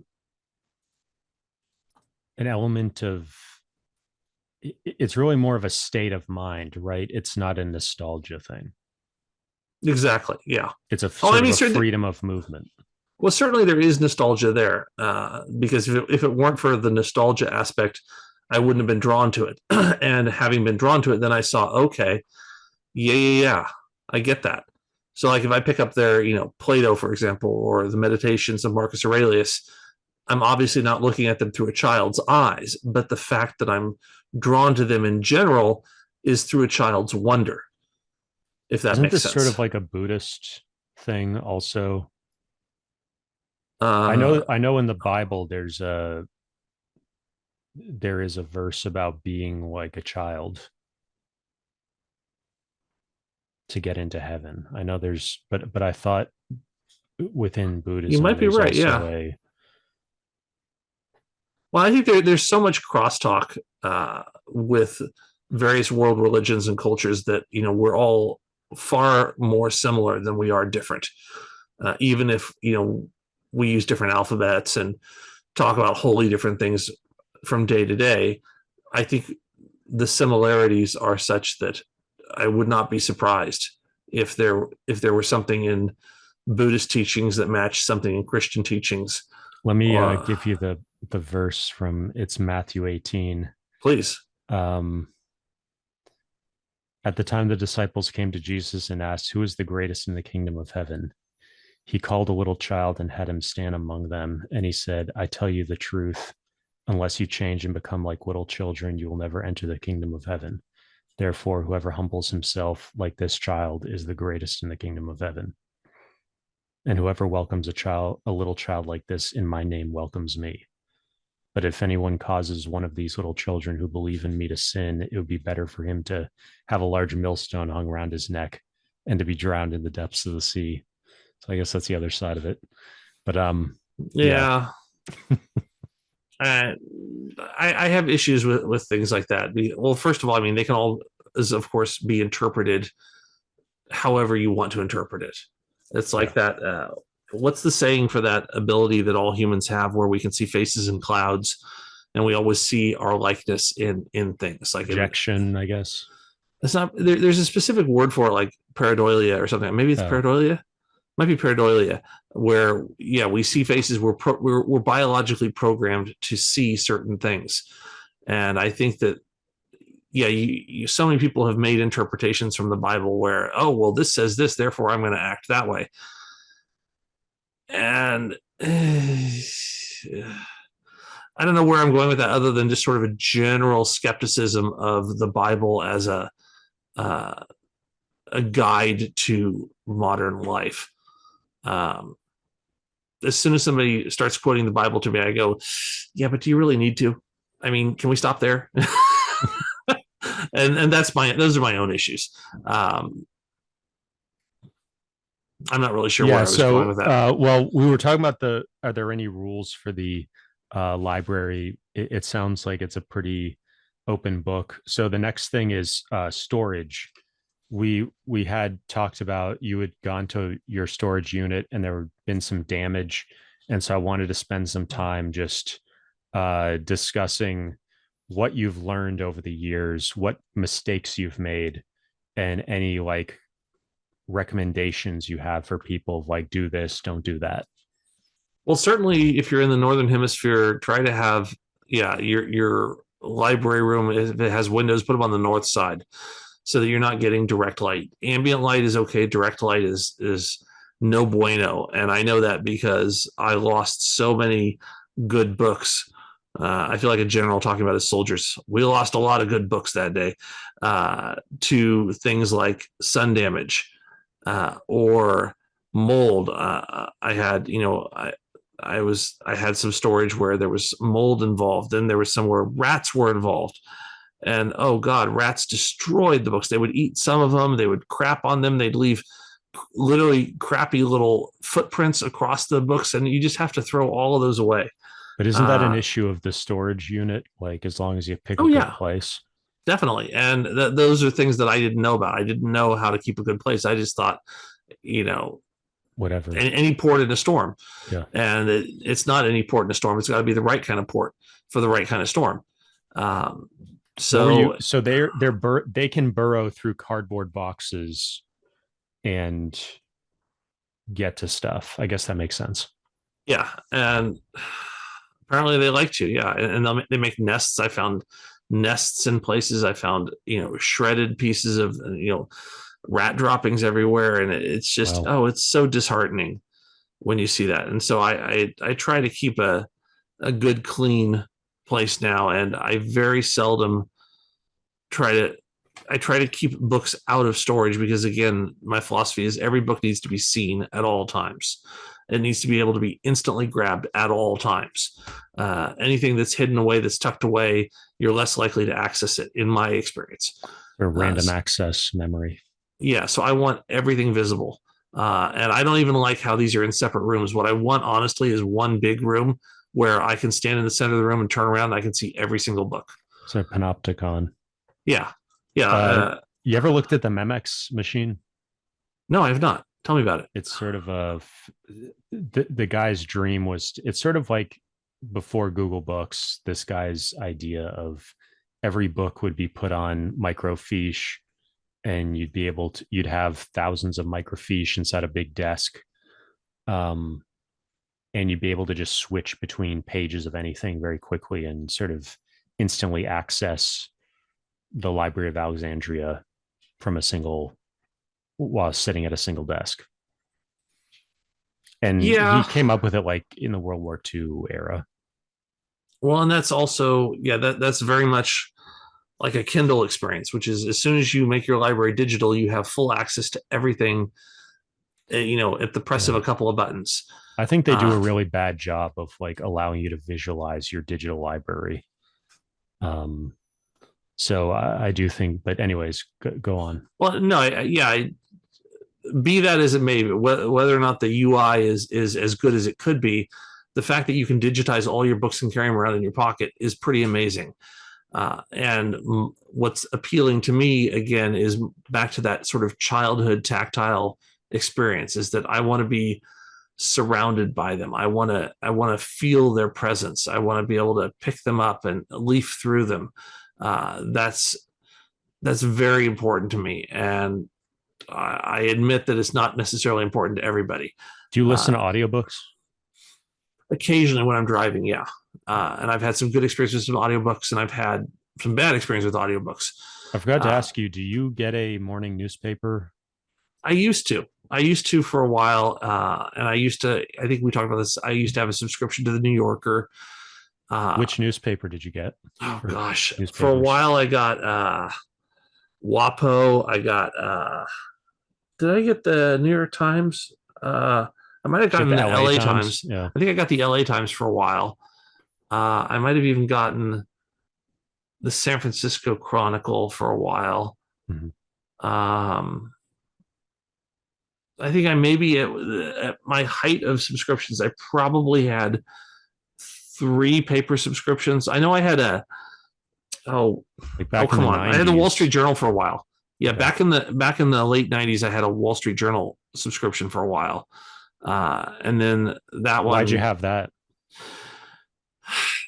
I think that was an offshoot of my parents having it, and it was a buddy of mine was doing day trading, and so I was trying to get more into understanding how he was doing the stuff that he was doing, and to really sort of follow the financial comings and goings of our economy and our market.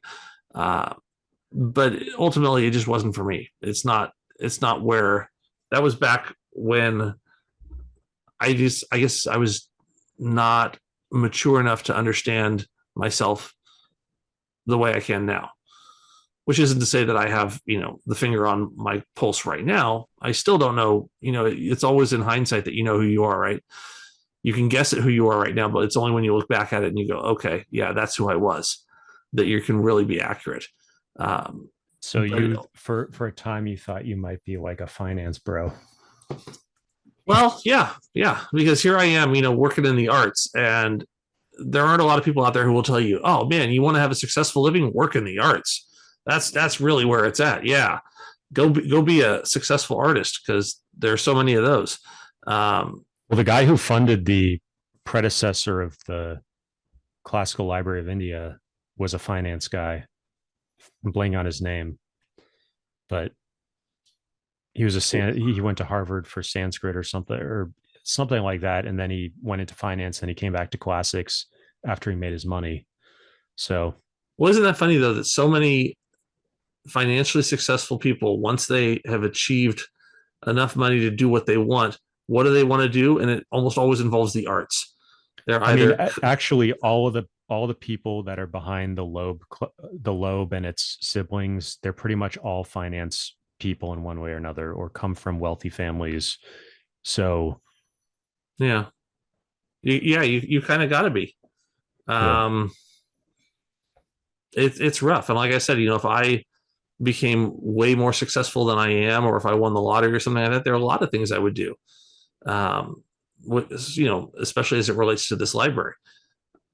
But we all do what we can do, and sometimes you see on the internet, people will say, here's my library, I'm a young person, or I just started reading, or whatever it is, and so it's a small library, but more power to them. So if you had 100K, if you won the lottery and won 100K, and you had to spend it on books, you couldn't spend it on furniture, because I know you could easily blow 50 or 100K just on shelves. So yeah, let's say you get 200K, you spend the first 100K on shelves. What do you spend? Let's say first you pay the taxes. Okay. So first you pay the taxes, then out of the 200K, you're left with like 125. So let's make it 400. Let's make it a presidential 400K. Okay. And I can't spend it on shelves. What would I spend it on if not shelves? No, you'd spend the first 100K on shelves, and then you'd have 100K left over. What would you do with that? Well, honestly, the first thing I would do is I would get myself a bigger place where I had more room, and I would probably actually design a library, which would effectively be a northern-facing, larger room than this one, but it would look a lot like this one. Would you have a desk? Like, would it become a work area? I would like that. Yeah, I'd like to have it be more like a research area. I'd like to have comfortable seating, but where you can actually easily walk behind the seating to see everything. I don't want anything, like I said, hidden. I would want it all to be very much out there. I'd like to have big, tall, wide desks that are, maybe 48 inches tall that you can set books down on. I'd like to have, drawers that have pencils in them or pens and, note cards so that you can always just put things in and move them all around. And I would want the whole experience to be, I keep coming back to this, tactile. Touch is very, very important. I want everything to be able to be touched, looked at, moved around. But it would probably be a room 3 times the size of this one and maybe twice as high.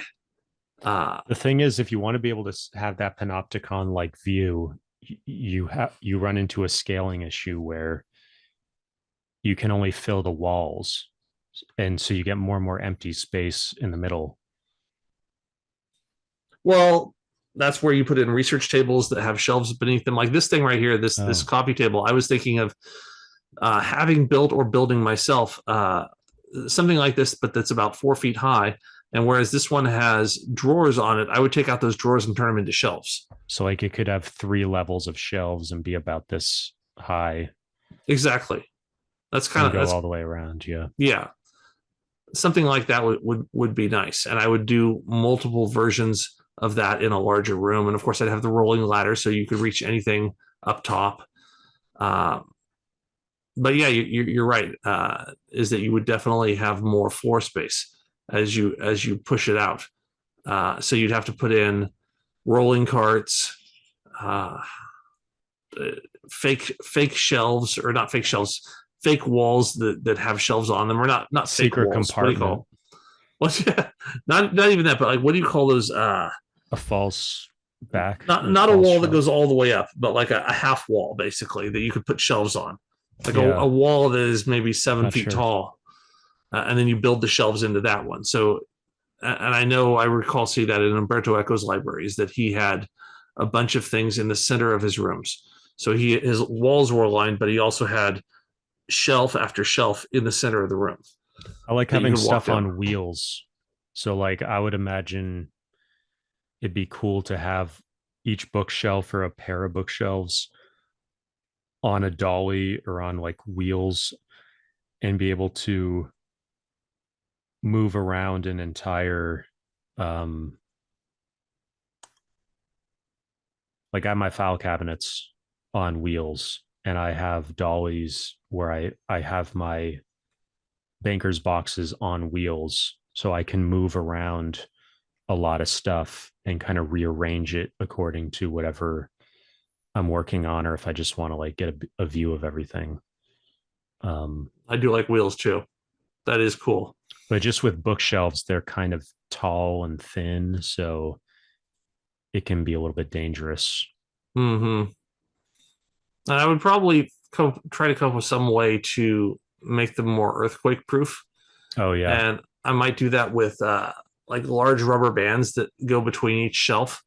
Or what's been the worst earthquake you had where a bunch of books fell off, I guess? Actually, I haven't had any, I've lived in California for 40 years now, and I have not had a significant earthquake that's made a mess. You could literally die. You could literally die by books if you're sitting here in a book. Like you could be buried in books, especially if you get your dream of like 10-foot tall ceiling with a ladder. And on that note, boys and girls, woohoo! Yeah, go out and buy more books. I mean, yeah, anything can get you. You're right. At least concussed. Yeah, I'm not terribly worried about it. I know that they always say the next big one's coming, and honestly, it could happen while we're talking. You just never know. And so I like the idea in theory of keeping the books on the shelf. As long as the walls don't come down and the ceiling doesn't come down, I wouldn't mind keeping the books on the shelves. But ultimately, as valuable as this library is to me on a personal level in aggregate, I'm not particularly worried about damage to any specific book. I mean, I do have a couple that are worth more monetarily than others, but even those, at the end of the day, get your family out of the house and everything else is replaceable. Yeah. And this is just something that if I can keep it as is, like I said, I want to pass it on. I want to talk about Reddit and just sort of the two cultures. There's a famous, I think it's C.S. White or C.P. White actually, book or essay called The Two Cultures. But I think there's two cultures with regards to people who read physical books and appreciate that tactile experience that you've been talking about. And then there's people who are maybe the old guard in a sense, although I'm a big fan of physical stuff and within my world of accelerated learning and PKM and stuff, I'm one of the most in the direction of doing things physically. But there's the other culture of Reddit and the internet and the phone and the laptop and the tablet and the Kindle and ebooks. So Reddit is almost at the crossroads there, or is in between those two worlds, because it's a place where people can come and discuss what they've been reading, what they've been consuming. And the site itself is really designed around, here's the thing I'm linking to, which is the whatever type of media I want to talk about. And then it's sort of like if the comments section of the entire internet was put on one website, it has that meta layer to it. So I'd like for you to talk about, as somebody who's a very serious book reader and has a big library like this, how do you find value in a social media site like Reddit? And then we'll do the flip side. How do I find value in a social media site like Reddit? Or like, how do you square that? Like, some people will say, well, like social media websites are a waste of time and everything is superficial. And I think, the way we connected and the way you must have connected with many other serious readers and book collectors is through Reddit. So a lot of people are kind of skeptical that somebody like you would be on Reddit. And I have to say, even with all my experience, like, I was a little bit surprised that somebody with your scale of a library would be on Reddit. So, well, I know that there's that stereotype. Yeah, right. No, I was gonna say, I know that there are a lot of different types on social media, and not everybody fits into one type. We love to have the stereotype of the neckbeard, the incel, the whatever it is. Like, oh yeah, that's the social media type, whether it's Facebook or Reddit or whatever the hell it is. That's the person who is forever online. And I have learned, and I think if anybody pauses to think about it for a half a second, you can appreciate that everybody's different online. Even if the stereotype is so prevalent that it leads us to believe otherwise. I do think that almost like the cafe society in France. Like, I could almost imagine, if we transported you back a few hundred years, you might be hosting like some cafe thing in your library. Yeah, no, definitely. And I've thought of starting book clubs. Club, I've thought of having book clubs where people would come over, but I don't have enough seating for it, as you can see. That's another reason I want a little more room.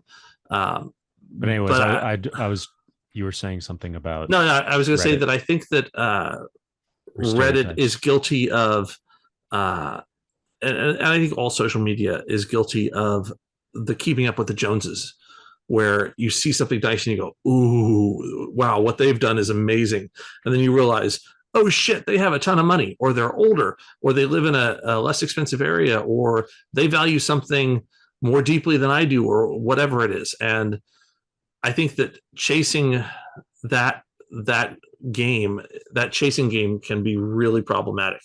But I think that that's also not specific to social media. I think you can see it when you live in a certain area. And, like, for example, here in the San Francisco Bay Area, the first thing they ask is, what do you do? And, or what's your job in tech? Because presumably you have a job in tech. Or in LA, the first thing you're asked is, oh, do you have a screenplay? Well, yes, actually I do. Here, let me just pull out my screenplay for you. That was the joke when I was down there in film school, is that you could stop somebody at a bus station and say, hey, let me see your screenplay. Oh yeah, hold on, let me pull it out for you. There are always those kinds of stereotypes. But I guess to your point about effectively, how does Reddit influence my having a library? Maybe have some anecdotes about some other people like you that you've met on Reddit, or just like some things that might be surprising. Maybe somebody has a library like you, but they're not on Reddit. Like, what are they missing? Well, and I have met people like that, but I will say too that, as I was suggesting earlier, for me, the library is very much a childhood response for me.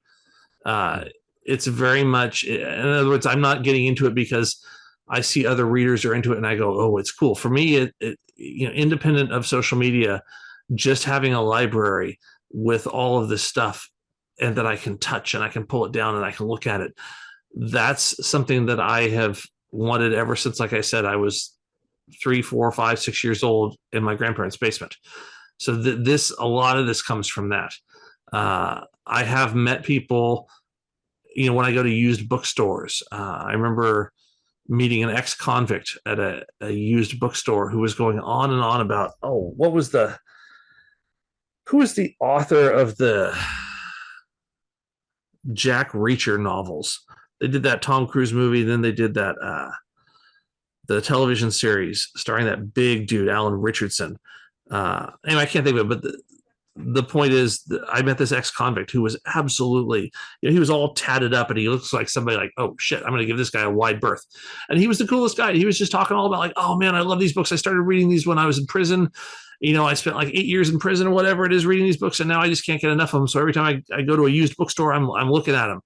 And I think that those people exist even though we have stereotypes. I think that you just never know who's out there and why they're into what they're into. I think for me, I'm certainly influenced by some of the people that I've met. A buddy of mine, his family had a library when he was growing up. It was much smaller than this one. And his parents were, he would, sometimes jokingly refer to them as not mountain people. What was the term he used? I guess basically not urbanites, not urbanites. Yeah, not really hillbillies, but effectively along those lines. Like they were stereotypically not people who had doctorates and all of that, and yet they were massive readers. They had a great library. They were great parents. They held good jobs and were good, decent people. So I don't think that, I think the stereotypes are fun for us to think about. But I don't think that they are the end all be all. And I mean, certainly, like, let me just give you an example. Like for me, and this is even more true with ChatGPT, but part of what you can do with Reddit is you can say, hey, I'm thinking of this character. I can't remember what book it's from, or I really like this book. What are some other books like this? ChatGPT can give you, it still can't replace what a group of smart people on Reddit can achieve, but it can, I mean, sometimes it'll give you a different angle.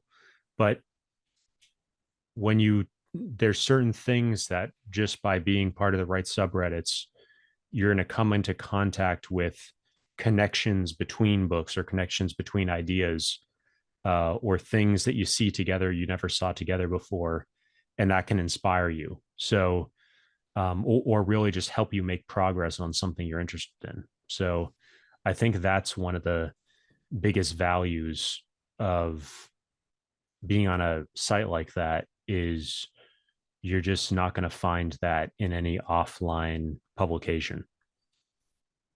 Offline publication, certainly. But I would say that, yeah, if you happen to know people who are readers and you go to their homes and you're going to see a lot of varied titles. Not everybody's reading the same thing. I know online, because it has that keeping up with the Joneses quality, and I'm very much guilty of this too, is I'll see something, and I think you and I have talked about this a bunch of times, is I'll see something online in somebody's library, and I go, ooh, I want to check out a copy of that thing. And so then I'll go search and see if I can find it. So there is definitely an aspect of, ooh, it looks so good that they have it, I'd like to pick up a copy too. And this video may inspire people to be, oh, Proust, wow, I haven't seen that cool Everyman's set of Proust. I should go see if that thing's available.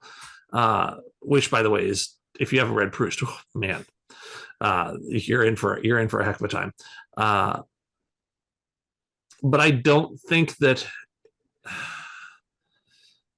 I have not personally met a lot of people on Reddit. Well, first of all, I mean, when I say meet, there are a couple of people that I've actually privately chatted with a few times about library stuff, but it's always hit or miss. It's always, oh, interesting.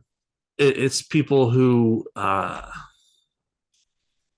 there's still a layer of anonymity, as opposed to bringing somebody into your physical space and saying, you are here now, I'm going to make us some coffee or some tea, and we're going to sit here and we're going to just wander the shelves and chat.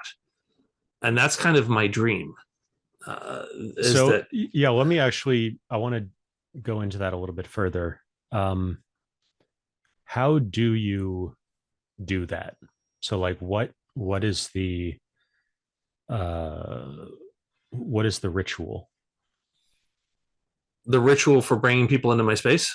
It's almost like being a tour. Is it a tour guide, or do you let them kind of, well, I think first of all, to what their sparks their I interest? think you need more than a drop of narcissism, which unfortunately I admit that I have. So there's a certain amount of, okay, it has to start with, what I have is of value and I want to show it to you because I understand that you're going to find value in it too, which is not always a given. Many people, they're not interested in libraries. And okay, cool. For those who are, I've made friends locally with people who are, they're just generally smarter people who sometimes they're into reading, sometimes they're not, but they can appreciate someone's whatever their collection is, whatever their thing is, whatever their passion is. And you can appreciate, for example, I don't know anything about jewelry making, but if somebody took me into their jewelry making shop behind their house, I would be enamored and I would say, oh, dude, tell me what does this tool do? Oh, that's so cool. Wow, that's awesome. And if they happen to be the same way about books when they came into my place, I would welcome it and say, oh, yeah, in my perfect world, I wouldn't say anything. And they would just walk around and go, ooh, look at this. Ooh, look at that. The Song of Achilles? No way. Darth Plagueis, the works of Jack London? That's so cool. And then we would start talking about that. And it would usually end up with me going like, I've gone to so many parent-teacher meetings where the schools, every school year, they invite the parents in to meet the new crop of teachers for your student, for your child. And my wife has to restrain me because I usually go up to every single English teacher we've met and I say, hey, have you read this? What do you think about that? And my wife is like, stop it. They're seeing 400 people tonight. They don't need you taking up 5 minutes of their time when they only have 10 seconds to give you. So I'm guilty of that sort of childlike sense of, woo, let's go. Like, this is amazing. This is fun. And so if I find somebody who has that passion about anything, I key into that because that's something that I very much value is people who are energetically passionate, people who just go nuts for whatever their thing is, unless their thing is something like, I'm really into Hitler memorabilia. Wow, let me tell you, Hitler memorabilia. No, okay. But the world so is let me dwell on that for a second. Do you have Mein Kampf? I do not. And I've thought about it periodically. And I thought, I mean, I don't even know enough about it to know if it's something that I should read, but I've seen a lot of libraries on Reddit that have it. And I never thought that, oh, well, you're obviously a Nazi, that's why you have it. I've always looked at those libraries and said, okay, these are people who are really into history. I see a lot of World War II stuff. And then I see that and I go, okay, cool. But again, I'm not as much of a history person. I'm becoming more of a history person, but I'm not as much of a history person as a lot of these people. Yeah. So I'm not particularly interested in World War II or World War One or any particular time period. I suppose beyond classical antiquity, I'm interested in that stuff. But even then, I'm less interested in the history of it than I am in the stories that come out of it. Because I think passion feeds stories, and it's stories that are what make us human. Our desire to share stories, to tell the world about who we are, about what we stood for, for the short time that we're here. So, stories are a way to share our identity. The flip side of the previous question, for people who mostly are consuming information digitally, maybe they're not even reading a lot of books, what is gained by doing this, by having such a physical presence and investing so much in that? I have several answers, but my opinion would be investing in your passion, whatever it is, whether it's Warhammer or reading or video games or seashells or philately. If you're investing in your passion, then you're allowing your inner child to live again. And allowing your inner child to live is, I think, one of the key elements of adulthood that is often overlooked. And I'm not saying it's easy, because certainly, like we mentioned a minute ago, between taxes and jobs and managers who hate you and the parking ticket you got and the divorce you're going through, it's really easy to forget about childhood. But if you have the ability to hold on to a childhood passion and to see the world through a child's eyes, I think a better life can be lived that way. So whatever your passion is, if you invest in it in a way that can keep it front and center for you, like with this library, my passion for knowledge and learning and sharing stories is always front and center.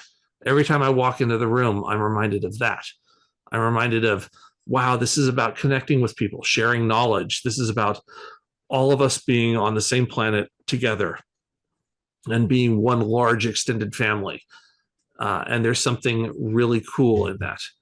So I would, I remember years and years ago, I took martial arts, and one of the first things our teacher said to us was, now make sure you invest in a library of martial arts books, because that was his passion. And so he was sharing with us his passion to he had a huge collection of martial arts books. And I remember appreciating that, even though I wasn't particularly into martial arts books. I remember thinking, it's cool that here's this guy saying, this is what I'm passionate about. This is what brings me joy. And I want to share that with you.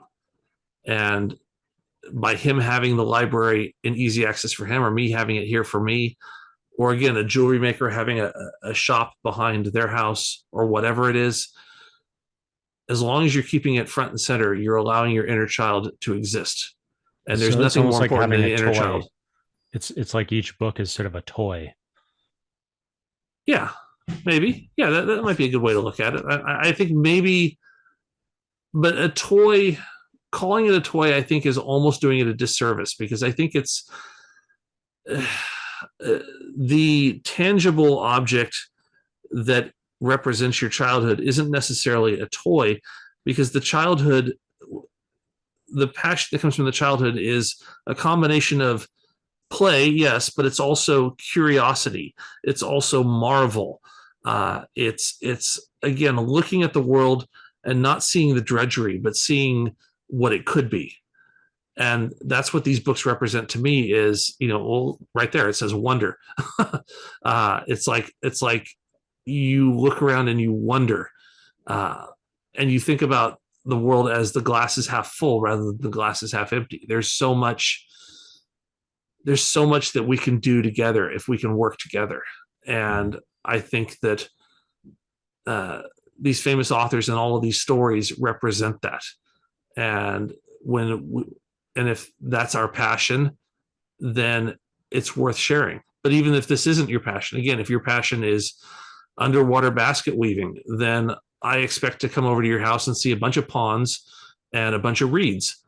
And that's cool. I just want to know that whatever people's passions are, they have them and they're fully immersed in them. Mm-hmm. And you can certainly see a lot of that on Reddit. You can see with all the different subreddits, you can see people who are passionate about all kinds of things. And some of them they shouldn't really be passionate about. Oh, there's another Umberto Eco. I just saw Getting Things Done. I didn't notice that the last time. Okay. Yeah, and then that green one right there is the Echo. Yeah, there it is. Sexuality in Western Art. That's a great one.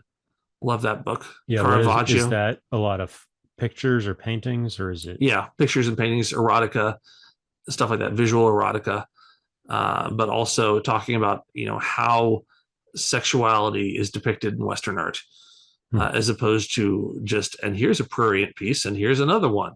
It's not necessarily one-handed reading, as they say, or as I am fond of saying. What is the Novak series? This is in Oxford. Yeah, those were given to me by, she was an art critic who spent a lot of her time, or actually, I think an art critic, I think that's distilling her too heavily. She's, if I recall, a historian, an art critic, a professor, and it's just sort of, she talks a lot about the confluence between art and culture in Western society. So we have some books that you're giving away. We're going to be giving away, and there's going to be a Google form in the description of this video where you can give your information, and we're going to review, based on what people are looking for. We're going to try to find the best home for each of these volumes. So, and for the record, I don't have a ton of stuff that I'm giving away right now, but I do periodically try to give away things. I'd rather give something away to a good home than to sell it. So I'm very happy to do this. When Timothy and I were talking about this, I happen to have a couple of these things sitting here that I thought, well, I could sell them or donate them someplace else. But if there's somebody who's been watching this video and, oh my God, you've been putting up with my voice all the way through, then you deserve at least a book, because my God, Timothy, by the way, you've got a voice for radio. You've got a good voice, really? Man. Me, I don't know. You're doing the right job. Thank you. But yeah, I've got some great books here. Do you want me to go through them a little bit? Yeah, let's just go through them real quick. Okay. So, hang on, get my face hidden. This is Point of Views, an anthology of short stories. Again, if you've been following along, I've been really into short stories over the years, and this is a particularly good set of short stories. They're older now, because you can tell by the book. I think this thing came out in 70 something. Oh wow. Yeah, this was originally from 1956, and this is a 1966 copy. But it's got some authors that you might recognize: James Joyce, Catherine Ann Porter, Henry James, so on and so forth. But these are very, very good stories. And I think people are going to be wondering, why are you giving these away if they're so great? I think I mentioned earlier that I try to purchase only hardcovers, and this is a paperback. So I try to keep my books in good shape. So you can see the binding is not broken. Oh, hang on, let me see if I can. There, the binding is not broken. It's in good, decent shape. And it's just simply that I ended up getting a hardcover. So I wanted to pass on the paperback to somebody. I know a lot of people purchase only paperbacks, So this might be perfect for you if you're into both short stories and paperbacks. This is a very good one. Your next book is a paperback, is a hardcover though. Yeah, and check it out. Even in its shrink wrap, still in its shrink wrap. The reason I'm giving this one away. This is part 4 of Foucault's The History of Sexuality, Confessions of the Flesh. And this one I mistakenly purchased because I wanted something from a different set. So there's absolutely nothing wrong with this book except that it wasn't part of the set that I wanted. So that's why I'm getting rid of this one. As I say, it's still in its original shrink wrap, so this is in absolutely pristine condition. Yeah. The paperback next. Yeah, this is a paperback. This is an interpretation of religion by John Hick. This was, I believe, textbook reading back in the day. It's got some, not marginalia, but it's got some highlights on it here and there. It's got one page. Oh, there we go. I was gonna say it's stuck together, but it's in pretty good shape. The spine is broken, but if you're interested in why religion exists, this is kind of an interesting one. It's a combination history, psychology, theism all rolled into one, and just a fun little title book. Of the course that you read that? Just intro to I read this for, what was it called? It was called World Religion. The Philosophy of Religion. Oh, okay. This was a class called The Philosophy of Religion, which was not what I wanted it to be because it was not about philosophy at all. All it was using logic to decide whether or not God existed. And so it was a bunch of logical arguments about the existence or lack of existence of God. And I was more interested in it from the point of view of what is it about us as human beings that we need religion, that we feel we need religion. And that was a question that was never answered by our professor, much to my chagrin, even all these years later. I still think that was a missed opportunity. Let's see, I'm going to come back to these. So the Oxford Book of Irish Short Stories, edited by William Trevor.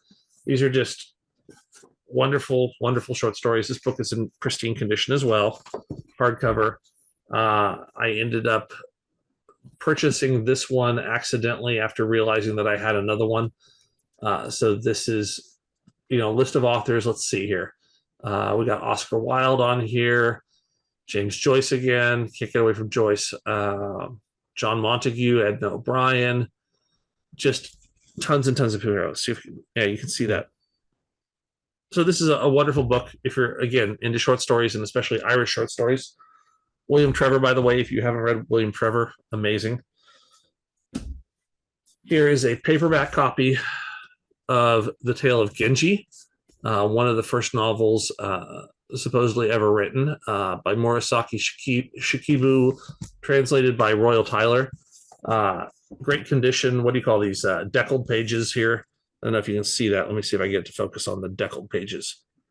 That's not quite going to focus. Can you describe what deckling is? These, I want to see if I can have the camera show it. Just sort of uneven. Uneven pages. They have tactile presence. They're not smooth. They go up and down. They have ridges on them on each of the pages, and it adds to the beautiful feel of the book. This one, no mold on it. A couple pages got, I guess, stumped together, but it's otherwise in great condition.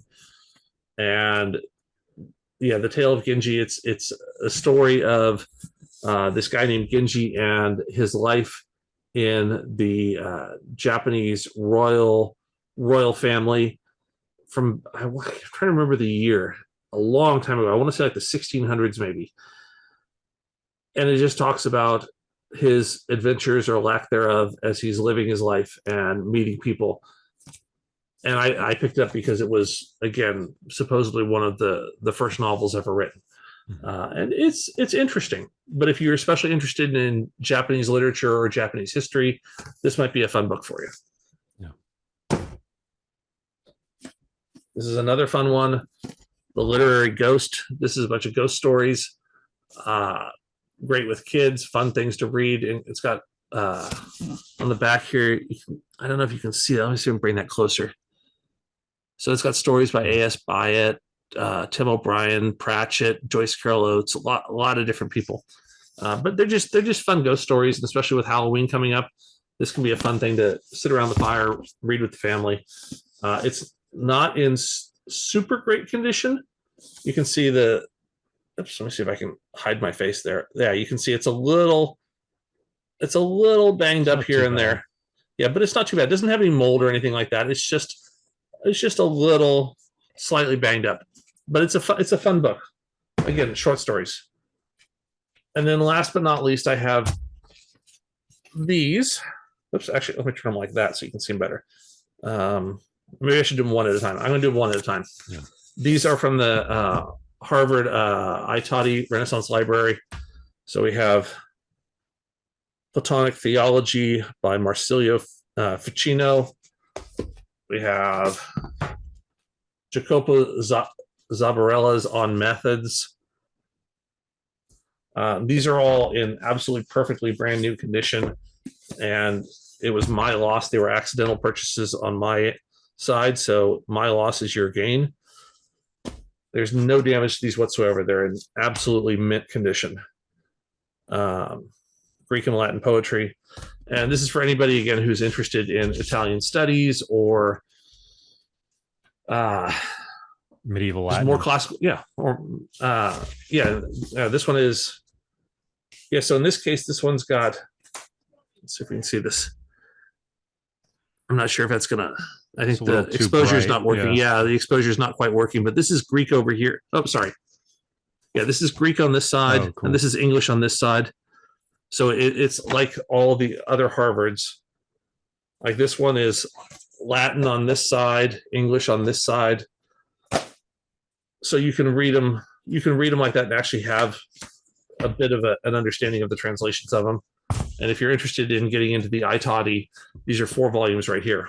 That'll get you in there. This is volume number 2, volume number 59, volume number 80, and volume number 86. Can you hold up volume 2 again? Yeah, volume 2.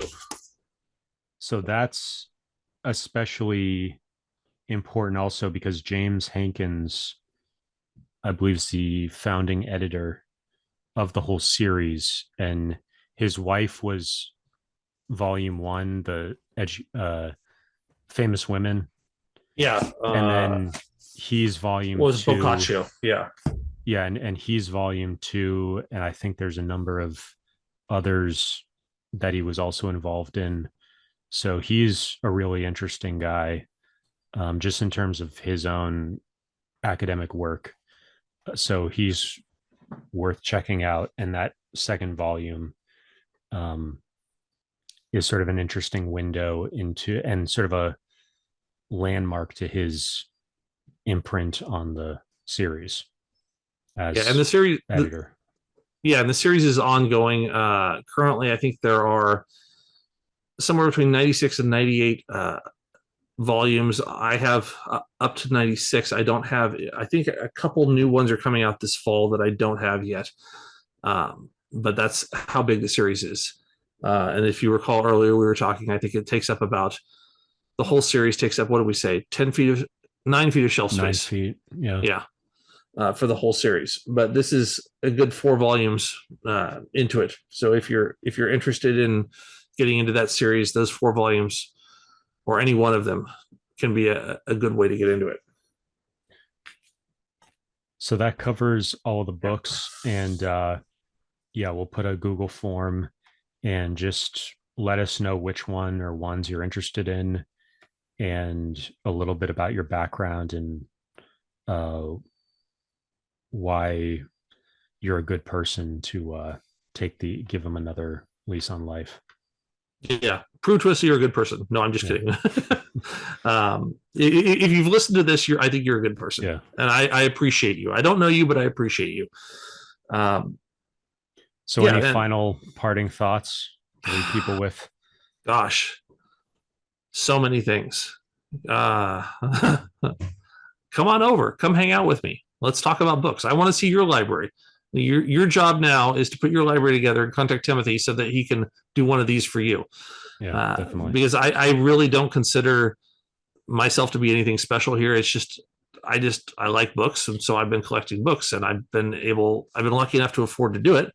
But I don't think that I am unique by any aspect. And I think that the more that we can share our passions, the smaller the world becomes. And that's what we want, is we want to make this world smaller. So by all means, share your passions, put your libraries together, read good stuff, and love each other, right? I mean, what else can we do? Yeah. If I have more thoughts, Timothy, I'll reach out to you. Maybe we'll do another video. Yeah. All right. Well, everybody, thanks a lot for watching. Leave your comments down below. And I'm sure we'll have some interesting conversation in the comments and maybe on Reddit. So thanks a lot, everybody. And tune in for the next one, because we've already got plans for some additional bookshelf tours like this. And if you have a library and you'd like to give me a tour, either virtually or in person, I'd love to hear from you. So you can reach me at timothy@timothygenny.com, and we'll leave it there. So Greg, thanks again. And, thanks, Timothy. Until next time. Right on. Thanks, guys.